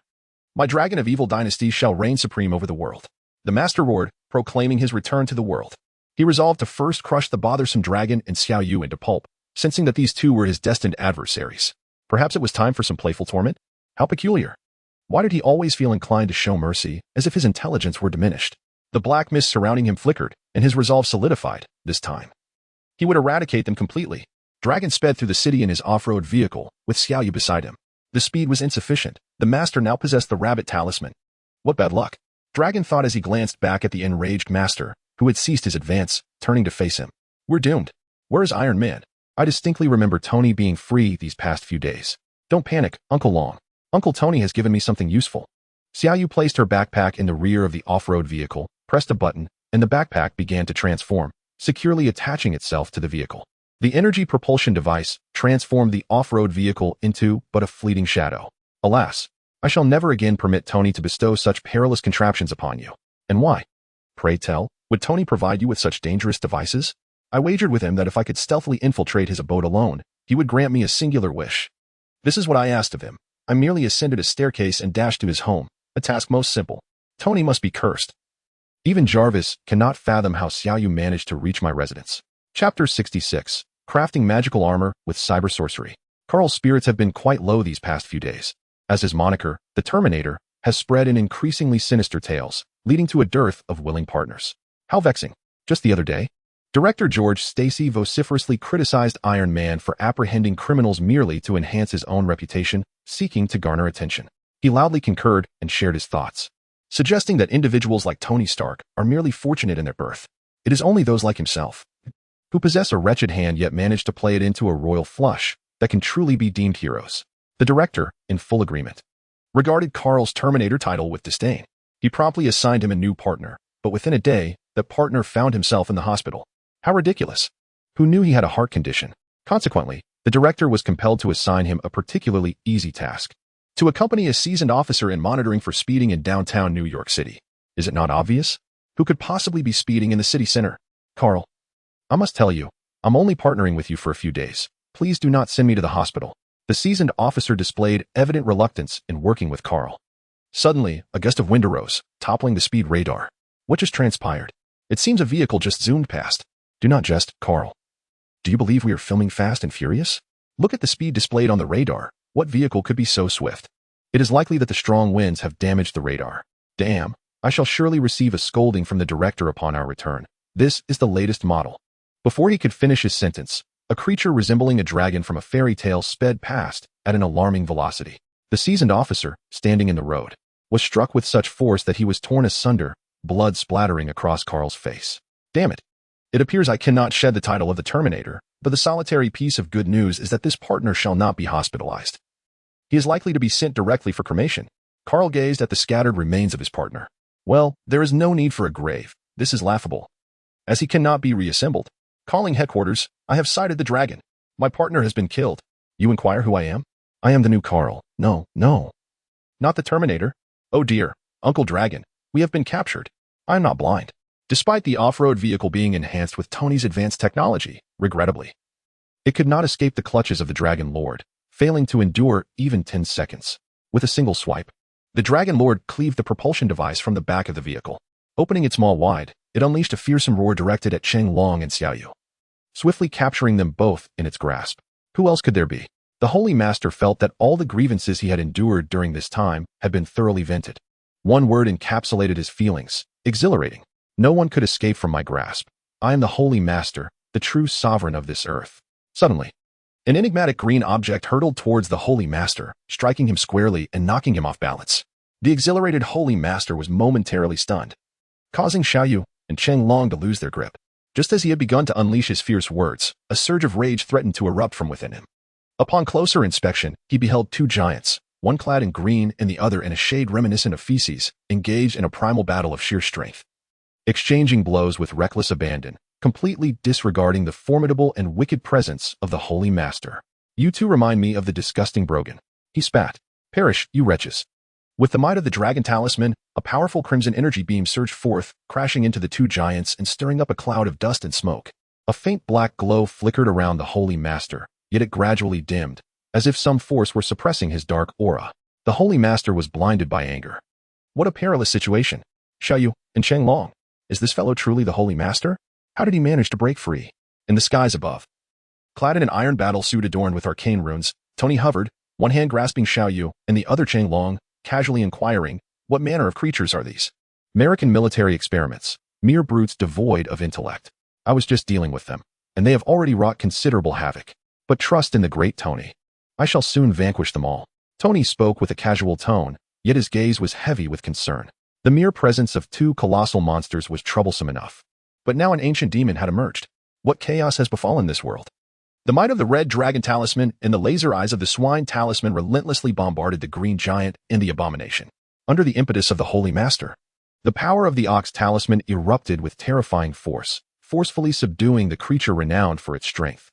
The already reluctant Bruce Banner, who had barely transformed into the Hulk, quickly reverted to his human form under the onslaught of such fearsome attacks. In the ensuing chaos, Tony managed to rescue him and cast him onto the rooftop of a nearby building. As for the remaining abomination, despite its formidable power, it lacked growth potential. Unlike the Hulk, who grew stronger with rage, it was brutally reduced to a pulp by the Holy Master's relentless assault. Such a scene was certainly not fit for young eyes. After ensuring the safety of Cheng Long and Xiaoyu, Tony resolutely charged towards the Holy Master. His palm cannon relentlessly bombarded the scales of the beast, yet inflicted no damage whatsoever. Witnessing this, Tony radiated a faint red light.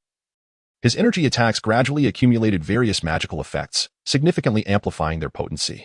An ice-infused palm cannon struck the scales of the Holy Master, followed swiftly by another palm cannon imbued with explosive heat, delivering a heavy blow to the same spot. The two forces triggered a remarkable reaction, resulting in a thunderous explosion. As the smoke dissipated, it revealed only slight cracks in the scales of the Holy Master. In the blink of an eye, he was restored to his former glory, a testament to the power of the horse and dog talismans. Tony gazed at the battlefield, where a dedicated host wielding a camera and microphone was broadcasting live. A curse brewed within him, begging to be unleashed. Well, it was what it was. He could not allow this great lizard to wreak further havoc. A faint green glow emanated from Tony's hands, while the crimson light dimmed, seemingly transformed into energy feeding the verdant luminescence. The green light surged, enveloping Tony entirely, as his Iron Man suit automatically recited the incantation for air magic. Evil spirits, be gone. Evil spirits, be gone. The mechanical voice recited the spell at a frenzied pace. The green light coalesced into a powerful beam, striking the Holy Master with great force. A cry of anguish erupted from the Holy Master as black mist began to seep from his form. Yet, as an ancient demon, it was hardly possible for him to be easily vanquished. Today, bolstered by the power of the dark mist, the Holy Master opened his mouth wide. The red and green beams collided with tremendous impact, sending shockwaves that reverberated through the very foundation of New York City, though the ground was merely overturned, not renewed. This would not suffice. Just moments ago, his father had called to inform him that to defeat the Holy Master, one must possess the corresponding token. Jackie grabbed a pillar, shouting frantically in hopes that Tony could hear him. The token. There was no time to procure one. Without it, the Holy Master could not be defeated, simply due to insufficient energy. Lord of the Blazing Sun, the price is yours to dictate. Grant me more dimensional energy. The crimson light surrounding Tony became increasingly brilliant, transforming into green, illuminating the entirety of New York City in a lush emerald hue. In the distance, a throng of reporters erupted in exclamations. Tony has been turned green. Tony has been turned green. The reporters quickly realized the gravity of the situation and began to report fervently. Shockingly, in the heart of New York City, Tony has indeed been turned green. Even the Playboy has met his match. Was this a distortion of humanity or a moral decline? Tony erupted in a stream of curses, vowing that once this ordeal concluded, he would acquire those television stations, ensuring that all reporters donned uniforms of green from head to toe. And who was the first to say he had been turned green, spreading rumors? In Chapter 67, Do Not Claim I Bully You, Tony invoked the art of loans, summoning powerful dimensional energy, which transformed into air magic.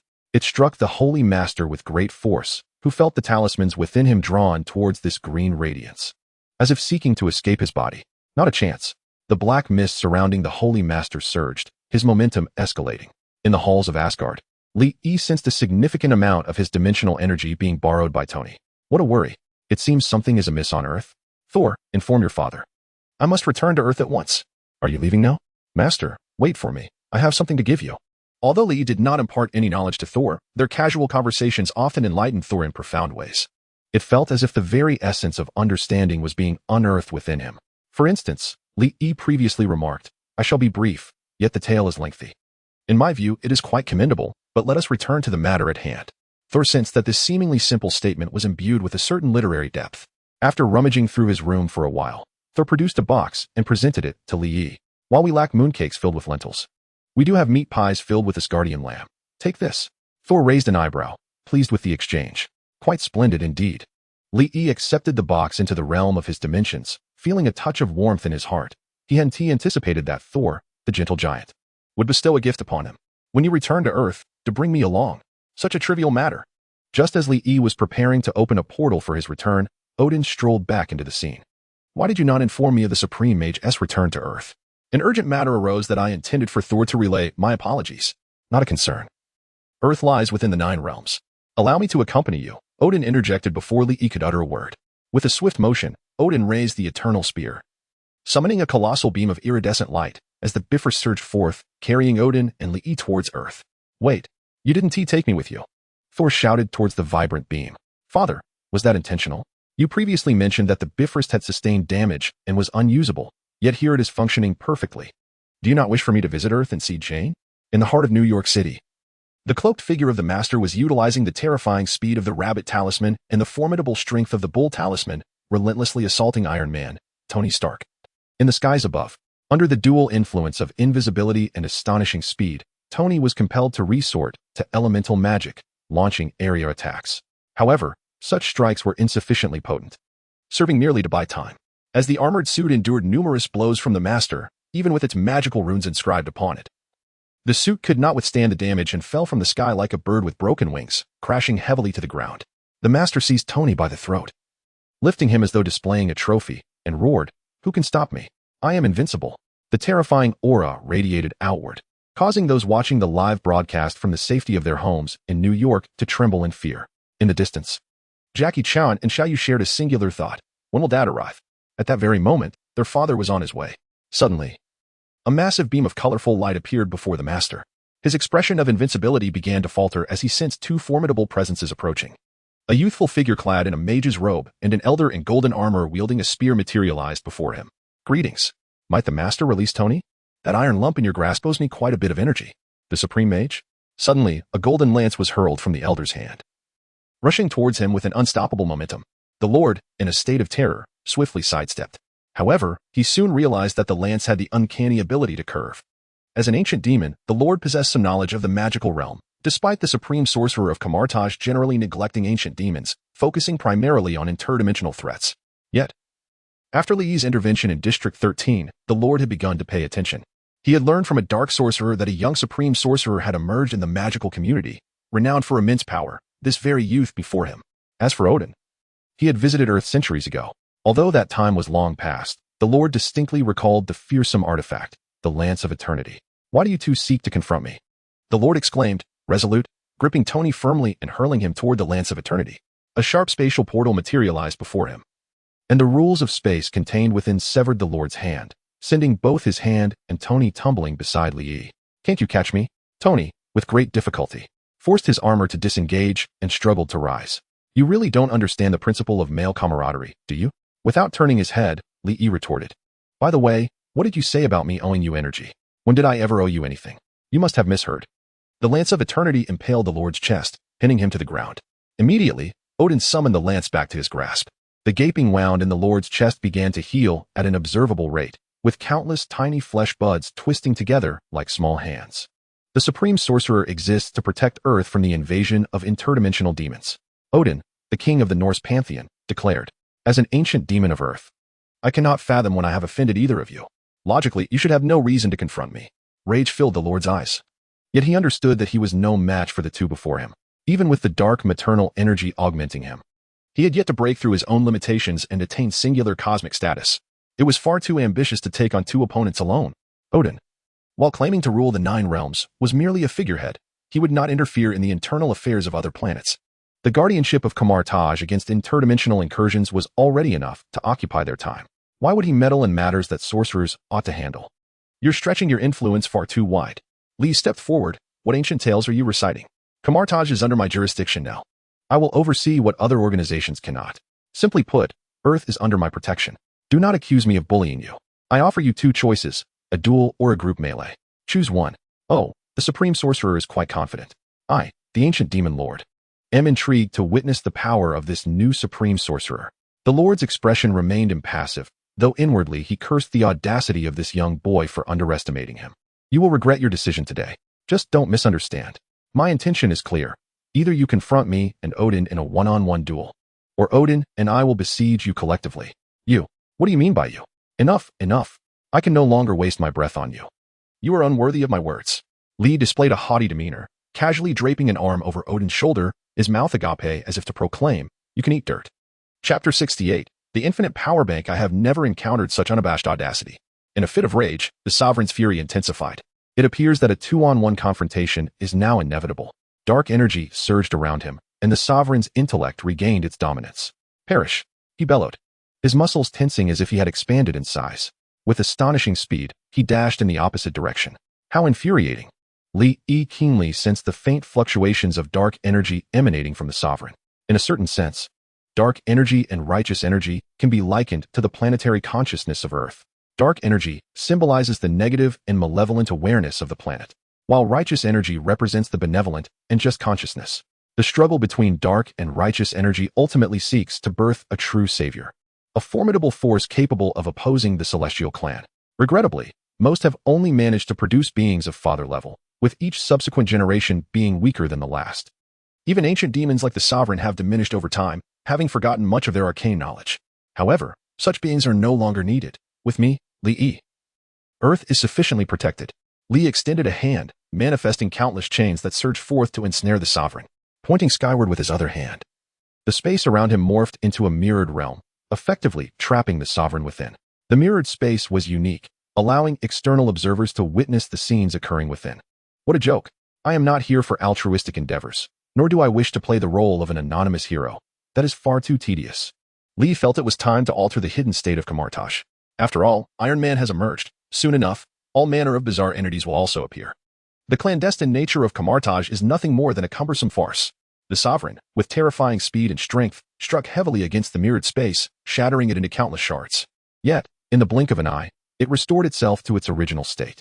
Odin, wielding the eternal spear, unleashed a torrent of vibrant beams of light that crashed down upon the sovereign. The sovereign attempted to evade, but Li Yi's chains, seemingly imbued with sentience, ensnared his hands and feet tightly. Once cast, they are bound to strike true. Astonishingly, you have grasped a fragment of its mystery after merely observing it a few times. Odin immediately recognized that the chains possessed an intelligence of their own, imbued with special rules akin to those of the eternal spear. Do not flatter me further. Should you do so, I may become conceited, Li Yi remarked, observing the sovereign's anguished cries under the relentless assault of the eternal spear. It was rather tragic, as the colorful energy emanating from the spear was reminiscent of that which flowed from the Rainbow Bridge. Such a strike, if directly inflicted upon a planet, could indeed obliterate it entirely. Under such formidable power, the Holy Master gradually faded away, yet due to the incantations of the horse and dog talismans, he began to recover. Emitting a piercing wail, with a flourish of his hands, Li Yi transformed the crimson chains, inscribing them with arcane runes, ensnaring the Holy Master securely. Subsequently, a colossal hand, fashioned from dimensional energy, seized the Holy Master and drew him into the dimensional realm. If he cannot perish, then let him reside within my dimension as an eternal battery. A smile graced Li Yi's face as the sky darkened ominously. He sensed the wrath of the dark energy, yet the circumstances were no longer the same as before. I shall not relinquish what I have grasped. Although I can analyze the Holy Master's power, the vast energy contained within him remains quite tempting. The balance between righteousness and darkness began to destabilize, heralding the emergence of more fiends and monsters. In due time, I shall reap considerable rewards. Li Yi gradually dismantled the mirror space, and Odin nodded, recalling their pact to confront Igo together. Indeed, let us not part ways when the time comes. The Rainbow Bridge radiated vibrant beams of light as it whisked Odin away from the spot. So this old fellow is Odin? The Odin of Norse mythology? I had always thought he was merely a myth. Tony gazed at the departing colorful rays, lost in contemplation. Of course, you've mastered magic, yet you still doubt its existence? Puffed. Magic is merely an unexplored facet of science. In my studies, I have discerned underlying logical principles. Magic is indeed a form of science. Suddenly, a thought struck Tony. By the way, Li Yi, do you have a way to harness the power of the dimensional demon without paying the requisite price? What do you mean? A sense of foreboding crept into Li Yi's mind. You know, like being a deadbeat. You're from Kamar-Taj. Surely you have some experience, right? Tony wore an expression that suggested he understood everything, urging Li Yi to divulge his thoughts. What nonsense! Why would you assume I'm a deadbeat? I have an idea that requires a copious amount of dimensional energy. I wish to thoroughly exploit the Lord of Dimensions, hence I sought your counsel. If you inquire of me, I cannot assist you. Li replied with a scowl, firmly rejecting the notion. Are you jesting? Do you expect me to listen to your scheme? At that moment, a reckless journalist, accompanied by his photographer, rushed over. Excuse me, esteemed mage? Do you know the specifics of this incident? Have you come to vanquish this beast in the name of justice? Does magic truly exist in this world? There are indeed individuals dedicated to eradicating such monsters. His mouth moved like a machine gun, bombarding Li Yi with questions at such speed that one might think he had borrowed his tongue. Indeed, I am the supreme mage of Kamar-Taj, a guardian of Earth, representing justice. Regrettably, the lineage of mages dedicated to exterminating ancient demons has gradually withered, leaving only a solitary elder to struggle on. It is out of humanitarian concern and a commitment to justice that I intervened to vanquish the beast. I sincerely advise the world, a great conflict is set to unfold. Li left a lingering mystery, not waiting for the next reporter's question. With a swift motion of his hand, a portal materialized before him, and he stepped through it. Meanwhile, Tony observed as the relentless reporter bombarded Li Yi with questions, droplets of saliva nearly splattering onto his face, feeling a twinge of schadenfreude. However, his amusement quickly faded as he noticed the reporter's gaze shifting toward him. Mr. Tony Stark, do you know this mysterious individual who claims to be the Supreme Mage? And what of the green light you just employed? Is it a product of technology? Why does it seem steeped in mysticism? Has technology perished? Is the end of science theology? Where do you conjure up so many inquiries? Wait a moment. Your voice sounds exceedingly familiar. Were you not the one earlier shouting and slandering me? The first to declare I was green? Tony's Iron Man suit had sustained severe damage, rendering him unable to extricate himself from this bothersome reporter. Yet, as he listened, the voice grew increasingly recognizable. It was indeed the one who had spread rumors about him. Eddie Brock wore an awkward smile. Oh no, I've been discovered. I did not. I am not.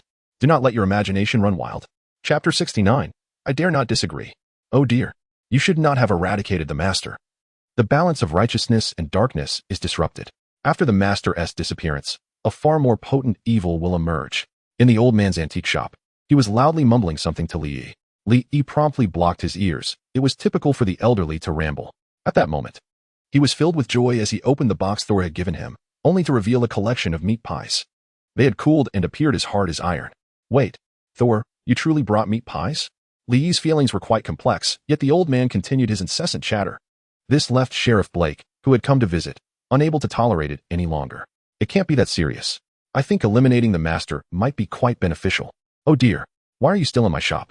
The old man glared at the bald Sheriff Blake, visibly displeased. The talismans, now rendered ineffective due to the master's demise, were left in disarray. The 13th district was reduced to trivial matters. There was a special agent organization that had suddenly found itself short-staffed. My subordinates were all called away for emergencies, leaving me as a mere figurehead. With time on my hands, I came to seek out Jackie Chan for some merriment. Blake shrugged, bemused. How peculiar that S-H-I-E-L-D would suddenly find itself lacking personnel. Have their agents been infiltrated by another organization? Such occurrences are indeed not uncommon in the realm of espionage. Yet, it is rather extreme to resort to borrowing personnel from a sister department. Indeed, Nick Fury had been compromised. Some of his agents were spies, while S-H-I-E-L-D had a few agents among the spies. By the way, logically speaking, with the master gone, the talismans should have scattered worldwide, attaching themselves to corresponding animals. We ought to search for them promptly. That will take some time, Blake replied, a look of resignation on his face. Meanwhile, Li Yi wore a rather peculiar expression. The talismans may not appear readily. Trust the old man. Animals imbued with the power of the talismans will undoubtedly manifest. There is one more thing. Is someone looking for you? Li Yi turned around to see the sorrowful expression on Xiao Wang's face as he stepped out from the portal. Upon arrival, he immediately clung to Li Yi's leg. Let go of me. What are you doing? I won't let go. I refuse to release my grip. Even if it costs me my life. Supreme Sorcerer, you must return to Kamar-Taj at once. As the Supreme Sorcerer, it is unbecoming of you to be wandering about every day. Li Yi gazed into Xiao Wang's eyes and said, Speak the truth. I can no longer endure this. I never imagined that the Supreme Sorcerer would have to handle such a multitude of documents daily. It is utterly different from what I had envisioned. I do not wish to assist you with your affairs any longer. Please release me. Xiao Wang's face was filled with regret as he realized he had been beguiled by Li Yi's sweet words. In a moment of folly, he had agreed to manage Li Yi's responsibilities, believing in his empty promises of promotion to become the Deputy Supreme Sorcerer. Little did he know that the Supreme Sorcerer had to oversee everything. The myriad dimensions required attention, and even the most trivial matters of the magical realm fell under his purview. The sorcerers promoting their lineage within the magical community were no less than a slander against the Supreme Sorcerer. For every damaged magical formation at the three great sanctuaries, it was the Supreme Sorcerer who had to be consulted. Additionally, the Grand Sorcerers researching spells and those studying instantaneous magic had gotten into a quarrel, and he was expected to mediate. This was not the role of a Supreme Sorcerer. It felt more akin to being a community committee member. The most absurd part was that all these matters should have been addressed by the Supreme Sorcerer himself, yet Li Yi, that scoundrel, had mysteriously vanished, leaving all the burdens upon Xiao Wang. The elder sorcerers had the audacity to declare, You are the Deputy Supreme Sorcerer. You must shoulder the corresponding responsibilities. I cannot bear this any longer. You must return to Kamar-Taj with me, or I will show you what I can do.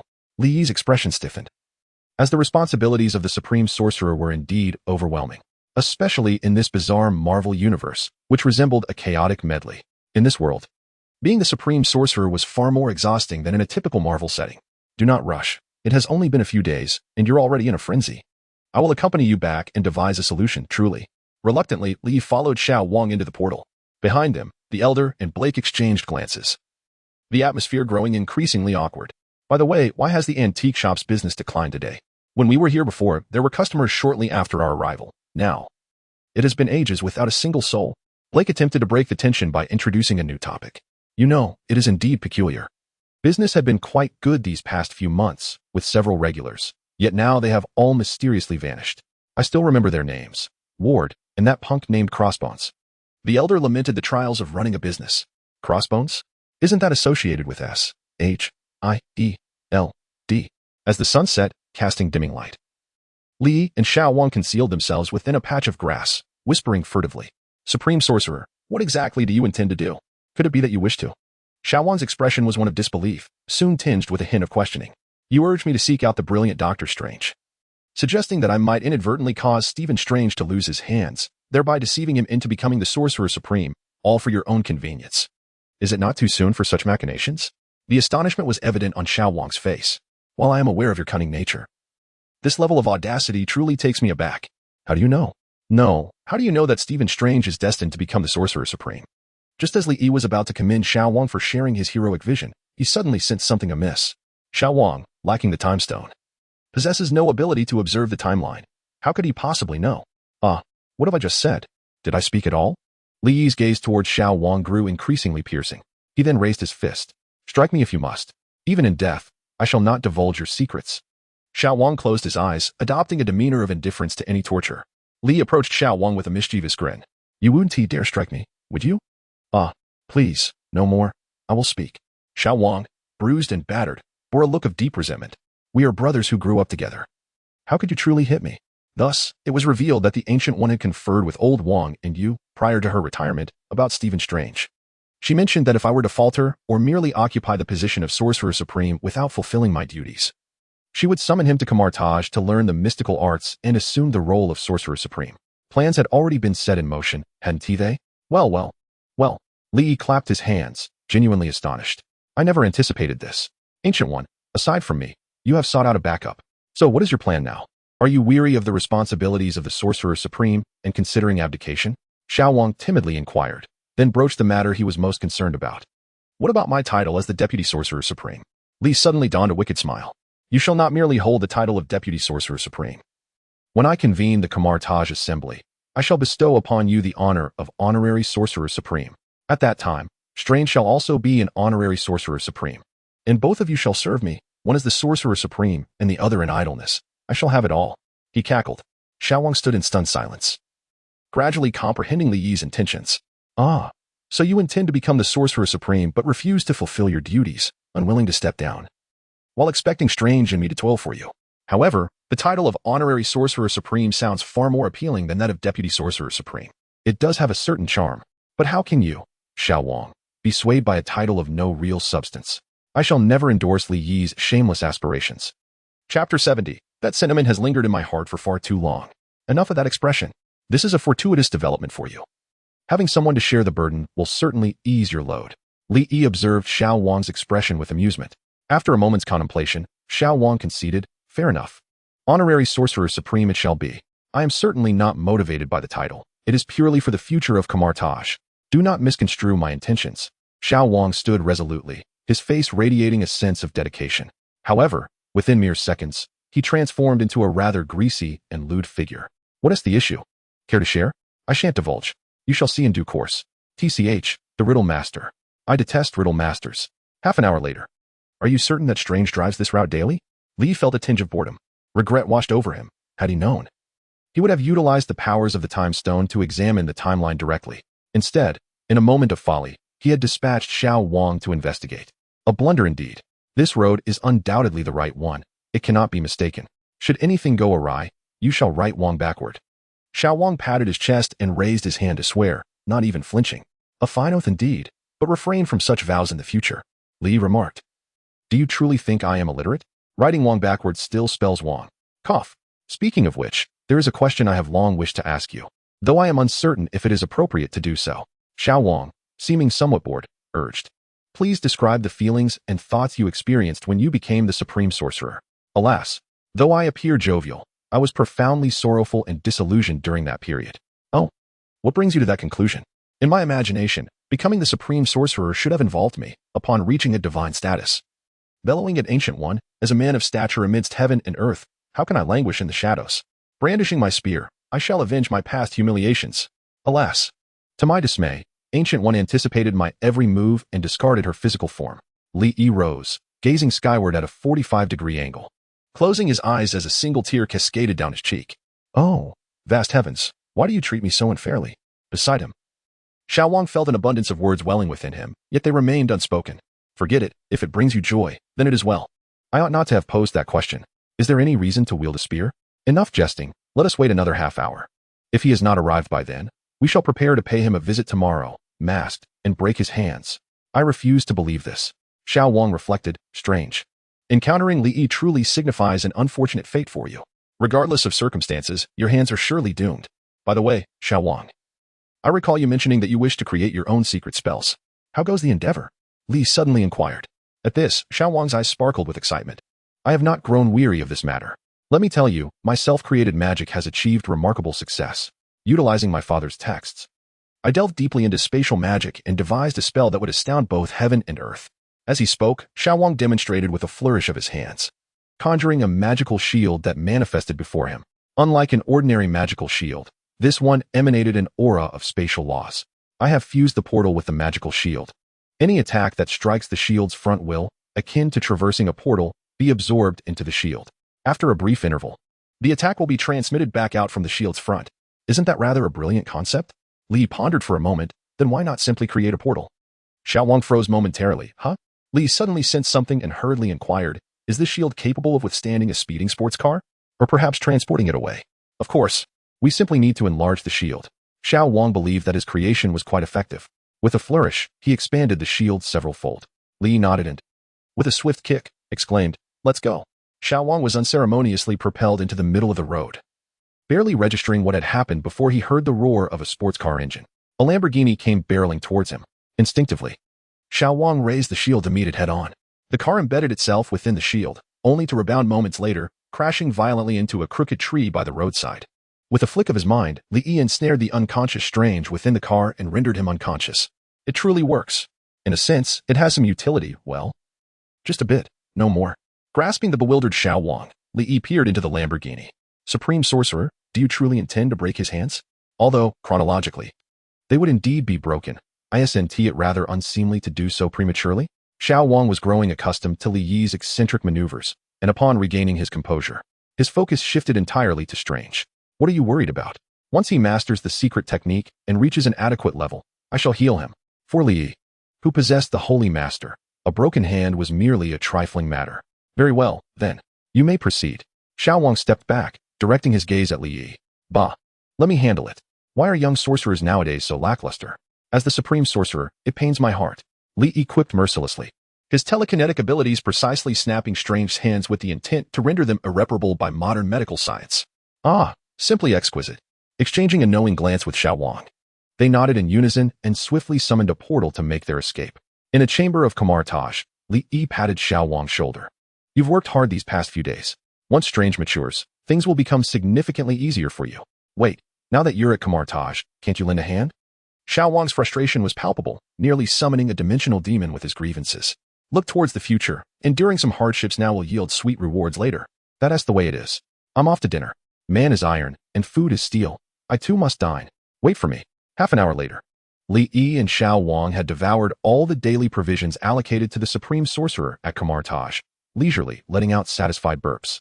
I must say, Ancient One certainly knows how to feast. Such splendid meals, every day. But why on earth are black sesame and seaweed mixed in? How ridiculous. Does Ancient One genuinely believe they consumed hair? Li Yi laughed heartily, only to suddenly notice a change in Xiao Wang's expression, as if a realization struck him. Supreme Sorcerer, did you report Strange to the authorities? You didn't, did you? Li Yi and Xiao Wang exchanged alarmed glances. Oh no, Strange. Don't you dare make a fuss. An hour later, at the scene of the accident, Stephen Strange, who had been unconscious in his car for half a day, was finally rescued by the police. Carl gazed at the sports car before him, inwardly cursing, just a damned rich man. The nearby officer surveyed the peculiar scene of the crash, bewildered. What kind of bizarre accident was this? Did the car make a U-turn? Moreover, despite the extensive damage to the vehicle, how was it possible that the driver only suffered 2 broken hands? This defied logic. Chapter 71. So familiar. Stephen Strange, a brilliant neurosurgeon, though still young, had already gained some renown in his field. He had amassed a considerable fortune through his medical skills and had decided to treat himself to a new car, a Lamborghini supercar. Consequently, he was racing home as night fell. In the final moments of his memory, he vaguely recalled colliding with something, a portly figure emitting sparks. As Strange opened his eyes, he found himself staring at a familiar ceiling. The scent of antiseptic filling the air. He must be in a hospital. A sigh of relief escaped him. But it was short-lived as he soon realized something was amiss. Where were his hands? Looking down, he was dismayed to see both hands encased in heavy plaster. A month later, Strange walked numbly down the street, uncertain of what to do next. His savings had been significantly depleted from purchasing the sports car, and the devastating fractures in his hands rendered him incapable of wielding a scalpel. The despair he felt was profound. Suddenly, he halted beside a street vendor. Sir, this area prohibits street vending, Strange kindly reminded the elderly man. Old Wang beamed at Strange. Young man, you seem troubled. What troubles you? Strange poured out his woes to the elderly gentleman, recounting the recent events. Old Wang chuckled heartily. Do not fret. I see a spark of brilliance emanating from you. A rare magical talent. If you seek out the fabled Kamar-Taj to learn its mystical arts, you may resolve your hand troubles. Strange offered a wry smile. Thinking he had encountered a fool, yet a flicker of hope stirred within him at the old man's words. Truly, he must have lost his mind. At that moment, a blur flashed before Strange's eyes, and the old man vanished without a trace, leaving behind a note with an address. Kamar-Taj. Meanwhile, Li lounged on the sofa, indulging in an anime game. Just then, the Wong duo, Old Wong and Young Wong, entered the room. Well, did you deliver the message? Rest assured, I sent the address straight to his face.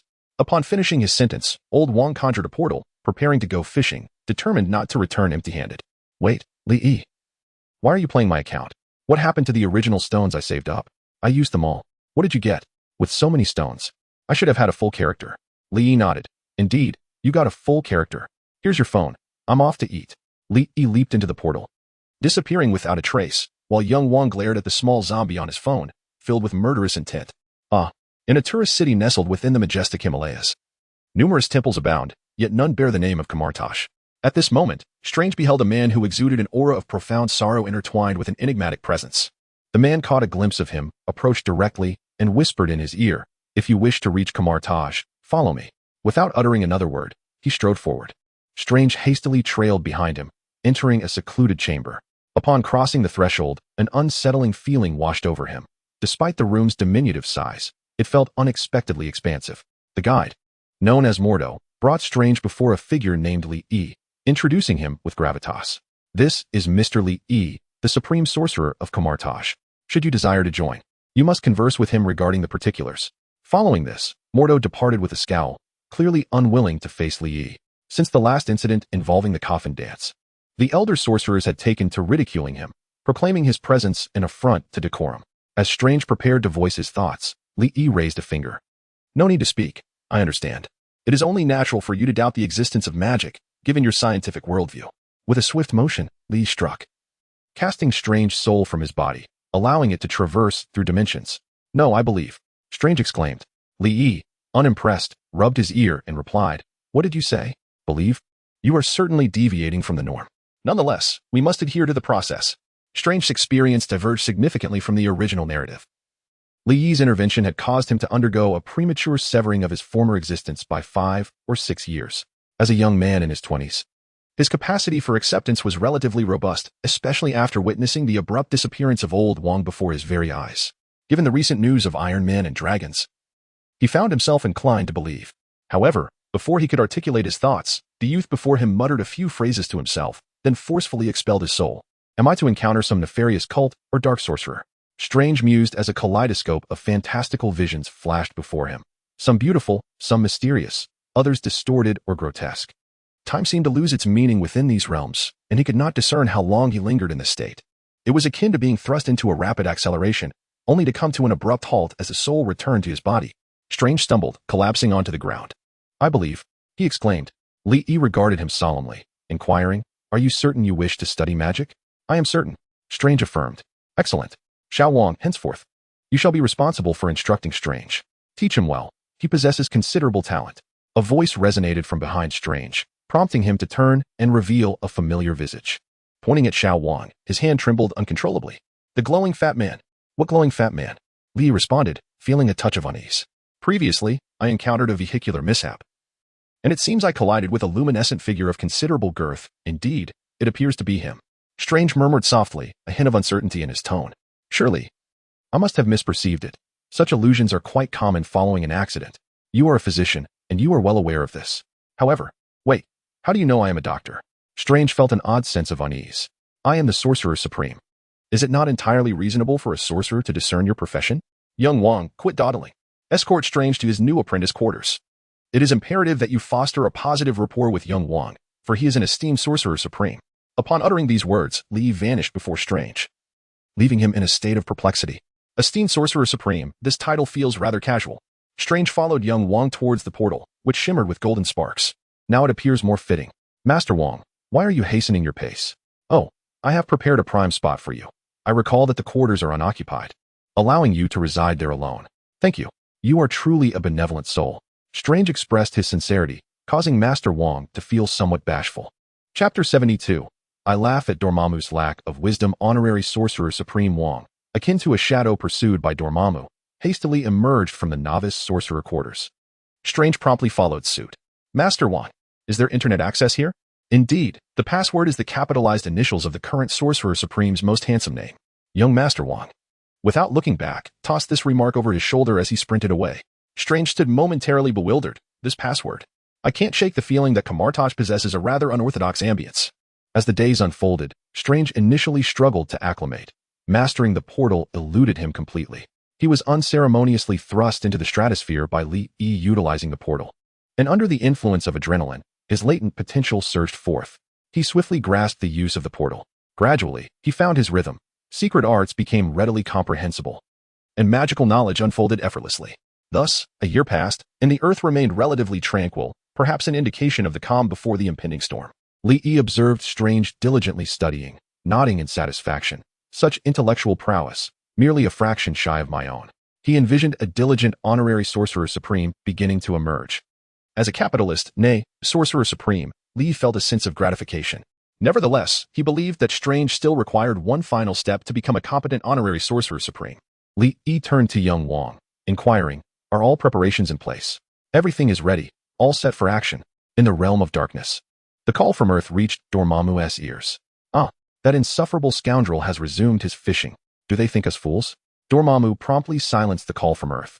Yet, the individual conducting the summoning seemed to embody a relentless spirit, which tested Dormammu's patience. A thread of dimensional power drifted towards Earth. He does not intend to exploit the dimensional erosion of Earth as he did previously. Instead, he plans to first test the waters with a trace of dimensional power. In the dim chamber, Xiao Wang wore a solemn expression, the black magical incantations forming a trembling array. A wisp of black mist materialized before him, gradually transforming into a skull. A sorcerer from Kamar-Taj? You look familiar. What nefarious schemes is that accursed supreme sorcerer concocting? Xiao Wang seethed with anger. Do not mention him to me. He is a scoundrel. I shall slay him and ascend as the new supreme sorcerer. A flicker of purple light glimmered in the skull's eyes, as if it were contemplating something. Do you take me for a fool? You are quite the close friends. And do not think I am unaware. Are you not the so-called honorary supreme sorcerer now? A tear slipped down Xiao Wang's cheek. You know not the truth. The title of honorary supreme sorcerer is mere deception. I rise later than a dog and awaken earlier than a rooster, yet I possess neither authority nor power. He revels in indulgence daily, and I loathe him. Xiao Wang's words seemed to emanate from the depths of his heart, resonating with sincerity, nearly convincing Dormammu himself. After all, such heartfelt emotion hardly appeared feigned. In a discreet corner of the chamber, a faintly glowing magical array was overshadowed by the aura of the dark ritual. Outside the array, Li watched the video with twitching lips. To be honest, I too feel that Xiao Wang does not seem to be acting. So what? Dormammu's chilling voice interrupted Xiao Wang's heartfelt lament. I fear, Dormammu, those dimensional demon gods have likely unraveled the truth. Li Yi's sudden surge in strength is attributed to his uniqueness, allowing him to traverse infinite worlds. This grants him the means to grow stronger. Truth be told, he has recently embarked on a journey to another realm. Xiao Wang shook his head vigorously. If only he were to be given a feather fan at that moment. It would perfectly suit his current demeanor. Speak quickly. What are your plans? Dormammu inquired with palpable excitement. Simply feign an invasion of Earth. When the time comes and Li Yi is absent, I shall heroically rescue Kamar-Taj in its hour of need, thereby earning the public's acclaim and becoming the supreme sorcerer. At that juncture, I shall collaborate with you to summon you back to Earth, where you will provide me with support and energy. With the backing of the 3 great sanctuaries and the energy of the dimensional demon gods, our defenses shall surely be fortified. We will block Li Yi's return to marvel with the sanctuaries. I shall revel in my role as supreme sorcerer while you openly cultivate followers of the dark dimension on Earth. I shall concern myself with nothing. It will be a win-win situation for us all. How delightful. Xiao Wang emitted a sinister cackle. Li Yi is truly absent? Absolutely. Xiao Wang replied with unwavering conviction. The skull that spoke for Dormammu nodded. As you wish, my friend. Subsequently, the skull transformed into a token, drifting into Xiao Wang's hands. This token can temporarily project my power onto Earth. When the time comes, place it in Kamar-Taj, and I shall intervene. After obtaining it, Xiao Wang waved his hands, sealing the token within an intricate array of mystical ripples. In the dark dimension, the colossal Dormammu wore an evil grin. Today, I encountered an extraordinary situation. Regardless of whether it is true or false, when that sorcerer named Wang unleashes his power upon the Earth, I shall discern the truth. At that moment, the sorcerer Wang will summon himself, inevitably leading to the corruption of the entire planet. A cooperative agreement? What a jest. I find it amusing how this minor sorcerer, intoxicated by power, believes that a handful of followers can rival an entire planet, nay, the entirety of the cosmos. He foolishly seals my token, revealing his own distrust, but alas. It matters not. Simply a fool. A veritable fool. And what a Dormammu. Haha. Little Wong is in high spirits today, his mood exceptionally buoyant. Li patted him on the shoulder, remarking on his cheerful demeanor. Indeed, I have managed to bamboozle Dormammu splendidly, such as the so-called dimensional deity, hardly anything remarkable. Little Wong, seemingly struck by a thought, quickly added, not referring to you, of course. Yet, your words do not seem fabricated. They resemble genuine sentiments. Li leaned in closer, causing Little Wong to break into a sweat. Ha ha ha. Wasn't this all part of your scheme? Perhaps it is my innate talent for performance. Alas. Such exceptional gifts. Little Wong stammered as he spoke, recalling how he had scolded Li Yi with fervor, losing himself in the moment. What a misstep. Yet, to openly berate him in front of Li Yi was undeniably exhilarating. He could not resist. It would be splendid this way. If you are not awarded the Oscar statuette next time, I shall not watch. Li decided to let Little Wong off the hook. Truly. The moral standards of society are declining. Is it such a grave matter to ask you to exert yourself a bit more? Must you harbor such resentment towards me? Look at you, so overweight. If you claim to be tired, it is merely an excuse. The great Yongle emperor of a certain eastern nation nodded in agreement. For his eldest son is similarly plump and complains daily of fatigue. Such excuses. Zhu Gaoqi, do you not wish to reflect upon your own words? Chapter 73. Indeed. What a coincidence. Strange has felt a profound sense of fulfillment in life lately. Yet he finds the behavior of Sorcerer Wong rather peculiar. Sorcerer Wong, what brings you to this place today? Strange inquired of Little Wong ahead of him. It was rather odd that Sorcerer Wong had brought him to the London sanctum, especially with no one else in sight today. Ah, Strange. You have been studying various magical knowledge from Kamar-Taj quite well, but how fares your understanding of its history? For instance, our mission at Kamar-Taj, our responsibilities. Little Wong attempted to adopt a serious demeanor, yet his large face exuded an inexplicable humor. I am well aware that the Kamar-Taj lineage has always guarded the earth against the encroachment of dimensional deities, renowned throughout the magical realm. Strange eloquently recounted the principles of Kamar-Taj, clearly having delved deeply into its literature, encompassing a wealth of knowledge. Indeed. And the two paramount defenses Kamar-Taj possesses against dimensional deities are the array formed by the three great sanctums and the formidable power of each supreme sorcerer. Suddenly, Xiao Wang leaned close to Strange's ear and whispered, we must exercise caution, Supreme Sorcerer, for certain matters have led us beyond this world into the multiverse. This is a matter of utmost confidentiality, so please refrain from disclosing it to anyone. Should some malevolent dimensional deities catch wind of this, they may seize the opportunity to invade Earth. Strange's expression turned grave at once. You're revealing such critical information to me directly? I have only been in Kamar-Taj for a little over a year. Are you so trusting? Anxiety crept into his thoughts. Should we not prepare for something? Indeed, my fellow sorcerer. Xiao Wang affirmed. As the honorary Supreme Sorcerer, with the true Supreme Sorcerer absent, the weight of responsibility now rests heavily upon my shoulders. Xiao Wang led Strange to an attic filled with numerous magical artifacts. What piqued Strange's curiosity most was a self-moving cloak. This is quite a remarkable artifact, Xiao Wang noted. Though it possesses a rather cantankerous temperament, many aspiring sorcerers have been rebuffed by it. In battle, a disruptive cloak can be perilous. Upon hearing Xiao Wang's introduction, Strange promptly averted his gaze. Xiao Wang brought Strange to the very heart of the attic, where an ancient necklace, the Eye of Agamotto, was displayed. Both the Supreme Sorcerer and I have great faith in you, Xiao Wang said. Thus, I wish to broaden your horizons. This is Kamar-Taj treasure, the Eye of Agamotto, which harbors immense power. With it, one can even manipulate time and observe the timelines, truly formidable. You may find yourself as the next Supreme Sorcerer, entrusted with the responsibility of safeguarding Earth when the time comes. Me? Strange exclaimed in astonishment, pointing at himself. This can't be right. I merely came to heal my hands. What is this about? Haha, merely jesting. Xiao Wang chuckled, patting Strange on the shoulder. A virtuous life is often short-lived, while calamity endures for millennia. The current Supreme Sorcerer is destined to live at least 1,000 or 1,800 years. You might only attain the status of an honorary Supreme Sorcerer like myself. When he is away from Earth, you shall wear this necklace and protect our world. Strange pondered. This necklace is of such significance, aside from you and the Supreme Sorcerer. Does anyone else know of its existence here? And its methods of usage? Manipulating time-related artifacts often requires innate talent, and few in Kamar-Taj possess such skills. However, fear not. Even if I were to be abruptly dispatched by a dimensional demon, Kamar-Taj would swiftly select an honorary Supreme Sorcerer to wield it and safeguard Earth. Xiao Wang nonchalantly waved his hand and then winked towards a corner. Strange reflected on Xiao Wang's remarks regarding Kamar-Taj's preparedness for emergencies. It seemed quite thorough. Yet, could such calamities truly occur? Surely, that was too fortuitous. Suddenly, a deafening crash echoed, and a swirling black mist enveloped the entire attic. A malevolent and terrifying aura descended upon the two individuals, leaving Strange feeling utterly immobilized. As if his body had betrayed him, young Wang, with an anxious expression, placed the Eye of Agamotto upon Strange, gravely stating, "This is dire. A dimensional demon is invading Earth. Mastering this artifact relies heavily on innate talent, and I have yet to learn," he urged. "You must take it back to the headquarters of Kamar-Taj in the Himalayas while I hold it off." Strange, summoning all his strength, uttered each word with deliberation. "You have yet to master its use, Sorcerer Supreme. What is your purpose in this world?" Without a backward glance, Wang retorted, "At the moment, I was too busy boasting about my abilities." Strange fell silent, watching as young Wang charged toward the source of the malevolent energy, akin to a moth drawn to a flame, radiating a golden glow. With a resounding explosion, a terrifying shockwave surged toward Strange. He vaguely heard young Wang shout, "You must flee and take the Eye of Agamotto with you." In that instant, Strange comprehended the gravity of the situation, his eyes welling with tears.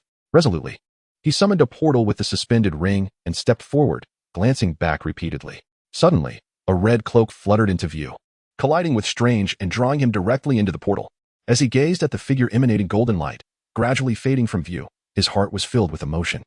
"Sorcerer Wang, though you are unreliable and have yet to learn to wield the Eye of Agamotto, you possess great responsibility."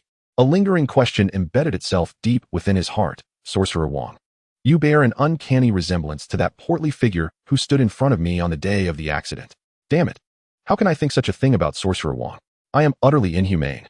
As the portal began to close and the dark light receded, the entire sanctum lay in disarray, as if ravaged by an 8th-degree tempest. At that moment, two figures materialized at the site where Strange had summoned the portal. "How do you think the performance went?" "Quite well indeed. Although your portrayal was somewhat stiff, the sudden turn of events clearly caught Strange off guard." Li Yi reflected on Strange's recent expression, convinced that he had aroused no suspicion.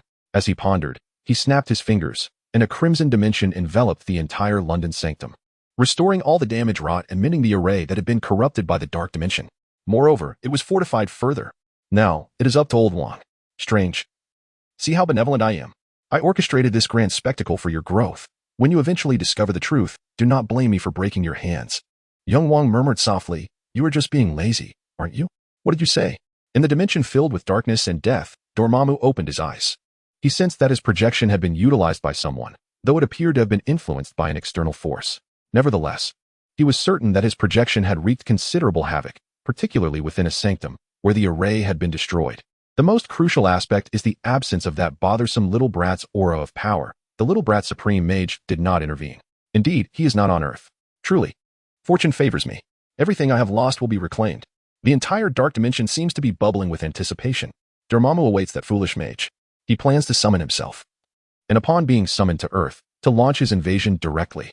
Hahaha. As for whether that detestable fat man will adhere to his promise and summon him, that is utterly inconceivable. Without his assistance, that mage will meet a dreadful fate when the little brat returns. It must be said, humanity is a race easily seduced by power. This time it is assured. Strange stumbled as he was carried out of the portal by his levitating cloak. At that moment, the Kamar-Taj mage square appeared sparse, with only a few dozen individuals gathered together. Just as Strange prepared to utter something, an elder mage approached him. "You must be Strange. Where's Master Wang?" According to the regulations set forth by Supreme Mage Li Yi during Dormammu's invasion of Earth, Master Wang should don the Eye of Agamotto to protect Earth from the incursion. Is it possible that you are wearing the Eye of Agamotto? But where is Master Wang? The elder mage looked genuinely astonished, while Strange felt a surge of embarrassment, uncertain how to convey the situation. Master Wang was killed by Dormammu because he could not learn to wield the Eye of Agamotto. Can you believe such a statement? Could it be that Master Wang was ambushed by Dormammu?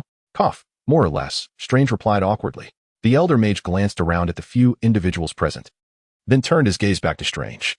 In an instant, he clasped his hands together in a bow and proclaimed loudly, "Now, Strange shall be recognized as the honorary Supreme Mage, fully responsible for repelling the invasion of the Dark Dimension." "Is that truly the case?" Strange exclaimed, utterly astonished. "What is happening here?" The elder mage's expression grew serious. The Supreme Mage had once expressed great faith in a mage named Strange, stating that, given time and adequate qualifications, he would elevate him to honorary Supreme Mage. "Surely, that must be you. While you were absent, Dormammu has already invaded Kamar-Taj, abducting numerous mages. Now, we are left with only a handful, most of whom are novices. I, as this old fellow, am not well versed in combat magic. It is quite a shame. Strange was inundated with a torrent of thoughts and emotions, his mind a whirlwind, unsure of what to say. As he observed the elder mage more closely, he began to recognize him. Aren't you that mysterious old man from the street market 2 years ago? Old Wong's heart skipped a beat. Could his secret be revealed? Indeed. It was you who brought me to Kamar-Taj, making it reasonable for you to be here. Let us set aside those matters for now. Within the Supreme Mage's secret chamber lies the method for utilizing the Eye of Agamotto. You must go and investigate immediately. Old Wong urged Strange towards a hidden chamber. Within the blazing sun dimension, Li Yi stood surrounded by a cadre of white-bearded mages and various peculiar sorcerers, all of whom were watching Strange's performance on the large screen, engaging in animated discussion. After a while, Mordo emerged from the crowd and approached Li Yi. You trust him so easily, despite the fact that he is merely a mage with a year of magical knowledge, even if he is indeed quite talented. Li Yi cast a glance at Mordo and said, I understand your frustration. Your power is commendable. However, can you assert that your abilities will experience a meteoric rise in the coming years? Moreover, your approach is rather rigid, and your use of magic reflects this. While your lower limits are high, your upper limits are constrained. You are reliable, yet not suited for grand responsibilities. Do you acknowledge this? Mordo fell silent. For the esteemed Sorcerer Supreme, the Ancient One, had spoken similarly of him. The Sanctum Sanctorum had been well protected by the Ancient One. The Elder Mages were indeed seasoned, but lacked the necessary strength. I must continually traverse various realms in search of opportunities for breakthrough. And I require a competent individual to safeguard our world. Strange is indeed fitting. He is well suited across various timelines. Rest assured, the subsequent events will leave you all convinced. Li Yi's words resonated loudly, not only meant for Mordo, but also directed at the mages who were reluctantly drawn into this spectacle. Truth be told, the number of capable individuals in the Sanctum Sanctorum is pitifully scarce. Otherwise, the Ancient One would not have remained the Sorcerer Supreme for so many years, but would have long since retired. The Sanctum is in dire need of talent. A moment of silence enveloped the dimension as Li Yi turned to Mordo and asked, Do you comprehend? Understood. With a swift kick, Li Yi propelled Mordo out of the dimension, exclaiming, Do you not understand yet? It is your turn to take the stage. Strange, the prodigy of magic, swiftly grasped the use of the Eye of Agamotto within moments, restoring an apple to its original state. However, before he could execute further maneuvers, an earth-shattering tremor erupted. The familiar aura of the dark dimension enveloped Strange's senses. He rushed outside, only to be met with a shocking sight. The very mage who had once guided him into the sanctum, Mordo, was engaged in battle with the elder Wong. Wong appeared aged, and within moments, he was brought to the ground by Mordo. Subsequently, Mordo produced 3 sheets of parchment, upon which black luminescence flickered incessantly, forming a summoning circle to summon the Lord of the Dark Dimension, Dormammu. Once this entire process was complete, Mordo collapsed to the ground as if bereft of his soul, displaying a stoic expression throughout. Strange concluded that he had been ensnared by the dimensional demon, Dormammu. A rift between the dark dimension and the earthly realm appeared, unleashing countless tendrils. Strange gazed at the fissure, taking a deep breath. Meanwhile, in the blazing celestial dimension, Li Yi and the mages of the sanctum were intently watching the unfolding events on the screen. Strange comprehended the catastrophic consequences of the dark dimension's invasion of Earth and recognized Dormammu's formidable power, which rendered his body nearly immobile. Yet, he pondered the selfless bravery of Elder Wong, the trust placed in him by the Sorcerer Supreme, and the acknowledgement and assistance he received from Wong, as well as the myriad moments he had experienced during his time in the sanctum.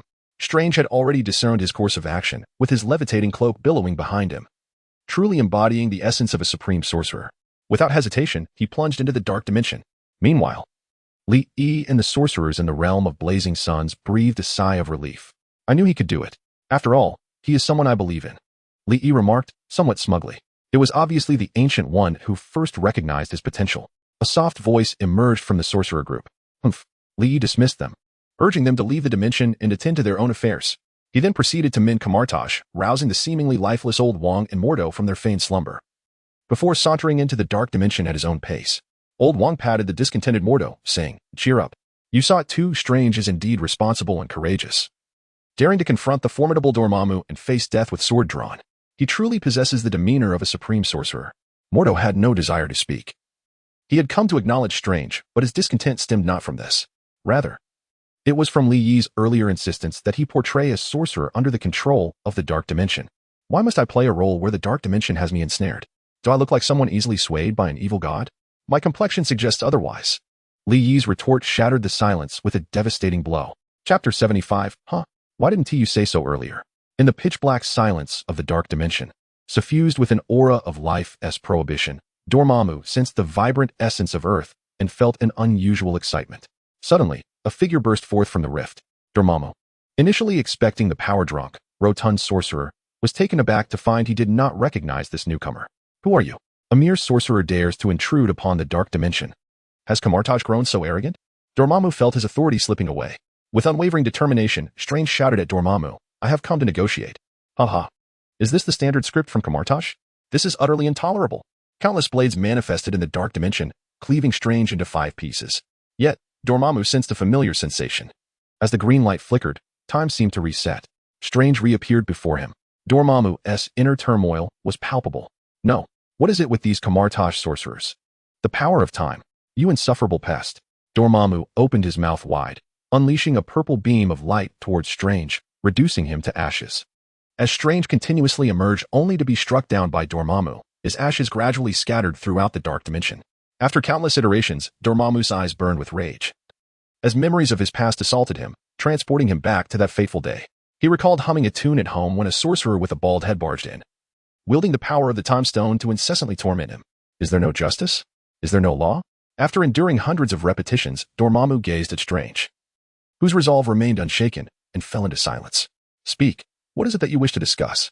Strange bellowed, release the sorcerers you have captured, and what of Master Wong? Is he still alive? The stout mage who opposed you before. Free them all. Depart from Earth. Dormammu seemed momentarily bewildered as he prepared to respond. A surge of familiar power enveloped him. A crimson spatial blade cleaved through Dormammu's visage, severing it in twain. A torrent of red dimensional energy ensnared his realm. And shortly thereafter, a massive crimson hand extricated Strange from his confines. Dormammu gazed beyond the dimensions and beheld that loathsome face, Li Yi. Long time no see, little black. Li Yi found himself within his own dimension, having severed the rift connecting the dark dimension to Earth. Why do you always seem to appear everywhere? Dormammu steeled himself and charged directly toward Earth, undeterred by Li Yi's return. The 3 great sanctuaries on Earth had sustained grievous damage. The mages were incapable of effecting repairs within this time frame. Even at great cost, he resolved to forcibly invade Earth. With a thunderous roar, 3 golden magical arrays manifested before Dormammu's dark dimension. A continuous resonance echoed as countless strange runes surged toward the colliding Dormammu. Li Yi smiled faintly, beginning to channel the power of the 3 great sanctuaries arrays. The arrays functioned like 3 colossal chains, binding the dark dimension firmly. They dragged him towards the Crimson Realm. And although Li Yi was merely a celestial-level powerhouse, the array's enhancement rendered Dormammu temporarily unable to break free. Dormammu realized that if he did not flee promptly, it would be too late. Should he be drawn into Li Yi's dimension, combined with the restraints of the 3 great sanctuaries, he would inevitably be devoured by that insufferable wretch. Yet, there was still hope. That stout sorcerer was in the same predicament as him. Though he was unaware of why the London sanctuary was repaired so swiftly, if that mage were to act and destroy the sanctuary, he would have the opportunity to directly consume Earth. Without the power of the 3 sanctuaries arrays, Li Yi, as a celestial-level dimensional demon, would not pose a threat. That accursed bald head was not nearby. It was a gamble. In the Kamar-Taj Mage Square, numerous sorcerers stood conversing and reminiscing. After all, such an opportunity for so many mages to gather was rare. Were it not for the Supreme Sorcerer's invitation to all of Kamar-Taj to witness the birth of the honorary Supreme Sorcerer, so many would not have attended. Everyone was eager to discern how this individual, who had only studied magic for a little over a year, garnered the Supreme Sorcerer's favor, although Master Wong was also young. His father was a renowned master of spatial magic, and he himself was quite gifted in that domain. He was also well regarded in his interactions. His ascendance to honorary Supreme Sorcerer was met with acknowledgement. But who was Strange? He was hardly known. Yet, this trial revealed him to be a promising talent.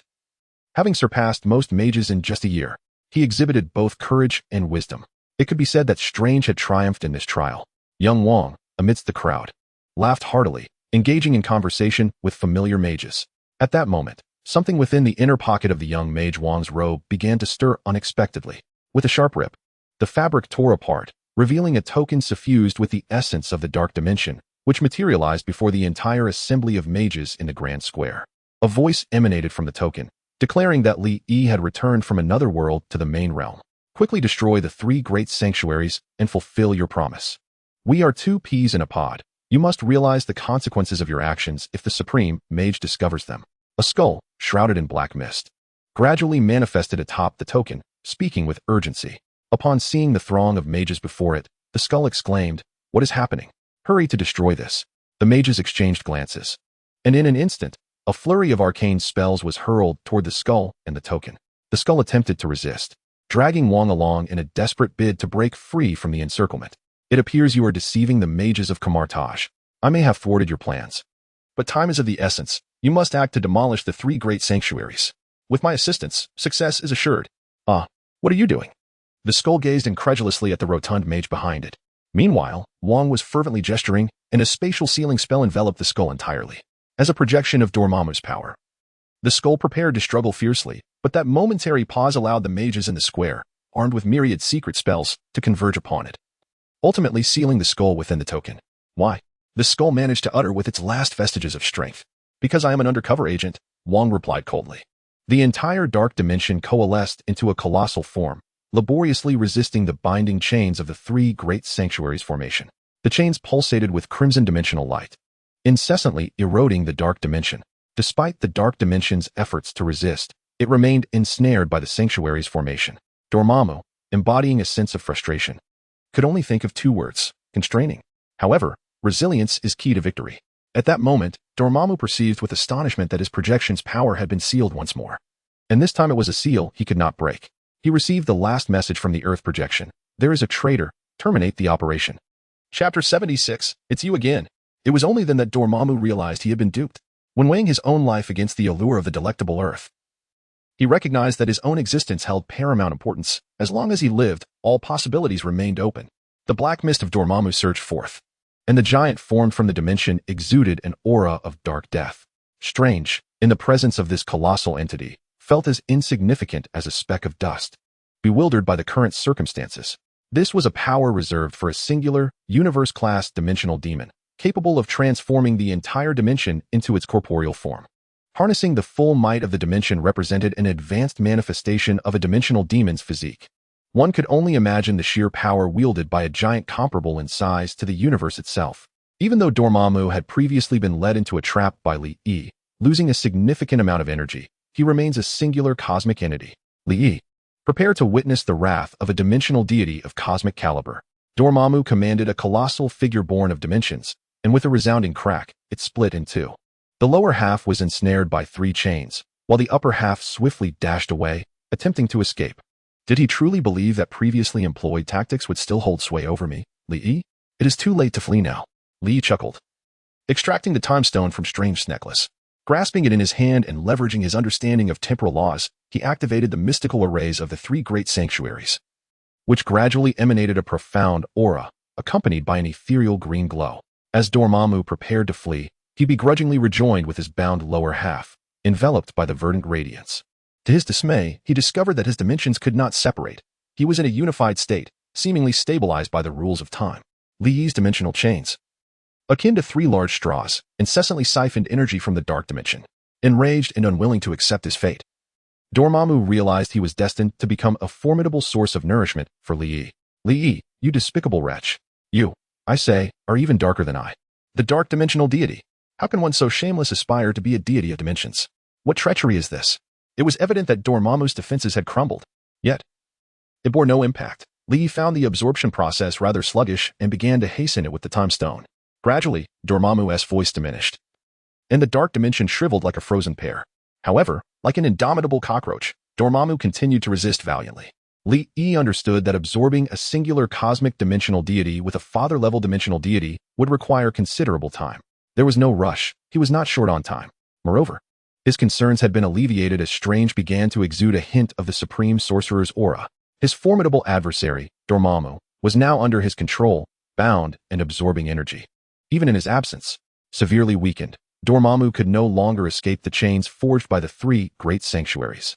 With such a prominent figure as Dormammu ensnared on Earth, any other dimensional deities contemplating malevolent acts would now reconsider their strength in comparison to Dormammu.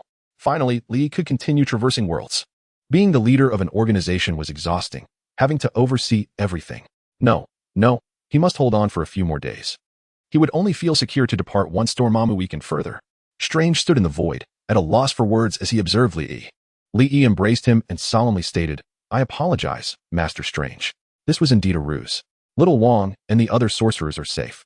This was merely to lure the dimensional deity Dormammu into the open and subsequently eliminate and seal him. No worries. Strange's expression was somewhat grim, but after contemplation, he recognized that vanquishing the dimensional deity was of paramount importance. Li Yi patted Strange on the shoulder, proclaiming, "In this matter, though you may be unaware of the truth, your display of extraordinary bravery and wisdom is commendable. You shall henceforth be honored as an esteemed supreme mage. This recognition is well-deserved."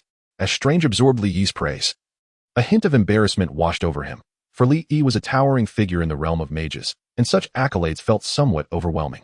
"Young man, keep up the good work. I have great expectations for you." After delivering his words of encouragement, Li Yi led Strange back to Earth. Strange's countenance brightened with joy. After all, the outcome was favorable, and Master Wong, along with the other mages, remained unharmed. He had also attained the title of Honorary Supreme Mage. Yet, an inexplicable sensation lingered within him. Years later, Master Wong and Strange, the diligent Honorary Supreme Mages, found themselves sharing a drink. In a moment of inebriation, Master Wong divulged to Strange the entirety of the events from that fateful time. As Strange gazed at his increasingly thinning hair, his fists clenched in determination, he truly felt the urge to deliver a vigorous beating to Master Wong. However, after a brief while, they resumed their revelry, reminiscing about their grand lives and finding little to regret. With a smile, Strange gave Master Wong a pat on the back, for he had long suspected the truth. After all, every time you used a portal, it felt oddly familiar. "You, the golden glimmering rotund one. So why did you just hit me?" Their eyes met, and they erupted into hearty laughter. In the esteemed Supreme Mage's studio at Kamar-Taj, piles of documents loomed like small mountains, tirelessly processed by Little Wong and Strange. Li Yi approached, holding a tome, and with a decisive thump, placed it on the desk. "Behold my grand work. It's time to promote it throughout Kamar-Taj. The rest is for you to handle. I shall take my leave." Before Little Wong could utter a word, Li Yi had already activated a portal and vanished. Little Wong opened the book to find the first page inscribed with the complete grimoire of the solar path. Upon signing a contract with the solar path dimensional deity, mages may borrow varying amounts of spiritual power daily, contingent upon their mental prowess, but at a significant cost. After death, one shall attain immortality within the solar path, retaining consciousness, unlike the white magic deities, who become mere batteries within the dimension, eternally dormant. The benefits are plentiful. Hasten to sign the contract. May the new generation of mages navigate the magical realm with ease. Authored by the contemporary Supreme Mage, Li Yi. Little Wong's lips twitched in apprehension as he decisively flipped to the last page, where a striking statement read, "Upon signing the contract, one shall serve the great dimensional deity, Lord of the Solar Path, for 10,000 years. After this period, you may live freely within the solar path dimension. A life of joy awaits. Do not hesitate. Sign the contract." Little Wong and Strange exchanged glances, acknowledging the brilliance of Li Yi. Chapter 77. All in is a form of wisdom. In the secret chamber of Kamar-Taj, Li Yi surveyed the desiccated dark dimension before him, nodding in satisfaction. Perhaps it was time to embark on a new journey. Although it is said that by draining the dark dimension and leveraging prior accumulations, Li Yi could potentially transcend to a singular cosmic level, he finds himself in a situation where everything is meticulously arranged, and he must indulge in a bit of revelry. He decides to search for a suitable world. Closing his eyes, he perceives the myriad realms from a dimensional perspective. This one is too small, lacking in strength and resources, while that one appears excessively large and perilous. However, he discovers a world radiating a celestial glow, seemingly imbued with an ethereal essence, which piques his curiosity, suggesting an Eastern influence. If only it were slightly smaller and not so distant. But fortune favors the bold. Surely, he would not encounter misfortune simply for choosing a world of modest size. This one it shall be.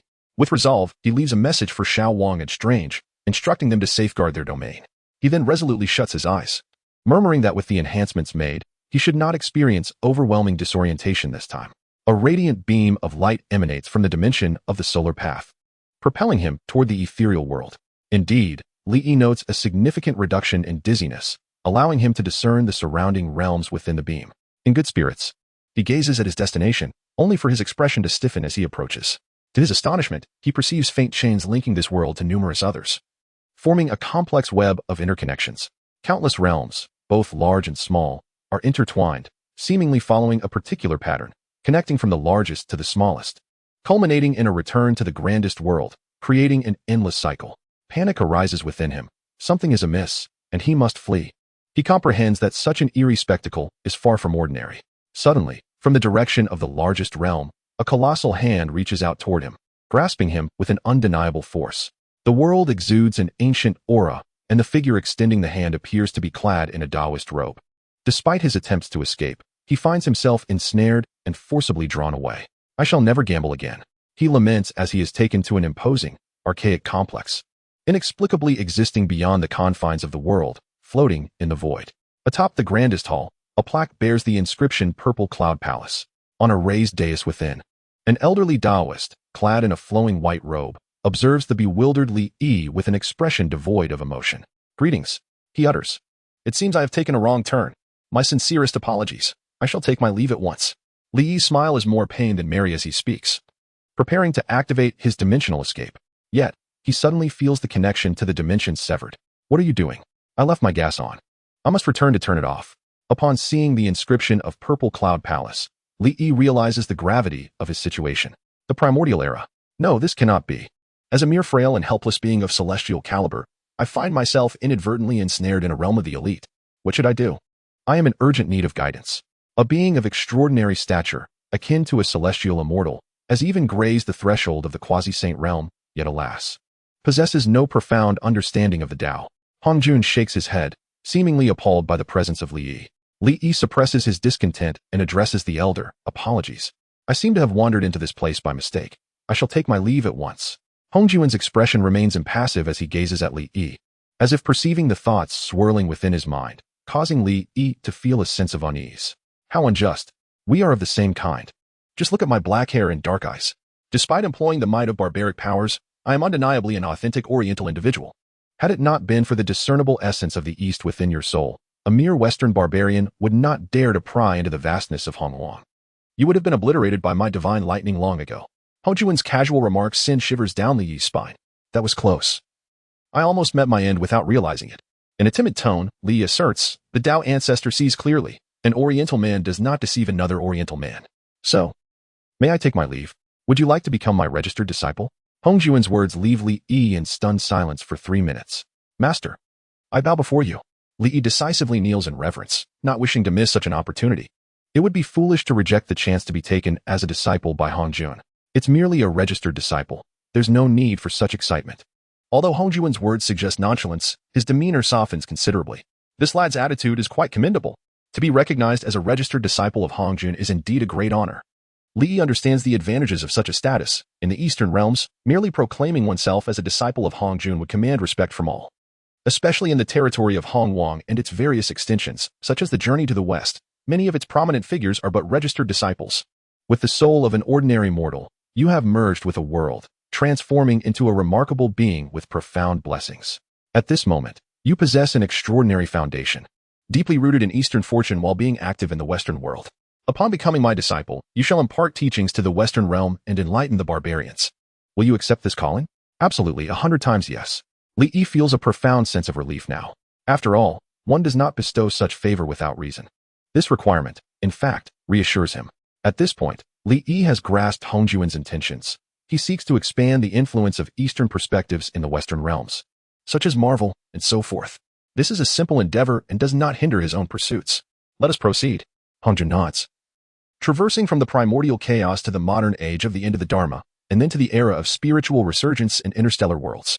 Ultimately, amidst the destruction of worlds, silence befalls, followed by a rebirth of creation, ushering in a new era of primordial chaos. Countless worlds continue to cycle through existence. With the realm of the Tao, Hongjun incessantly evolves the development of worlds, having reached the pinnacle. Yet, even amidst such vastness, only 7 saints emerge. While most worlds yield not but quasi-saints. Even the quasi-saints cannot transcend. Only a true sage can achieve such liberation. Otherwise, one must endure the endless cycles of worldly reincarnation. The young man before me, blessed with profound fortune, possesses a certain potential to attain the saintly fruit of enlightenment. Taking on a sage as a disciple would not only amplify the influence of the Hongwang realm, but also fortify the Eastern fortune, thus benefiting the entire Hongwang world. This transaction is indeed advantageous. Hongjun's smile gradually transformed into a warm and amiable demeanor. Chapter 78. A working immortal? Sounds dismal. Since you have become my registered disciple, I shall impart to you 3 profound teachings of the Tao. Your gains will depend entirely on your own comprehension, although your cultivation system differs from that of Hongwang. The principles of the Tao are interconnected, and I shall convey to you my insights into the Tao. I hope you can grasp the subtle laws and clarify your own path. Li Yi promptly seated himself cross-legged, and Hongjun nodded as the enigmatic sounds of the Tao resonated. In an instant, Li Yi's mind was captivated. He seemed to grasp much yet simultaneously understood nothing at all. Doubts began to plague Li Yi's thoughts. Could it be that Hongjun was merely going through the motions, toying with him? Never mind. I shall not be too picky about what I receive for free. As the sounds of the Tao gradually subsided, Hongjun observed Li Yi's bewildered expression. A flicker of disdain for the underperformer crossing his face. This cannot be blamed on me. Li felt a sense of melancholy, realizing that over this considerable duration, he had only learned 2 techniques of the Tao and laws of divine powers. One that conceals his aura and another that enables him to traverse the river of time and navigate through space to evade causality and calamities. It is not that I lack the will to strive. Rather, I find the concept somewhat difficult to grasp. Hongjun's expression at that moment reminded Li Yi of the disdainful look from his high school teacher before he was struck by a dump truck. Your path, though rudimentary and blunt, prioritizes mere attainment of realm over combat prowess and displays a simplistic understanding of the laws, yet it has its advantages. Breaking through realms is exceedingly simple. You possess your own path. Go forth and explore it diligently. Feel free to venture into whichever world you desire, but exercise caution. You have missed the opportune moment, and the treasure cliff no longer holds any riches. Your fortune is abundant. Seek your own opportunities among these worlds. Remember to maintain discretion. Do not disrupt the evolution of the worlds, and once you find your chance, depart swiftly. With a grand gesture, Hongjun summoned forth a tremendous force from behind Li Yi. Oh, my master, could you impart just a bit more of the Tao? I feel an unusual closeness to you. I wish to linger a while longer. At that moment, 2 young attendants, a boy and a girl, entered from outside the Zixio palace. They flanked him, each grasping one of his arms, and thus they pulled Li Yi away. Their auras even surpassed his own, and his cries were filled with sorrow. It seemed that in this brief span of time, he had formed a deep bond with Hongjun. However, as Li Yi was ushered out of the Zixio palace by the 2, his expression changed dramatically, and he regained his smile. Extending his hands towards them, he greeted, "Hello, I am Li Yi, the newly registered disciple of Hongjun. Who might you be?" The boy and girl exchanged glances. The boy, adopting a mature tone, replied, "You may call me Haotian, but weren't you supposed to become the Jade Emperor?" Li Yi was then beset with numerous questions. With so many worlds, must I aspire to become the Jade Emperor in each of them? They are merely projections of true spirits, indulging in pleasures without having to manage affairs. Leisurely residing in the Purple Cloud Palace. How delightful it is. Brother Haotian, your insight is commendable. The 2 exchanged a knowing glance, recognizing each other as kindred spirits. After a brief conversation with the young Haotian, Li Yi grasped the situation and resolutely prepared to depart. He waved farewell to the young boys and girls and unhesitatingly rushed towards the world he originally intended to visit, transforming into a crimson beam of light that surged toward the ethereal realm. The journey to the west. Li Yi broke through the barriers of the world and arrived in a palace suffused with celestial energy. Breathing in the fresh air of this place, his spirits lifted immediately. This world is indeed delightful. Li Yi had initially planned to venture to the primordial world, but upon reflection, he decided it wiser to pursue his original destination, where formidable beings abound. Before long, a man, resembling a grown-up version of the young Haotian and adorned in splendid attire, approached Li Yi, accompanied by a retinue of palace maidens. The Jade Emperor appeared exceedingly courteous. Despite the man's seemingly modest strength, he was a disciple recently accepted by the Tao ancestor, warranting respectful treatment. Am I now responsible for the annual reimbursement audits of the various departments in the heavenly realm? Li Yi's lips twitched in surprise. He hadn't anticipated such advanced practices in the celestial domain. The Jade Emperor chuckled, explaining that the Tao ancestor had not provided a formal greeting. Hence his essence was seeking a lucrative task for Li Yi. This position was indeed a good one. Managing accounts could yield substantial rewards, provided there were legitimate reasons. Although these resources must be drawn from the Jade Emperor's treasury, he was unconcerned about the potential bounty. After all, securing a favor from a named disciple of the Tao ancestor was worth it. Regardless, his essence had informed him that this individual would not remain for long. Suddenly, Li leaped, his feet leaving the ground as inspiration surged within him. An idea struck him. Is the grand scheme of the journey to the west about to commence? Brother Haotian? Li Yi inquired of the Jade Emperor. Indeed, however, dear brother, you need not worry. The plan for the journey to the west has long been established. All that remains is to act out the role. The matter was not of concern to the esteemed brother. It is almost comical. A grand palace under the governance of the Jade Emperor needing to be disrupted. Such is the promise of the Tao ancestor, while those outside scramble in vain. With the west flourishing, this world is set to stage a grand performance of the journey to the west. The Jade Emperor shook his head, appearing somewhat resigned. Li Yi nodded thoughtfully, as the curtain gradually rose on the epic tale. The great sage equal to heaven wreaks havoc in the heavenly palace. Oh, Li Tianjun. This is your residence, and here are your annual stipends, celestial stones, and various treasures, all graciously bestowed by His Majesty. These maidens are tasked with attending to your daily needs and will deliver meals personally if required. Li Yi gestured in acknowledgement towards the maidens introduced to him, signaling his understanding as they withdrew. He surveyed the vast expanse of the residence and the 4 maidens of exquisite beauty, truly a life of decadence. Allow me, a youth of this new era, to earnestly endeavor. I shall not succumb to the corruption of life. The following day, Li Yi reclined in a chair, as a fairy peeled grapes for him, delicately feeding him the succulent fruit, while another fairy fanned him gently. Ah, how delightful, how delectable. Li savored the moment, relishing in his bliss. It is not for lack of effort on our part. Rather, the adversary is too cunning. And thus Li Yi could only express his sentiments with a simple yet profound how delightful. Of course, this was merely a time for enjoyment, devoid of any other pursuits. For engaging in other activities would only entangle him further. Li Yi had even bestowed names upon the 4 fairies residing in his abode: spring, summer, autumn, and winter, perfectly fitting. Suddenly, a thought struck him, and he inquired of Xia, "Did you ascend after achieving mastery in your cultivation? What did you do before?" Xia seemed to take pride in her past, responding, "Indeed. I was once a maidservant to a princess of a small kingdom. By chance, I stumbled upon an opportunity to acquire a tome of cultivation, and after enduring numerous hardships, I finally ascended." "Oh, so you ascended only to continue laboring?" This question gradually stiffened Xia's expression, prompting Li Yi to ponder deeply as he summoned the remaining 3. "Are there many like you, once the pride of the heavens, who become mere laborers in the celestial realm?" "Indeed, there are many. Upon ascending, countless individuals find themselves in such a predicament, lacking connections and support. Talent is abundant here." As Xiao Dong spoke, tears welled in her eyes, prompting Li Yi to embrace her comfortingly. He then posed another question. "Do you receive any remuneration?" "Remuneration? A stipend, you mean?" "Yes, but it is meager. The plight of laborers in the celestial realm is truly dire. After achieving immortality, one need not sleep or eat. Merely absorbing a bit of spiritual energy suffices to work. It is a veritable paradise for capitalists. In the past, prior to the establishment of the celestial court, cultivation and ascension were free and unrestrained. Now that the celestial court exists, while the difficulty of ascending has significantly diminished, the immortals do not age and die. With an increasing number of immortals, resources are dwindling. Not to mention those who have consumed celestial elixirs or fruits to ascend. There are countless such cases. The celestial realm has become increasingly competitive. Those with shallow cultivation fear the trials of the 5 declines of heaven and man. Only those who seek longevity aspire to become divine beings, thereby entering the celestial court as fairies or minor deities.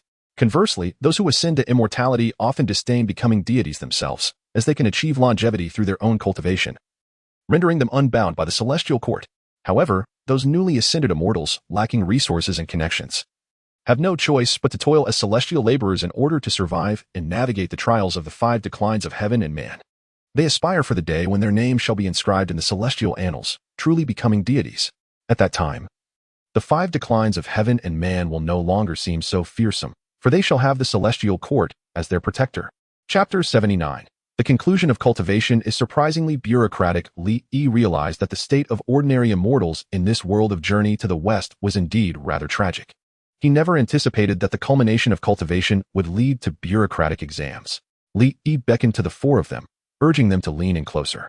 "You are informed that, should the opportunity arise to acquire a plethora of cultivation resources, albeit with certain risks involved, would you seize it?" The 4 exchanged glances and responded affirmatively. "Then assist me with the task."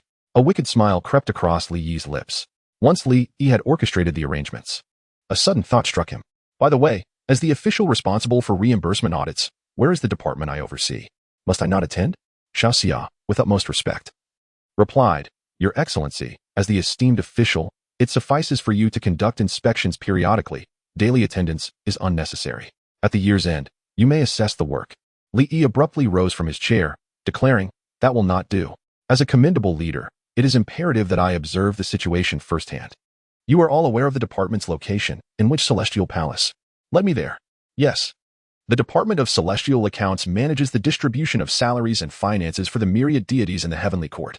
Opinions regarding this department vary among the celestial beings. To the true deities, it is merely a department responsible for monthly distributions, while for the celestial maidens and heavenly soldiers, it is their most detested bureau.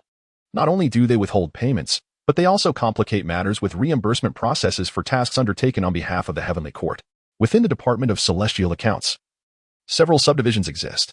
In the Grand Hall overseeing financial reimbursements, a few officials were idly chatting. A tall, slender official, casting furtive glances, whispered, "Have you heard? A new superior has been parachuted in, with a background so formidable it's alarming, handpicked by His Majesty." Another official, robust yet possessing a round face, expressed his indignation vocally. "This is clearly a case of nepotism. I, Old Nyo, hold such individuals in utter contempt." The tall official chuckled, teasingly responding, "Oh, Old Nyo, are you perhaps envious that this favored individual has usurped the position you so desire? Just look at your own background. How could one of the demon race ascend to such heights?" Old Nyo, flustered with rage, retorted, "What do you mean, Zhao? Are you looking for a fight?" Zhao, unfazed, shook his head. Now, do temper that temper of yours. We all know you are merely concerned for your troublesome younger brother. You wish to elevate your rank to provide him with an opportunity to enter the heavenly court as well. However, I think your brother possesses considerable talent. With the journey to the west about to commence, you could easily arrange for him to be placed in the Buddhist sect. Though the sustenance may be lacking, other prospects are quite favorable. Old Nyo pondered this, recognizing it as a viable avenue. Observing his colleague's plight, Zhao chuckled to himself. Feeling sympathy for Old Nyo's unfortunate predicament of having such a troublesome brother causing daily chaos, compelling him to clean up the mess, Zhao mumbled, "Indeed, you are correct. He is indeed a product of nepotism. If he had not forced his way in, the title of Heavenly Lord would have been mine. I would have ascended to such a rank. Though I may not rival the likes of Wenchang Dijuan or Zhao Gongming, I would still be a figure of some significance. How infuriating. I despise nepotism." "Oh, is that so? You harbor such animosity towards the newly appointed Heavenly Lord?" A strange voice reached the ears of Li Xiangguan. Zhao Xiangguan, undeterred, continued, "Of course. Just let me catch a chance. I tell you, my relationship with the great god of wealth Zhao is quite close. We share the same surname. If one day this privileged connection commits an offense and is cast down to the mortal realm, I can easily curse him so that he loses money daily. Becoming a pauper. Isn't that impressive?" As Zhao spoke, he turned around, assuming it was one of his junior officials playing a prank on him. However, upon turning, he was startled to see an exceedingly young man, almost resembling a mere boy, who bore a striking resemblance to his newly assigned superior. Wait a moment, his superior? Zhao Xingguan felt a wave of confusion wash over him, glancing at his colleague, Old Nyo, who was already bowing deeply in respect. "I was wrong, Your Excellency." Zhao Xingguan's mind spiraled into chaos as he prostrated himself before Li Yi. "Help me. The new leader hears me speaking ill of him on the very first day. I am surely destined for hardship." Yet, Li Yi was hardly vexed. Losing money daily was hardly a curse. What a joke. Before being hit by a dump truck. "I had no cash at all, just WeChat payments. There is no way to lose that." He thought to himself, "At least he didn't insult my lineage. Or I would have retaliated with "I won't eat beef." "You claim to be related to the great god of wealth Xiao. Why the cowardice?" "I was merely boasting. Aside from sharing the same surname as the god of wealth, I have no other connections." Li Yi chuckled at this response and said, "All right. Here is your chance for redemption. Tell me how our department operates and what we do." Zhao Xingguan wiped the cold sweat from his brow and quickly stood up. Cautiously, he replied, "As for the questions posed by Your Excellency, I will certainly convey everything in detail." Clearing his throat, he continued, "Our department only concerns itself with the year-end reimbursement audits for the deities." Speaking of which, he glanced around and whispered, "The reimbursements for celestial beings must prioritize those with backgrounds and strong abilities, the various great deities. Those should be processed quickly. As for the reimbursements for celestial soldiers and ordinary fairies, they only receive 30%. The remaining 30 goes to you, and the last 30 to the 3 officials and the 5 emperors, which, of course, is distributed among their subordinates. The 5 emperors aren't particularly concerned with such trifles. Like the barefoot immortal, for instance. After all, he is responsible for overseeing the gods." Li was genuinely surprised that even a reimbursement department had so many intricacies. "And what of the remaining 10%? Do you believe that expediting the reimbursements for these so-called great deities will prevent errors?" Li pondered. "We're still short 10%. Zhao Xingguan, somewhat awkward, replied with a pained expression, "That's the hard-earned fees of the brothers. I spoke out of turn just now. You take 40% this time, and I'll cover the brothers' fees. As for the reimbursements to the great deities, I assure you there are certainly inflated amounts. But we cannot afford to offend them." Li Yi's lips twitched. "No need for that. What can the ordinary fairies and celestial soldiers possibly siphon off? The revered deities you cannot provoke possess the means to reap benefits. Calm yourself, heavenly sovereign. Such actions may lead to trouble. The bovine celestial official, feigning death, interjected. Li flashed a crooked smile, declaring, "Fear not, I possess a clever plan. Brothers, follow my lead, and there will be feast aplenty." Chapter 80. The world has suffered long enough under bald donkeys. The heavenly sovereign has arrived. Our humble celestial beings and heavenly soldiers shall finally witness justice. Consider this. You toil diligently each year, yet only a mere 30% of your expenses are reimbursed. Is this reasonable? Is this the way of celestial law? From atop the high platform, celestial official Zhao proclaimed with righteous indignation, causing the celestial maidens and soldiers awaiting reimbursement to exchange glances. It was only after they received their celestial stones that they expressed their gratitude for the emergence of such a virtuous heavenly sovereign. One who is incorruptible and devoted to the welfare of ordinary celestial beings, striving earnestly for their benefit. At that moment, two young acolytes entered the grand hall and approached celestial official Zhao. One of them, smiling, inquired, "Little Zhao, what has transpired?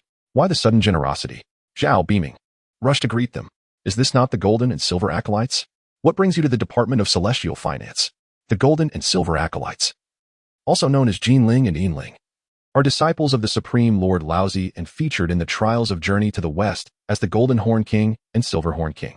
Jinling, with an indifferent expression, tossed forth a verdant token, stating, "Here are the materials consumed for alchemy.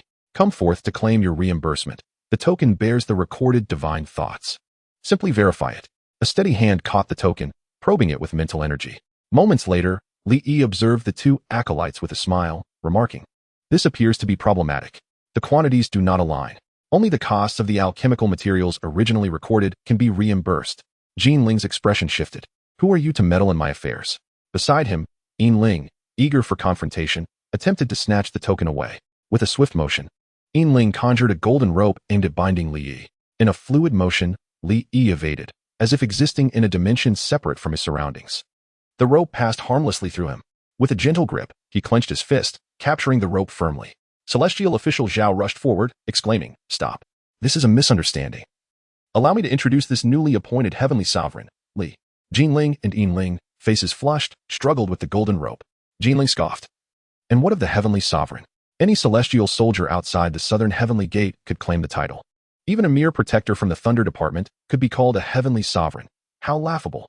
A minor heavenly sovereign presumes to command me."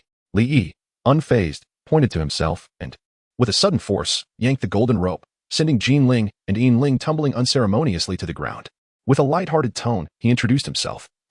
"My master is Hong Jun." At that moment, the bovine celestial official, sipping water, erupted in a fit of laughter, spraying the nearby celestial soldier, who, exasperated, gathered his celestial stones and retreated behind the onlookers. When titans clash, the lesser deities suffer. One can only ascend to divinity through sheer survival thus. The world reverently refers to such beings as the survivor celestial. This news not only astounded the bull immortal but also left Jinling and Yinling equally taken aback. They were well aware of the esteemed status of the Taoist ancestors' disciples. "You two children, take me to the Supreme Lord Laozi. I wish to reminisce with him," Li Yi said, handing over an equivalent amount of celestial stones for the alchemical materials to Jinling, while making his way toward the Great Hall's exit. Accompanied by the sorrowful expressions of Jinling and Yinling, he soared towards the Doshui Palace. Li Yi's figure appeared ethereal and dreamlike, with just a single step. It seemed as if the space ahead had vanished, allowing him to traverse thousands of miles in an instant. Jinling and Yinling, riding on clouds, struggled to keep up, the clouds nearly billowing with smoke as they hurried to follow him. One cannot deny the remarkable abilities derived from the profound insights gained in the teachings of Hong Jun. The effects were indeed impressive. Thus, the portal's functionality was quite similar. But this phenomenon placed one's body in a state of overlapping time and space. Any attack directed at him proved largely ineffective, at least. No singular cosmic force could harm him. In the context of this world, ordinary immortals could not inflict damage upon him. The only downside was that once he made a move, he would return to the realm of reality, allowing his adversaries to strike back. Caution was imperative. However, one must navigate the world relying on one's background. Without such a foundation, who dares to challenge me? A mere trifler. Before long, Li arrived at the entrance of the Doshui Palace, where Jinling approached him with a mournful visage. "Uncle Master, please don't report us. We merely fabricated accounts due to our meager allowances. It was unintentional. Your behavior is that of unruly children. Fear not, I shall merely mention it in passing." Li replied with a mischievous grin, causing a sense of foreboding to stir in the hearts of Jinling and Yinling. Yinling exclaimed, "But I am still just a child." "Humph, a child of several millennia? Do you truly believe that merely resembling a child makes you one?" Li retorted, rolling his eyes. I may appear youthful, yet I too am considered a child, having transcended into immortality. One could at least claim to have existed for hundreds or even thousands of years, still a child, indeed. At that moment, the doors of the Doshui Palace swung open, revealing a white-haired Taoist who smiled as he stepped outside. What a surprise to see my little junior brother. How remiss of me. Li hurriedly returned the gesture. Elder brother, you are too kind. My master has instructed me to seek opportunities, and upon hearing of your esteemed presence, I ventured here to pay my respects. Please do not take offense. The Supreme Lord Laozi laughed heartily, waving his hand dismissively. Nonsense. You are, after all, the only disciple my master has taken on in many years, essentially a closed-door disciple. How could your visit be deemed intrusive? While Li devised a plan in his mind, he feigned politeness, remarking, I am merely a registered disciple. I hardly qualify as a closed-door disciple. The Supreme Lord Laozi stroked his beard, chuckling in silence, his expression reminiscent of the 6 characters. Heavenly secrets must not be revealed. Then, he flicked his talisman, enveloping Jin Ling and Yin Ling and sending them into the alchemical chamber. With a serious demeanor, he declared, I have just calculated the circumstances and discovered the truth. You 2 little ones have dared to engage in deception. I hereby sentence you to stoke the furnace for 7 days. Jin Ling and Yin Ling's expressions instantly fell upon hearing the news, for the fire in the alchemical furnace was no ordinary flame. It was the Samadhi true fire, perpetually kindled by the spells of the Supreme Lord Laozi. However, to amplify the flames, it required the infusion of spiritual energy from the 2 young acolytes. A laborious task indeed. Would they be rendered completely exhausted after 7 days? Li, observing the 2 despondent boys, offered them an encouraging gesture. Shortly thereafter, the Supreme Lord Laozi invited Li inside, for they shared the same master, and courtesy was paramount. Seated comfortably, Li inquired with a smile. The 9 Revolutions golden elixir is notoriously arduous to concoct, yet the heavenly court provides ample materials to meet the demands set forth by the Jade Emperor. Yet, I noticed these 2 acolytes, radiating with precious light and exuding vibrant spiritual energy. It appears they have indulged in fine elixirs, with these 2 pilfering sustenance. It is no wonder the annual quotas fall short. The Supreme Lord Laozi's countenance grew increasingly rigid. Though Li's cultivation level was modest, his status was unique, rendering it unwise to calculate karma against him. Are you, my friend, implying a threat? Li replied with a subtle smile, not at all. I have a scheme that will enable the senior brother to resolve this predicament while allowing for a well-deserved respite, and the Jade Emperor shall remain none the wiser. A twofold benefit, is it not splendid? The Supreme Lord Laozi's demeanor softened. Oh, and what might this solution be? Have you heard of the strategy from the journey to the west? The mere Buddhist sect aspires to expand its influence openly. I intend for them to fail miserably. Li asserted, his disdain for the bald monk's apparent, emphasizing that his motives were far from self-serving. Indeed, it is simply the bald hairstyle that irks me. Chapter 81. The Arrival of Sun Wukong. In the celestial realm, a day equates to a year on Earth, and Li, yawning, attended the morning assembly. Today, the sun rose in the west, and instead of observing the celestial maidens dance, the Jade Emperor convened a meeting. It seemed the journey to the west was commencing. As anticipated, the Jade Emperor remained silent, closing his eyes to meditate, while the surrounding deities followed suit, vacating their minds in contemplation, their thoughts a mystery. Except for the Dragon King of the East Sea, who wore a troubled expression beside Li. Suddenly, a brilliant golden light flashed, striking the Lingxiao Palace with astonishing precision. It was indeed blinding. Li had not anticipated the radiance marking the emergence of the stone monkey to be so dazzling, causing him to squint and contort his face as if abruptly awoken from slumber. Surveying his surroundings, Li realized why everyone had shut their eyes. None had thought to warn him. The Jade Emperor opened his eyes impassively and bellowed, "Where are the 1,000-mile eye and the wind listening ear? Quickly, investigate what transpires in the mortal realm." From the back, 2 deities hastily approached. One possessed eyes as large as bronze bells, while the other had ears that rivaled those of a figure from folklore. They clasped their fists in salute, responding in unison, and hurried towards the Lingxiao Palace's exit. However, just 3 steps beyond the palace, they feigned surprise and returned. "The 1,000-mile eye," exclaimed with a look of astonishment. "I see a stone monkey taking vows in all directions." The Jade Emperor waved dismissively. What is born of the essence of heaven and earth is nothing extraordinary.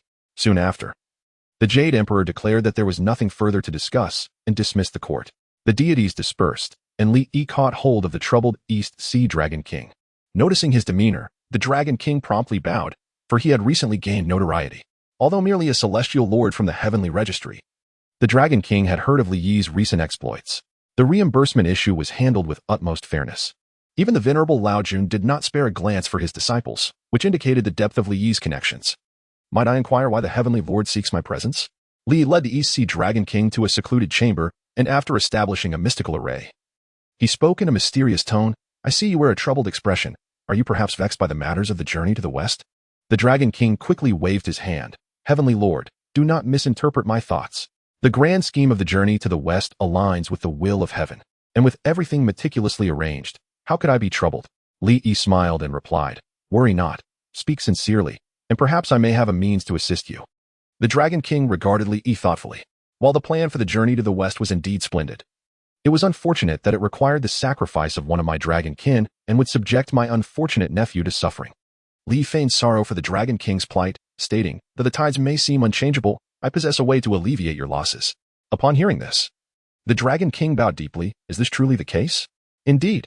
Moments later, Li strolled leisurely toward his palace, his figure appearing dreamlike and ethereal. At that moment, he noticed two figures ahead, arm in arm. Were they not Marshal Tianping and General Zhuanglian?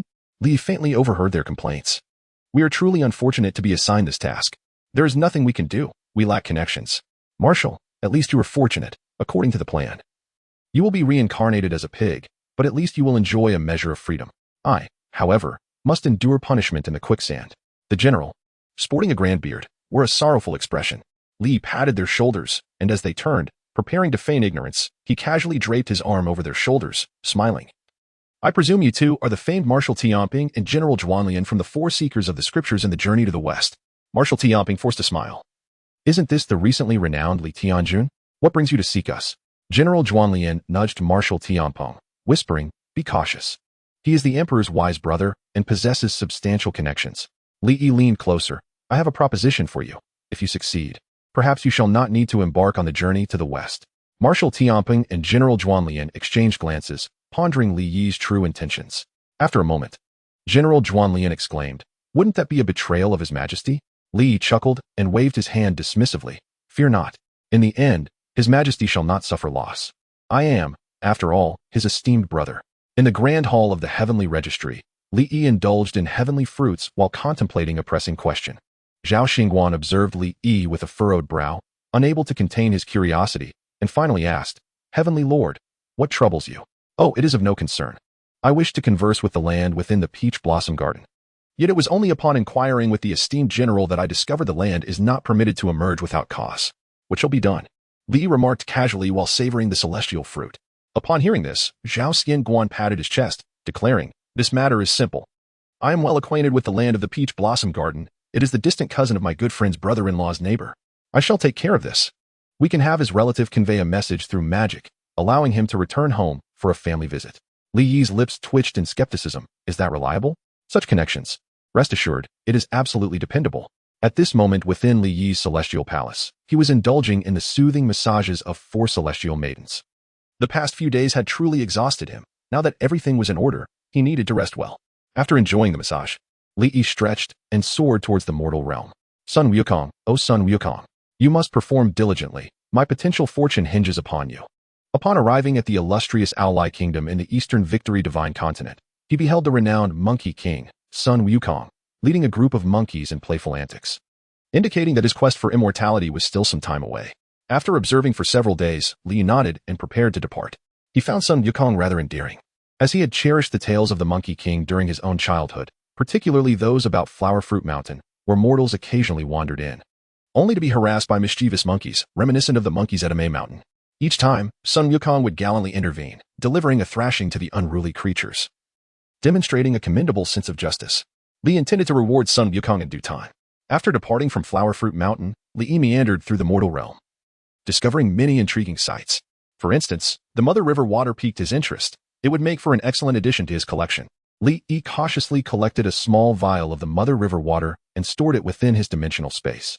This substance required careful handling. He certainly did not wish to inadvertently become a father. After all, he was still an innocent young man. If Ancient One or Saitama were to find out, he would surely become the subject of their laughter. Nonetheless, this item was indeed a marvelous tool for mischief. Chapter 82. Something feels amiss? It is precisely the feeling of being amiss.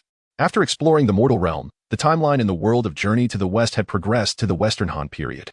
Li calculated that it was nearly time for Sun Wukong to embark on his quest for immortality. Once he had achieved his goals, he would wield the Rui Jingu Bang and cause a commotion in the underworld. Li decided to first reside in the Dragon Palace of the Eastern Sea for convenience in his endeavors.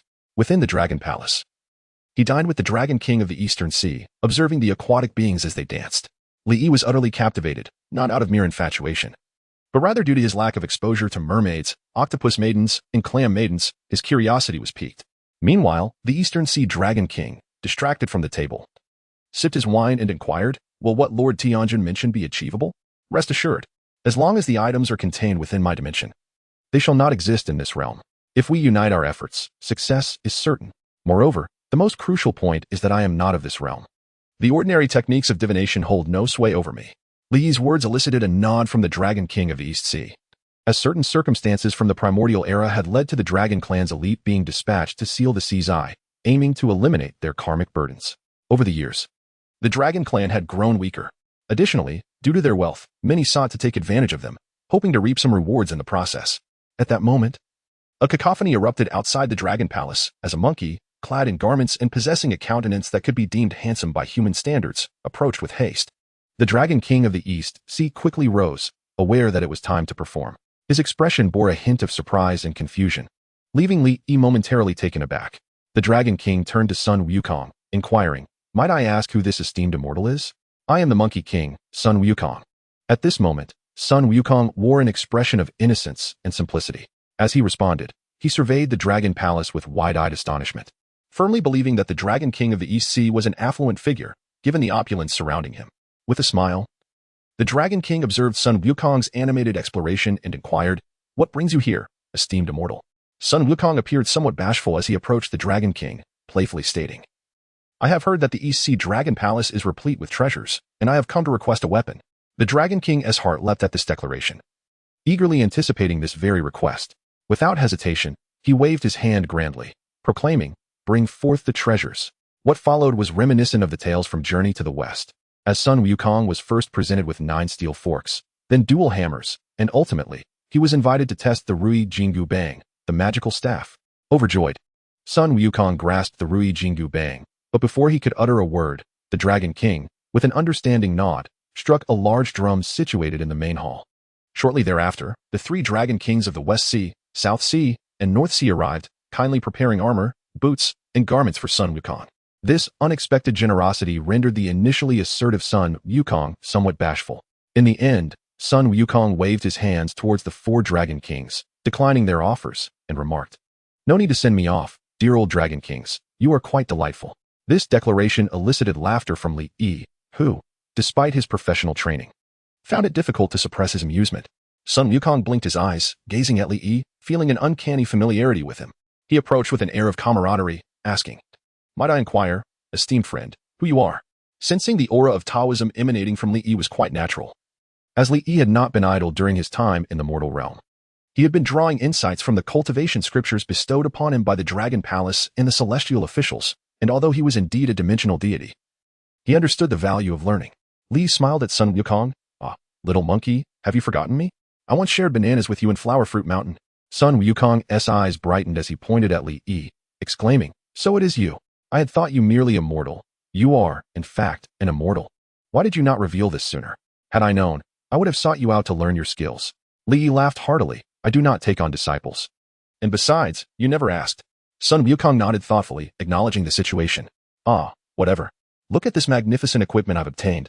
I must return and showcase it well. We shall converse again next time." Li gestured in a peculiar manner, uttering a phrase that left Sun Wukong perplexed. Hurry along.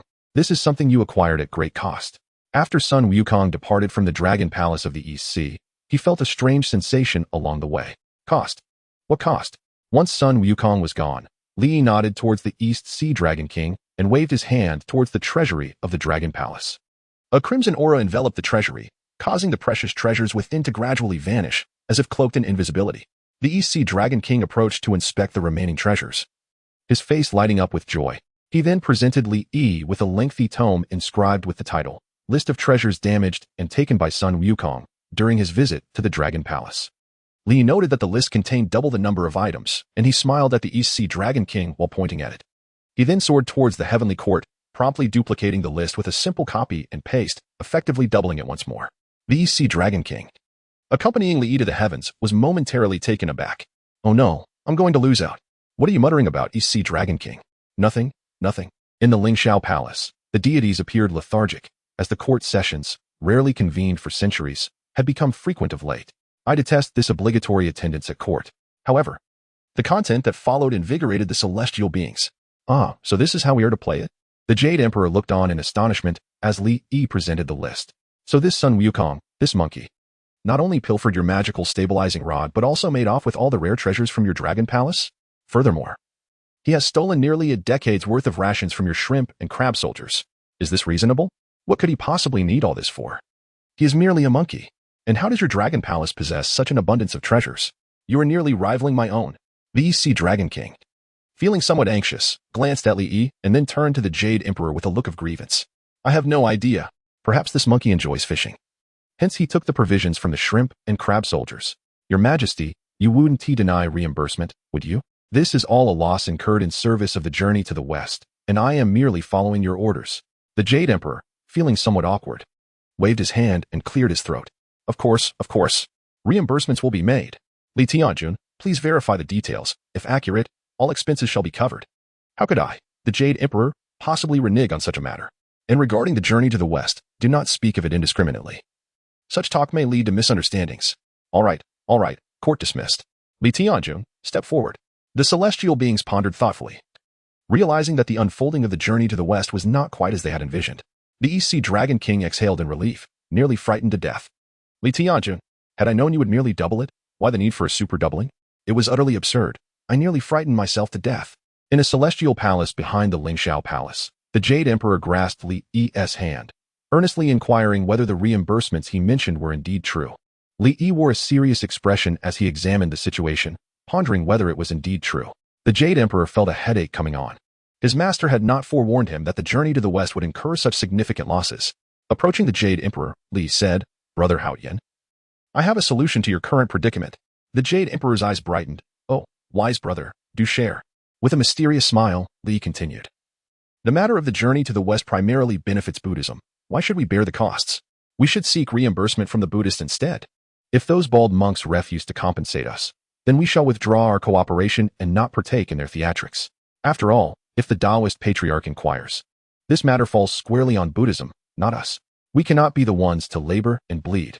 The Jade Emperor slapped his thigh. Wise words indeed, brother. Meanwhile, in the West Heaven-s Ling Mountain, the Buddha sat upon a golden lotus when he suddenly felt a chill. Something felt amiss. Shouldn't this time be one of great prosperity for the Western realm? Why then did he sense something foreboding? It was decidedly strange, exceedingly so. Chapter 83. A Grand Interruption. Furrowing his brow, the Buddha attempted to discern the source of his discomfort through the principles of causality. Suddenly, Guanyin, clad in white and holding a jade bottle, rushed into the hall, exclaiming in haste, Oh no, this is grave news. The Buddha, displeased, questioned Guanyin's urgency, as such behavior tarnished the dignity of Buddhism. One must remain composed in the face of adversity. Drawing a deep breath, Guanyin presented the Buddha with a jade scroll, respectfully stating, during the journey to the west, Sun Wukong, according to our established plan, caused a commotion in the Dragon Palace. Unexpectedly, that mischievous monkey seized numerous treasures from the palace. And now the heavenly court demands reimbursement. The Buddha burst into hearty laughter. I feared it was something truly significant. A mere monkey, what treasures could he possibly carry away? Why such alarm? As he opened the jade scroll, the Buddha's expression transformed from calm to astonishment, and finally to shock, all within mere minutes. He looked at Guanyin with grave seriousness. Are you certain the quantities listed are accurate? Could it be that the heavenly court's Taoist officials are conspiring to vex us? Guanyin, with a weary smile, replied, The heavenly court's Department of Celestial Affairs has already verified these figures. They are indeed correct. Moreover, I have just calculated the causality and found a fog of uncertainty, but I can confirm that the mischievous monkey did indeed take treasures from the Dragon Palace. The Buddha closed his eyes, radiant with divine light, chanting sacred verses. He seemed to sense that someone was meddling in this affair. Yet that individual was beyond the bounds of causality in this realm, stirring doubts within him. Could it be that a sage was behind this mischief? Opening his eyes, the Buddha calmly addressed Guanyin. Is it possible for us to refrain from reimbursing this list of treasures? The journey to the West is a matter of great significance. Recognized by all sages, why must Buddhism be responsible for the costs? Guanyin, with a wry smile, responded. The emissaries from the heavenly court have stated that if we do not reimburse them, they will not cooperate with the journey to the West. Even when the matter reached the highest authority, we remained undeterred. After all, the journey to the West was a hard-won achievement by our two esteemed saints of Buddhism, aimed at promoting the faith and enhancing the fortunes of the West. It would be utterly unreasonable for us not to seek reimbursement. The Buddha, after a moment of contemplation, glanced at the list inscribed on the jade tablet in his hand. Could the Dragon Palace truly possess such a plethora of rare treasures? While indeed affluent, such extravagance seemed exaggerated. Adding to this, the provision for the shrimp soldiers and crab generals for 20 years was quite absurd. Nevertheless, when weighed against the potential gains from the journey to the West, these expenditures seemed justifiable. The Buddha, gritting his teeth, remarked to Guanyin Bodhisattva that the treasures of the Spirit Mountain were not so abundant, and any excess should be compensated with merit. Within a grand hall of the heavenly court, the Jade Emperor was on the verge of laughter, finding the bald monks unexpectedly wealthy. They had managed to double their returns without even haggling, allowing them not only to settle the reimbursement for the Dragon Palace but also to reap substantial rewards. Particularly the merit, a truly valuable asset. The Jade Emperor, brimming with excitement, grasped Li Yi's hand, exclaiming, "Brother, truly, the Jade Emperor is not lacking in gravity." Merely overwhelmed by the abundance, who could resist the joy of doubling their gains? Li Yi remarked that he could, for he was supercharged. At that moment, Li Yi interjected, "Your Majesty, since Buddhism has provided the funds, we ought to cooperate." Indeed. Let us proceed with the performance.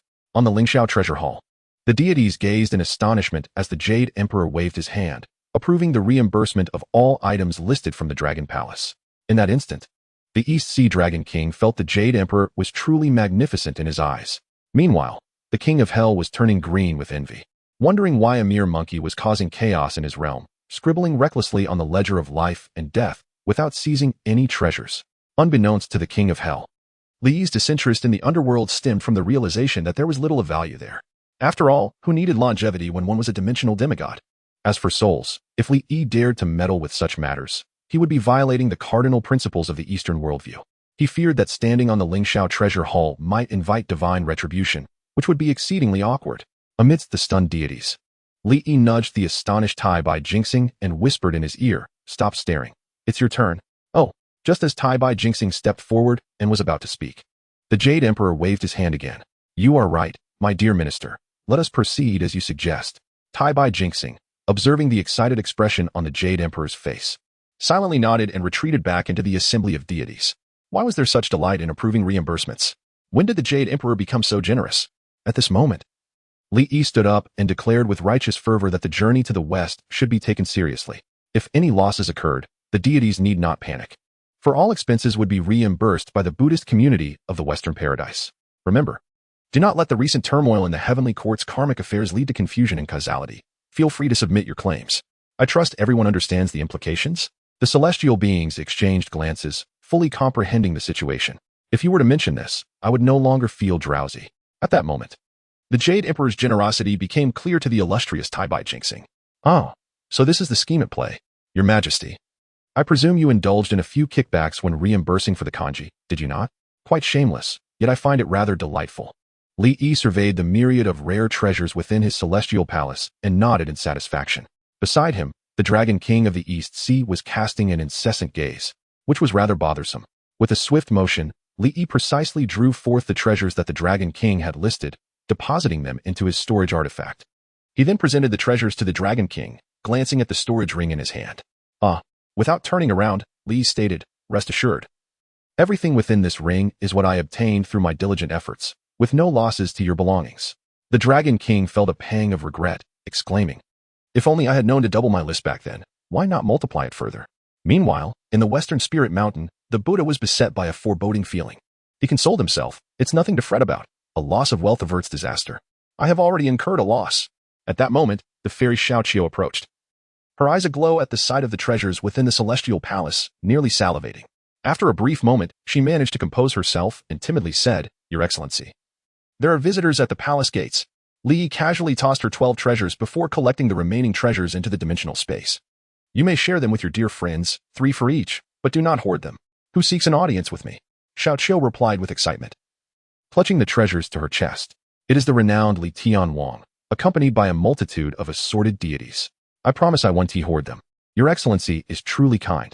With that, Xiaoqiu planted a kiss on Li Yi's cheek and dashed off towards her friends. This left Li Yi feeling somewhat embarrassed, especially with onlookers present. How vexing. If only we were alone. Such an unwelcome spotlight. The Dragon King of the East Sea, sensing the atmosphere, politely excused himself and prepared to take his leave. Chapter 84. Remembering my lost merits. Seated comfortably, Li gazed at the assembly of deities led by the esteemed Li Tianwang. Upon closer inspection, he recognized them as colleagues. Though aware of their intentions, he feigned ignorance. With courteous demeanor, he inquired, "What brings you and your esteemed companions here, Li Tianwang?" With a simple smile, Li Tianwang replied, "I seek a favor, my brother." Li Yi was taken aback. After all, Li Tianwang held a notable position among the deities. Such a lack of formality for merely seeking financial assistance seemed excessive. Maintaining his composure, Li Yi responded, "You honor me with your presence, Li Tianwang. Speak your mind. I will assist if I can." Li Tianwang rubbed his hands together, eyeing the familiar deities around him, reassuring himself that there was no cause for alarm. "It is indeed true that I am not responsible for managing the vast army of celestial beings. During the recruitment process, we fell short by several tens of thousands of personnel. After all, they usually reside in the heavens, and there are few demons to contend with on earth. In these times, being a demon requires a notable background. Without it, one struggles to seize territory, leaving us with little opportunity to intervene. I hope that during this journey to the west, when we create an uproar in the heavenly palace, this matter can be glossed over. I wonder if the heavenly lord might assist me." Li appeared astounded, pointing at King Li. "Yet you report an annual military expenditure for 100,000 troops." King Li, visibly embarrassed, quickly produced a storage ring from the ground. He then whispered, "In truth, the excess funds each year also benefit His Majesty." Scanning with his mental prowess, Li Yi's expression shifted from shock to calmness. This matter could indeed be managed. Upon hearing this, the deities behind him hastily presented their storage rings to Li Yi. He shouted, "Let us address matters one at a time. Do not rush."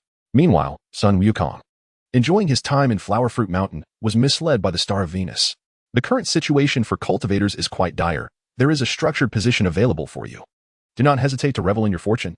Thus, Sun Wukong found himself unwittingly in the heavenly court, bestowed with the official title of Baimawen.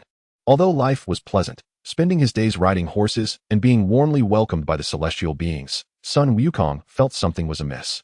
He noticed the deities were rather careless, their belongings surprisingly fragile. Whenever they invited him to play, accidents ensued, resulting in shattered items. Fortunately, the deities were of good character and did not demand compensation, though their peculiar speech was puzzling. For instance, Li Yi exclaimed as a glass bottle in his hand shattered, "My celestial spirit, glass bottle." Sun Wukong glanced at the fragments on the ground, recognizing it as merely an ordinary earthly glass bottle. Li waved his hand dismissively, stating, "This is of no concern to you, nor should you compensate. Just sign this paper, acknowledging that you broke it." "Oh." Sun Wukong took a pen and casually scrawled his name, indifferent, as he had never been required to pay for anything. In the grand hall of the Western Heavenly Spirit Mountain, numerous arhats and bodhisattvas filled the space. The Buddha appeared fatigued. The radiant halo around his head diminished by several rings. This was not the case only for him. The arhats and bodhisattvas shared the same weariness. Some even had no halo at all, standing out among the rest. The Buddha turned to the equally weary Guanyin Bodhisattva, inquiring, "Has Sun Wukong realized his position as Baimawen and escaped the celestial realm to return to his Flowerfruit Mountain?" Guanyin pondered before responding, "The time has not yet come. He likely still requires more days." The Buddha waved his hand. No, we must urgently inform him what exactly Baimawen entails. He should not linger in the heavenly court. Observe what he occupies himself with daily." As he spoke, the Buddha tossed a pile of jade tablets inscribed with lists. To be candid, it was the first time the Buddha had learned of the numerous fragile items in the heavenly court. It appears that in the tale of Journey to the West, the valiant general of the curtain, having shattered the precious glazed lamp, was justly punished by being cast into the river of flowing sand. This seems quite reasonable. The Bodhisattva Guanyin nodded silently in agreement. In the stables, Sun Wukong, feeling rather bored, suddenly noticed an unfamiliar deity approaching, holding a jade vial. Instinctively brandishing his staff, he aimed to strike at the vial, hoping to prevent this divine figure from stumbling about and inadvertently colliding with herself. After all, she was a female deity, and interactions between male monkeys and female deities are traditionally restrained. With a resounding clang, the golden-banded staff struck the jade vial, yet astonishingly, it did not shatter. Upon closer inspection, Sun Wukong realized that it was indeed a precious artifact, distinct from the mundane glass vessels of the mortal realm. Guanyin was equally taken aback, pondering why Sun Wukong had previously smashed so many items in the heavenly court. What manner of bad habit had led him to strike vials upon first meeting? Were he to remain in the heavenly court any longer, Guanyin feared her own merits might be diminished. Such peculiarities are unique to Buddhism, which deftly manipulates merits. With your consent, One can even extract their own merits. The Buddha, with his eloquence, had previously deceived several unfortunate souls into relinquishing their merits entirely, resulting in their spiritual realms plummeting several levels. Such misfortune cannot merely be described as tragic. At that moment, Sun Wukong approached, observing the pensive Guanyin, and curiously inquired, "Which deity are you? I have never encountered you before." Guanyin, snapping back to reality, cleared her throat and replied, "My identity is of little importance. What matters is whether you understand the true significance of the title keeper of the imperial steed." Sun Wukong rolled his eyes. "I want to know who you are." "No, you do not. Could you refrain from interrupting my speech?" Guanyin thought of giving this troublesome monkey a sound thrashing. Why must he always divert the conversation? Could they not follow the planned discourse? Now, upon seeing Sun Wukong, she was reminded of her lost merits. Her fists clenched in frustration. Feeling somewhat defeated, Sun Wukong relented. Fine, you may speak." Guanyin took a deep breath. In truth, the keeper of the imperial steed is merely responsible for horse care, a position of little significance. With a grand flourish of his hand, Sun Wukong retorted, "Have you lost your wits, deity? How can such a trivial position exist? Let me tell you. In the heavenly court, I can shatter anything at will, taste any celestial fruit I desire, and claim rare treasures as my playthings. This is a minor official? Who would believe that?" Guanyin, bewildered, questioned, "Isn't the treatment in the heavenly court exceptionally good nowadays?" No, she must not be swayed by this impudent monkey. Ask your subordinates. Is the keeper of the imperial steed not a lowly deity? With that, Guanyin turned to leave, muttering about the troublesome monkey who had dared to strike her jade bottle. Should she linger any longer? Guanyin feared she might lose her temper and unleash her wrath upon Sun Wukong. Observing her resolute demeanor, Sun Wukong began to harbor doubts. Was he truly not a significant deity in the heavenly court? Before long, he learned from his own subordinates that he indeed held a status as a lesser deity. A wave of inexplicable fury surged within him, as he felt an overwhelming sense of indignation. Outside the horse monitoring office, the Bodhisattva Guanyin, observing with divine perceptions, regarded the furious expression of Sun Wukong and nodded in satisfaction. Meanwhile, within the confines of the horse monitoring office, the enraged Sun Wukong wielded his golden staff, wreaking havoc upon the establishment. Outside, the smile on Guanyin's face began to falter. Something felt amiss. How could a place dedicated to horse management be so extravagantly adorned? A chill ran down Guanyin's spine, as if her halo of merit were about to slip away. Chapter 85. Do not come closer. In the celestial palace behind the Lingxiao treasure hall, the Jade Emperor sat upon his throne, delighting in a substantial accumulation of merit. Gradually, this merit transformed into a luminous halo, resting behind his head. The Jade Emperor, inspecting his reflection in a mirror, noted that he appeared quite dignified. However, his self-admiration was interrupted by the voice of Li Yi from outside the hall. Trouble. Our little god of wealth has departed. The Jade Emperor, observing Li Yi's approach, wore a beaming expression. What does it matter? Let him go wherever he pleases, as long as the little monkey remains. Li Yi was momentarily at a loss for words. It's actually Sun Wukong who has left.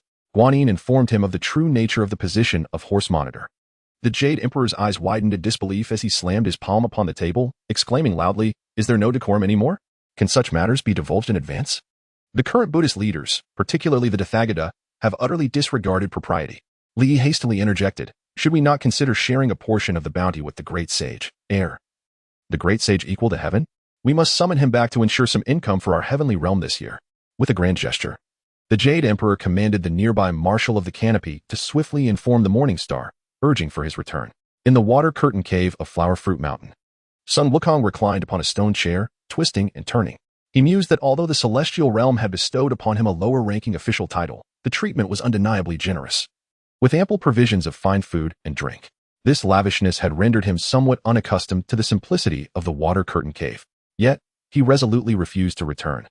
It would be too humiliating to do so. I, Sun Wukong, would rather leap from the water curtain cave than return.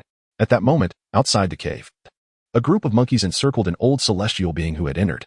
The Morning Star casually brushed aside a little monkey tugging at his beard and cheerfully remarked, "King's son, why have you abandoned your duties in the heavenly realm? You must have encountered some grievances. Fear not, if you share your troubles, our celestial court will surely rectify them and not let you suffer." Sun Wukong cast a glance at the Morning Star before turning away. "Who is this?" "It's you again, old man. You previously deceived me into believing the Jade Emperor had summoned me to the heavens, only to bestow upon me a trifling title. Were it not for your advanced age, I would have given you a thrashing." The Morning Star, smiling, drew closer to Sun Wukong. But he swiftly turned his head once more, refusing to engage. The Jade Emperor gazed at the child before him and spoke in a calm demeanor. This is the way of the heavenly court. As you ascend, you will undoubtedly begin from a lower rank. No one would accept being promoted to a high position right away. Before you even had the chance for advancement, you fled.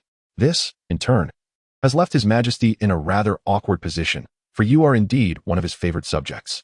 Yet, instead of expressing your thoughts, you simply departed. Sun Wukong stood stunned, casting a dubious glance at the words of the Jade Emperor. Surely you jest? Of course not, the Jade Emperor replied. Consider how well we have treated you. Whenever you broke something, we never held it against you. Isn't that so? A familiar voice echoed from outside the water curtain cave. Li approached leisurely, smiling at Sun Wukong. Feeling somewhat abashed, Sun Wukong remarked, Then I shan't go up. If I suddenly descend, how can I face you by being asked to return? It would be quite embarrassing. Just as the Jade Emperor prepared to further persuade Sun Wukong, Li exchanged a knowing glance with him, seemingly conveying, I have a clever plan. Li leaned in close to Sun Wukong's ear and whispered, This time, His Majesty has conferred upon you the title of Great Sage equal to heaven and entrusted you with the management of the peach garden, which is filled with divine peaches of exquisite flavor. Only those who have tasted them know their delight. When you oversee the peach garden, won't you be able to indulge in as many as you wish? Those peaches are magnificent, succulent, and sweet. If you choose not to go, you might miss out.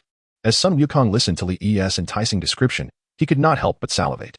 His expression changed dramatically, and with righteous fervor, he declared, I am but a demon king from the lower realms, residing in the water curtain cave of Flower and Fruit Mountain. I initially sought only leisure and joy. Yet I never imagined His Majesty would hold me in such high regard. If I do not go, would that not be ungrateful and unjust? Enough said.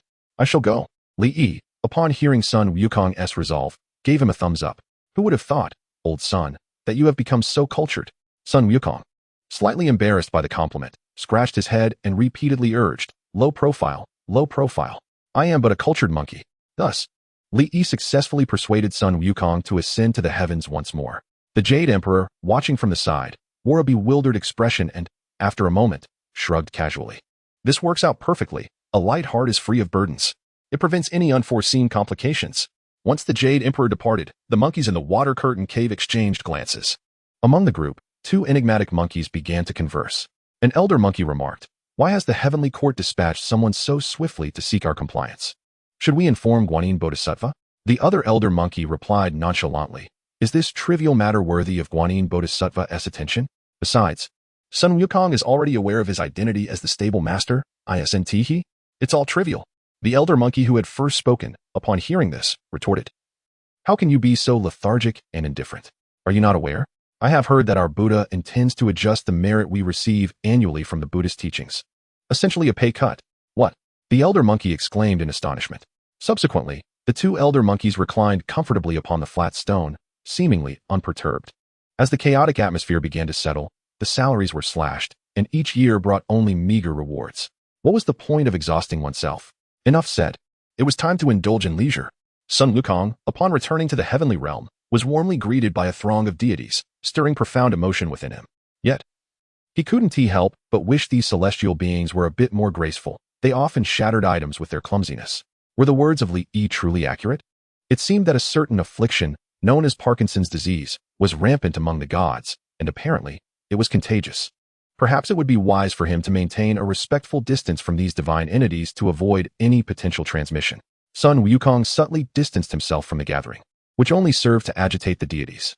After all, according to the grand design of the journey to the west, once Sun Wukong ascended to the title of the Great Sage equal to heaven and wreaked havoc in the heavenly court, the generous reimbursements from Western Buddhism would cease.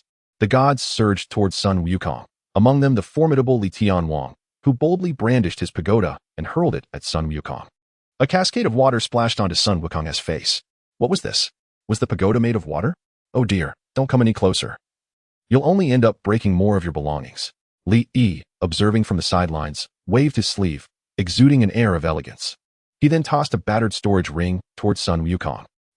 Just imagine the compensation for each of these broken items. Allow Sun Wukong to shatter this storage ring, and he can reimburse whatever he wishes. The deities, witnessing this spectacle, raised their thumbs in admiration, astonished by the creativity of the game. Chapter 86. A simple and unadorned life. In the following days, Sun Wukong embraced a life as the great sage equal to heaven, devoid of extravagance. In the Garden of Peaches, the Jade Emperor had even decreed the construction of a residence for Sun Wukong. Each morning, he awoke from his grand bed, casually washing up with water. He would then venture out to pluck a few peaches to satiate his hunger, greeting the smiling Earth deity in the orchard. "Good morning, Earth deity. You seem particularly cheerful today." The Earth deity, beaming with joy, replied, "It's all thanks to seeing the great sage. Just the sight of you fills me with happiness. By the way, Lord Lee from the Department of Immortals has come to visit you again, in our usual spot. You should hurry." Sun Wukong gestured appreciatively and made his way to the center of the peach orchard. As the Earth deity watched him depart, he wiped the sweat from his brow and resumed his daily task of harvesting peaches. After filling the underground storage with the luscious fruit, he gazed at the bountiful collection, feeling a peculiar sense of satisfaction. He had tasted a single one but relished the aroma. Alas, most of it would still have to be given to Lord Lee. But he must leave some for the great sage. It was no easy feat to settle accounts with him. The fact that he even considered Sun Wukong brought a tear to his eye. Sun Wukong soon spotted Li, who had brought an elaborate feast of divine wine and delicacies for him. To be honest, he felt a twinge of gratitude, though he couldn't quite comprehend why Li treated him with such kindness.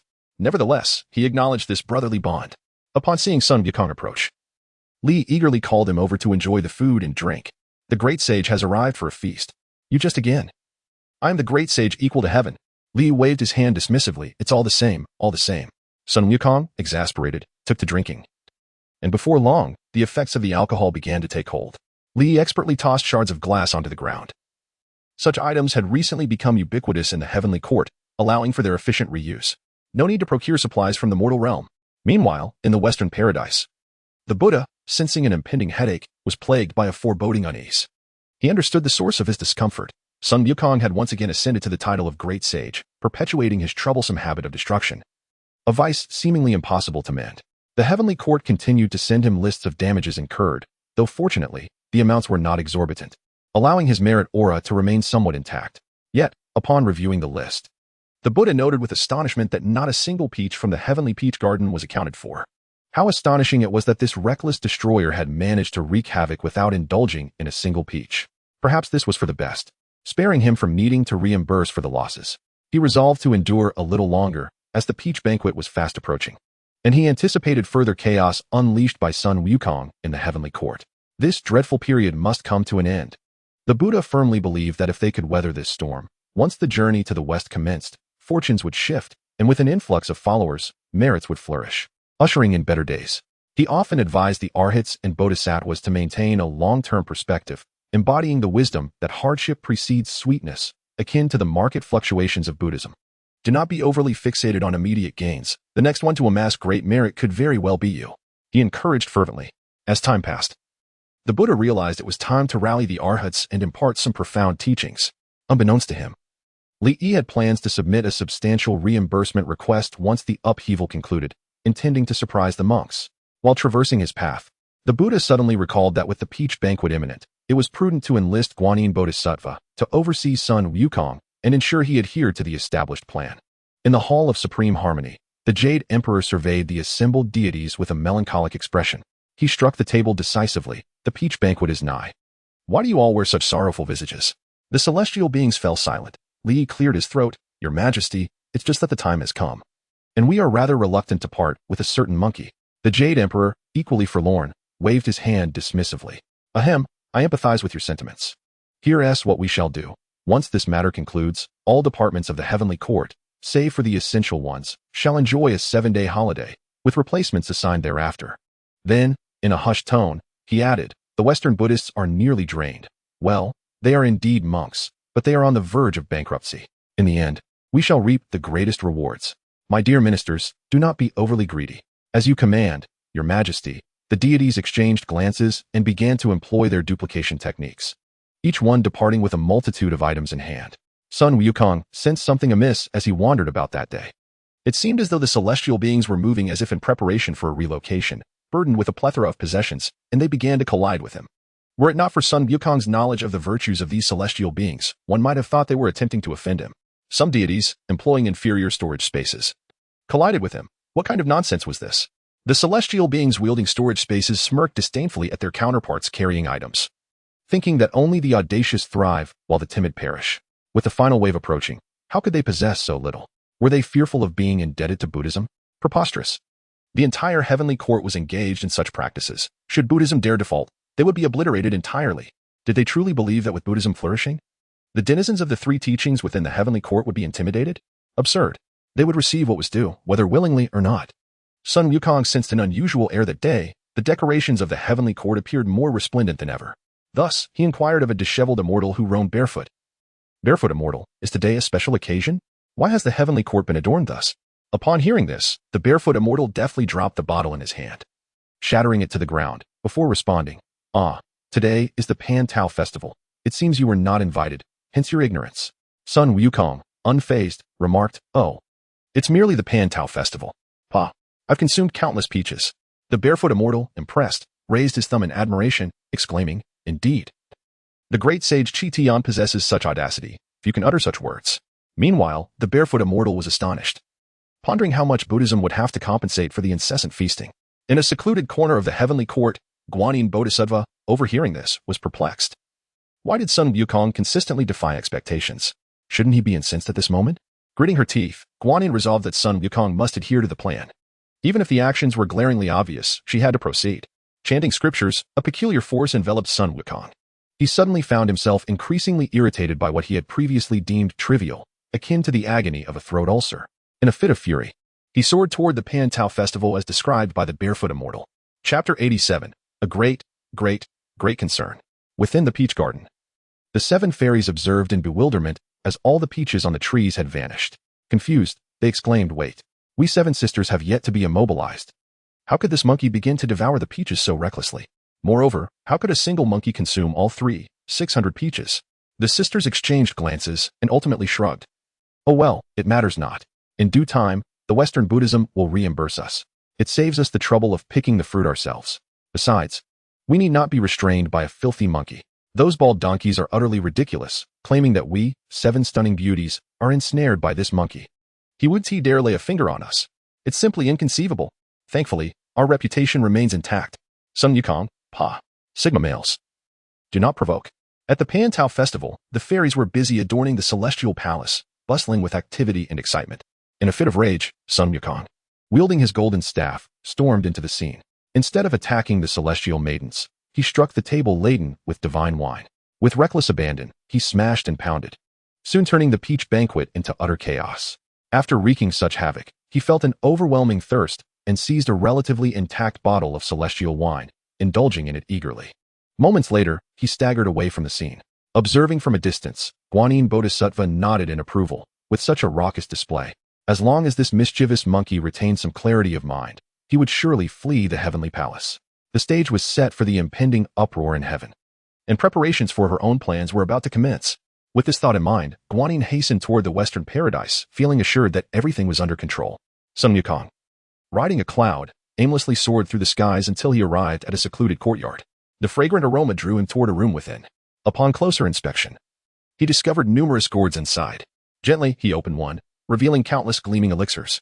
By this time, the effects of the wine had nearly worn off, and he realized the magnitude of his misdeed, compounded by the presence of numerous witnesses. It was utterly reckless. He pondered whether he should have first used his sleeping spell on the celestial maidens. Why had he been so furious today? Regardless, he could no longer remain in the heavenly palace. He needed a place to hide. While lost in thought, he salivated at the sight of the alluring golden elixirs, as if his very being craved them. Glancing at the row of gourds, he decided that taking one discreetly would be inconspicuous. He hastily brought a gourd to his lips and swallowed the elixir whole. To his surprise, not only was it delicious, but it also made him feel as though he were soaring among the heavens. Feeling a twinge of guilt, he swiftly made his escape. Truth be told, the denizens of heaven had been quite kind to him, and he felt a sense of shame for the trouble he caused. He could no longer face anyone. Meanwhile, the Jade Emperor and the Queen Mother stood at the entrance of the Peach Banquet Hall, flanked by the other deities. They surveyed the wreckage within the hall. The Jade Emperor turned to the 7 fairies and inquired, "So you mean to say that Sun Wukong devoured all the peaches from the orchard and then caused a scene at the banquet?" The eldest of the 7 fairies, clad in striking red attire, stepped forward. "Your Majesty, it is indeed true. The orchard now bears no peaches, and many celestial maidens witnessed the incident, leaving irrefutable evidence." At that moment, Taishang Laojun approached from a distance, accompanied by 2 attendants. The Jade Emperor promptly rose to greet him. "Laojun, what brings you to the peach banquet?" With an air of calm, Taishang Laojun replied, "A mischievous monkey has consumed all the elixirs from my abode. I fear the allocation intended for you will need to be postponed." The Jade Emperor struggled to suppress his irritation, attempting to maintain an air of authority as he exclaimed, "This is absolutely outrageous. Come quickly, everyone. Deliver these bills to the Buddha of the West. Li hastily squeezed his way out of the celestial assembly and tugged at the sleeve of the Jade Emperor. In a hushed tone, he suggested, "Perhaps we should wait until Sun Wukong has finished his ruckus in the heavenly palace before dealing with him. Let us first handle the reimbursements. It is rather evident." Though his voice was low, the assembled deities, all of whom were celestial beings, heard him clearly. Some were lost in thought, others strummed their pipa, while a few studied their own celestial towers. Li scanned the room, noting the expressions on the gods' faces all conveyed a shared understanding. We comprehend, we all comprehend. After all, they were all part of a collective interest, united in reaping the benefits from Buddhism. Prompted by Li Yi's reminder, the Jade Emperor called out urgently, "Where's the towering Li Tianwan?" From among the deities, the armored Li Tianwan, holding a precious pagoda, stepped forward and clasped his hands in salute. "I am here." The Jade Emperor, with a serious demeanor, commanded, "Lead 100,000 heavenly soldiers to apprehend the mischievous monkey." He then leaned in and added quietly, "Be gentle. I find this monkey rather endearing." Upon hearing this, the other deities nodded in agreement. Meanwhile, in the water-curtained cave of Flower Fruit Mountain, Sun Wukong sat upon his grand throne, feeling conflicted. He was known for his generosity and loyalty, and indeed, the celestial beings treated him well. Yet, in a moment of anger, he had caused chaos at the Peach Banquet and had even stolen the elixir of immortality from the Supreme Lord. Such actions were hardly in line with his character. The situation felt peculiar. Could it be that someone was plotting against him? That seemed unlikely. Was it the female bodhisattva who previously alluded to his position as the stable horse officer? Sun Wukong had inquired about his friend Li Yi's insights and learned that the goddess clad in white was a bodhisattva from the western Lingshan. The celestial beings referred to her as Guanyin Bodhisattva, and they specifically clarified that Guanyin was not necessarily female. The feminine form was merely one of her representations. Many years ago, she had identified herself as the compassionate voyager, and at that time, she was male. Sun Wukong found this perplexing but eventually grasped the concept. Was it simply a matter of gender fluidity? Regardless, it struck him as rather odd.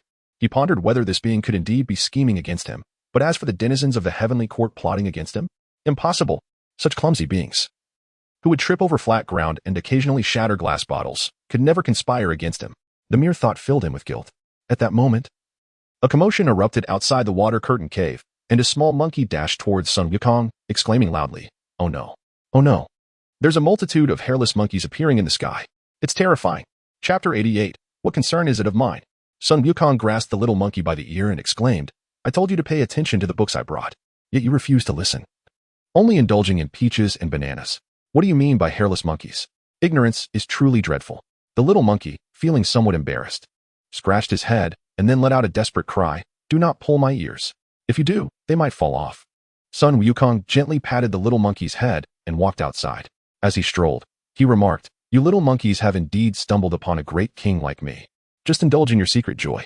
Upon exiting the water-curtained cave, Sun Wukong gazed upward to see a vast assembly of heavenly soldiers surrounding Flower Fruit Mountain. Leading them was none other than his old friend, the great King Li, who was known for carrying a pagoda of various types, thus becoming quite familiar through their encounters. Soaring on his somersault cloud, Sun Wukong ascended into the sky and cheerfully called out to King Li, "Is that you, King Li? What brings you to Flower Fruit Mountain with such a large entourage of heavenly soldiers? This place is rather small for such a grand reception." As he laughed, Sun Wukong attempted to drape an arm around King Li's shoulders. Unexpectedly, the usually jovial King Li took a few steps back today, his expression serious. "Sun Wukong, you are exceedingly bold. Not only did you cause a ruckus at the Peach Banquet, but you also dared to consume the elixir of immortality from the Grand Supreme Elder. How can you appear so nonchalant? Surrender at once, or I shall not be so courteous." Upon hearing this, Sun Wukong's expression stiffened, his face flushing with anger. Brandishing his golden hooped rod, he pointed it at King Li and declared, "Indeed, it was I who caused the trouble at the Peach Banquet. And I am the one who consumed the elixir. What can you do about it?" With that, he swung his rod toward King Li.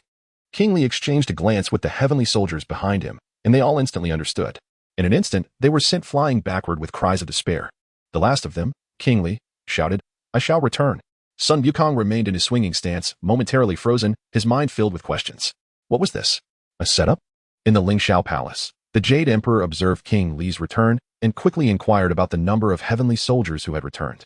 King Li, with a respectful bow, replied, "Out of the 100,000 heavenly soldiers, we suffered the loss of several thousand. It was a grave defeat, Your Majesty." The Jade Emperor's face lit up with joy. But upon clearing his throat, he composed himself. "Ah, this truly is both good and bad news. Who is next in the lineup?" Without hesitation, The Star of Venus replied, "It is time to summon the great sage, Erlangchen, to confront the mischievous monkey."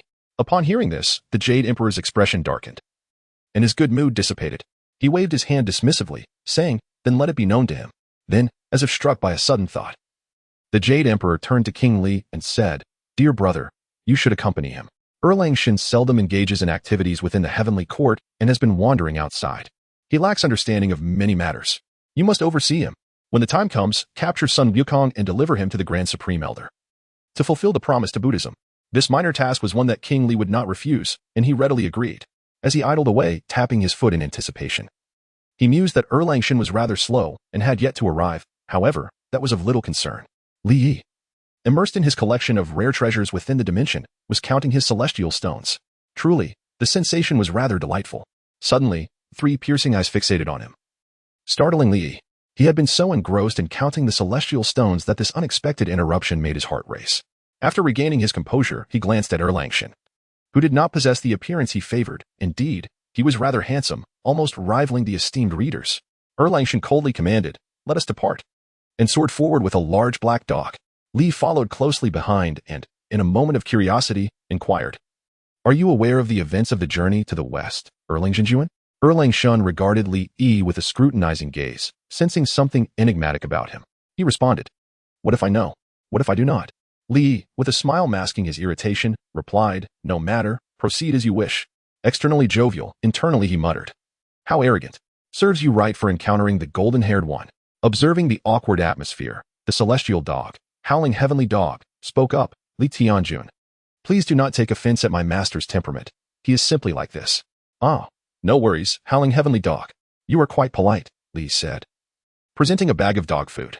"This is a delicacy from my hometown. Not sure who placed it in my dimension, but here, enjoy." He handed the bag to howling heavenly dog. Having spent some time idly collecting various items, including dog food, Li found it surprisingly useful. Howling heavenly dog examined the unremarkable morsel in his paw and casually took a bite. "Oh, the taste of home. I recognize this," he exclaimed, sensing that though the dog food lacked spiritual essence, there was something invigorating about it, as if it were imbued with celestial techniques and vitality. Meanwhile, within the water curtain cave of Flower Fruit Mountain, Sun Wukong was utilizing his golden staff to carve a waterway leading directly to the waterfall outside, luxuriating in a bath. Suddenly, a thunderous sound erupted from outside the mountain. Sun Wukong hastily sprang up, employing his magic to cleanse himself while donning his battle armor. As he soared out on his cloud, he confronted unfamiliar deities and exclaimed, "Hey, can we not have a more orderly fight? You look familiar. I haven't seen you in the heavenly court before. Never mind, come, let us have a casual bout. I know you are merely complying with heavenly regulations," he continued. "In a few days, when the Jade Emperor cools off, it will be fine. I see he is not a petty man. After we finish fighting, I shall treat you all to a feast at Flower Fruit Mountain. Ah, Brother Li is here too, once fully armored." Sun Wukong spoke in a manner that left Erlangchen perplexed. Not concerned with misunderstandings, Erlangchen sought a swift resolution. Believing that no golden nest or silver nest could rival his own humble abode, he brandished his trident and charged at Sun Wukong.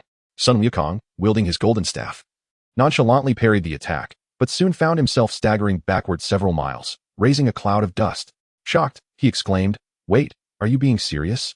Erlangchen paid no heed to the astonished Sun Wukong, striking down upon him without uttering a word. It seemed as if he intended to cleave Sun Wukong in two. However, Sun Wukong was no mere pushover. To be precise, he was an omnivorous creature. His gaze sharpened, and he charged forward, confronting both the golden staff and Erlangchen. Li Yi, standing to the side, seized a small monkey attempting to flee. The little monkey exclaimed, "Did you not hear your king just say he would treat me to a meal? Shouldn't you prepare something to eat?" The small monkey continued to struggle, loudly declaring, "You hairless monkey want me to prepare food? You are all villains trying to capture the king." Li waved his hand before the little monkey, indicating Erlangchen, then pointed to himself. "It is he who captures Sun Wukong, not I. Just don't prepare food for that villain. What concern is it of mine?" The little monkey pondered for a moment, then patted his head and double-tapped his temples, seemingly enlightened. "That sounds quite reasonable. You stay put. I shall prepare food for you." Chapter 89. Before you educate, consider your surroundings. Erlangchen and Sun Wukong battled fiercely for 3 days and nights, while Li Yi, gluttonously consuming peaches, was on the verge of gagging. He glanced at the little monkey beside him, exasperatedly stating, "Pray tell, dear little monkey, does Flower Fruit Mountain possess nothing but peaches?" The little monkey scratched his head, a spark of inspiration igniting within him as he joyously replied, We have bananas as well. Li Yi's expression stiffened momentarily, conceding. Forget I asked. He then turned his gaze to the side, observing the gluttonous howling celestial dog savoring its dog food. With a smile, he remarked, "Why do you not assist your master? Are you plotting a rebellion? If you enjoy dog food so much, why not join me? There will be plenty to go around." Of various flavors. The howling celestial dog swallowed hard and asserted, "My master is currently engaged with a worthy opponent and is quite exhilarated. He requires no assistance from me, and I am certain he will prevail. Furthermore, I would never betray my master for mere food." Amidst the clash with Sun Wukong, Erlangshun cast a fierce glare at Li Yi with his 3 eyes. Li shrugged, playfully teasing, "I'm merely jesting. You are not very tolerant of humor. Here. Howling celestial dog. This is all my stock." As he spoke, he conjured a copious amount of dog food from another dimension, bestowing it upon the howling celestial dog. Li Yi stretched lazily, and suddenly an elderly man clad in a white Taoist robe appeared beside him. Quickly, Li Yi approached and greeted him. "Ah, is that not the Grand Supreme Elderly Lord? What brings you down here?" The Grand Supreme Elderly Lord gestured toward a distant location, and Li Yi turned to look. There. A bodhisattva in white robes, holding a jade bottle, smiled warmly at him. The Grand Supreme Elderly Lord stated matter-of-factly, "Guanyin is anxious and insists I provide Erlangshun with some assistance. By the way, while you are here indulging in food, why are you not lending a hand?" Li Yi wore a righteous expression, pointing to himself as he declared, "I am a cultured individual. I disdain engaging in such crude matters." The Supreme Lord gazed at Li Yi and remarked, "Do not depart just yet. Accompany the little monkey to the Duishui Palace. I shall ensure you cultivate a robust physique. With such a frail body, I doubt you could even contend with me at a higher level." As he spoke, the Supreme Lord hurled an object towards Sun Wukong's head. Li focused intently and discovered it to be a pale, gleaming ring, the Vajra ring. The ring soared above Sun Wukong, landing softly upon him. Sun Wukong staggered as if he had consumed 3 bottles of counterfeit liquor, ultimately collapsing onto the ground. The Supreme Lord then swiftly retracted the Vajra ring into his sleeve, chuckling, "Ah, youth is truly delightful. I shall take a nap now." He then waved in front of Li Yi, saying, "Awaken. Awaken. Wipe that drool." Embarrassed, Li Yi wiped his mouth, exclaiming, "I was drooling." It wasn't he that Li Yi was mesmerized by the splendid object. Rather, the Vajra ring was indeed an extraordinary artifact. Also known as the Vajra circle or the Vajra set, it possesses the ability to transform, is impervious to water and fire, can strike all things, and can gather various magical treasures and weapons, showcasing boundless utility. Forged from adamantine and imbued with spiritual essence, Li Yi thought to himself, "I desire it." Observing Li Yi's expression, the Supreme Lord erupted in laughter, teasing, "You wish for it? Not a chance." He paused deliberately, leading Li Yi to believe that the Supreme Lord might generously bestow the treasure upon him. Miserly old man. The focused Erlangshun, witnessing his opponent's sudden downfall, immediately became alert, scanning the direction of the attack and, upon recognizing the Supreme Lord, let out a sigh of relief. He then clasped his fists in respect toward the Supreme Lord. At this moment, the celestial dog had gathered all the dog food and hurriedly dashed towards Sun Wukong, conjuring a rope to bind him tightly. In the Lingxiao Palace, Erlangshun stood expressionless, while the celestial dog reported the situation to the Jade Emperor. The Jade Emperor stroked his beard, pondering aloud, "So, Li Tianjun and the Supreme Lord have returned to the Duishui Palace together? Very well, so be it. Someone reward Erlangshun with 10,000 merits." Upon hearing these words, the previously stoic Erlangshun's expression shifted. When did this scoundrel Jade Emperor become so generous? Erlangshun glanced at the deities present in the hall, surprised to find them unfazed. This unfamiliar atmosphere in the heavenly court left him feeling disoriented. After receiving a hefty reward of merits, Erlangshun, on his way back to his divine hall, cautiously inquired of his brother, the celestial dog, "Do you not find the heavenly court rather peculiar? It seems quite different from before." The celestial dog, munching on dog food, paused at his master's voice, hastily swallowing the morsel. After a moment's contemplation, he replied, "Indeed, it does seem somewhat off. Previously, the deities of the heavenly court were lethargic, idling about every day. But now they appear brimming with vitality. How curious." Erlangshun, deep in thought, recognized that, as the judicial deity overseeing the laws of the heavenly court and maintaining order, he had become increasingly estranged from the Jade Emperor. Residing for an extended period in the distant realm of Guanjinku, far removed from the celestial court, one remains indifferent to proclamations. However, he astutely perceives a subtle shift within the heavenly domain, one that appears shrouded in secrecy. Consequently, the alliance of Erlangshun dispatches the loyal Hound of Heaven to investigate, inquiring among the deities about recent occurrences. The Hound, well liked for its unwavering loyalty, garners favor among many. Yet, what unfolds is nothing short of astonishing. Erlangshun, upon receiving the intelligence presented by the Hound, finds himself momentarily speechless. A single monkey has devoured the fruit from 3,333 peach trees in a single day. Moreover, it has consumed all the golden elixirs and pills belonging to the Supreme One. A jest indeed. Such items are no trifles. Even celestial beings would require an extensive duration to refine such treasures. How could a mere monkey consume them all? Notably, it is explicitly stated that the monkey has partaken of these delicacies without carrying any away. Surely, something is amiss. Could there be an element of corruption involved? As the divine adjudicator, Erlangchen bears the responsibility of addressing such matters. However, upon reflecting on the insipid Jade Emperor and his own duties, he resolves to conduct an investigation. This would provide an opportunity to demonstrate the Emperor's incompetence. With this thought, Erlangchen's excitement begins to swell. He ponders where to commence his inquiry and, after a period of contemplation, decides to seek out the land of the peach garden.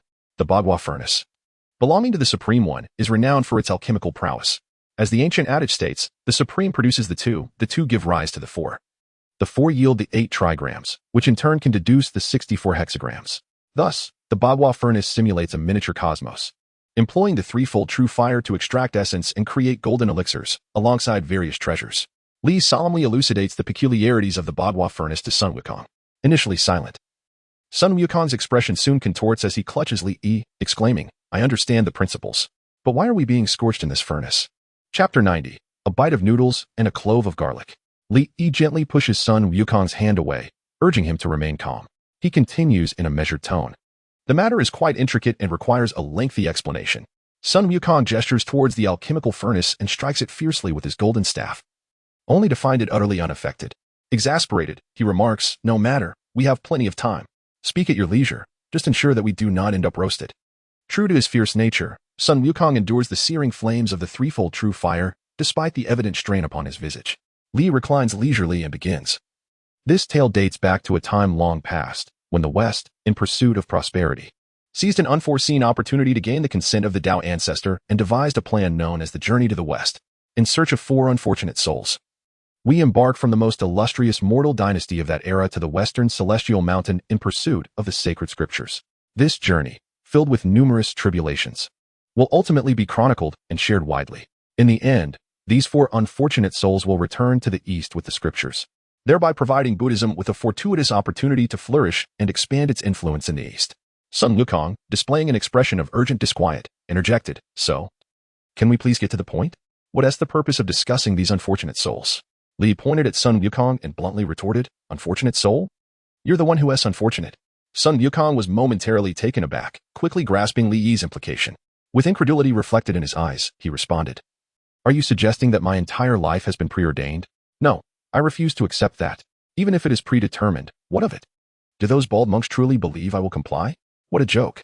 Observing Sun Wukong's sudden outburst, Li took a few steps back. Truth be told, the exterior of the alchemical furnace appeared modest, yet its interior was surprisingly spacious. Li called out from a distance, "You are a transformation of the stone left by Nuwa to mend the heavens, inherently endowed with great fortune and considerable talent. Thus, Buddhism has set its sights on you.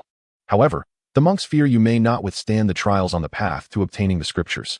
Consequently, they offered certain benefits, allowing you to indulge in the delectable feast at the peach garden, in the peach banquet, and even at the palace of Duishui, followed by having Taishang Laojun assist in refining you, bestowing upon you an indestructible body and fiery eyes, transforming you into a bulwark against harm."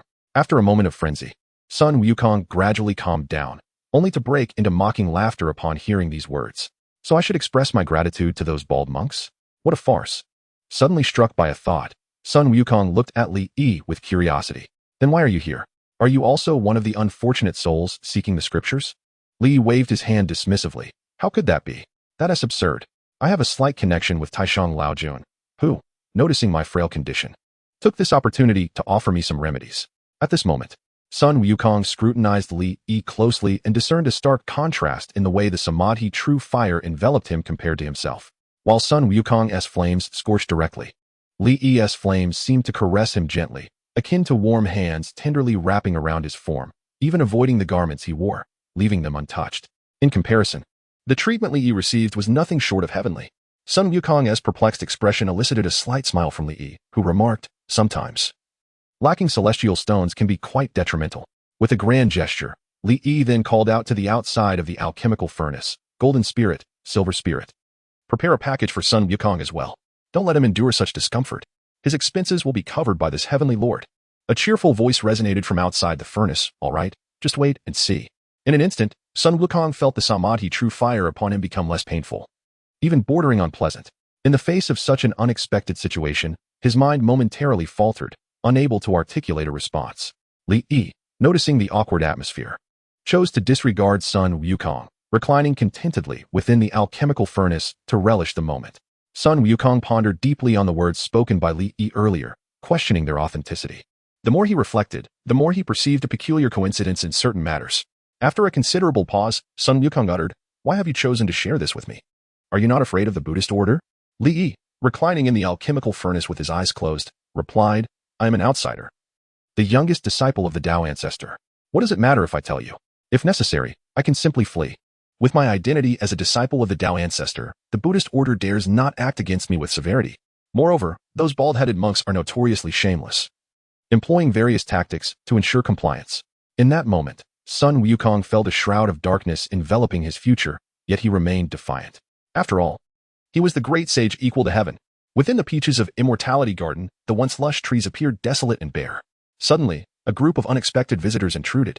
The earth deity was in his subterranean abode, dining on modest fare, so simple that even for a celestial being, it lacked any semblance of divine essence. Merely a selection of mundane pastries. At that moment, a thudding sound echoed from the ceiling above. The earth deity realized someone was seeking him and hurriedly prepared to ascend. Meanwhile, several figures employed the art of earth escape, arriving directly in the earth deity's underground chamber. Upon recognizing the visitors, he was struck with fear, his legs trembling.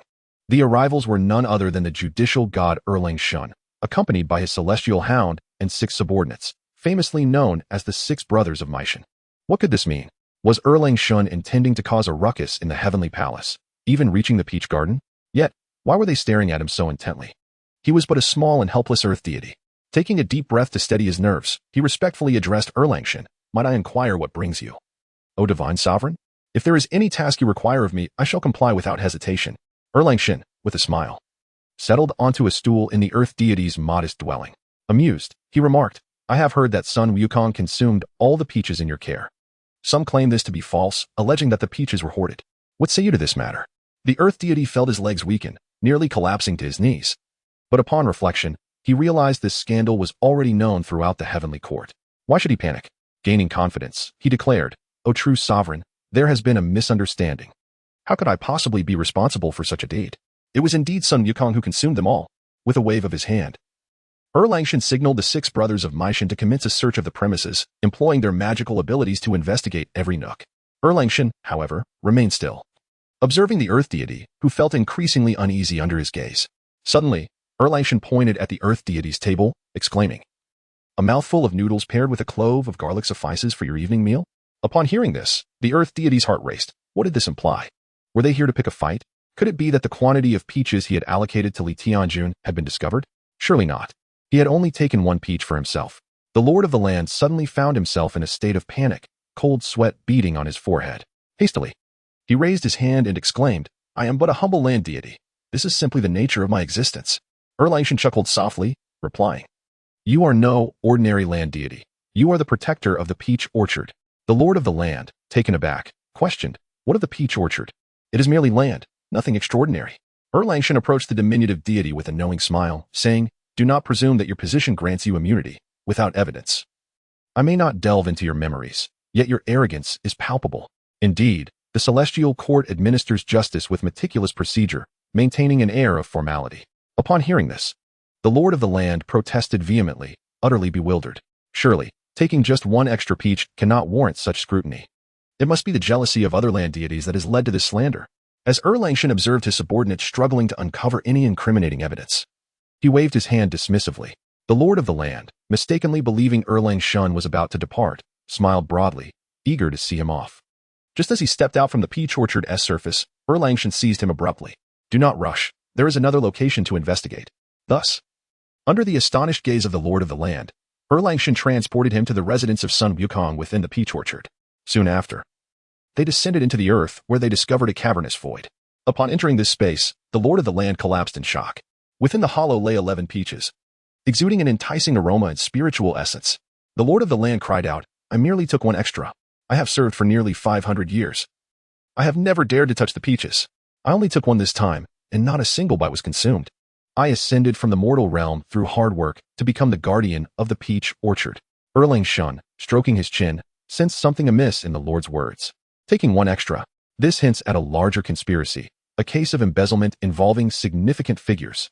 Foolish Jade Emperor. His vision is utterly impaired, akin to that of a simpleton.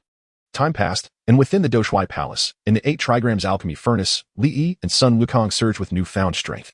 Both blinked repeatedly, and suddenly, Li Yi's eyes emitted a crimson beam, resembling laser vision. Meanwhile, Sun Wukong unleashed a golden radiance from his eyes, achieving the coveted fire eyes of golden insight. Feeling the immense power swelling within him, Sun Wukong felt invincible. With a powerful kick, he struck the alchemy furnace and leapt out, ignoring the bewildered attendants. He reclaimed his battle armor and produced his golden staff, sprinting toward the palace exit. This time, Sun Wukong resolved to return to the mortal realm first. To claim dominion over the mountains, gather his demon army, and fortify his reign over Huagua Mountain. His purpose would be to unveil the truth behind the journey to the west, defy the Buddhist teachings, and seize control of his own destiny. A rebellion against the heavens? Not at all. Why would I act in accordance with the desires of those bald mucks? Li subsequently emerged from the alchemical furnace. Casting a glance at the upright furnace, he promptly summoned Jin Ling and Yin Ling, instructing them to topple the furnace and accurately unleash the blazing flames upon the mortal realm, thereby creating a veritable flame mountain. Such an endeavor, akin to the trials of the 99 and 81, was imperative. Otherwise, the Buddhist sect would accuse the celestial court of merely collecting fees without rendering service. What would become of reimbursements then? At that moment, Erlang had already arrived before the Jade Emperor, accompanied by the local deity and his subordinates. He recounted the entire course of events to the Jade Emperor, particularly highlighting the transgressions of Li Tianjun from the Department of Immortals, whose corruption was both shocking and egregious. However, to Erlang astonishment, the Jade Emperor displayed no semblance of surprise. Instead, he erupted into hearty laughter, exclaiming, "How could this be? It must be a misunderstanding." Erlang, gazing at the Jade Emperor, pointed at the local deity and exclaimed loudly, "The evidence is irrefutable. What more do you doubt?" In his fervor, he nearly spit in the Jade Emperor's face, leading the latter to perceive his foolish nephew as deliberately obstinate. The Jade Emperor cleared his throat, saying, "Erlang, you do not frequent the heavenly court and thus lack understanding. Observe this." As he spoke, a halo of merit appeared behind his head, grander than that of the Buddha himself. Upon closer examination, it seemed comparably sized, perhaps due to the Jade Emperor's smaller head. In contrast, the Buddha's head was larger, making the halo behind the Jade Emperor's head appear particularly immense. Erlang stood speechless, pointing at the Jade Emperor, who, satisfied with Erlang's expression, nodded affirmatively. "Indeed, just as you suspect. You are but a Fade of the Buddha. The Lingshan has infiltrated the heavenly court." Erlang turned to flee, though valiant. He was no fool. Having endured his share of hardships, he understood that the world was far more complex than it appeared on the surface. Once the truth was disseminated, accountability would surely follow. With the Jade Emperor supplanted by the Buddha, a grand conspiracy was undoubtedly afoot. Those two Western sages had gone mad, after all. The Jade Emperor was the Taoist patriarch's disciple. What ideals could they possibly pursue? As a youthful and reckless figure, Erlang was well aware of the formidable background of the Jade Emperor. Upon hearing Erlang's words, the Jade Emperor was initially taken aback, followed by a moment of speechlessness. He then exclaimed loudly, "No, what are you thinking? I am your genuine uncle. The real deal. What trickery are you up to?" Erlang, feeling a twinge of caution, scrutinized the Jade Emperor, who indeed appeared rather punchable. Yet, with such a grand halo of merit above his head, it was hard to believe that he was not affiliated with Buddhism. Erlang gestured toward the enormous halo and questioned, "How do you explain this halo of merit behind you?" The Jade Emperor, seemingly a bit embarrassed, replied, "In truth, all expenses incurred during the journey to the west were covered by the Western Buddhist sect. After the last reimbursement list was submitted, they sent this artifact over as a form of debt settlement." Erlang was suddenly enlightened, as if he comprehended everything. He pointed at the Jade Emperor and remarked, "So you, too, are guilty of embezzlement, aren't you?" The Jade Emperor, with an expression of righteous indignation, retorted, "Embezzlement? This is merely the reasonable expenditure for the propagation of Buddhism in the West." With that, Erlang waved his sleeve and departed, leaving behind a scornful remark, in collusion. I spit. He felt that he should not meddle in others' affairs today, especially upon seeing the smug countenance of the Jade Emperor. Truly, it was increasingly displeasing to behold. Chapter 92. Sweating profusely, Old Friend. After escaping from the Doshui Palace, Sun Wukong soared towards the mortal realm, encountering a throng of heavenly soldiers along the way. The celestial beings, bewildered, watched as Sun Wukong flew downward. Wait, great sage, you're heading in the wrong direction. You should be causing a ruckus at the Lingxiao Palace. As they spoke, the heavenly soldiers rushed towards Sun Wukong in an attempt to intercept him. Whether they succeeded or not mattered little. What was paramount was the opportunity for a last-minute gain, as they feared they might not have another chance. Sun Wukong, feeling frustrated, observed the celestial soldiers charging towards him, and, with a few exclamations, they tumbled in his vicinity. Before long, a multitude of heavenly soldiers lay sprawled across the heavens. A sight that left Guanyin Bodhisattva, who was hiding in the shadows, utterly bewildered.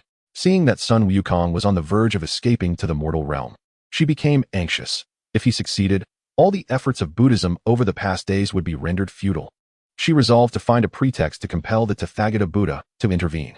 Just as she prepared to rush westward, she turned around and discovered that the Tathagata Buddha had already arrived at the scene. At that moment, the Tathagata Buddha wore an expression that exuded the mastery of the situation, a sense of superiority. Yet, there was an inexplicable absence about him that slightly diminished his imposing presence. Guanyin Bodhisattva glanced around and finally discerned what was missing. The halo of merit that usually surrounded the Tathagata Buddha was conspicuously absent. Sun Wukong, observing the monk blocking his path, suddenly sharpened his gaze. He realized that his true adversary had arrived. The Tathagata Buddha, with a smile, seemed about to utter something while extending a hand. He had only spoken half a sentence when Sun Wukong shouted, "I refuse to listen to the monk chanting scriptures." Grasping his golden staff, he swung it directly towards the Tathagata Buddha's head, determined to add several more lumps to his cranium. The Tathagata Buddha's expression stiffened momentarily before softening. With a resonant chant echoing around him, he proclaimed, "You obstinate monkey, do not blame me for taking action against you." The Tathagata Buddha turned his palm over and pressed down towards Sun Wukong. The latter's body began to swell as he invoked the transformation of heaven and earth, seemingly preparing to meet the impending blow. However, the Tathagata Buddha's hand descended upon him like a great mountain. Sun Wukong's form appeared to be immobilized, gradually shrinking as he was forced downward. Desperately trying to resist, Sun Wukong shouted, "Old Tathagata, didn't you just propose a wager? What shall we bet on?" The Tathagata Buddha, at this moment, yearned only to swiftly subdue this mundane monkey beneath the five-finger mountain, hoping to prevent any further mischief. Should this continue, the Western paradise would soon find itself indebted to the heavenly court for virtue. Thus, the Tathagata chose to turn a deaf ear, pressing Sun Wukong down to the mortal realm, whereupon 5 mountain peaks appeared as illusions, gradually solidifying into reality. Yet, this was not sufficient. The Tathagata also cast forth a scroll inscribed with the mantra Om Mani Padme Hum, affixing it to the 5 elements mountain, thus providing a comprehensive solution. What further antics could arise? Sun Wukong, bewildered, thought to himself, why does the Tathagata not adhere to the expected protocol? This contradicts what Li Yi described. Shouldn't there have been a wager first, then the 5-finger mountain, and when I attempt to escape, you would cast a spell? Yet you have completed everything at once. How am I to flee? Within a celestial palace of the heavenly court, the Jade Emperor hosted a banquet for the Tathagata, expressing gratitude for his assistance in dealing with the troublesome monkey, Sun Wukong. The Tathagata observed the Jade Emperor, seated in the principal position, adorned with a halo of virtue. Externally, he maintained a stoic facade, while internally, he struggled to contain his ire towards the Jade Emperor. For this audacious Jade Emperor had the audacity to use the halo of virtue as a cushion. The Tathagata silently repeated to himself, "I endure. I endure. I endure." Before long, as the banquet concluded and the Tathagata prepared to depart to arrange matters for the journey to the west, the Jade Emperor abruptly interjected, "Oh, Tathagata of the Western Paradise, during the last tumultuous gathering of the Peaches of Immortality, Sun Wukong also pilfered the elixir of immortality from the Supreme Lord Laozi. You understand, don't you?" The Jade Emperor said, rubbing his fingers together. The Tathagata, with an expression of comprehension, accepted a slim list handed to him by the Jade Emperor. Upon examining the modest list, the Tathagata felt a wave of relief, smiling as he remarked, "Ah, so it is merely this. A trifling matter. These can all be reimbursed by our Buddhist order in the Western Paradise." His heart lightened, for Sun Wukong was already confined beneath the 5-finger mountain, and there would be no further reason for the heavenly court to send bills to the Buddhist order. A final payment. Worth it. The Jade Emperor smiled, clapped his hands, and soon a procession of celestial maidens emerged, each bearing thick tomes. The Jade Emperor then stated, that was merely the catalogue of the reimbursement list. These are the actual documents. The Tathagata's expression gradually stiffened and contorted. Observing the Tathagata's reaction, the Jade Emperor added, "There are many disciples of the 3 teachings within the heavenly court. That mischievous monkey has caused extensive damage, affecting many of their belongings. In consideration of the three saints, Tathagata, you wouldn't dare to default, would you? The Tathagata glanced at the list, then at the Jade Emperor, breaking into a cold sweat. Outside this realm of the journey to the west, two figures, brimming with indignation, approached the world of the journey to the west. Suddenly, a white-haired Taoist halted their advance. The two figures immediately came to a stop and paid their respects. They were the two saints, Jian and Juvenile. Blocking their path was Hongjun, the humble master of Li. With a calm demeanor, Hongjun inquired, "What brings you two to the journey to the west?" Jian and Juvenile exchanged glances, with Juvenile stepping forward. With a tone of utmost respect, we both perceived that a significant transformation had transpired in the realm of the westward journey. Following the events of this epoch, Buddhism has not only faltered, but has seen its decline. It is evident that someone is orchestrating disturbances from the shadows. Thus, we have come to investigate. Hongjun waved his hand dismissively, indicating that we should return. For I have recently taken on a young disciple and need to present him with a gift. After all, given the multitude of worlds that have emerged as a consequence of the westward journey, the loss of a flourishing Buddhist realm is hardly of consequence. Yet, the eyes of Koti and Jiayin brimmed with reluctance, but upon meeting Hongjun's unwavering gaze, they had no choice but to bow and withdraw. Hongjun then vanished from this realm of the westward journey. Shortly thereafter, in the void outside of this world, a figure appeared silently, intently observing the westward journey as if awaiting the emergence of someone. Hongjun was naturally aware of these trivial matters, yet he chose not to intervene. After all, as long as actions remain in the shadows, he would permit small maneuvers. As for Li, if his fortune is profound, he shall surely transcend. Chapter 93. There is no turning back. Too much has been given. Not far from Wuji Mountain, Li was accompanied by a diminutive land deity. He gazed into the distance at the five guardians, cloaked in Buddhist aura, who were lurking on Wuji Mountain, lost in contemplation.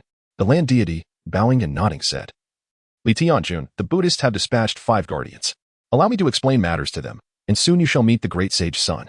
Upon uttering these words, the land deity scampered up Wuji Mountain. Li vaguely observed the land deity conversing with the 5 bald monks. However, the monks, with an air of righteous indignation, resolutely refused. Witnessing this, Li strode directly towards them. The 5 directions guardians, mighty protectors of Buddhism, looked down upon the humble land deity, especially in light of recent troubles that had dampened their spirits. Moreover, as a deity of the heavenly court, the land deity was far from their favor. One of the leading guardians, Jin Tu Jieti, addressed the land deity with disdain, saying, "You, a mere land deity, dare to bring outsiders to meet the raucous monkey. No audience shall be granted." Such audacity. A voice resonated from afar.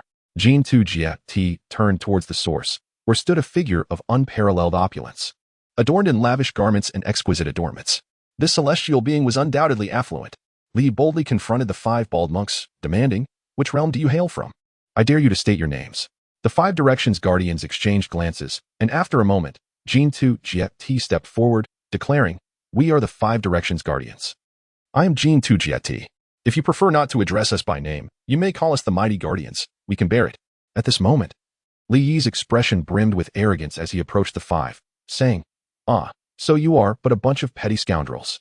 The 5 directions guardians immediately bristled, as if prepared to strike at any moment. However, Li Yi, with an air of nonchalance, effortlessly intimidated the 5 divine beings. Observing their movements, he chuckled and asked, "Are you considering a brawl? Do you possess any notable combat skills? What good are those skills if you lack power? To survive in this world, one must have influence and backing." Jin Tu Jieti, his countenance grave, clasped his hands in salute and inquired, "May I ask who you are, esteemed sir?" Li wore a smile, the corners of his mouth curling upwards as he proclaimed, "I am the youngest disciple of Master Hongjun. You may also refer to me as the closed-door disciple." In an instant, the 5 directions revealer displayed a disgruntled expression, preparing to retreat.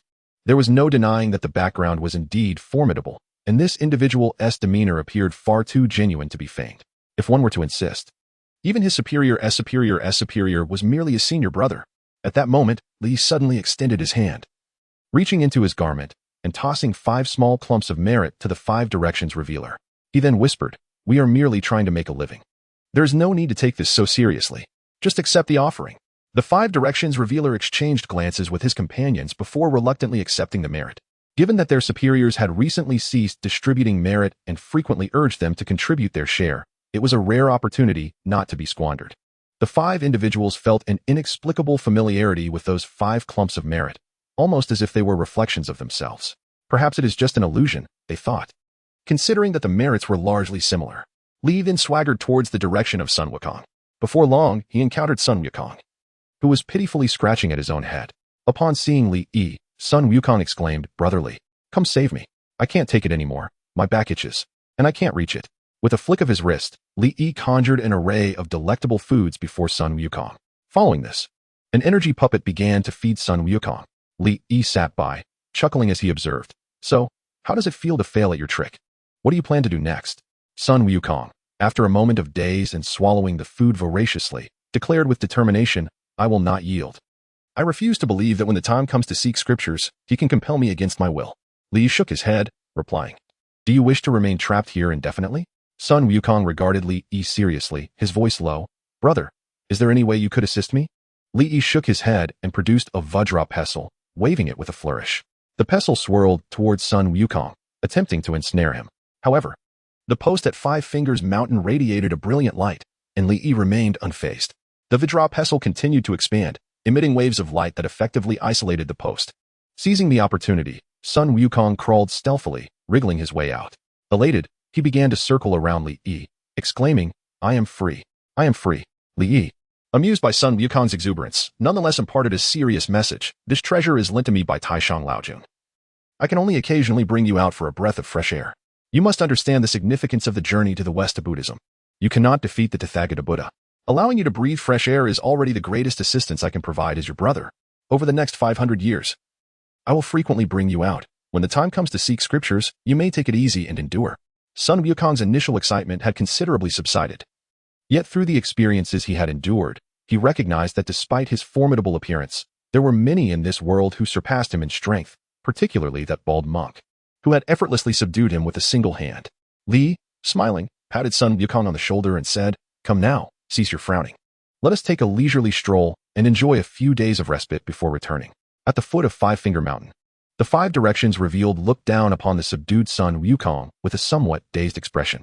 At that moment, the 5 Directions Revealed silently mused to himself, "This is dire. If this troublesome monkey escapes, how shall we 5 remain united?" Just then, a diminutive earth deity emerged, observing the 5 drenched in sweat, and cheerfully remarked, "Do not panic. The Heavenly Lord has sent word. In a few days, he will bring Sun Wukong back to be confined beneath 5 Finger Mountain. He will not be allowed to flee. Merely taken out for some fresh air. Do not proclaim this loudly. When he returns, all will be well, for you and I alike shall be in good spirits. Do you understand?" After speaking, he bestowed upon the 5 Directions Revealed a substantial amount of merit. Trembling, the 5 Directions Revealed accepted the merit, exchanging glances with the others. The 5 deities dispersed, each harboring the same thought. Truly, there was no alternative. The offering was too generous. Li took Sun Wukong back to Flower Fruit Mountain to visit his fellow monkeys, who were faring well. Although they missed their king, they continued to live their carefree lives. With only occasional pangs of longing for Sun Wukong, Li Yi had intended to explore further, but Sun Wukong insisted on staying at Flower Fruit Mountain for a while. Li acquiesced, and once Sun Wukong had spent sufficient time there, he took him back to the foot of 5 Finger Mountain. At this juncture, Sun Wukong had gleaned some wisdom and, having regained his composure, followed Li Yi towards the mountain. Li set a date for another outing with Sun Wukong, and with a sigh of relief from the 5 Directions Revealed, they gradually ascended away from 5 Finger Mountain. On their journey to the Heavenly Court, Li Yi stumbled upon an intriguing spectacle. Chapter 94. Cursed be you. A colossal meteor plummeted directly towards the earth, striking perilously close to a vast army encamped nearby. The shockwave from the impact wreaked havoc, inflicting severe losses. Li Yi observed the heavens above and the troops below, lost in contemplation. This must be the incident in which Wang Mang's forces were struck by the meteor. Li sensed the aura of luck transforming into a dragon above the army, which, as if grievously wounded, lamented continuously, while the troops suffered tremendous casualties and their morale plummeted. Li found himself intrigued by the legendary Wang Mang, who bore a striking resemblance to a time traveler. After all, he had yet to encounter a fellow traveler. Amidst the chaos, Wang Mang surveyed his beleaguered army. Recognizing the devastating impact of the meteor strike, which had resulted in staggering losses and a demoralized spirit, those so-called righteous rebels seized this opportunity to attack amidst the disorder. Wang Mang stumbled, falling to the ground, exclaiming, "Could it be that this is the will of heaven?" Several armored soldiers seized Wang Mang, urging him to flee while shouting, "My lord, we must go quickly." A robust general, wielding a broad blade, relentlessly swung his weapon, the air thick with the energy of his strikes. As he staunchly resisted the advancing rebel forces, Wang Mang was dragged into a war chariot by his soldiers, while several exotic war horses galloped madly. Silent and troubled, he was suddenly startled by a voice from behind, uttering peculiar phrases. Odd changes, even remain unchanged. Engage. Wang Mang was taken aback, drawing his long sword and slashing backward. Upon turning, he was confronted by an extraordinarily youthful individual. The blade passed through his form as if cutting through the reflection on water. With a wary expression, Wang Mang inquired, "Who are you? Were you just casting a spell? A sorcerer?" Li Yi stroked his chin, speaking with an air of astonishment. "You are not a time traveler, yet how did you create the vernier caliper and establish those systems?" Although Wang Mang was not entirely grasping Li Yi's words, he understood the concepts of systems and vernier calipers. With a tone of disdain, he retorted, "What is so difficult about that? Just use your brain." Li Yi was momentarily rendered speechless. Could he truly be a genius? Not a time traveler? He scrutinized Wang Mang closely, confirming he was merely an ordinary man, perhaps having consumed some treasures, which rendered him somewhat robust. Realizing the gravity of the situation, Wang Mang lowered his sword, questioning, "Are you perhaps a deity? Did a meteor fall into the midst of the army by divine will?" Just as Li Yi prepared to respond, Wang Mang interrupted him with a loud declaration. "My fate is determined by me, not by heaven. Are the systems and tools I have devised so profound that even heaven cannot comprehend them? They are truly beneficial to the people and the nation. Are the commoners of this world so foolish that the deities are no different?" Li Yi observed Wang Mang's impassioned rhetoric, his tone and demeanor making him appear as the protagonist in this narrative, leaving Li Yi feeling somewhat foolish. However, an idea struck him. He tossed a book to Wang Mang before turning to leave. With a smile, he remarked, "Aspiring to be an emperor may prove difficult. Fate has already been predetermined.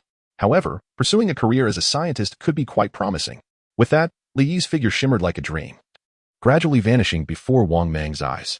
Wang Mang opened the thick tome, its contents unveiling a new world to him.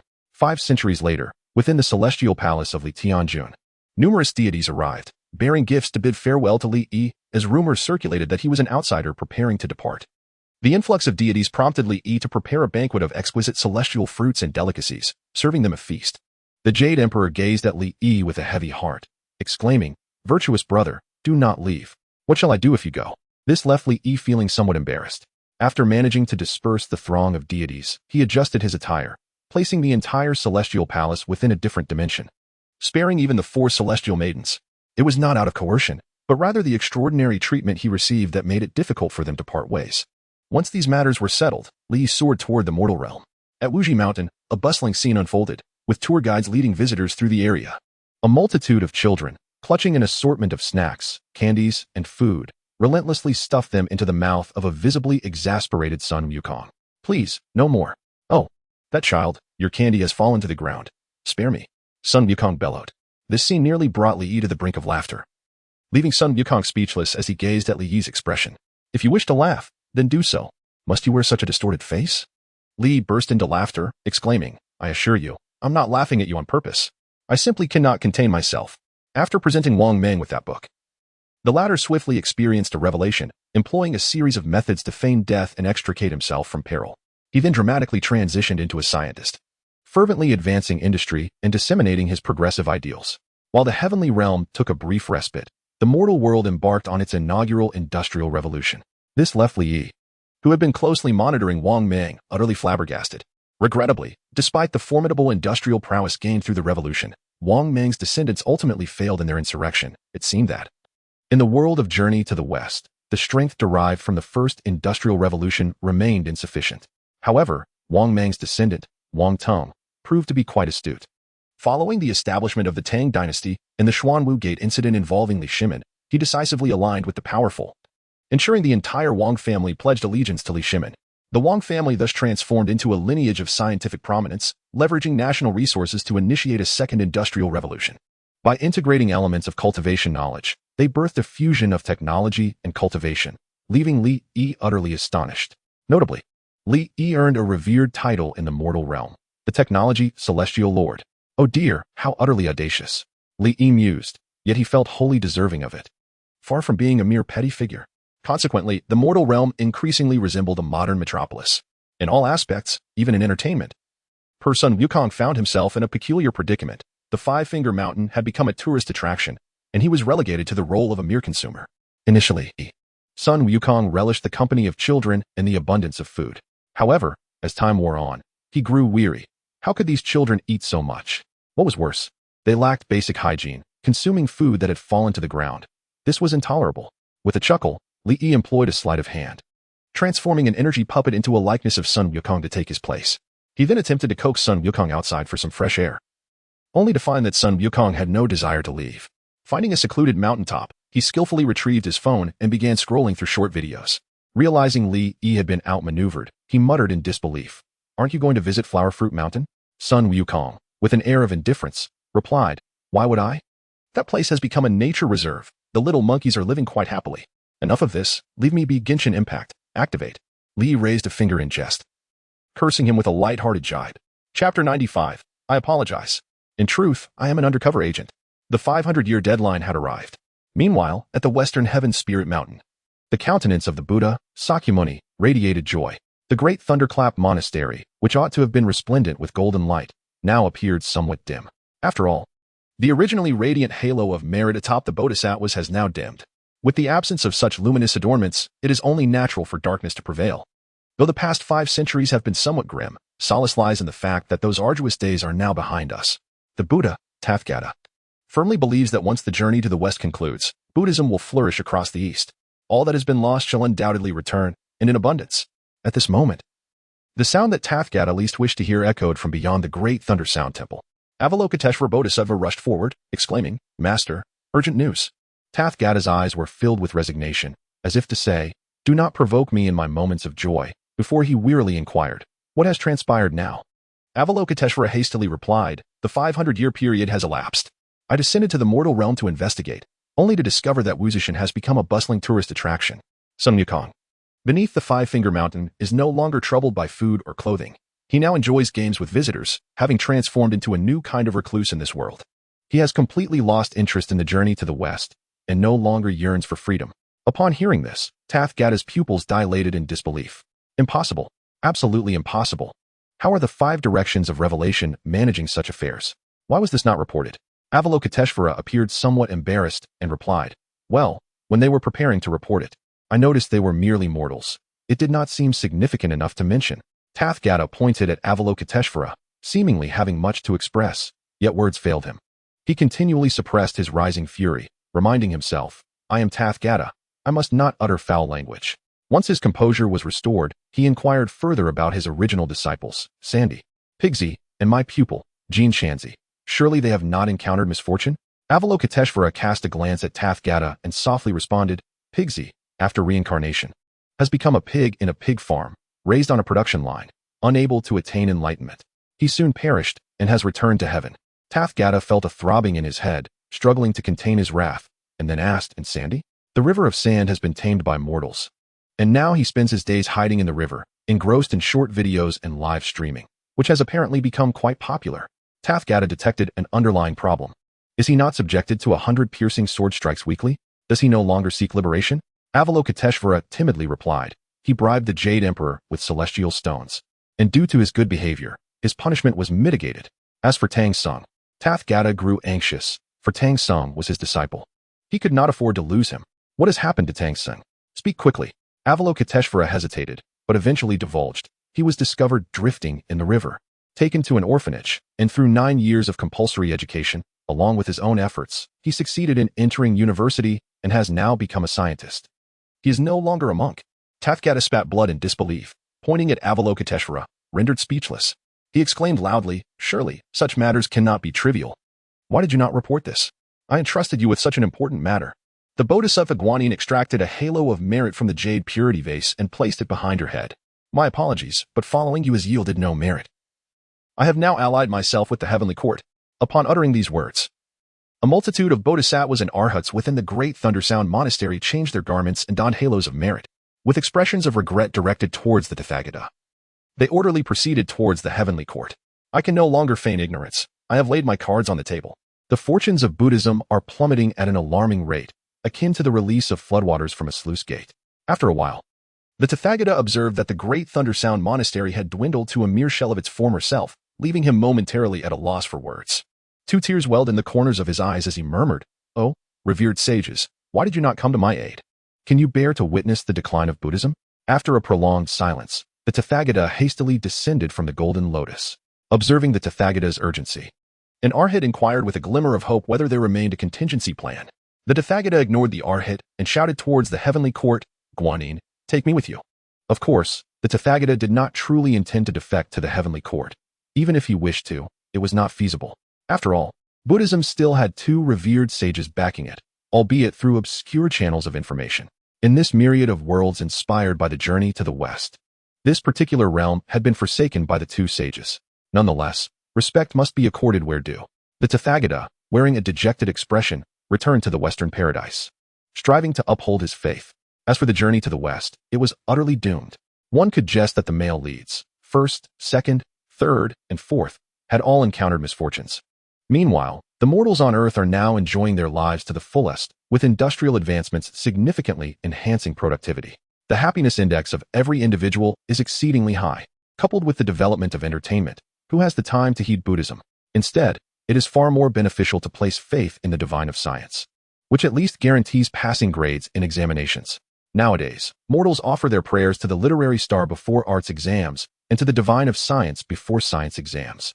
Li Yi was astonished to discover a substantial increase in his followers, especially during major examinations on Earth, such as the middle school entrance exam, the college entrance exam, and the postgraduate entrance exam. What a delightful surprise this was. Li Yi also garnered a considerable number of enthusiastic young admirers in the heavenly court. Although they were newly ascended immortals with somewhat unconventional styles, often adorned in steel battle armor and high-tech gear, their admiration was genuine, and Li Yi found it quite gratifying. Their unique perspectives injected a vibrant energy into the heavenly court, revitalizing the entire realm. Furthermore, with the heavenly court's treasury brimming, the Jade Emperor waved his hand and provided direct support. A distinct world of the journey to the West emerged, leaving Li Yi somewhat astonished. As for the technological immortals, let us set them aside for now. The sight of celestial beings in the heavenly court adorned with halos of merit felt rather peculiar.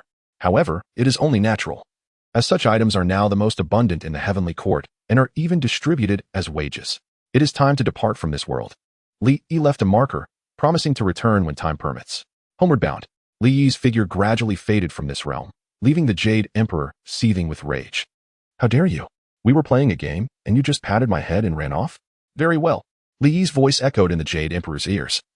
The game had concluded, so why linger? TCH, only adept at playing character roles. Chapter 96. Where am I? What am I doing? What is this place? My name is Zhang Wuyu, merely one character away from Zhang Wuji. However, the choice of name by my parents evidently lacked consideration. Zhang Wuyu.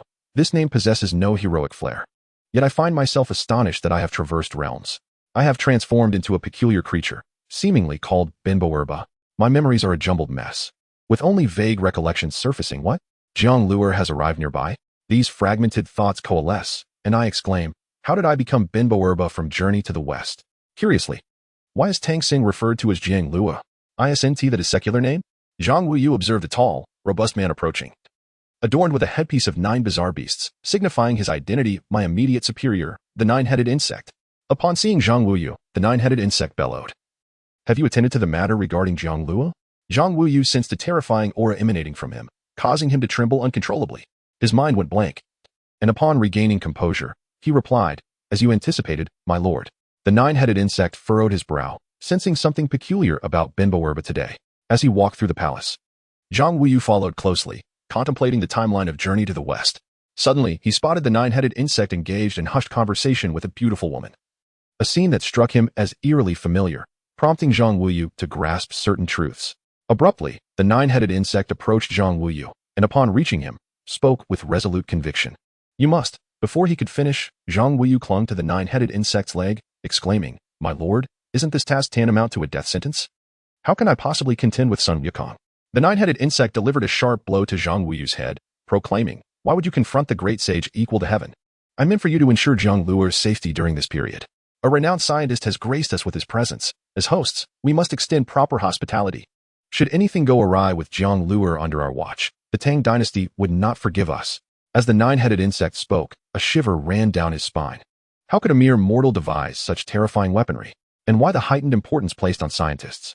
Previously, a demon had abducted a human scientist involved in agricultural research, resulting in 3 days and nights of mushroom cultivation within his lair. The most absurd part was the so-called spiritual extinction mushroom bomb. Ultimately, the demon king surrendered the scientist. Waving a white flag, Inexorably, the current era of the Tang dynasty's dual cultivation of science and the mystical is nothing short of terrifying, while true deities remain unperturbed. I, however, find myself engulfed in trepidation. Zhang Wuyu felt somewhat bewildered. He comprehended each individual word, yet when they coalesced, their meaning eluded him. The juxtaposition of Jiang Luer and the scientist appeared utterly incongruous. To what world have I inadvertently stumbled into?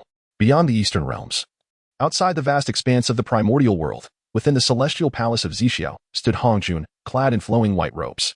He found himself increasingly vexed by the emergence of yet another traveler within his dominion, one devoid of a system and, alas, lacking in physical allure. Nevertheless, he resolved to disregard this individual, for in these times, the world abounds with such travelers. Li Yi transformed into a radiant crimson beam, having just departed the realm of journey to the west. Yet, no sooner had he exited, a torrent of dread-laden information surged toward him. In the vernacular of the East, this overwhelming aura rendered him utterly confounded, his body and soul seemingly frozen in place. Suddenly, a finger pointed toward his forehead. Li Yi found himself devoid of any capacity to resist. At that moment, a ghastly white steel ring erupted from within him, the Vajra carving forth an ethereal azure glow. The finger halted momentarily repelled by the azure light, before gradually withdrawing. It was then that Li Yi beheld the identity of his assailant. A figure suffused with Buddhist radiance, their very essence articulating a profound doctrine, or perhaps a Buddhist philosophy. A sage. Floating gracefully in their hand was a weapon reminiscent of both flora and stone. The Seven Treasures marvelous tree, a treasure of the Juvenile Taoist. Forged from the Bodhi tree combined with 7 precious artifacts. With such distinctive features, Li Yi instantly recognized the visitor, the Western sage, Juvenile Taoist. At that juncture, the ethereal azure glow of the Vajra began to morph into a spectral silhouette. An ancient Taoist, astride a verdant ox, casually tossed forth a grand Taiji diagram, which expanded to envelop Li Yi in its protective embrace. Juvenile Taoist let out a disdainful snort, his voice laced with frost. Why do you, my senior brother, protect this incorrigible wretch? The old one, chuckling softly, replied, such youthful folly is hardly worth your concern. Besides, he can be regarded as your junior disciple. Humph. Has my junior disciple disrupted the affairs of my world? The Juvenile understood that this was merely a projection of the old one. The clandestine nature of the matter had been compromised, and it could not proceed any further. Juvenile cast a fierce glare at Li Yi, who instantly felt an influx of various doctrines penetrating his mind. An inexplicable urge to embrace Buddhism surged within Li Yi. However, this feeling gradually dissipated with the old one's casual wave. By this time, the figure of Juvenile was fading, leaving behind an expression that suggested the matter was far from concluded. After Juvenile's departure, the old one smiled at Li Yi, saying, you crafty little rascal. You borrowed my Vajra and intended to flee without returning it. Haha. Li Yi, his face flushed with embarrassment, awkwardly chuckled. I completely forgot. After all, I was dealing with millions of celestial stones and journey to the west. There was much to remember. While speaking, he began rummaging for a storage bag, preparing to offer it to the old one. Although I am but a mere shadow, or perhaps a projection, the sage possesses divine abilities and can effortlessly acquire myriad things. However, I do not seek such acquisitions. Instead, I merely chuckle and declare that I am not the esteemed Lao Jun from the world of Journey to the West. He is I, yet I am not he. You may offer it to him. He might indeed appreciate it. Haha. Consider this gift as a token of my greeting to my young junior disciple. Strive to enhance yourself. You possess profound blessings, and your endeavors align with your own path. So proceed methodically. Carrying with you the knowledge of Eastern cultivation, you may only draw inspiration. First, traverse the path you originally intended, and upon reaching its culmination, then approach the great wilderness. Only then will your path have a future, allowing you to become a true sage, rather than a counterfeit from your universe. What was it called again? The one who attained enlightenment in a small place, lacking in insight. You must not learn from him. He revels in his small domain. Yet his path is limited. Li Yi wore an awkward smile. If he could reach that level, he would be content. Little did he expect that the sage would still hold disdain. Li Yi found himself at a loss for words, as the matter was indeed too profound. Merely nodding in agreement, the figure of Lao Zi gradually faded, and Li Yi dared not linger, hastening towards his Marvel universe. Chapter 97. I shall confront 10. Upon Li Yi's relentless return to the Marvel universe, an uninvited guest arrived, a figure resembling a goat-headed sheep, the Taoist Juvenile. Though Li Yi had evaded disaster with Lao Zi's assistance, Juvenile could not swallow this insult. He resolved to take decisive action, intending to eliminate Li Yi. For that previous Lao Zi was merely an illusion. Juvenile stepped into this unfamiliar multiverse. Truth be told, he had seldom ventured far. His own path demanded greater advancement. primarily focusing on promoting Buddhism and fulfilling his grand aspirations. In this vast array of worlds, there were numerous obstinate beings, and he had been perpetually occupied, stretching himself thin. Capturing a few worlds for experimentation and engaging with the Buddhist realm. Although these worlds were relatively close, he had not paid much attention to them. Suddenly, a figure obstructed Zhuan Ti's path, a venerable old man. Zhuan Ti initially greeted him with a friendly smile, then inquired, "Esteemed Taoist, what brings you to obstruct my passage?" With an authoritative tone, he proclaimed, "This realm belongs to me. Depart at once." Zhuan Ti remained unfazed, still smiling. "I have come to locate a junior and resolve karmic matters. Might you grant me passage?" Maintaining his tone, the old man reiterated, "Leave this place, outsider." Zhuan Ti turned to depart, but after a few steps, he pivoted and brandished the seven treasures mysterious tree, brushing it against himself. Instantly, he let out a scream. Sensing a debilitating weakening of his abilities, a sensation he had never experienced before, Zhuan Ti's face brightened with delight, realizing the depth of the path to enlightenment. "I see you are destined to connect with my Buddhist teachings. Why not join my order? I would gladly call you my third brother."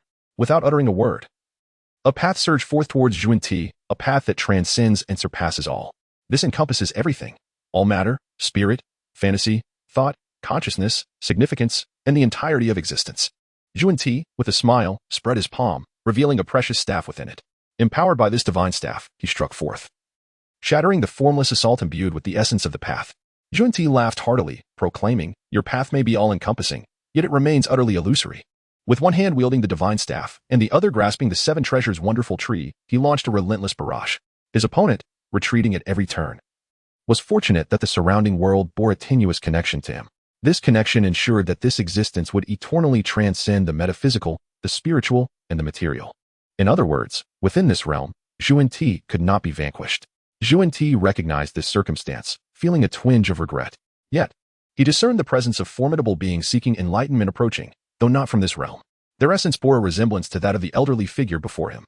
Reluctantly, Zhuan Ti began to withdraw, observing the aura of his formidable adversary gradually dissipate, his previously impassive countenance softening into a semblance of relief.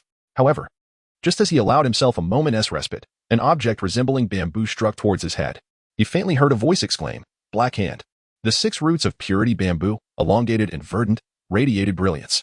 When it made contact with a person, it could extinguish the 6 senses, sealing one's sight, hearing, smell, taste, touch, and consciousness, rendering them instantly unconscious. After receiving this blow, Zhuan Ti found himself enveloped in a void. His body seemed to be dragged away. Yet the connections to countless worlds held him steadfast. He understood then that he could no longer simply rely on his own powers to attack. He unleashed his stature and path, assaulting Zhuan Ti with fervor. Enraged, Zhuan Ti's 7 treasures' wonderful tree emanated light that transformed into sharp blades. With brutal force, it severed one of the legs of the elderly figure. Turning swiftly, he fled. After a considerable time, Zhuan Ti regained his composure, sensing the peril nearby, and hastily retreated into his own realm. Such injuries would require a lengthy recovery, truly an unwarranted disaster. Meanwhile, upon his return to the Marvel Earth, Li remained oblivious to the fact that the Marvel champion had endured a beating on his behalf. At this moment, Li had returned to the hidden chamber of Kamar-Taj, where Dormammu had been utterly drained, leaving not a trace behind. Li was not in a rush to exit. Instead, he sat cross-legged, entering a peculiar state. His dimensionality continuously shifted, various rules gradually manifesting. Suns appeared, life-bearing planets emerged, and galaxies were formed. With the construction of a singular universe-level dimension, Li gleaned substantial experience from his encounter with Dormammu. Additionally, through a previous journey to the west, he amassed considerable insights, with his own dimension gradually distinguishing itself from the other universe-level dimensions of the Marvel pantheon.